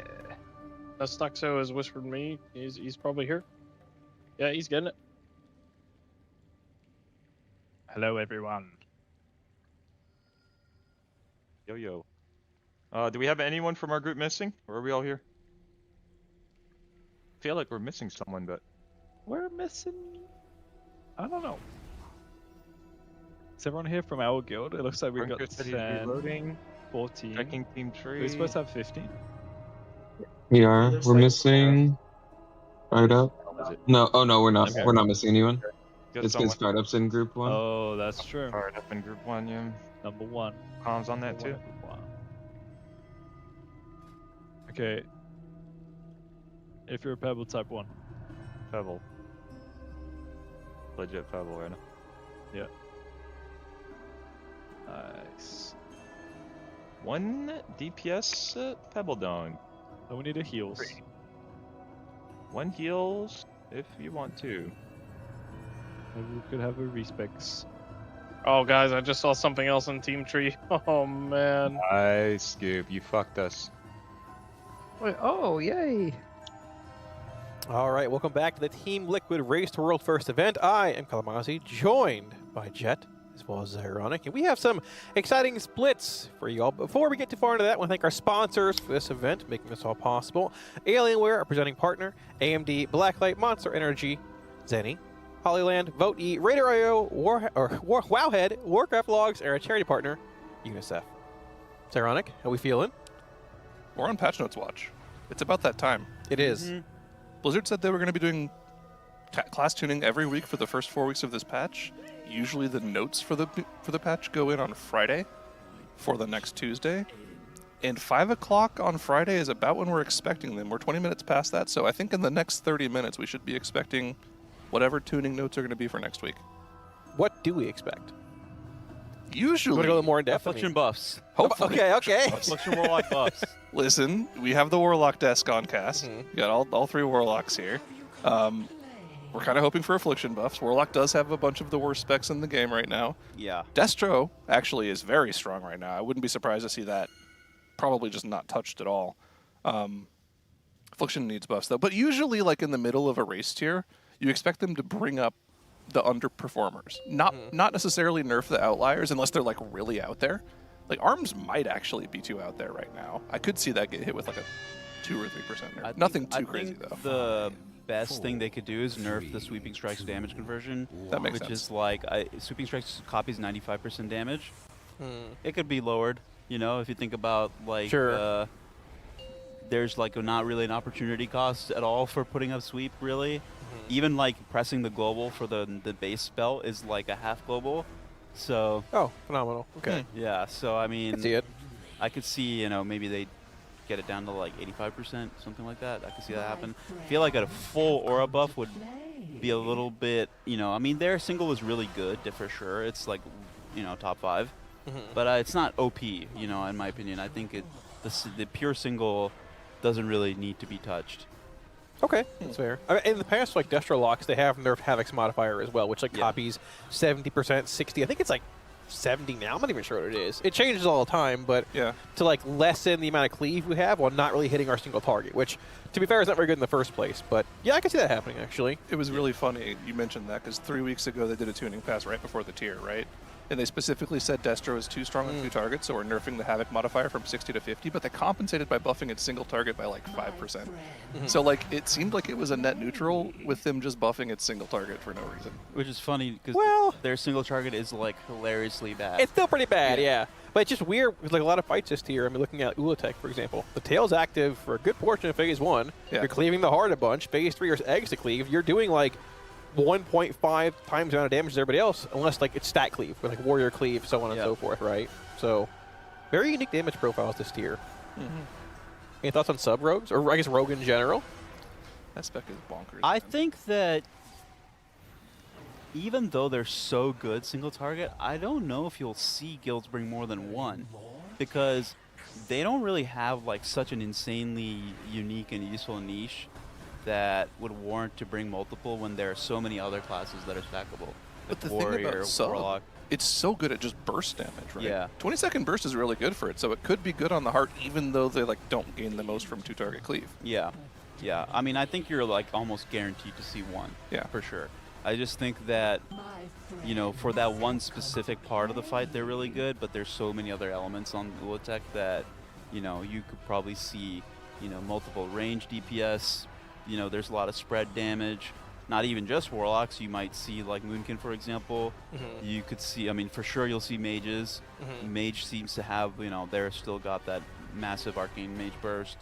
Yeah. So 2 hunters for hunters marked likely on both heart and yeah, Ula'tek. exactly. Well I think so. Like whenever a fight has you split sides, it's like an easy way to like prevent you a team from like class stacking. Yeah.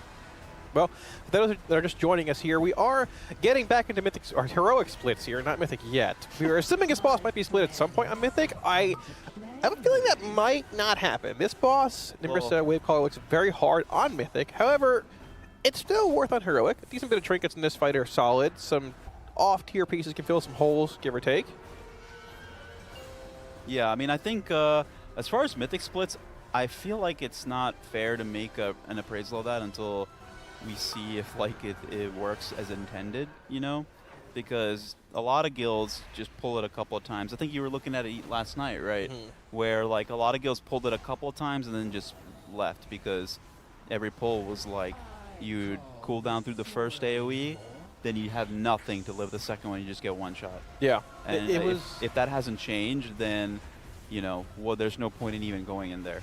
It's quite odd because it feels like almost even like a full main raid stack would struggle a lot at that point in the fight too, and it's literally Friday evening. Yeah, it's not like it's Wednesday afternoon; it's Friday evening, and I do sort of wonder if it's more of a no one's really going in here, so Blizz is not going to touch it until Monday, or if we'll see tuning coming in maybe like this evening to Nimrisa. But yeah, it's hard to say. With the Gemos Bag nerf coming in a couple days before the patch went live, the Sea Stone trinket from Nimrisa sort of like at equilibrium. I think Bag's a bit better still, but either or. Yeah, it's not like it's a Chimera trinket, right? Yeah. Everybody want it, but casters are in a weird spot where trinkets this tier are sort of awkward. Yeah, they're really not that great.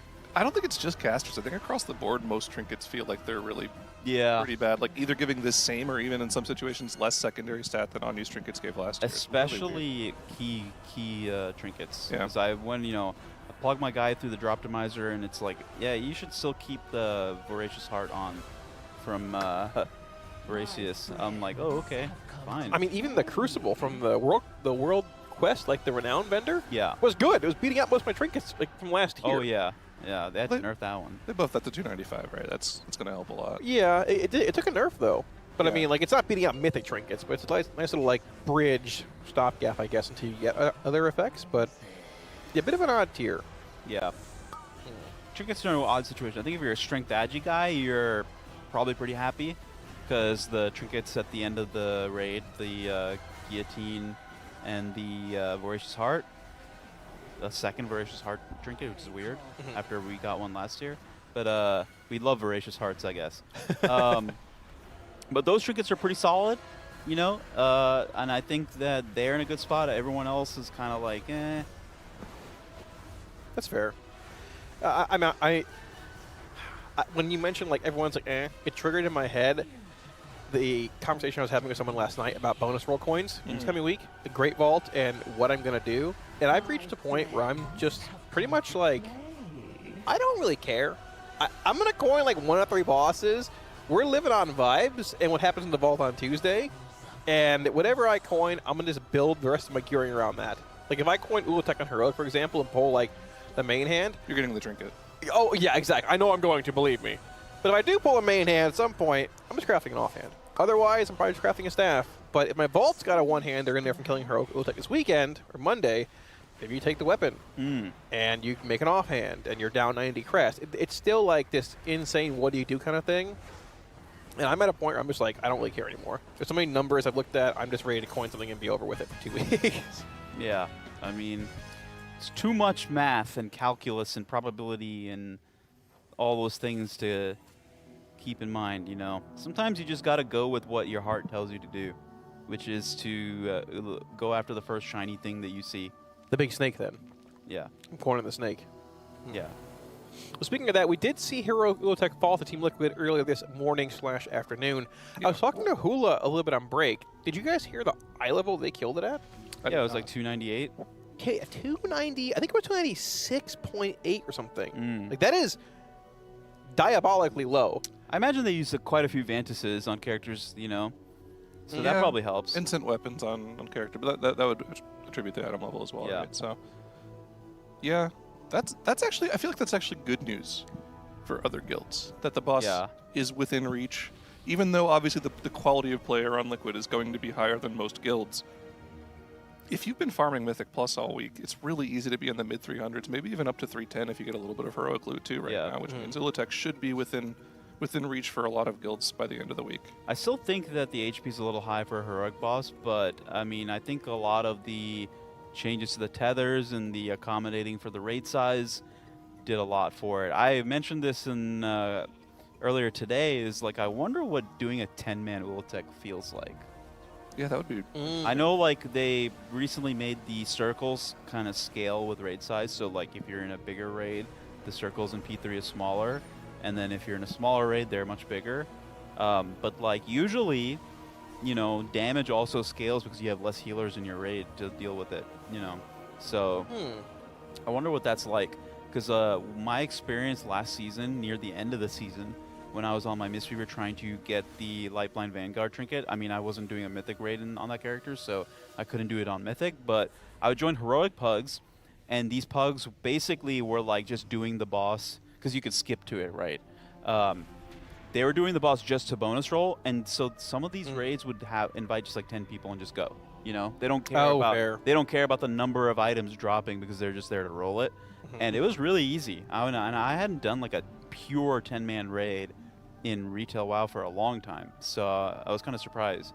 So now I think about that, especially since we're doing the bonus roll system again right from the get-go, what some of these bosses on 10-man would feel like. Yeah, just splitting Ula'tek 5 and 5 for the intermission seems really odd. Like, I'm sure they reduced the amount of tethers like on Heroic, but it just seems like it'd be... I think it's still 6. Would it still be... So that's like... But then I think your rate. That's a lot. Yeah, but I think the damage would... It's relative, I guess, be less, it would right? have to scale down. Yeah. But I mean, you have a perfect split. 1-1-3 both sets. Yeah. That's chill. Yeah, I guess so. Yeah. Yeah, I guess so. Yeah. Math's a little hard for me at times. I'm not good at Entomb Sentinels, if you haven't noticed. Well, yeah, 10 divided by 2 would be 5, so it would work like that, I think. Honestly, I was adding up to 1, 1, and 3. I kid you not. I thought it was 6 for some reason. I was like, okay. It's the and you US get, education system for you there, folks. You get 3 tethers on each side, too. I imagine they would go on DPS, right? That's usually how that goes. So I didn't sleep well last night. I need a little bit of slack. The blood's still not flowing fully. What was your sleep score? I don't know. You tracked that? Yeah, I got my ring. Mine was 45. It was really low. That's bad. Yeah. I've been waking up a lot. The hotel decided to be very nice to me and power wash the concrete outside my entire floor this morning at about 11 a.m. Why? Dude, I have no idea. I woke up and I saw water. I heard the sound of water like splashing outside my door. Yeah. I'm like, is it raining? No, and I saw water coming down from the floor above me, and I'm like, did somebody overflow the room? Do I That's need to it. call the lobby about it? And I called them, and they're like, oh, no, yeah, they're just power washing. I'm like, Yep. oh, okay. That would be me above you, by the way. I'm right above you, ironically. I know. I got a 79. That's pretty good. 8.5 hours of sleep. Yeah, you slept I was in well. bed for 11.5 hours, though. So I mean, You only got 8.5 hours of sleep on 11 hours of being in bed? I don't know. I was doom scrolling a bit, and then I decided to go sleep around 3:30 ish. Okay. I felt that I was on the edge of a tummy ache last night before, like, rolling over and going to sleep. I was like, I can't tell what's cooking right now. Am I going to be in trouble or am I okay? Like, you're always on the edge of a tummy ache. Well, we ordered the bell last night late after you guys left. Oh. We were living glad I off. missed. Glad I left early. Because I would have been on the edge of a tummy ache if I Yeah, had you would have felt- eaten some. Yeah, Jet doesn't stay too late to order Taco Bell. No, me and Alice head out as soon as the clock strikes midnight. Why? It's just how it is, and well, I don't know about Alice. Always wakes up late, but I wake up early. Yeah, you got to be around at like 1 to 2 a.m. for the bell. I wake up around 8, and then I head out at 9. You know, clock right in 9. Not a 9 to 5. It's like a 9 to midnight, but you know. What is Trill's What is going on with Trill's raid frames, man? Does anyone know what that is? Because it was happening earlier. That's in that one of the default bosses as Blizz well. UI, big dog. That is, I don't know. It's like big. Is it? Does big debuffs work it still? could be. Yeah. It's probably big debuffs. That's amazing. Classic PvP add-on. Jeez. So you're like a morning person, Jet? Like you get up around 8 for I'm like an the wage anytime. gauge? I'm or- like an anytime person. I don't have like a. I'm not the type of guy that's like. I get roused up and I'm like grumpy or like not energetic or anything. I can handle anything. Okay. All right. I need my 8 hours. And I'm very good at like immediately writing my sleep schedule. Like I can. Oh. Because like the wage cage has me having a standard sleep schedule, and then on the weekends I'll stay up late, and then I have no problem. Okay. I have no problem, on Monday getting back up again. All right. Well. W. Yeah. I mean, like I need anywhere between like 3 and 4.5 to 5 hours. I'm okay, but I'll be tired later on in the evening. If it's like 5 to 7, I wake up in that time frame. I'm just in trouble the whole day. So it's like anywhere. Wait, from wait, like, hold on. Are you talking about like AM? No, like raw hours of sleep. Oh, raw hours. Yeah, basically like a long nap, or like I need like 8.5, 9+ hours. I can't do like 6 or 7 hours. you have sleep. like I wasn't even trying to joke. Actually, I was being serious. Like I'm actually serious right now. You have like a band in between where like. Yeah. Yeah. Okay, I see. It's weird. I was saying the same thing. Sounds like a sleep cycle thing. It must be. Like you take magnesium before you go to bed? I do. Yeah. Yeah. You You get crazy dreams. I take melatonin and I do that sometimes. Oh, I get like crazy dreams on magnesium. Hmm. Not crazy, but just like I'll actually remember my dreams. Or for a little bit, and then I'll forget them. Usually, I don't remember them at all. It's always weird how you can recall like vividly what was happening when you wake up, and then like an hour later it's all gone. Yeah. But like randomly, I'll be chatting in Twitch, and someone will be like, "Yeah, I was thinking of this," and it triggers my dream from like a week ago. Yeah, it's still there. It didn't go anywhere. It's like the. It's just not readily available. Yeah. Yeah, exactly. So looking at the mythic bosses that are dead right now, we've got 4 on the board. Someone told me that a 5th guild killed a boss. That said a fifth, but I haven't seen it pop up yet. What's the early shift doing? Well, Come on, okay, guys. so they said I heard the early shift has 2 different teams in the guild. Oh, they And got an early Team shift and a 2 late went in to take out Team 1 apparently, and wiped at 0.7%. So I think Shift 1 is up pretty soon again too. Oh, okay. But yeah, so 4 or 5 guilds taking down Nexali. My question though is who's going to be first to take down Turtles, being the Lost Explorers? Consequences rating I think pretty soon again here actually, I believe. Was that the boss they went to, Turtles? So they went to Entombed Sentinels. Okay. They saw the first Blood Soak, and they saw the dot just hit everybody for half their health twice and kill everyone, and then they went to the Turtles boss. Turtles was like 30% though.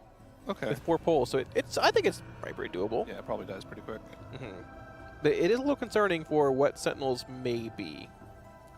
So, I mean, getting a Gebo's bag week 1 and getting that in your loot table is massive as well. Like, isn't it kind of just like a mid trinket now, after they nerfed it? I mean, like there are some decent equip-based trinkets out there that's sim high. If you have the myth version of them, like if you're comparing myth M+ items and myth raid items, I think the Void Orb Marina Sim's pretty high, but like getting in a myth requires you to coin it or get it in your vault. You're not coining dungeons, right? Not for a long time. Yeah. So Gebos is still pretty high up there for casters at least. I mean, all of the trinkets seem pretty terrible, so even like a mid-level trinket for casters is acceptable. And you know, it's one that's early in the raid, so I think it's something you would want to get. Maybe, dude, I hate to say it, but like, as the heroic splits get further and further into the week, I feel like the reality of them maybe just doing like first 4 mythic splits in the past couple of days here gets higher and higher. That's actually a really good point. Honestly, they have like such little time left for the week. Yeah. That's a really good point, actually, Zyro. I didn't really think about that much. I mean, the question is, how would you do that, right? Like, would you send like a? How do you even know what's splittable and what's not, unless you wait for more guilds to kill bosses? Yeah, that's the part that's tough. Can you really do first 4? Maybe you could do first 2 or 3, but 4 seems like it's pretty ambitious, right? It would be something you would have to. You would probably do what they did in Voidspire, where they cleared it in like a theoretical main group first, and then if it was easy enough and the next bosses seemed too difficult, you would just go back and split, and probably do the thing that they did in Voidspire as well, where they have week 1 mains and week 2 mains that they use for heroic achievement. What? I mean, that's true. We opened Pandora's box last season. Yes, we Yeah, but Blizzard kept it open this season with how the raid's tuned. That's true. That is true. Yeah. We tried to close it, and yeah, I am a little curious if we're going to see, in addition to class tuning tonight, if there's some raid tuning that comes in.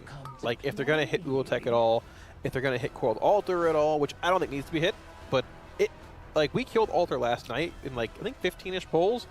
It feels more difficult than what the early mythic bosses do. But it was like a fun encounter, right? Yeah, I think in theory, Ula'tek probably should be nerfed for, like, the wider population, not really for these guys, because obviously they've done it now pretty easily. But do I think Blizzard will do it? No, I don't think so. I think they probably were waiting to see if a guild could kill it, and a guild did kill it right before Liquid even went in there today, and so now, you know, they're just gonna let it be. Probably won't see a heroic Ula'tek nerf until like after the race is over. Sure. But yeah, you know, that boss is. You know, you usually have a little bit of trouble pugging the heroic end boss, but this, I don't know how you can pug this heroic end boss at all. I just don't even see how it's possible.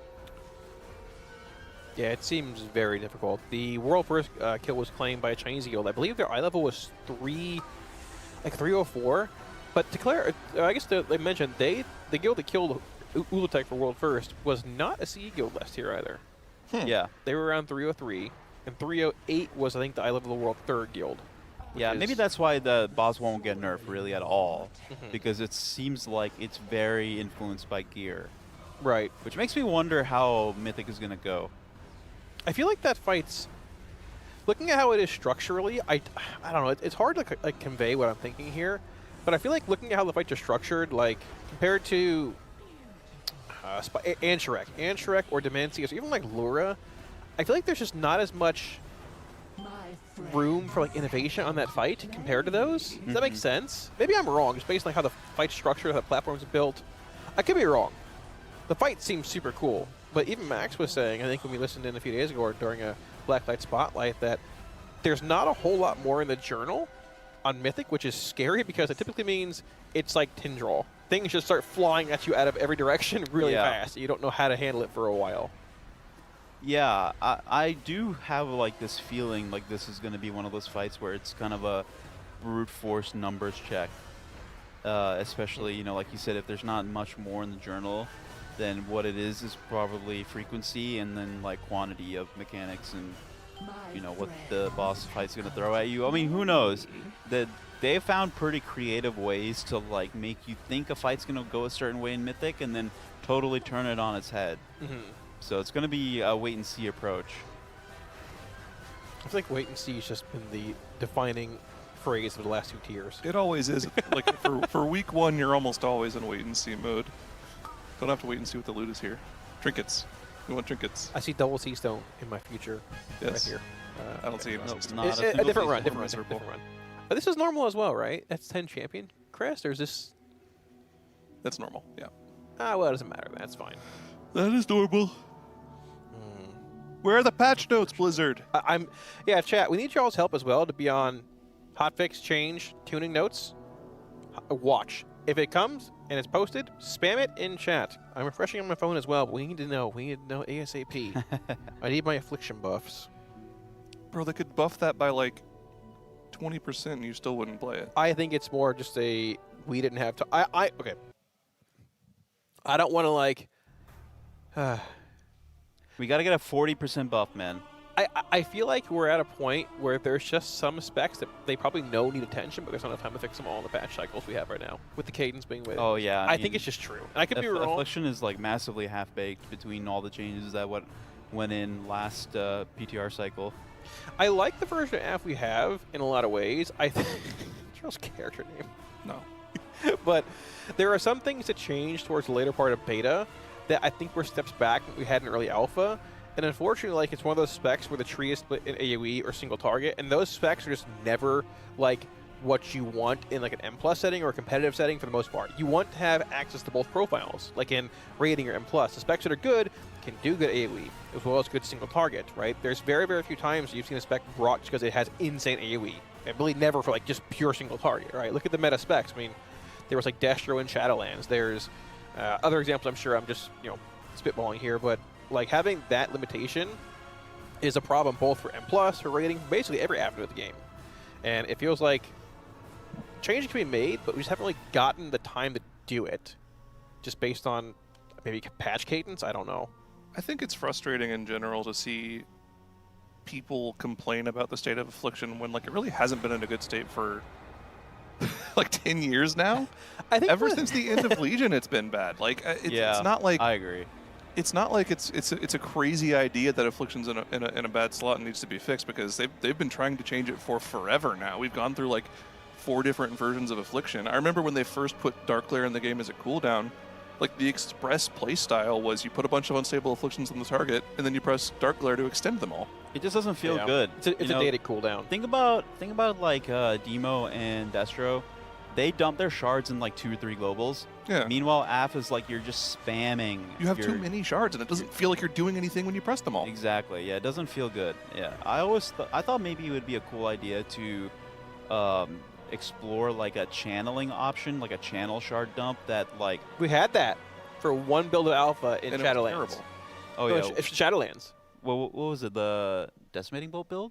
It was some ability that wasn't even Rapture. It was literally a 3-shard ability that you would channel and would flare your dots up. It was around in the blue notes for the first build of Shadowlands, and it was never seen again. It was just Rapture. Oh, it was something like that, maybe. Okay. I don't remember. I was thinking more like a channel type spell that just did like 1 shard every tick or whatever. What if Dark Harvest used shards instead of generated them? Yeah, something like sure. that.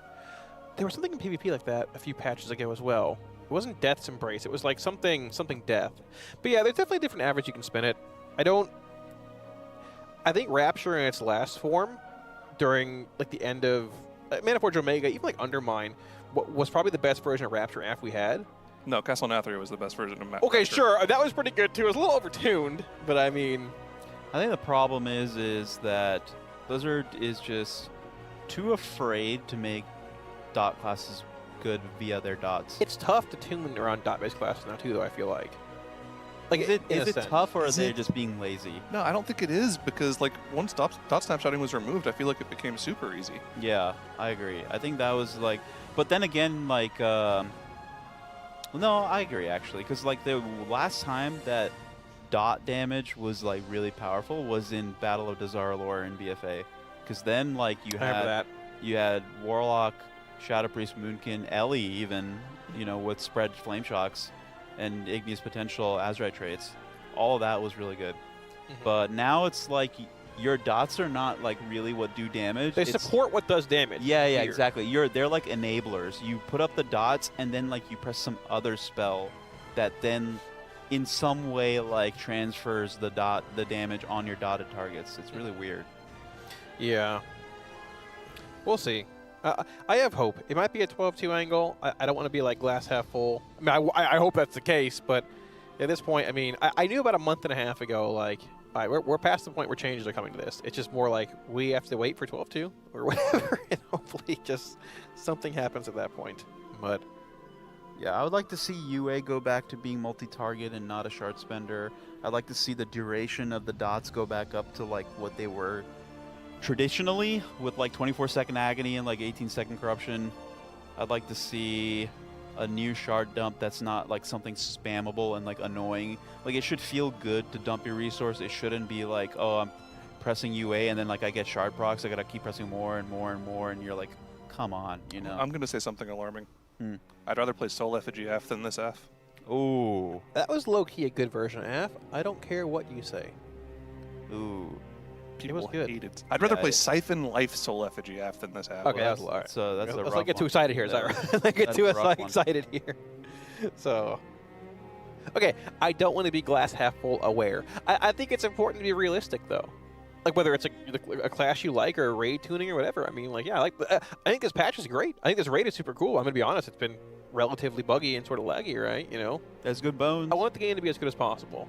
I think there's a point where you can be like passionately critical of something, and otherwise, or just be rude. And being rude doesn't get you anywhere, right? But at a certain point, after multiple patches, you're just like, ah, well, I'm just along for the ride. Yeah, I think. Yeah, I think Affliction is one of those specs they just don't know what to do with. They haven't known what to do with for a while. But you never know. You could always change anything on a dime, like what happened with Warrior. I think Warrior was in a state last patch, even though they were really good, was extremely unfun to play and had a lot of problems. And just a few small changes just completely turned it around, and it's probably the most fun it's been in like a really long time. What do they end up changing with it? I'm not a huge Warrior fan. They shuffled a lot of talents around, and then they basically the biggest issue was the rage economy and like how much funneling you needed to do good single. They got rid of a lot of the funnel. There's still a little bit of benefit to funneling Fervor in battle, and that one talent, Blood Surge, I think, that gives you rage from Rens. Those still exist, but the biggest is you just get so many more sudden death procs, which is like free executes. That on its own like fixed the rage economy problem with that spec. And yeah, so it's in a really good spot. Slayer is really good. I think they just need to find a way to make Colossus fun to play, and then Arms will be perfect. Okay, that's pretty cool. I feel like it's been a while since we've seen Warrior being strong in a raid setting. Yeah, Sylvanas in... it wasn't it, actually? Yeah, with Dom shards and stuff, right? We brought 3 Arms Warriors, even though Sylvanas didn't have an execute. That's how you know this spec is really good. Interesting, yeah. I'm a bit surprised like Demon Hunter hasn't been as strong as... I feel like it's low-key just not been as strong as we anticipated on beta. Like, it was like up and down. Devour was really good during... or beta, PTR. Like early PTR is really strong. Yeah. Then it got nerfed. I think Havoc was good for a patch, then got nerfed. I feel like they're just sort of not really like... I think Dev will be impactful now. I think Dev will be pretty good. It's not going to be like the most OP, but I think it's in a good spot. It's just like a good spot tuning wise. Let's not talk about how it plays, which is kind of an abomination if you're going to ask me. But I think the numbers look good. I walked by Shaq's desk, saw him running the little drop optimizer, and the numbers on his guy look pretty good. He's in the almost 180k DPS sims, so it's pretty solid. Yeah, I think it might even be a situation where it's like, I think it depends heavily on the type of comp you run, but like, for instance, in the split phase on Ula'tek, on Mythic, can you really afford to put all your magic guys on one side with only one Demon Hunter in the raid? It might be like a 2 Demon Hunter raid just because of that. That's true. Yeah, but don't forget also Vengeance is actually really good in That's raid. true. Vengeance is a really good spec in this raid. Interestingly enough, we're watching a Vengeance DH play right now. Yeah, Trill making a rare exception from playing as Monk, also on the default UI for the most part here. He's one of the few that still don't have Ellesmere UI installed. He just never rocks will. default Yeah, he UI. never will. It's like him and Yips for a long time just rock default UI. I think Yips is even on Ellesmere at this point. Yeah, I think he is. He's on that E. Mm-hmm. Ellesmere UI. I mean, it is just that good, to be fair. So, have you guys killed Heroic Coral Altar in your raids yet? No, I think I might be able to on Sunday. I haven't raided yet, so we'll see. Haven't raided yet. What do you guys do? Saturday, Sunday, Monday. Is that normal for you guys? It's a first week thing. Oh, okay, Yeah. okay. I mean, mainly because Tell is doing all the splits. Right, for yeah. Liquid, so you can't really raid any other days. That's fair.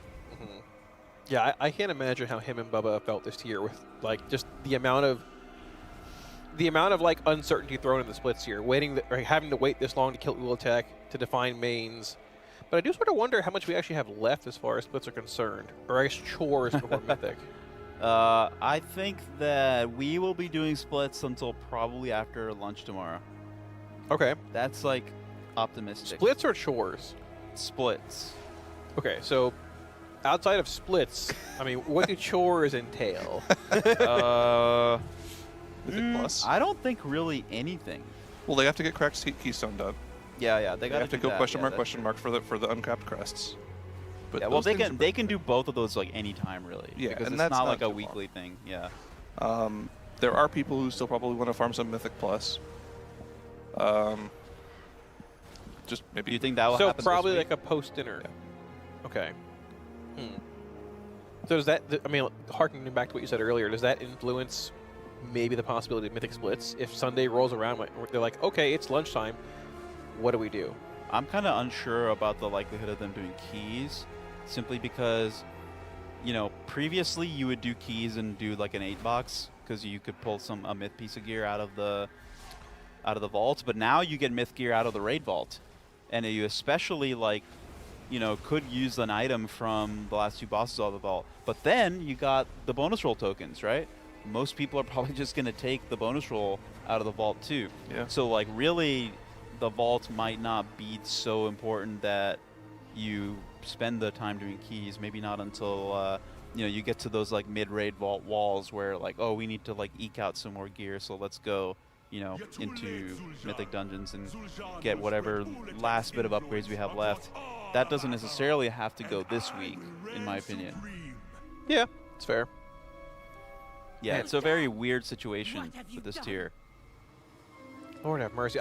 I can't imagine like you wake up, turn on the race Sunday morning, and oh, Mythic's here, but we're splitting it.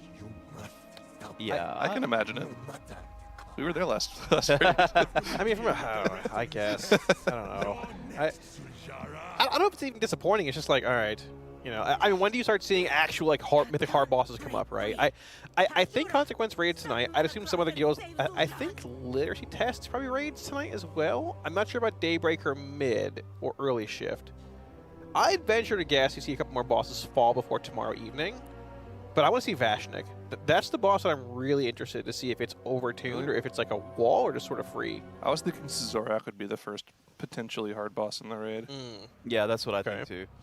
It's like damage check or like mechanics as well. I mean, if you tested that boss on Mythic, you could fill up the room with sludge on the ground like really quickly and give yourself a tough time dealing with the intermission phase.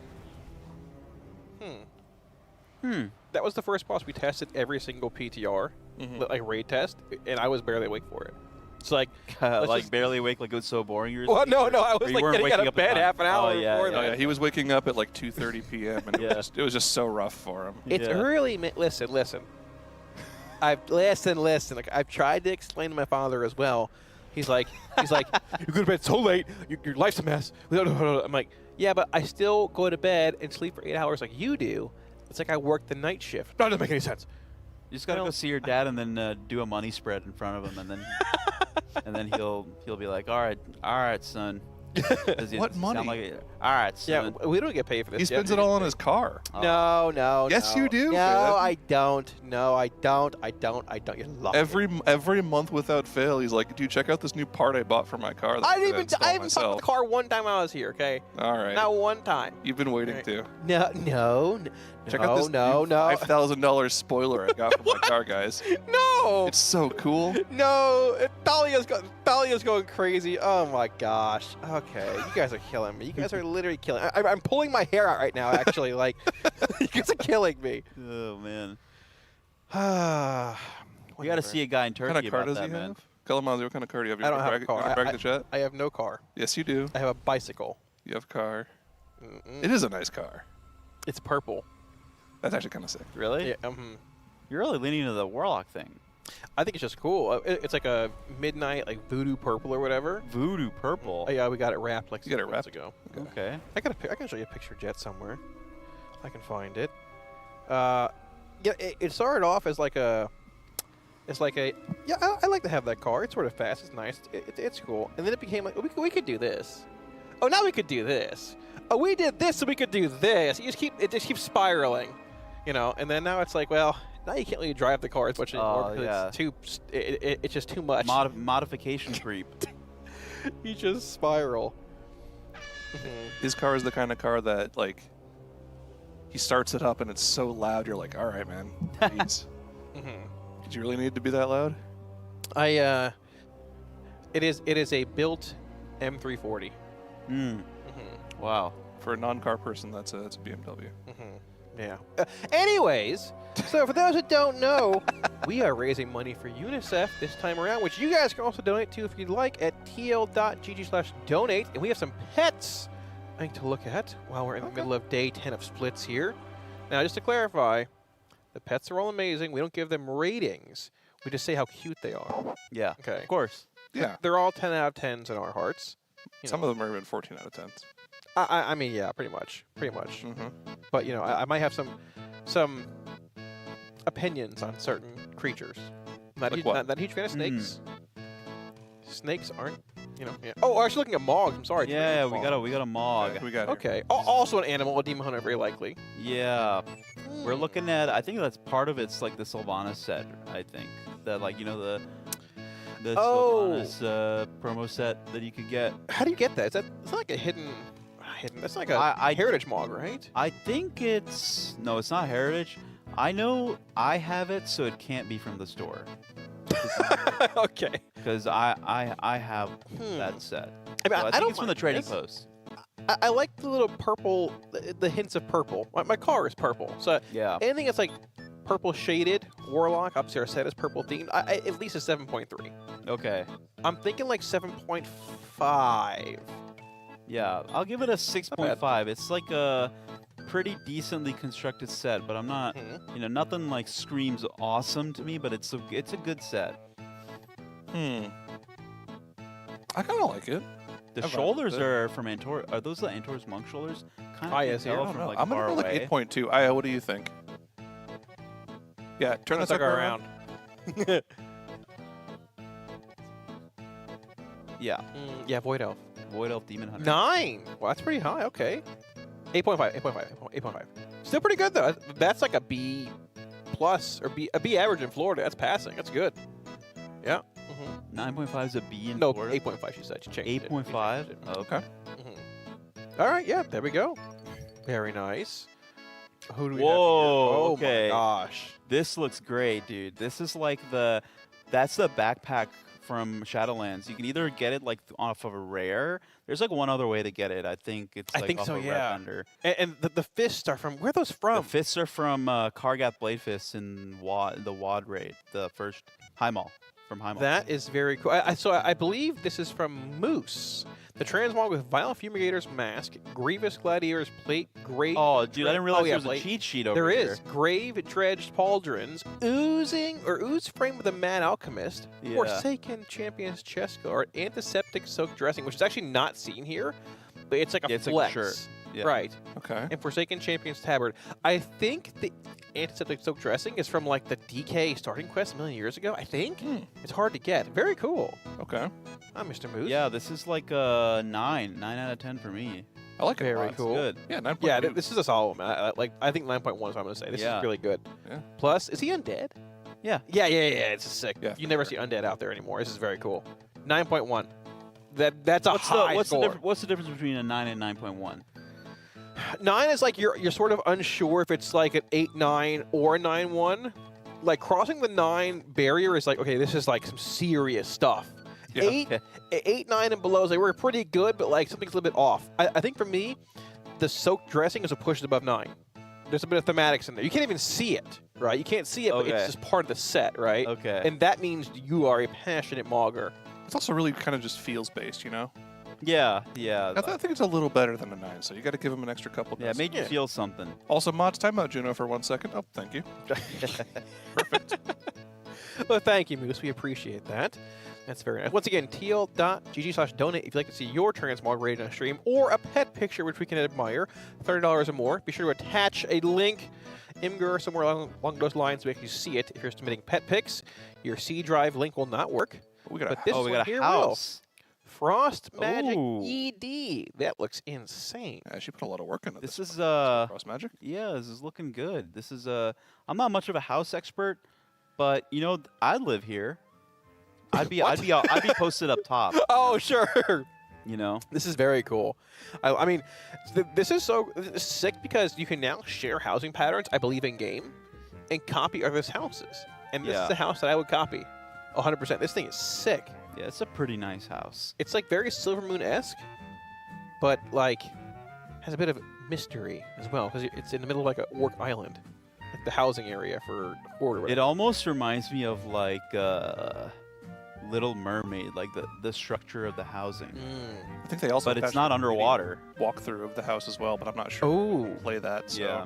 We can look into that. Either way, possibly. thank you, Frost Magic. Maybe if we figure out how to play it, we can do that. We also have just Mango Bobo donated $50. A quick 50. That's nice. Yeah. Yeah, thank you, Mr. Mango. We appreciate that. Yeah. So yeah, very, For the very love cool. of the game. Very, very cool indeed. I think so. From what I know, we have about $2,500 left being matched, I believe. Yeah. And then once we hit that, I believe Warcraft logs. Well, how matching their, I think. Yeah, the first 15,000 that is donated to this Basically, stream. being matched, which is incredible. Yeah, raid bots. Yeah. So basically, if you guys are donating like X amount, you're basically donating twice. They're it's being doubling. matched by our partners, which is phenomenal. So if you guys are feeling a little generous, it's all for a great cause, being UNICEF. Oh. 2 hot dogs. Hot dog. Yeah, it is hot. I that's love for dogs. sure. Wow. Get them dogs a water bowl. Very nice.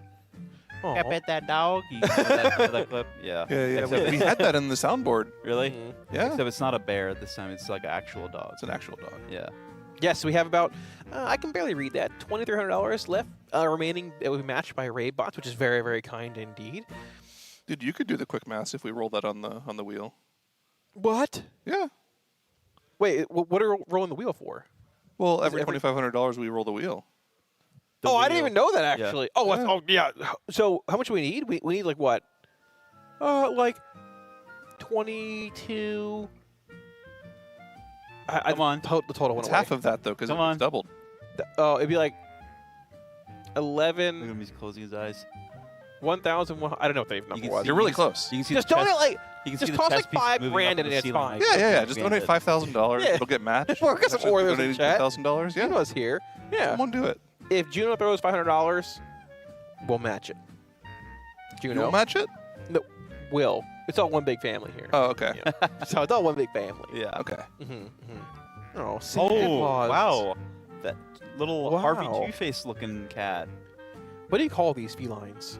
Like the short hair, furry kind. The pattern, like tortoise, right? I don't like know. a tortoise. Yeah, that sounds right. Oh, Very. that's so nice. Very cute cat. A That's very, very very unique look. I like the eyes like greenish, like blue. Had a cat before, but I like a cat like that. Mm-hmm. I would deal My with that. very first cat was like this, black and orange. Oh, what was his name? Pluto. Wow, that's very nice. What are your current cats' names? Saturn and Io. Oh, so we've got the celestial bodies theme going on. Hey, what is Io? It's a moon. Oh, okay. Very cool. Oh, Sandy's so nice. I love all kinds of animals, including you, Jet. All kinds of animals. I appreciate it, man. Yeah. My favorite. I feel like I should donate a picture of one of my animals. Yeah? I used to have a dog named Forrest, and he was very unique. He was my best friend for a long time. Then he perished. But he You always lives have on to in bring my that heart. part up when Yeah, you he talk lives about on it, in huh? my heart. It's okay. It's okay. He had soft, fluffy, curly hair. Sort of like Cam's, but you know. Yeah. If there's one thing I think of when I think of Cam's, it's fluffy, curly hair. Well, I mean, he had long hair in older races. Remember? Yeah, that's true. It was sort of curly. Was All it right. curly? Somebody in the chat. Actually, it's pronounced Io. No, my cat's name is Io. It's not Io. Yeah. Yeah, that's right. You wouldn't know that, bud. That's right. It's a bit of a spin on it. Ooh, what is this? Oh, another Mog. We got I know the helm is Aelthus. like part of the it's a shop set. It's like you know, one of those like Anubis-looking sets. I forget what it's called. Oh, okay. Shoulders are from Legion Remix. It's like one of the Sargerai sets. The red one, I think. Yeah. The back looks like... Is that from Shadowlands? No, I don't know. It's not. It's not. I don't know where that's from, actually. It could be a shop thing, maybe. I'm not sure. I don't want to say that. And then you just... Is that like a blank tabard you got going there? Looks like that. Yeah, blank tabard. It sort of holds it set together, though, honestly. No, it doesn't. Actually, You don't think I so? was going to say it looks really bad. All right, Jet, okay. I mean, to be fair, if you submit your transmog, Jet will give you a real answer as to how he feels. He's not going to hold back. Yeah. So what do you... I think if you fix up the tabard, this could be like a 6.5 to 7. But, you know, because of the tabard, it's got to be... This is from Diver Scuba. They're like one of the biggest donators from the past 4 years. Oh, Gasma. Yeah, wow. You're such a beast. Diver, I think it holds it together well, like I said. Listen, you're such a beast, bro, but you didn't submit a beastly mog. Okay, well... So this is like a 5 for me. Oof. Okay. The back was from a Mirror by the way. Oh, yeah. That makes sense. Yeah. He doesn't even know where it's from. He can't give a real rating. I had to wreck. Did you know? That one. Yeah, of course it did. I just want to say because it was I saw the gears turning in your head. Okay. I think this is like a solid 7-3. 7-3. The green eyes don't totally match like anything else for me unless I missed it. And that throws me off a little bit. The tabard, if you made it a darker shade of gray to match the shoulders and like the loincloth thing whatever you're wearing, maybe it will work. The tabard's not supposed to be there, they're saying. Oh, it's not supposed to be there. It's all right. a little Well, stuff. You were It's betrayed. supposed to be a black chain vest. Is supposed to be there. Oh, you okay? That you know looks good what? there. I'll give you like a 6.5 for the intention behind it. Okay. All right. Yeah, you got thrown under the bus. Not a. I'm sorry. So, what's your final rating? 6.5. Not 6. You said 6.5. Yeah. Not 6, 7. Dude, you said 7.3. Do you know the relevance of the number 73? No. Are you in tune with Twitch culture? It's like a 10-year-old reference at this point. I mean, I was watching Twitch and Justin TV, but I don't know it. No. What is it? Only the real RuneScape players would know. I don't play. No, I Child's definitely games. would know this. Sorry. Yeah, it's I don't classic. play Child's games. No. It's a classic. I play World of Warcraft. Diver, I'll give you a solid 8. I think it was a good effort. All right, cool. But also, because you're an Ellie Shaman and I know you're in pain with how that spec plays right now, you need to pick me up for sure. You don't like how it plays now? No, God, no. With no DRE, it feels empty to play. Oh my gosh, Vinny! Oh, Look at his yeah, face. So. Wow. Oh, it's like Vinny. a tuxedo cap, but not so nice. any of the body. Yeah. That's actually really unique. Wow. He built different. I like this creature a lot. Vinny's got a mask. Oh. Yeah. Oh. Batman, actually. Yeah. Oh. Very nice. Very cute cat. We don't rate any of the animals because they're all 10 out of 10s in our heart. But this feline here is giving. I resonate with this creature. Mm-hmm. The loaf is a little off, though. It's a little off kilter. You Don't can see both paws. So the loaf rating is a little low, but still, I love Vinny. We can rate loafs if you want. Sure, that'd be fine. Would Vinny. That's for sure. fine. Sure, there we go. If you guys want your pet or transmog, or even like your house feature, once again, tl.gg/donate. Raising money for UNICEF. We are matching up the first $15,000. So honestly, if you donate, I got live updates on right now. I can see it and or read the comment you leave or get your pet up there. If you put a picture of Tettles up, we'll rate that, sure. We'll rate Tettles. It's basically a pet. Yeah. It's fine. Make it work. Okay. It's okay. Yeah. So I'm going to be honest. I don't know where our class tuning's at. I'm wondering. It's an hour late. I literally is. Like the latest I've seen a post from Blizz is like 9:30 Eastern, which is like right about now. 30 minutes from now. And that's sort of late. That's pretty late in general. Also, it's been. Ooh. Yeah. Oh, so we got the wings from the Delve boss from this season.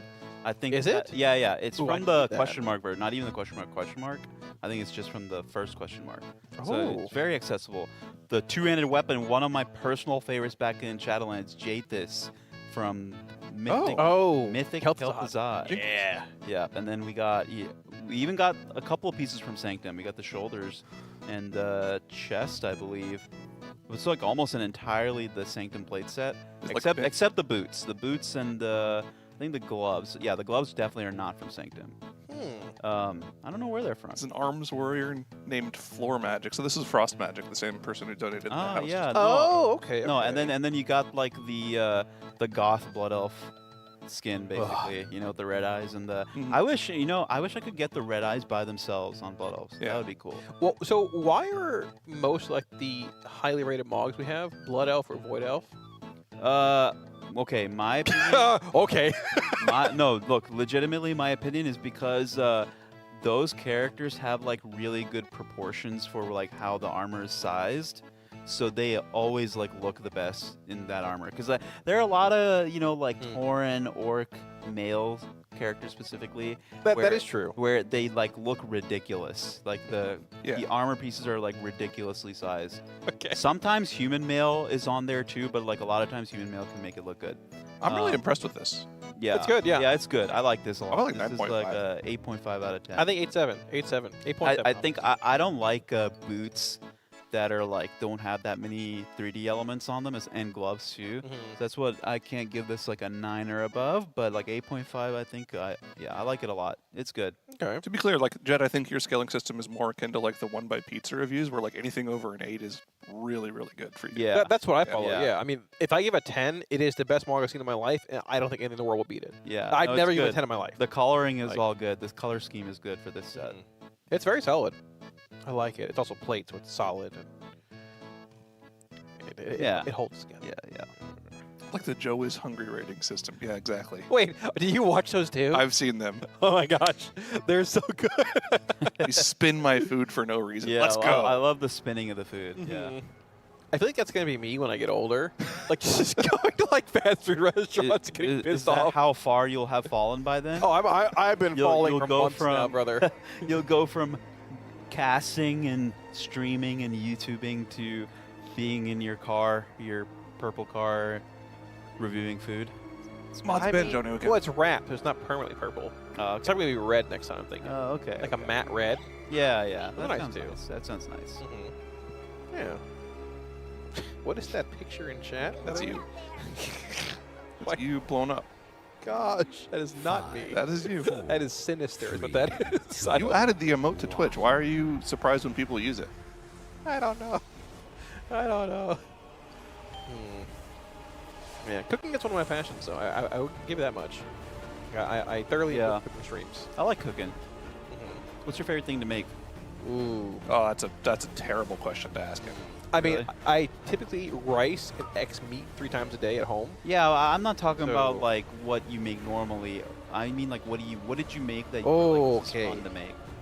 I've got a really good sauce that I make. Okay. No, hear me out. You're gonna like this. You're gonna like this. So, I concocted this recipe probably about a couple weeks ago. I saw it on Instagram about a month ago. Changed it a bit. You get a whole what do you call it? Like a bushel of cilantro into a magic bullet. Why are you putting Cilantro. soap in there? Why are you putting soap into your It's not soap. I don't have the gene. Okay. It's cilantro. Cilantro, 2 jalapenos, a lime, and 4 cloves of garlic with fat-free Greek yogurt and what's the other one? Bro, it's your recipe. It's sour cream. Low-fat Okay. sour cream. It Okay. is the best cilantro, garlic, lime, jalapeno sauce you ever had in your life. That sounds pretty good. Okay, what do Maybe you a little bit usually eat it broth. with? Chicken, potatoes, anything almost, basically. Okay. Yeah, a little bit of like chicken broth, thin it out. It's so good. It's so good. Yeah, the most fun I had making a dish was actually this is back during the Castle Nathria race when we were remote. I made a Libyan dish that was like a pasta with like a braised beef. Libyan dishes are interesting because they are very influenced by Italian cuisine. So there's a lot of pasta dishes, but it's like Middle Eastern flavored. That sounds good. That sounds really good. It is really good. That sounds Unfortunately, I at one point I ruined it because I was like, oh, I need to add a little bit of salt, and then the salt cap came off, and it was like a ton of salt just went into the pot. Gotcha. Yeah. You know what's funny? There's actually a hype train running on Twitch right now. It's not even the top of the hour, but at the top of the hour, we will indeed be running ads. It's just sort of part of how the stream is and everything. But with the hype train being in chat, are there any primers in chat? Or gifters. Gifter, will tier 1 subs also help? Unfortunately, ads are part of the race as well as every basically Twitch event at this point. And if you sub this early, Team Liquid, or give somebody subs, right? It is prime value on your prime sub. You get the whole race. Splits are over, I'd say, within a day or so. I might be lying to you there. Close, though. No ads for an entire month.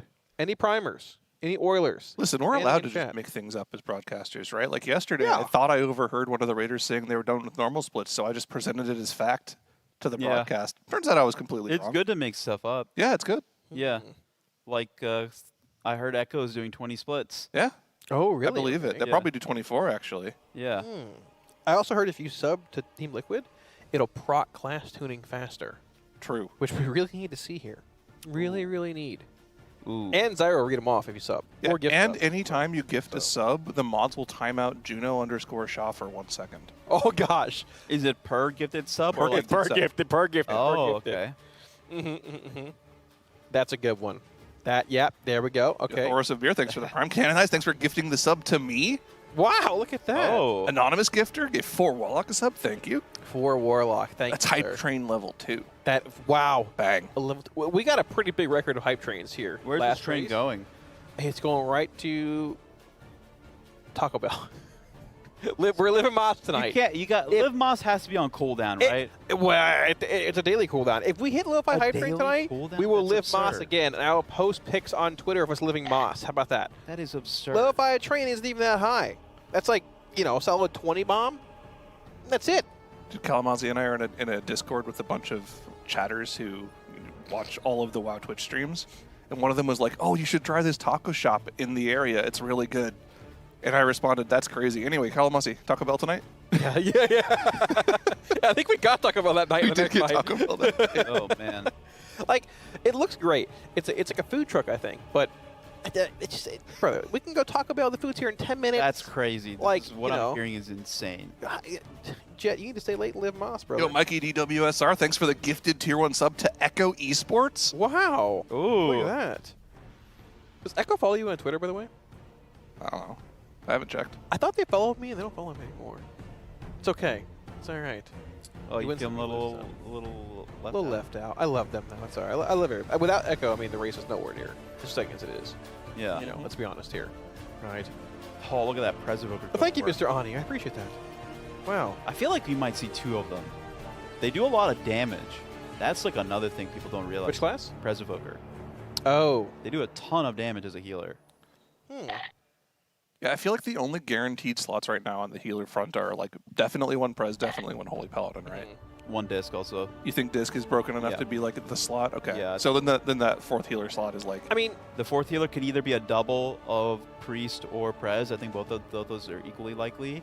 Or it could be a resto shaman if we don't run Ellie in this boss, which is also possible, I think, because I think Ellie does pretty well in this fight. Right? Yeah. I mean, I think basically the 4th healer spot, if it's not a double, could be whatever buff is missing. That's, I think. But Resto Druid's a little bit better than I thought it was going to be. I thought it was going to be the worst healer. Sadly, I think our fellow Mistweavers are getting the short end of the stick this tier. We're getting some gifted subs in the chat more. Got a Level gifted 4 sub train. to Rip Juno. Yeah, look at that. Another Man. gifted sub to Go Method. 5 more gifted subs from Dashilda. Thank you for that. Wow, as it's a level well. 4 train. Maziel gifted a sub to Method. Sonic the Hedgehog gifted a sub to Arrows 18. Very nice. Almost level 5. We're like 5 steps away from a Taco Bell proc tonight. Live Moss chat. Did we get some Live Moss in chat? Live Moss bong. Channel Live Shout Moss. out to Sonic the Hedgehog. That's a What a great name. strong In the individual. moment. Thanks for the prime. Thank you. Look at that. In the moment, getting that max prime value the whole month with no ads. Lost Colin defense up to. It's up to Torchy. Well, I don't know who that is, but congrats, Colin. Thank you, Colin. That's a known entity. Okay, perfect. Thank you, Colin. It's level 5 hype train. Live Moss, Live Moss, Live Moss, Live Moss. All right, what do y'all want? Talia gifted a sub to Live Moss. Kalamazoo's getting sensory overload from all the Live Moss. Not reading that gift. That one's not getting read out loud. Talk about sponsor yet? I wish it'd sponsor me. I'd dump about $1,000 if you raise it to them. They need to sponsor me at this point. You know, what you really need, Jet, is to stay until... Actually, hold on. Pause. Hold that thought. Yeah. That loot. Yeah. That's pretty good, right? That's 2 cantrip helms. Yeah. Plus the rare weapon. Is that rare weapon or is that something else? Is that 2 of them? No, that's not the rare weapon. Isn't the cast dagger like a bright green icon? Yeah, the rare one's from Cold Altar. That's not the one I want. Yeah. Okay. And then the top is the trinket, the strength agi trinket. Okay. Oh, Kalamazi, your 24/7 channel has a sub now too. Oh wow! Thank you, Colony, for that. I appreciate it. Well, Do you still have that running, by the way? Right Oh yeah, now? yeah. I can remote into it right now if I want to. It's great. Yeah. You know, something's got to pay for the live moss.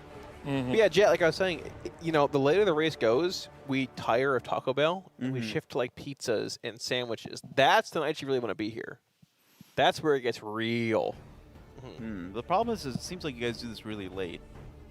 Yeah, Jet, just you know, shift your schedule back a little bit for the race. You just gotta live a little bit, Jet. Well, when you think about it, right, shifting your schedule back a couple hours is kind of just the same as living on the East Coast. So you're not really doing anything differently. That's true. Yeah, I could adapt to it. But I'm mean, not sure good. if it's worth adapting for the sake of like an extra meal. Well, you just cut out the breakfast. So Yeah, that's true. yeah, that's what I'm saying, Jet. Like, here's the thing. I realized that I never know what my last meal is going to be, so I've become an that's a good way to think about opportunistic it. eater. Yeah, if there's food, I'm eating. Yeah. I don't care if I just ate, I'm eating again. You never 'cause- know when your last meal is going to be. Exactly. You know, the world could, you know, just like end. But if I got a full stomach, I'm ready to take it on. If I'm hungry, I'm in trouble. It is not good. So, just keep that in mind. Food's offered. Yeah, I could eat. I could eat. Yeah, I'm gonna be hungry. I could eat. Yeah. Kill Woman, thanks for the sub. Couple more donos here as well. Coop de Force. I believe it's a pet picture, I believe, which we haven't gotten to yet, but hopefully soon we will be able to get there. With a $30. Thank you for the 30, which is being matched. So that's 60 in a sense. Vanny VD with 30 as well, also being matched. Thank you guys for two $30 donos. I think Frost Magic was in with another 30 as well. We might have gotten that, I don't know. We got that already. Yeah, that was Perfect. the black and There's red a- one that we got. That was sick. I think there's two of them, Frost. I could be wrong. Yep, But thank the you other one was the house regardless. pick. Perfect. There we go. Thank you, guys. Very kind. Very kind indeed. So where are we getting Mark from this raid? Mark the Wild. Either Guardian or Boomkin, I think. Oh. You think so? Because we're talking healers, and It I mean, could be Resto maybe, but I think that's the least likely option. I think most likely option is Guardian, and then you know middle is Moonkin. Okay. Because Moonkin would be good on these last two fights. I don't know about the rest of it. Really, I mean, I is guess they're- Moonkin good on Coil Altar? Is Moonkin good Should on be Coil Altar? fine. Like, Should be single fine, target yeah. damage isn't bad, and its two target is decent, so it should be fine. Yeah, it should be okay. Okay. But this last boss, I think it would be where it would shine. Yeah, it's interesting. I mean, you're gonna want two hunters for this last boss, we assume, for like Heart, Ula'tek Cleave. You want your slew of raid buffs. You know, Mystic Touch, Chaos Brand, all that stuff too, right? Obviously. I mean, Hunter's Mark is still like only one target at a time, right? Like per Our hype train might be running out here. Is I it? hope Oh it my does. gosh. Nobody else sub for the next minute, please. All right, Hype train let it run runs out. Let it run out. Zyro said, let it run out. Do not sub. We'll I hope no one else subs and you're just scuffed. I don't want them to. That's true. That's true. Yeah. No! Ryu. Dude, you kept the train going, Ryu. Ryu. What are you doing? I'll sub for Juno Band. Here, go Okay. for it. It'll happen. Trust me. Oh, by the way, there was a trade offer put in by Gamer Chop in the chat. Oh, okay. 50 gifted, you get to time out Tettles. Oh, that's a good one. That's a really great Little proposition. Fitty Bomb. Yeah. I'd be down Is with that. Tettles active in the chat? I feel like often out of the casters, like you're the most active, and then like I don't know who else really. Aya. I'm here And sometimes. it's like you and Aya, and then I don't know who else. Tettles types a bit, but not much. He's a free spirit. Yeah. He just like floats around randomly. Yeah. He also had 3 monsters last night, and I could see him just physically shaking on the couch. Really? Yeah, and I wonder what that's like, man. I'm like immune to caffeine. I mean, you've been drinking some monsters when you're here, or are you more? I only drink the now? teas. The teas don't have that much. Yeah, okay. The rehab? Yeah, the rehabs don't have as much caffeine. Okay. I'm not addicted to caffeine. I can stop whenever I want. But have you stopped? I don't want to. Okay, gotcha. Okay, perfect. That makes sense. How much caffeine do you have, Jet, you think, though? I think it's like half of what a normal energy drink is. How much would you guess? Like 80 milligrams? 160. Okay, so twice that. Oh, okay. Yeah, just twice it. No In the problem. Well, Yeah, it okay. says So then energy drinks are how much? Like let's look at this. Probably the same, just with Look at sugar, I'd this. assume. There's no sugar in here. I'm not gonna call this by its street name, so I'm gonna refer to it as the standard Monster Energy drink. That's a classic M. Where would I see that? Bottom under It's the like nutrition all the facts, way at the very bottom here. Oh. 160 million. Wait, So there you It's go. the same? I thought it was less. These have no sugar, like 2 grams. Those have like a lot more sugar though, right? Yeah. Yeah. I don't know. But I thought it would be half the caffeine. Someone lied to me. Just drink half of it. It's half a caffeine. No, it's okay. Like I said, the caffeine doesn't affect me, so I can't tell the difference. Is that because of pre-workout? You're immune? No, I actually don't even take pre-workout anymore. Really? Yeah, I just don't, You get yourself psyched up on your own for the workout? No, yeah, I get psyched up on my own, really. You don't like stim-free pre-workout or anything? Nope. No pre-workout at all. I tried stim-free the last month or so leading up to the race. Actually, like game changer. It's just so expensive for like. You're not wrong. Honestly, like, and it's like a placenta effect, You just think it's doing something to you, but it's not. Right. Yeah, that effect got me once too. Yeah. Yeah. So, anyways, yeah. That's actually a throwback. It got me I once, haven't only heard one that in a time. while. Yeah. Zyra knows that bit. Yeah, that's from the OG limit days. My favorite thing is to say that. Oh gosh. Well, was that True Fire? I think that was a True Fire thing. What? I think he was one of the first people to say it. No, I'm the one that Was said it it. you said it? I'm Okay. the one that always said it. Phenomenal. And I would always bait people into correcting me. Okay. All So right. you had- Someone had the pasta perfect. ODL added it. The placenta effect. Gosh, all right. Yeah. My new one is when I see the color magenta, I'm like, magenta? Isn't that the guy from X-Men? Like, I don't watch those movies. I don't know. Magneto. Oh yeah, that guy with the helmet on. Yeah. Right. Right. Uh-oh. Scott dropped a puddle. That's fine. That's fine. It's okay. I will say, it's like in Tomb Sentinels, we haven't really seen it on Mythic outside of like Consequence pulling it a couple times in their stream. I'm surprised the math mechanic in this fight is such a pass-fail. Like, it's not a full fail, but missing the mechanic, like not colliding the right orbs, it's like a very large area denial effect for an early boss. Funny that, I mean, it's just a wipe. It's not even like an area denial. You just wipe if you don't do it right. And I think it's funny that it's like in heroic. A boss too. Yeah. Yeah. It's well, I mean, you should be punished for not knowing how to add. Well, dude, by the way, this is another thing that Tell has been like stressing about, is this boss in particular, because he's been thinking about like, okay, do I actually have to give helpers a test to make sure that they can actually make it into the raid? So we actually made an app. Oh, okay. He made a web app that actually like you can click the correct one that you're supposed to go to based off of your marker. I don't think he's using it, but like, okay, these are the kind of things that they stress about when they go into these splits. Is like, what are the potential pitfalls that we're going to go through in these splits with so many helpers in the group? How can we minimize those risks? And I mean, this boss has still wiped them a ton. Yeah, well, I mean, I think the biggest issue is actually, all jokes aside, it's not really the adding part. It's like people love to use movement abilities, and they overestimate how much control of their character they have while using said movement abilities. Yeah. And those collisions caused by using them are like the primary contributors to all these wipes. And if I'm not mistaken, this is another one of those bosses where if you like blink to somebody or shadow step through people, you do run into them. Yeah. And that can cause an explosion as well. I mean, if you're like an evoker and you use hover, if you played evoker, you know that using hover and moving or picking a direction in your directional keys at the same time shoots you in that direction. You don't just hover in place. Yeah. So there's like a lot of lack of control. Evokers don't have much control. Demon hunters tend to not have much control. Warriors even, it's very instinctive for you to just charge a guy that leaves your melee range, and these bosses just run to the middle like at supersonic speeds, so you can catch yourself doing something like that. Now me, I have control over my warrior, so I have actually never messed this mechanic up. So I got that going for me. But I've seen it done. I've seen a couple of charges and errant movement going on. So yeah, it can happen. I think you gotta hands up. You gotta pretend like you're channeling onto power from Eternal Palace, and just sit there and wait. Observe the situation. Not everything needs an immediate reaction. And then once you do little quick maths, you can figure out the mechanic, and then you're good to go. What the hell? What was that? Someone just threw something here. What? Pen? Is that you? I have a pen. You need one?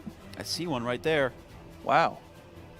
It's crazy. It's almost like Kalamazoo just threw it at you and then looked away. I have a pen. It's blue. What do you mean? Dude. Well.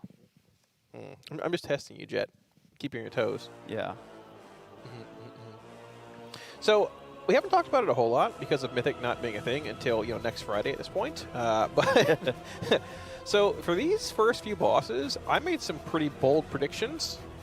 Really? Predictions. What did you do in your prediction? 1, 1, and 3, and the 1 Nexali, 1 for this boss, and then 3 for turtles.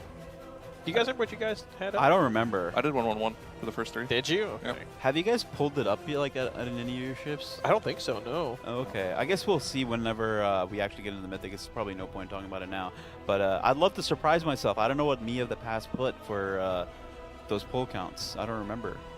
Yeah, I think Monday night I just filled it in about 15 seconds. Yeah. I think I was like at the gym and I got the ping that like, here, put in your pull counts, and then I just put them in real quick and then forgot. I mean, I feel like based on the last few tiers, the first 3 bosses being 1, 1, and 1 is a pretty solid prediction. Yeah. I do feel like they're one-shot Nexali. They're probably one-shot Tortol and Explorers, wherever they are. But we were big on that one at the start of the week. Yeah. Right? I thought that boss could be really tough because they changed that fight a bit based on after the last PTR testing. For when you break a box, it's not a player debuff, it's a whole raid debuff. Yeah. Everybody has to dot on them. And you have to break them fast enough to find the fish to basically interrupt the cast of the main boss before it enrages. So if the dot actually hurt a lot, it could be a really tight HPS check, which you often see fights like that just cranked in the race to a first level, but Consequence got to like 30% in 3 pulls. Yeah. So I doubt it's the case. They're also a very good guild, don't get me wrong.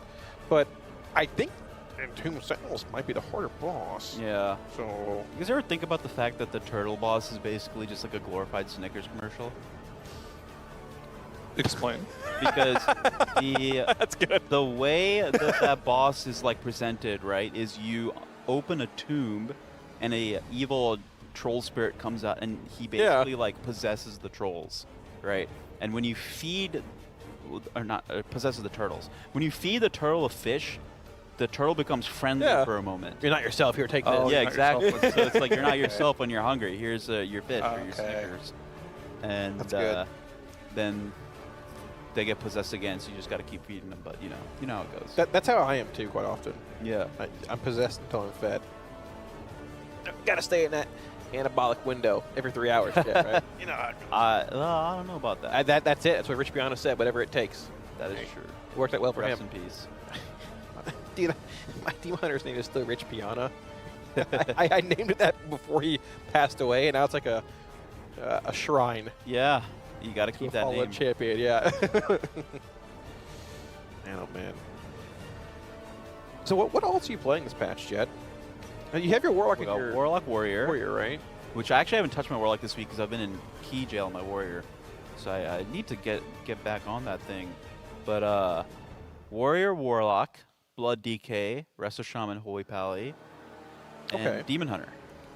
It's a lot of guys. It's a lot of guys. So I mean, it's not like I'm playing all of these all at once this week, but like those are the ones, once I get everything going, you have more time to It's a little frustrating though, because one of the allures of playing so many alts, especially early on in a patch, was like the excitement towards opening your vault every week. But I feel like that's just kind of gone now because the best play is always to take the coin. Yeah, but like for me, realistically, like I'm not gonna do last 2 on heroic every week on all my characters. Okay, that's true. So I think what I might do is just bite the bullet. Well, I could still take the coins, just never use them until like I have a lot more free time. I guess I could always do that. So yeah, you're right. It is kind of lame.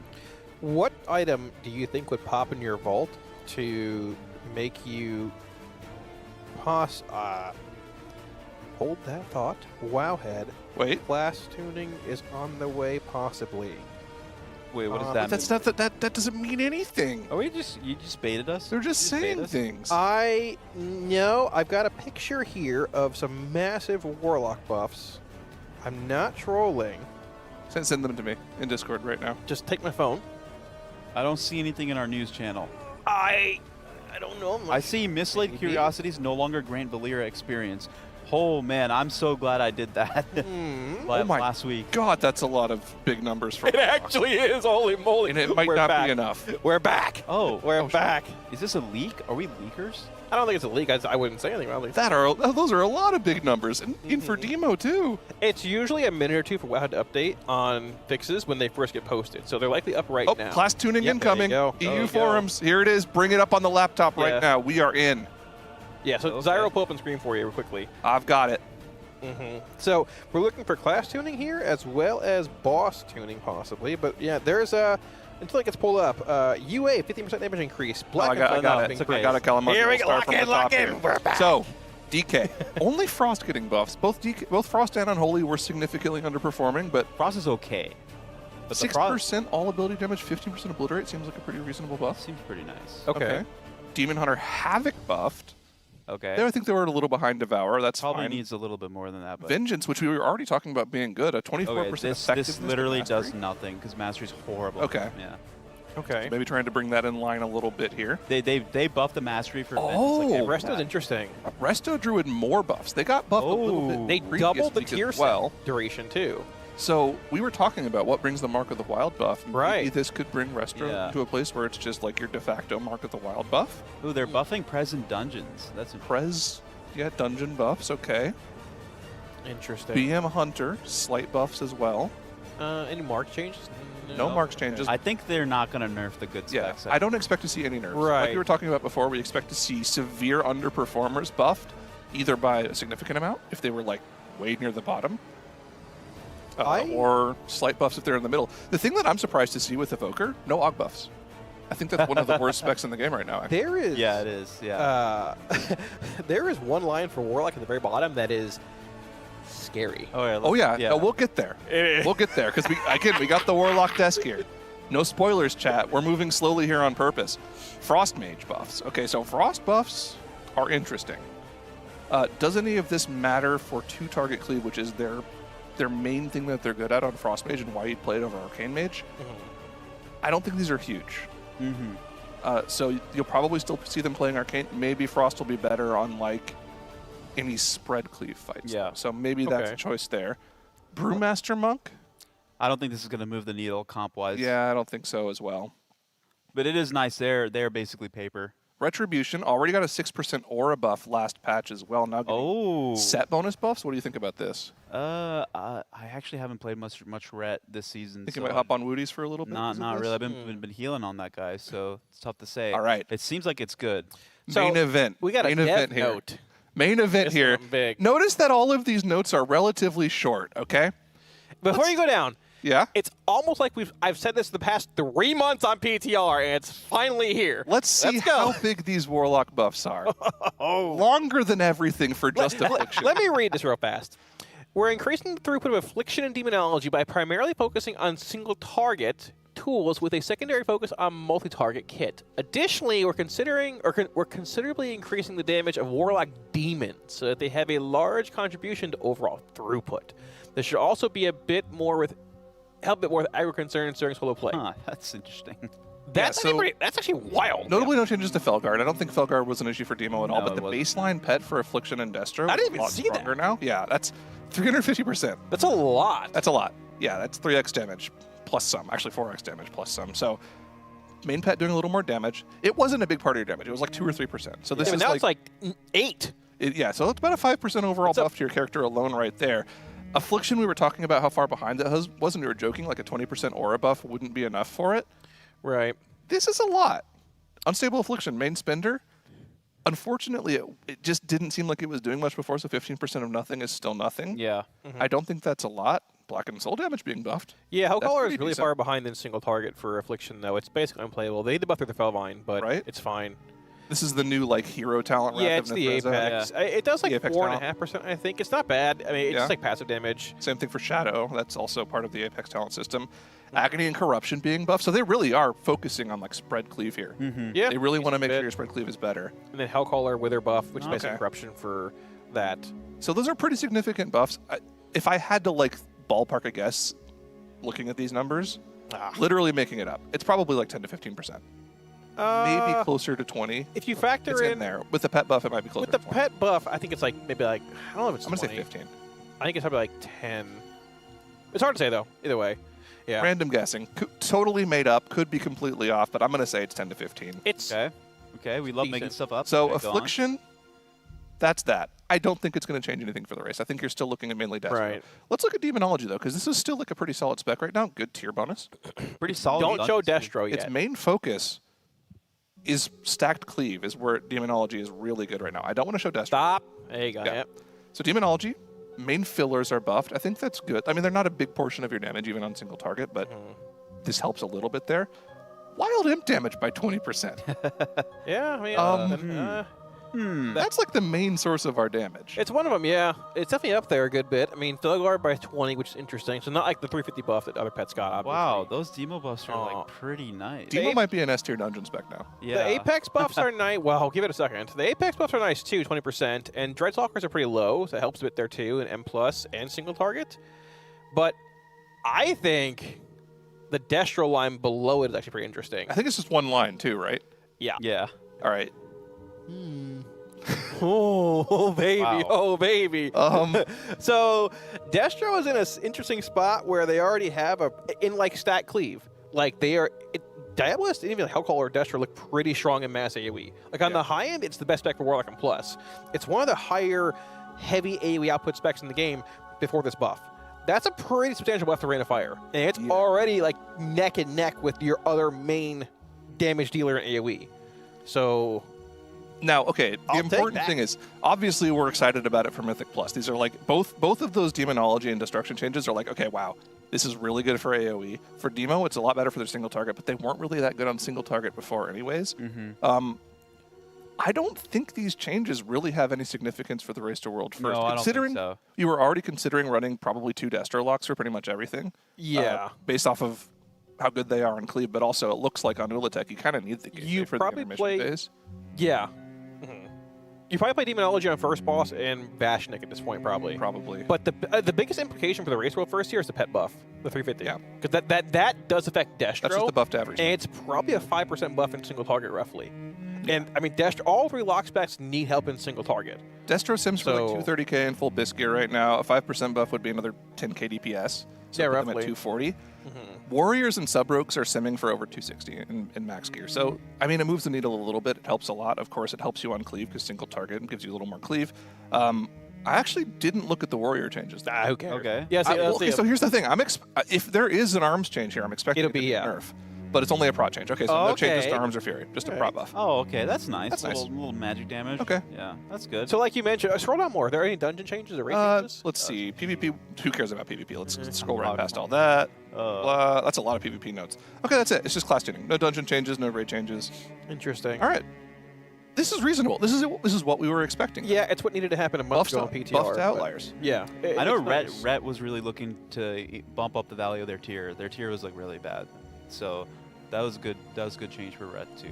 I wonder if we'll see Lip Hammer in the raid then, or maybe Lip DK because of those frost buffs. I'm excited to see what numbers look like after all of those changes because obviously we don't have like a good reference for a lot of those classes, like what those changes are. She just DM'd me from his desk. Yeah. WTF Lamau. That's all I got. So very nice. I mean, dude, Affliction with those changes on like stacked 2-target cleave or on a fight where there's like potential, like I'm thinking Twin Fangs. Affliction during testing was really, really good. It could be really good now. Yeah. On that fight in particular. On which fight? Twin Fangs. I mean, maybe. Like the thing is that you just spam Seed of Corruption on that fight. Yeah. But the Agony and Corruption buffs could make a difference. Yeah. Interesting. The Mayhem Fix makes that fight pretty solid for Destro too. But it's possible. Yeah. We'll have to Interesting. see. It's really interesting. I didn't expect that many like niche changes. I didn't think they would buff Demo. I didn't think so either. Really, yeah. I mean, they nerfed it. I think it's going to be a really good key spec. So they nerfed Demo's AoE by 20% about a month ago on PTR. Like, the Diabolist Demons. The Diabolist Demons, yeah. But like the Apex buff is interesting because it's not just single target. Your Apex Demons that's cleave AoE as well. also. Right. They stole Shadow Priest spell. Good. Yeah, it took Interesting. Shadow Nova, right? But like you mentioned, though... Oh, Mine's here, yeah. Mine's here from one of the demons. Yeah. Bigger thing here is that there were no nerfs to classes. Now, that might happen later on when the race is over, possibly. Oh, for sure. But during the race, they typically err on the side of caution and not nerf classes that are like pretty strong or might need get some later on. I mean, It's Rogue usually bad didn't classes get bumped nerfed up. either. Rogue single target is like really absurd. Arms didn't get nerfed. I mean, I think it would be there would be absolute bedlam in these guilds that have spent all the, and not even just world first guilds, but like many guilds that just spend all week gearing up their top dogs, only to see them get knocked down a few pegs, right? So I think that this is typically what happens with the second week tuning. Yeah. I mean, I am surprised. I'm trying to contain my excitement here. I got a video to record when the shift's over, into my next shift. But it's okay. We'll rip it out. Okay. That's how we do, But, yeah, I mean, we see it happen a good bit. I don't think, like we said, I don't think it changes much as far as, like, what you see in the raid a whole lot. But the biggest thing for, like, Locke is that it's already good. It's already good. With Detro's cleave profile. And the pet buff will help on certain fights. Like, if you've seen... I don't want to make this a lock session, but like if you've seen the fights where you have the Havoc cleave-based scenarios, like cleave, like Destro's really good there. Then if you go to the Patchwork bosses, it's like there's a tank and there's me. So I'm a little surprised they didn't hit like Havoc tuning a bit, but Havoc, I'm down like for that. the spec or the spell? The spell. Okay. Yeah. Because I was saying the spec also needs a little bit more than 3% in my. Was there just an aura buff for Havoc? It was a 3% aura buff, yeah. Yeah. Okay. Did you guys? Okay, I think I know the answer to this question, but did any of you guys watch any of the MDI last season at all? The finals. A bit. No. Okay. I think it was interesting because Devour. So last season, Devour Unholy Bog was like just the meta thing that everyone played. But in the MDI specifically for speedruns, Walllife was playing Havoc in a lot of the keys because it was more consistent 2-minute slam burst on every meta you hit. Yeah. It's still really bursty on 2-minute CDs.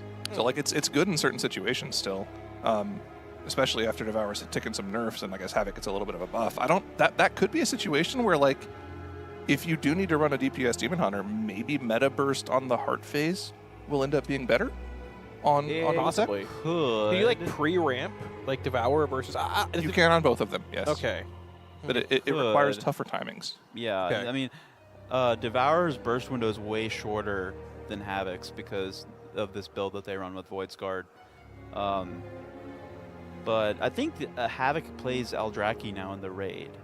So we'll see. I don't know. I'm kind of like a little bit of a doomer with Havoc because you see what goes on with like Moonkin and Feral and like Ellie and Enhance where like one spec has to be a lot better than the other for you to play, the melee spec.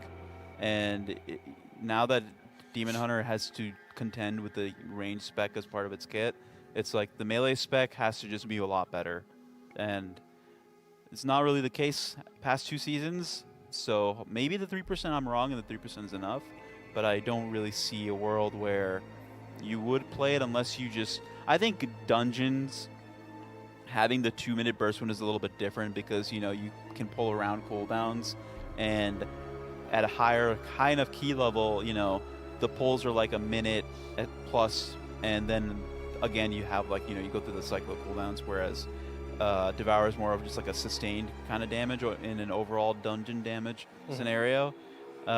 In the raid like this, like it's really like the damage amp phases, but how often we only get 3 damage amps in like a 10-minute fight, right?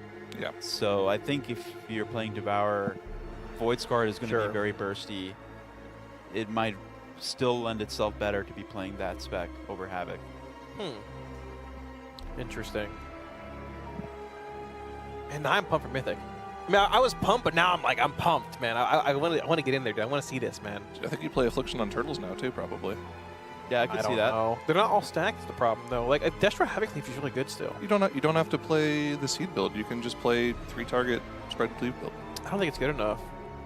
Maybe it's a 20% agony buff and a 15% corruption buff. Yeah, but 20% of 0 is still 0. Agony and corruption do a bit. They do a little. With the Havoc fix that came in, like the ability Mayhem and improved Havoc. With that fix coming in a few weeks ago, I feel like it's just really a patchwork Destro fight that you can just like cleave passively with. Hear me out now. But You play maybe. Affliction, you bug your Wither to be 99 stacks on all 3 targets. They fixed that, sadly. Oh, they fixed that in a day and blacklisted all the logs. Don't worry. You find a way to do it anyways. We keep those in our back pocket until week 3, Zyro. When Blitz comes on the horizon, we gotta kill a boss and get out of here, okay? You know, we got some It's nice of them still. to not fix the Wither bug for Destro, though. I mean, yeah, sure. Don't bring their attention to that. It's all good. Wait, is it not fixed? It would be insane if like you're a guy at Blizzard and you didn't know about the Havoc thing until you listened to this broadcast. Well, listen, Fell Rush wasn't bugged for like 10 years. It definitely didn't disconnect you sometimes when you hit the ground at the wrong That's angle. true. Yeah. Man, oh man. No issues on our end. Smile. Is that bug ever fixed, actually? No. No, never you- acknowledged I literally am watching it happen right now. Absolutely not. It happens to Devourer with theirs, which is essentially just a Fell Rush, but a targeted Fell Rush. Well, you win some, you lose some.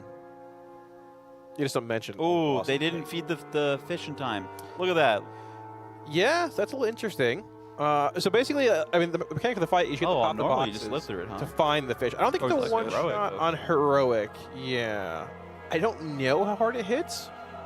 They got it, didn't they? How did they? Okay, well, how did like 3 people just? Well, the raid was getting nuked for a second. 3 people died. I believe you can feed when he's Can being. you feed it afterwards? I think so, but it'll tick for like enrage damage until you do. I'm pretty sure. Yeah. I mean, There that's are what a it lot of looked Liquid like. Raiders in this group. This has to be heroic, right? Yeah, this is heroic. Okay. Yeah. So they're opting to basically pop the first, one of the first 3 mechanics here, which is like the mushroom over the fire wave effect here. And as a warlock, you can circle it, but you cannot demonic gateway that. No. Just to clarify for your own raid group, do not try that. Well, Gateway just counts as you running from one gate to the other really fast. So Most if of the time, yeah. If you go through anything, you will hit it. All of the time. If you go through anything, you will hit it. I feel like axes weren't hitting on Coral Altar when you gated through them. I could be wrong though. I could be wrong. No, I definitely got hit in testing doing Okay. Well, I tested with you, didn't I? Yep. Were you there? Oh, wow. Oh, hello Yeah, I again. was there. Yeah, so for those that don't know this fight, basically what we're talking about is like empowering the boss. Like there's these boxes on the ground that spawn in. You have to run through them and find a fish on the floor. And when you find that fish, you select one of the 3 bosses, which basically de-enrages him and makes him friendly. And each boss has like an ultimate you do. The one here is like the fire bombs with the mushrooms you pop over. Other one is like a fire frost pool you just sort of like drop and clear opposing debuffs with. The third one is like I think it's the spread split cleave, right? Mm-hmm. The 3 like large soaks across the raid. So you can sort of like pick and choose what angle you want to go for this boss, which ones you want to deal with and not. There's going to be a defined best way to do it, which is likely what you're seeing here, the mushroom fire patch first and likely the split soak second. But at the same time, heroic typically dies a little faster than mythic. So Wait. Oh, wait, okay. For some reason, I thought you said heroic dies Speaking of faster which- than normal. It isn't updated on our leaderboard yet, but XT has been pulling the boss, and they've gotten some pretty low attempts on the turtles, so we might kill that boss pretty soon here. Oh, okay. Wait, on Shows them at turtles? 0 out Oh, of on 8. turtles? Yeah, XD. Yeah. So I don't know if that's... People are telling me turtles is very low for XD. Oh, Interesting. how do they do that? We can maybe look. Yeah, it's probably... Apparently, the leaderboard isn't updated. Yeah, okay. That makes sense. Chat says it, and I trust them implicitly. 0.12 on turtles. Yeah. That's like the big question this week too, is what bosses are killable week 1 by like Hall of Fame guilds, and like what? So like looking at Maniforge Omega, like I doubt many expected Nizindri to be like a loot pinata, right? And guilds walked in, they were just farming like tier and staves and things early on. And Lumathar ended up being a much harder boss than Soulbinder, which was 3rd in the journal. Right, so the question is like, how many bosses can you kill if you're like a mid-tier Hall of Fame guild, right? Because if you're able to kill 4 this week, that gets you 2 items in your vault. Hold on, a second blue post has hit the broadcast. Oh, okay. Hot fixes to dungeons and raids here. If we want to bring this up let's on the see. laptop in a little bit here. Oh, okay, so no classes. No, this is not any further class tuning. This is just dungeons and raids. Okay. In general, let's see. Big things. Ula'tek adjusted the caustic waves from the Gore Rattler so they remain above the floor of the main platform. Apparently, they were going under the platform. Okay. Okay. The tooltip for Volatile Purge no longer contains an error, so no major things for Ula'tek's here. Lost Explorer bug fix. Final Stitch 2 have less damage than intended. I guess that's the Enrage cast on that fight. Oh. Okay. Vashnik reduced scaling for adaptive infection. Okay, so this is actually stuff that happened yesterday. Okay, if these are yesterday changes. Yeah. I got baited by chat. Oh, big for Mythic Plusers. This trinket no longer loses its stacks at the end of a Mythic Plus encounter. Which one? Hexlord's Dooming Idol? Yeah. That's wait. Oh, it was losing stacks when a boss died. Oh, that's okay. I thought it was out of combat. Okay, interesting. Oh, they nerfed Altar Fangs. Yeah. Yeah. You know, this dungeon I really did not think was that bad because a lot of people's difficulties came from playing with psycho tanks that don't know how to do the pulls. Yeah, or the first boss in the meat piles with the. They're also already in. Okay. A lot of spell effects are updated. The meat piles are more obvious that you shouldn't be at those. I noticed Zul'Jan's little line that you soak has a special green effect alongside the red line, so it's a very obvious where it is. Yeah. Interesting. Okay, so this is a pretty big nothing burger then. Yeah. All right. Okay. So I mean, a bigger thing to note there was no Ula'tek nerfs coming in. It was just bug fixes. That's all. Yeah, no nerfs though. Yeah, the no health nerfs. staying the same. Yep. So it's actually interesting seeing Blizz stay there. I think it's the right call though. Yeah, the important thing as well, it just in case you're unaware, chat, is typically the way this works is these bug fixes, these changes in bug fixes, these are usually intended for Tuesday. So there's a world where Ula'tek isn't nerfed on Tuesday, which I'd be surprised to see. I would have. I guess it depends. They'll probably wait and see how many guilds kill it this week. They could announce it Monday as well. They could. Yeah, they could also make updates to these changes on Monday. That was where the Ret Paladin 6% aura buff came from. Yeah. So we could still see more class tuning changes, last minute buffs to some classes that are underperforming more than they thought. I would expect to see Augavoker get buffed as much as I don't want to because that spec is terrible right now. There's literally no reason to play it over Dev. We'll see though. But for now, I think in general, this is a pretty reasonable set of changes to classes that are underperforming right now. So a bit of an update as far as the Mythic leaderboards going. It looks like, looking through here, Consequence, Daybreak, Mid, and Literacy Test are all not raiding tonight, unless they're adding days, which, hey, Passion Procs happen. XD is the only guild in top 5 that's raiding. And yeah, a 0.12% wipe on Tortolan Explorers with 14 polls.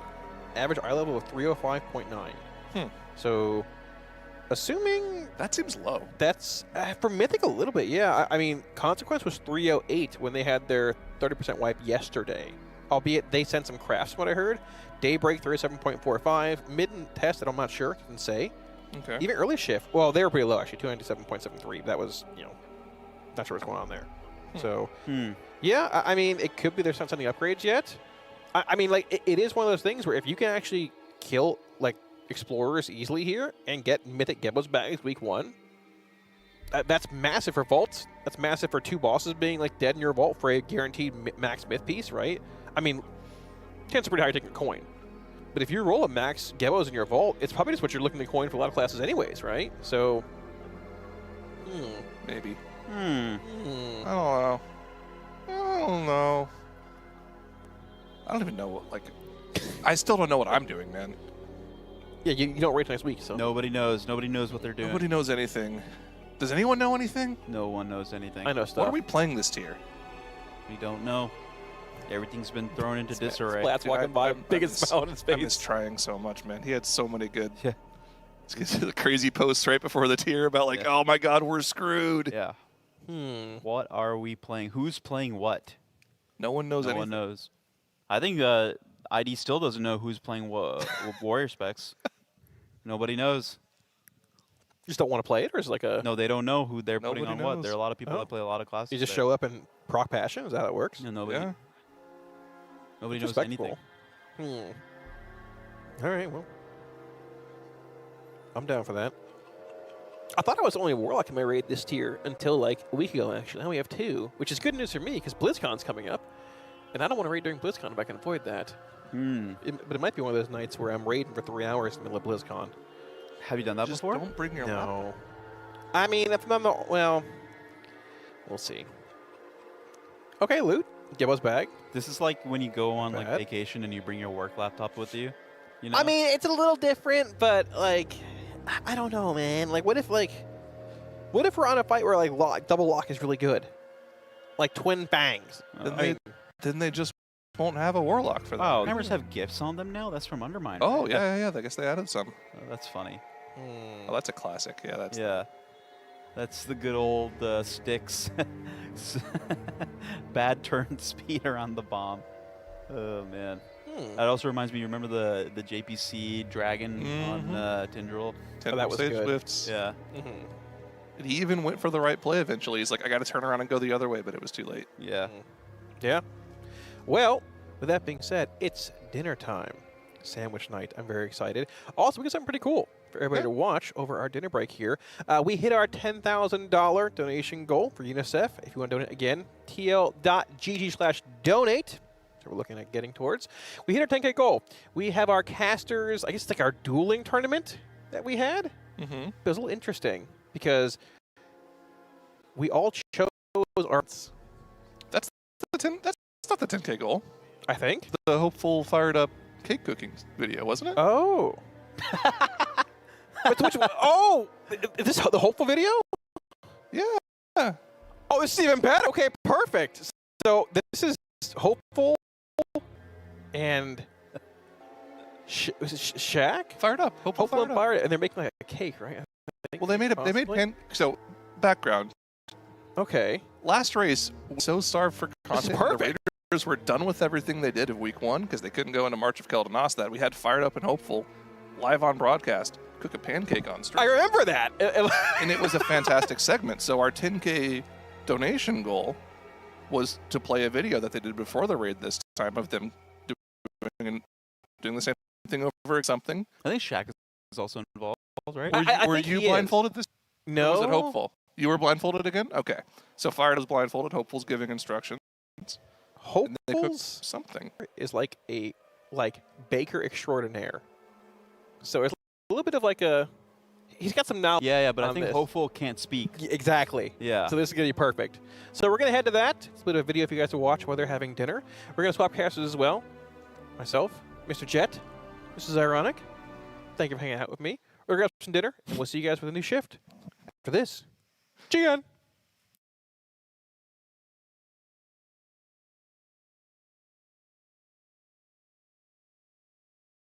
Whoever feels like it? Us. Okay. Us. Not him. He's.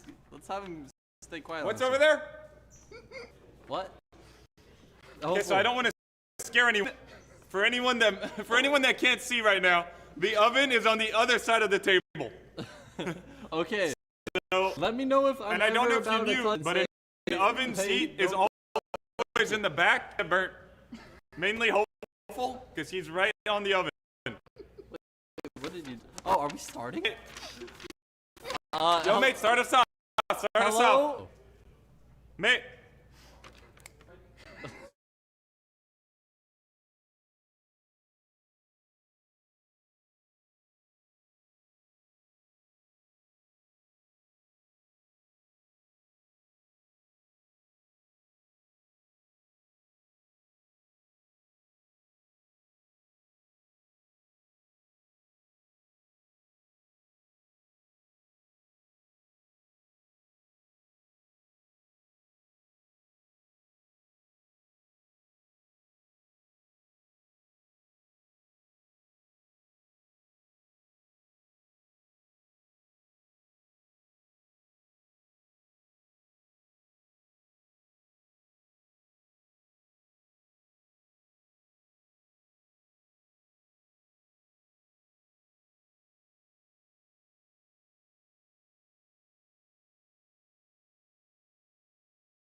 Be kind of guiding the whole thing. You're probably good. Whoever for, feels like it. Us. Okay. Us. Not him. He's. Let's have him stay quiet. What's over there? What? Okay, so I don't want to scare anyone, but the oven, for anyone that can't see right now, the oven is on the other side of the table. Okay. So let me know if I'm and I don't know if about you to knew, touch it, and then but say, an oven's hey, heat is don't always touch in the back, so we're gonna get burnt. Mainly hopeful, because he's right on the oven. Wait, what did you? Oh, are we starting? Yo, mate. Yo, mate, start us off. Start us off. Oh. Mate. Are we good? I think he's the only one that can read it, no? What's good, everyone? Today we're probably going to be baking a cake in an oven instead of a grill.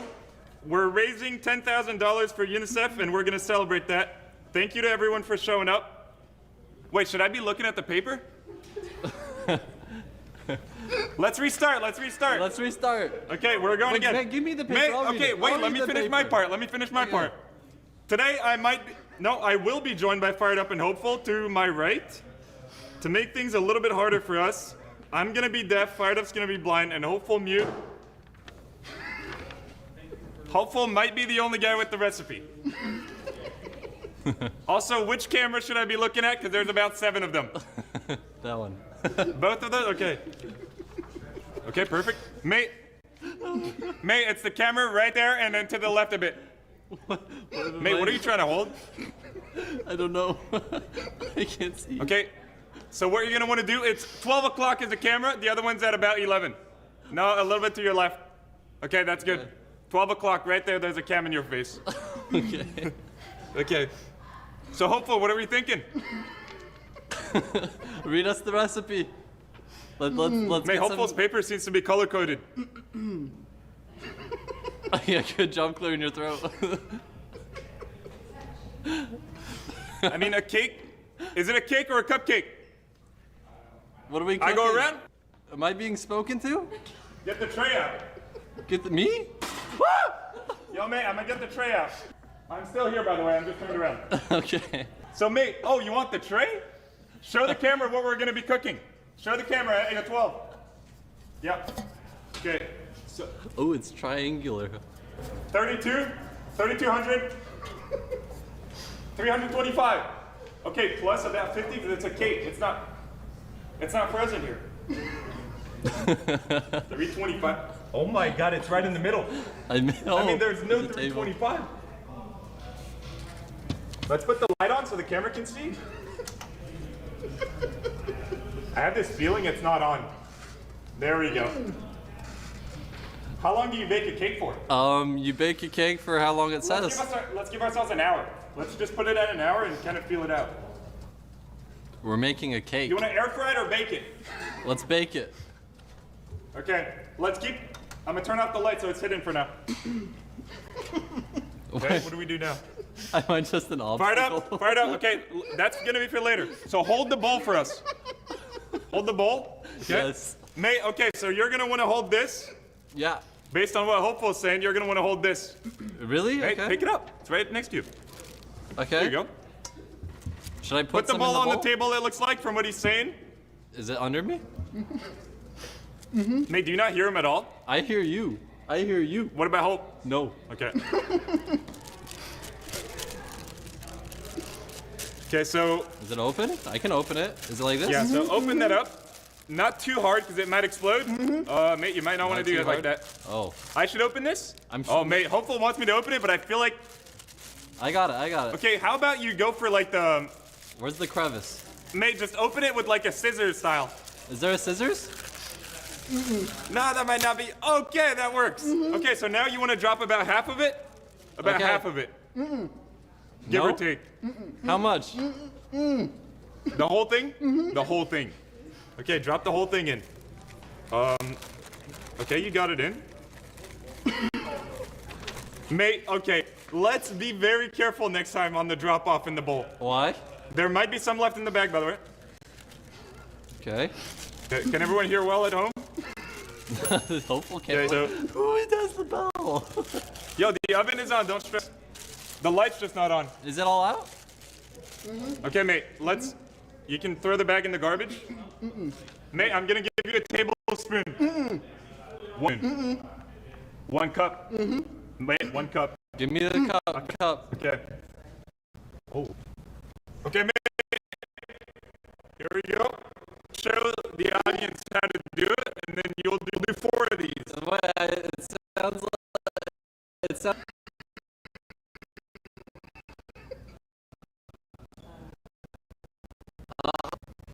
Yes, so 4 of these.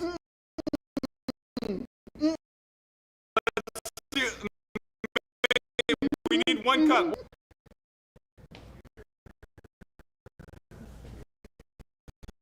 Hey.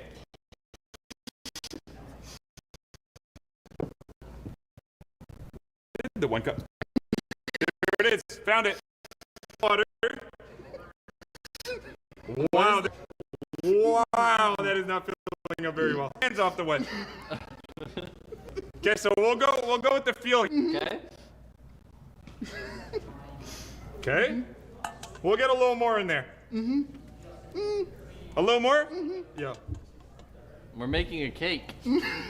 Okay, we've got about 1.5 cups. No, we want 1 cup. Yep. We want 1 cup. Okay. Right? Are we really doing the icing? Oh, the oil. Are you sure we're putting oil in it? Really? Yeah. Reread that part. Mate, we're putting oil. Okay, so. How, about that much? Okay. Mate, I'm going for it. What are you doing? Is that not okay? Thank.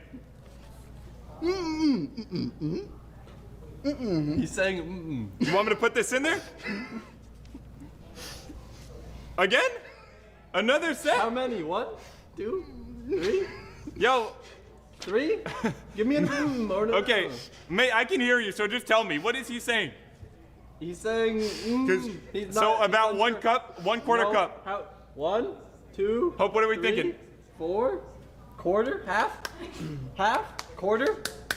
Yo, how about we put the butter in? Quarter. Yeah. Quarter. Okay, mate, you take the 1/4 cup. Yeah. Okay. Yeah. So quarter. another one in there. 1 quarter. 1. You want a smaller one? Quarter. Quarter. Quarter. Quarter. Oh, just a bit. Quarter. Oh, just a bit, mate. Just a bit? Not a quarter? What are you? Okay. Oh, it's. And what do I do with this? What do you do with it? Do we mix it? We'll hold it right there. Okay. 3 of them? Okay, mate, take one. Okay, so I'm gonna hold this next to you. So we're we're gonna use this one. So that's an egg. Okay. So what you're gonna want to do is you're gonna want to crack it. Yeah. So you can use your hands and kind of just go like this. Where's the table? Or No, the bowl? not the table. You want to really use your hands and just slam it in half. My hands? Yeah, that works. Okay, that's not bad at all. Oh, right here, mate, in the trash can. Nice. Okay. Mate, do another one while you're waiting. Eggshell on my hands. Mate, I'll give it to you right here. You do that one. Wait, hold on. Do that one too. Do that one too. We need 3 of them. I got eggshell. Are you good? Eggshell. I got you. Throw it down. Well done. I got both. Okay. Okay, hold on. Where's the table? Okay, so you're almost there. You're almost there. Okay, you got it. Oh, that's tough. Okay, I can recover. I can recover. Okay, next one. Try to put it a little more deep.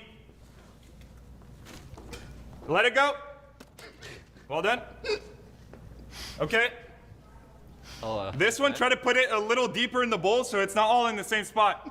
Because all the eggs are in the same spot of the bowl right now. Okay, I can go deeper. A little deeper to your right. Right? Okay, perfect, perfect. This is a bad crack. And you, okay, that is well done. Well done, but it's all in the same spot. Oh, mate, stop dropping everything on the ground. Okay, put it, yep, go. Nice. Any napkins? Okay, go on. Mate, you actually get a bailout. You actually got bailed out right there. Oh, it's warm. Yep. We're about a minute. What do you mean, You want me to do it? Okay, mate. So pick this up with your hands, and what you're gonna want to do, you're gonna want to go kind of like this. You're gonna want to go like this a bit. Oh, ew. Right here, mate. I showed you how to do it. Okay. Whoa, whoa, whoa. Okay, don't move like that. Okay, the bowl is here. You just gotta whisk it. So just go like a little bit. Like this? Okay, mate, let's go at about 40% speed there. Like this? Okay, yeah, that's not bad at all. Okay. So is my hand make sure to get all the edges here, because there's a lot of flour everywhere. Okay. And if you let go of the bowl, I'm not holding it. So. Okay. Very nice, very nice. Get the edges a little more. Okay. Am I whisking? Well? Show him the bowl. Show him the bowl. What was that? Everything's good. What are you doing here? What was that? Okay. Mate, let's go a little think I more got in the attacked. deep bowl. Yes, that's perfect. I think my phone Okay. vibrated. You sure there's enough liquid in here? Okay, mate, I'm not gonna lie. I can go quicker. That's Can I good. go- That's good. No? Hope, what are we thinking? Hold on, mate. I'll finish it out, mate. There's really the edges are really doomed a bit. Unsure? Yo, mate, it is looking amazing. I think I'm just speaking to myself right now. Okay? Mate, it was actually not bad. What do you think? Hope? More?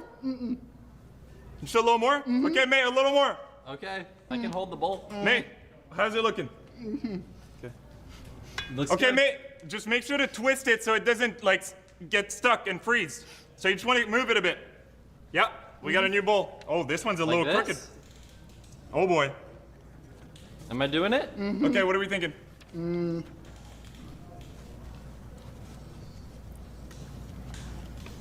Butter, really? This is actually good because I'm on a. He's on a Yeah, no let's sugar, go with no this one. salt diet, is what Okay. he's gonna say. Mate, it is unsalted butter, which actually fits my diet of no salt and no sugar since 2018. So this is quite nice for me. I might be able to taste it. Oh, I didn't know. Okay. Hope I'm fully following what you're saying right now. The whole thing with the paper or no? Ooh. Yo, is it just me or it's like half melted? Yeah, that's good. I'm talking to myself. Okay. Perfect. Yep. Okay, we got the powdered sugar coming in.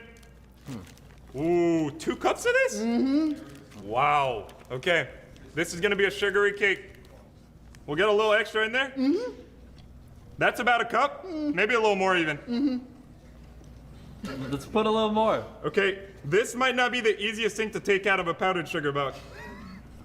That's good. Mate, we got the right amount. We did? Make sure that's not freezing. Here, if you want to lick the sugar up. I don't want to lick. Nice. This is some absolute banger gym playlist going on in my ears right now. Oh, you don't want the whole thing? How many of these? Only one? A little, is it a vanilla cupcake or no? Okay, we'll add a little extra then. We're making cupcakes. A little splash? Okay. A little splash for the taste. Yeah, I got you. Okay. Milk time. In there? The whole thing? 2 of these. Let me know if you. That's it? Really? Let me know if Yo, you need me is to hold that, anything. yo, man, did you lick the sugar? No. Okay. Go for it. I'm good. Mate, I think Hopeful's trying to tell you it's pretty solid right now. It's not freezing? Oh my god. Okay, I hold. Drop? Okay, there we go. We're coloring it. Okay. Is it to our liking or a very specific? Okay, mate, take the green. You can drop that. You can drop that. In here? No, well, no, okay. No, I meant drop that right here. Green. Don't spill it. Okay. You take the blue. So we'll each add. So, mate, here's your bowl. Yeah. green, however much you want. Is that under me? 1, 2, 3. Stop it. Is that enough for you? Okay, nice. Okay, so it is gonna be a heavily green cake. Wow. Okay. Okay. I'll go by adding a lot of yellow because hopeful barely. No. Okay.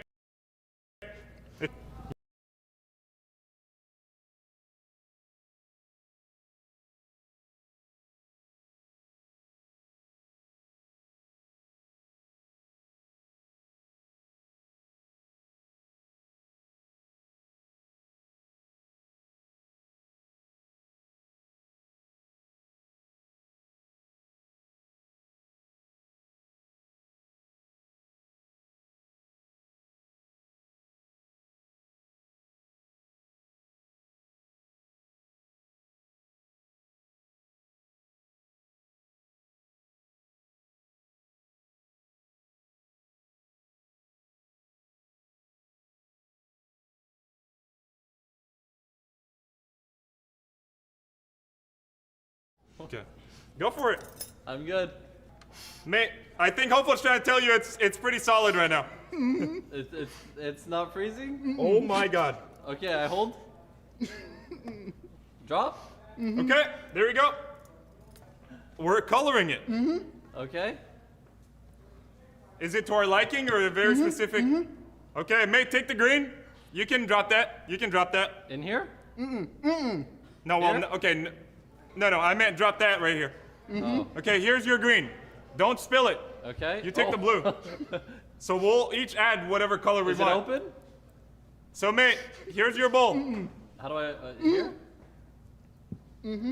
Yeah, you're good. Okay, now drop a little bit of green, however much you want. Is that under me? You're good, yeah, right there. 1, 2, 3. Stop whenever you're feeling. Stop. You're good? Is that enough for you? Okay, nice. All right, Hope, hit the blue. Okay, so it is gonna be a heavily green cake from the look of it, but that is fine. Wow, okay. Wow, okay. I'll try to make it look not too green by adding a lot of yellow, because Hopeful barely added blue. Should I add more green? No? Okay, it should be a good mix. Yep. Mate, get the hands out from the looks of it. Okay, so you want to cut up the butter here. You want to cut up the butter a little bit? I got that. Maybe not you, mate. Okay. Apparently you're not doing much today. I don't. Okay. I can hold something. Okay, so let's give an update. Okay. Let's give a quick update. Yeah, let's get an update. So it is looking very thick, and now there's Hope. Is there enough cake? I'm not gonna lie. Okay. Yeah. More? Okay.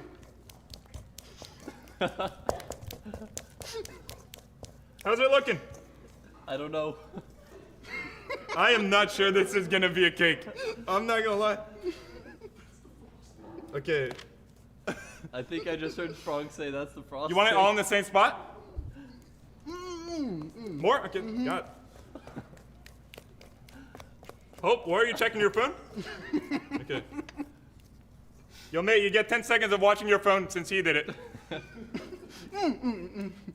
We're mixing it? Oh, I forgot we even had that. Okay, that sounds You do it. Something bad happened. Something bad happened. Okay, so. Me? Mate, apparently you have to do something crazy right here. Okay, I can save it. I can save the run. What were you doing that for? I don't know. Okay, mate, okay. So you're gonna take this. Hold on, no, not yet. You don't want to touch this part. Okay. Let me get everything off of this. And then we're just gonna put this right here to let it rest. Yep. All right, mate, take this. Take this.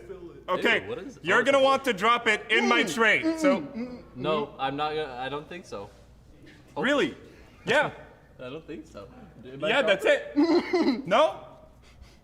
Am I dropping it, Hope? Mate, apparently I have to do this part too. So, mate, you hold the tray. You hold the tray and keep it still. Okay, keep it still. That. Let me know if I need to move it. Oh. Wow, it is not gonna. Oh, okay. I might have to use a different tack. Hold on here. Holding. Oh my God, there's some green on it. This is not gonna work out well. Oh, it works. It works. Okay, mate, hold on. Hope, what are you thinking here? Do you want it all, or is there too much? Oh, it's already turning green. It's already turning green. We haven't even mixed in the green yet. Wait, it's not mixed? Yo, this bowl is about to fall out of my hands. Okay. And cut. That's good. Okay. Nate, the movie's over, I think. The movie's over? Okay, no, we're good. The song was over at least. Oh, can you hear me? Oh, hey, you said oh. I heard that part. Hello. What's good? Okay, mate, you're gonna put that in the oven. So now it's gonna be hot, so you want to do it really well. Where is it? I can do that. I've always, mate, just pass over the cake over the table. Right here. Thank you. Okay. Okay. Oh, let's close the light so nobody in the audience can see yet. Oh my God, this could be a burning sensation. Ooh. Let's turn it this way so we can see in the cam here. All right, here we go, and then I'll open the light for you guys. Perfect 30 minutes. 30? Time management was amazing. Okay. 3? A little more? Time good? A little less. Time? This one or this one? The time. I mean, time. A little less, are you sure? Perfect, about 25 minutes. So we were a little too quick apparently. Oh, we were too quick. Let me see what I can do here. Let me close this up right here. Oh yeah, forgot about that. Okay. Mate, no, That's an it. obstacle. Oh my God, were you not stirring this thing? Were you not stirring the green? Give. Here you go. Okay, stir this plate up for a while. Okay. Okay. Okay, there's definitely a little blue missing. By the way, hopeful put like a dot in there. We can add some that blue. should be solid. All right, what are we thinking now? I'll get the edges. Oh. Wait, this it's actually frozen. kind of work. It's looking more like grass now. Is it good? Venomousy? Maybe? Theme of the raid? Hope, what's the next step? Let's not worry about that. Let's not worry about that. What color is I it mean, right it's now? not too. It's a. Oh, I'm speaking to myself again. Okay, so there may have been a misprint error. The green we were aiming for is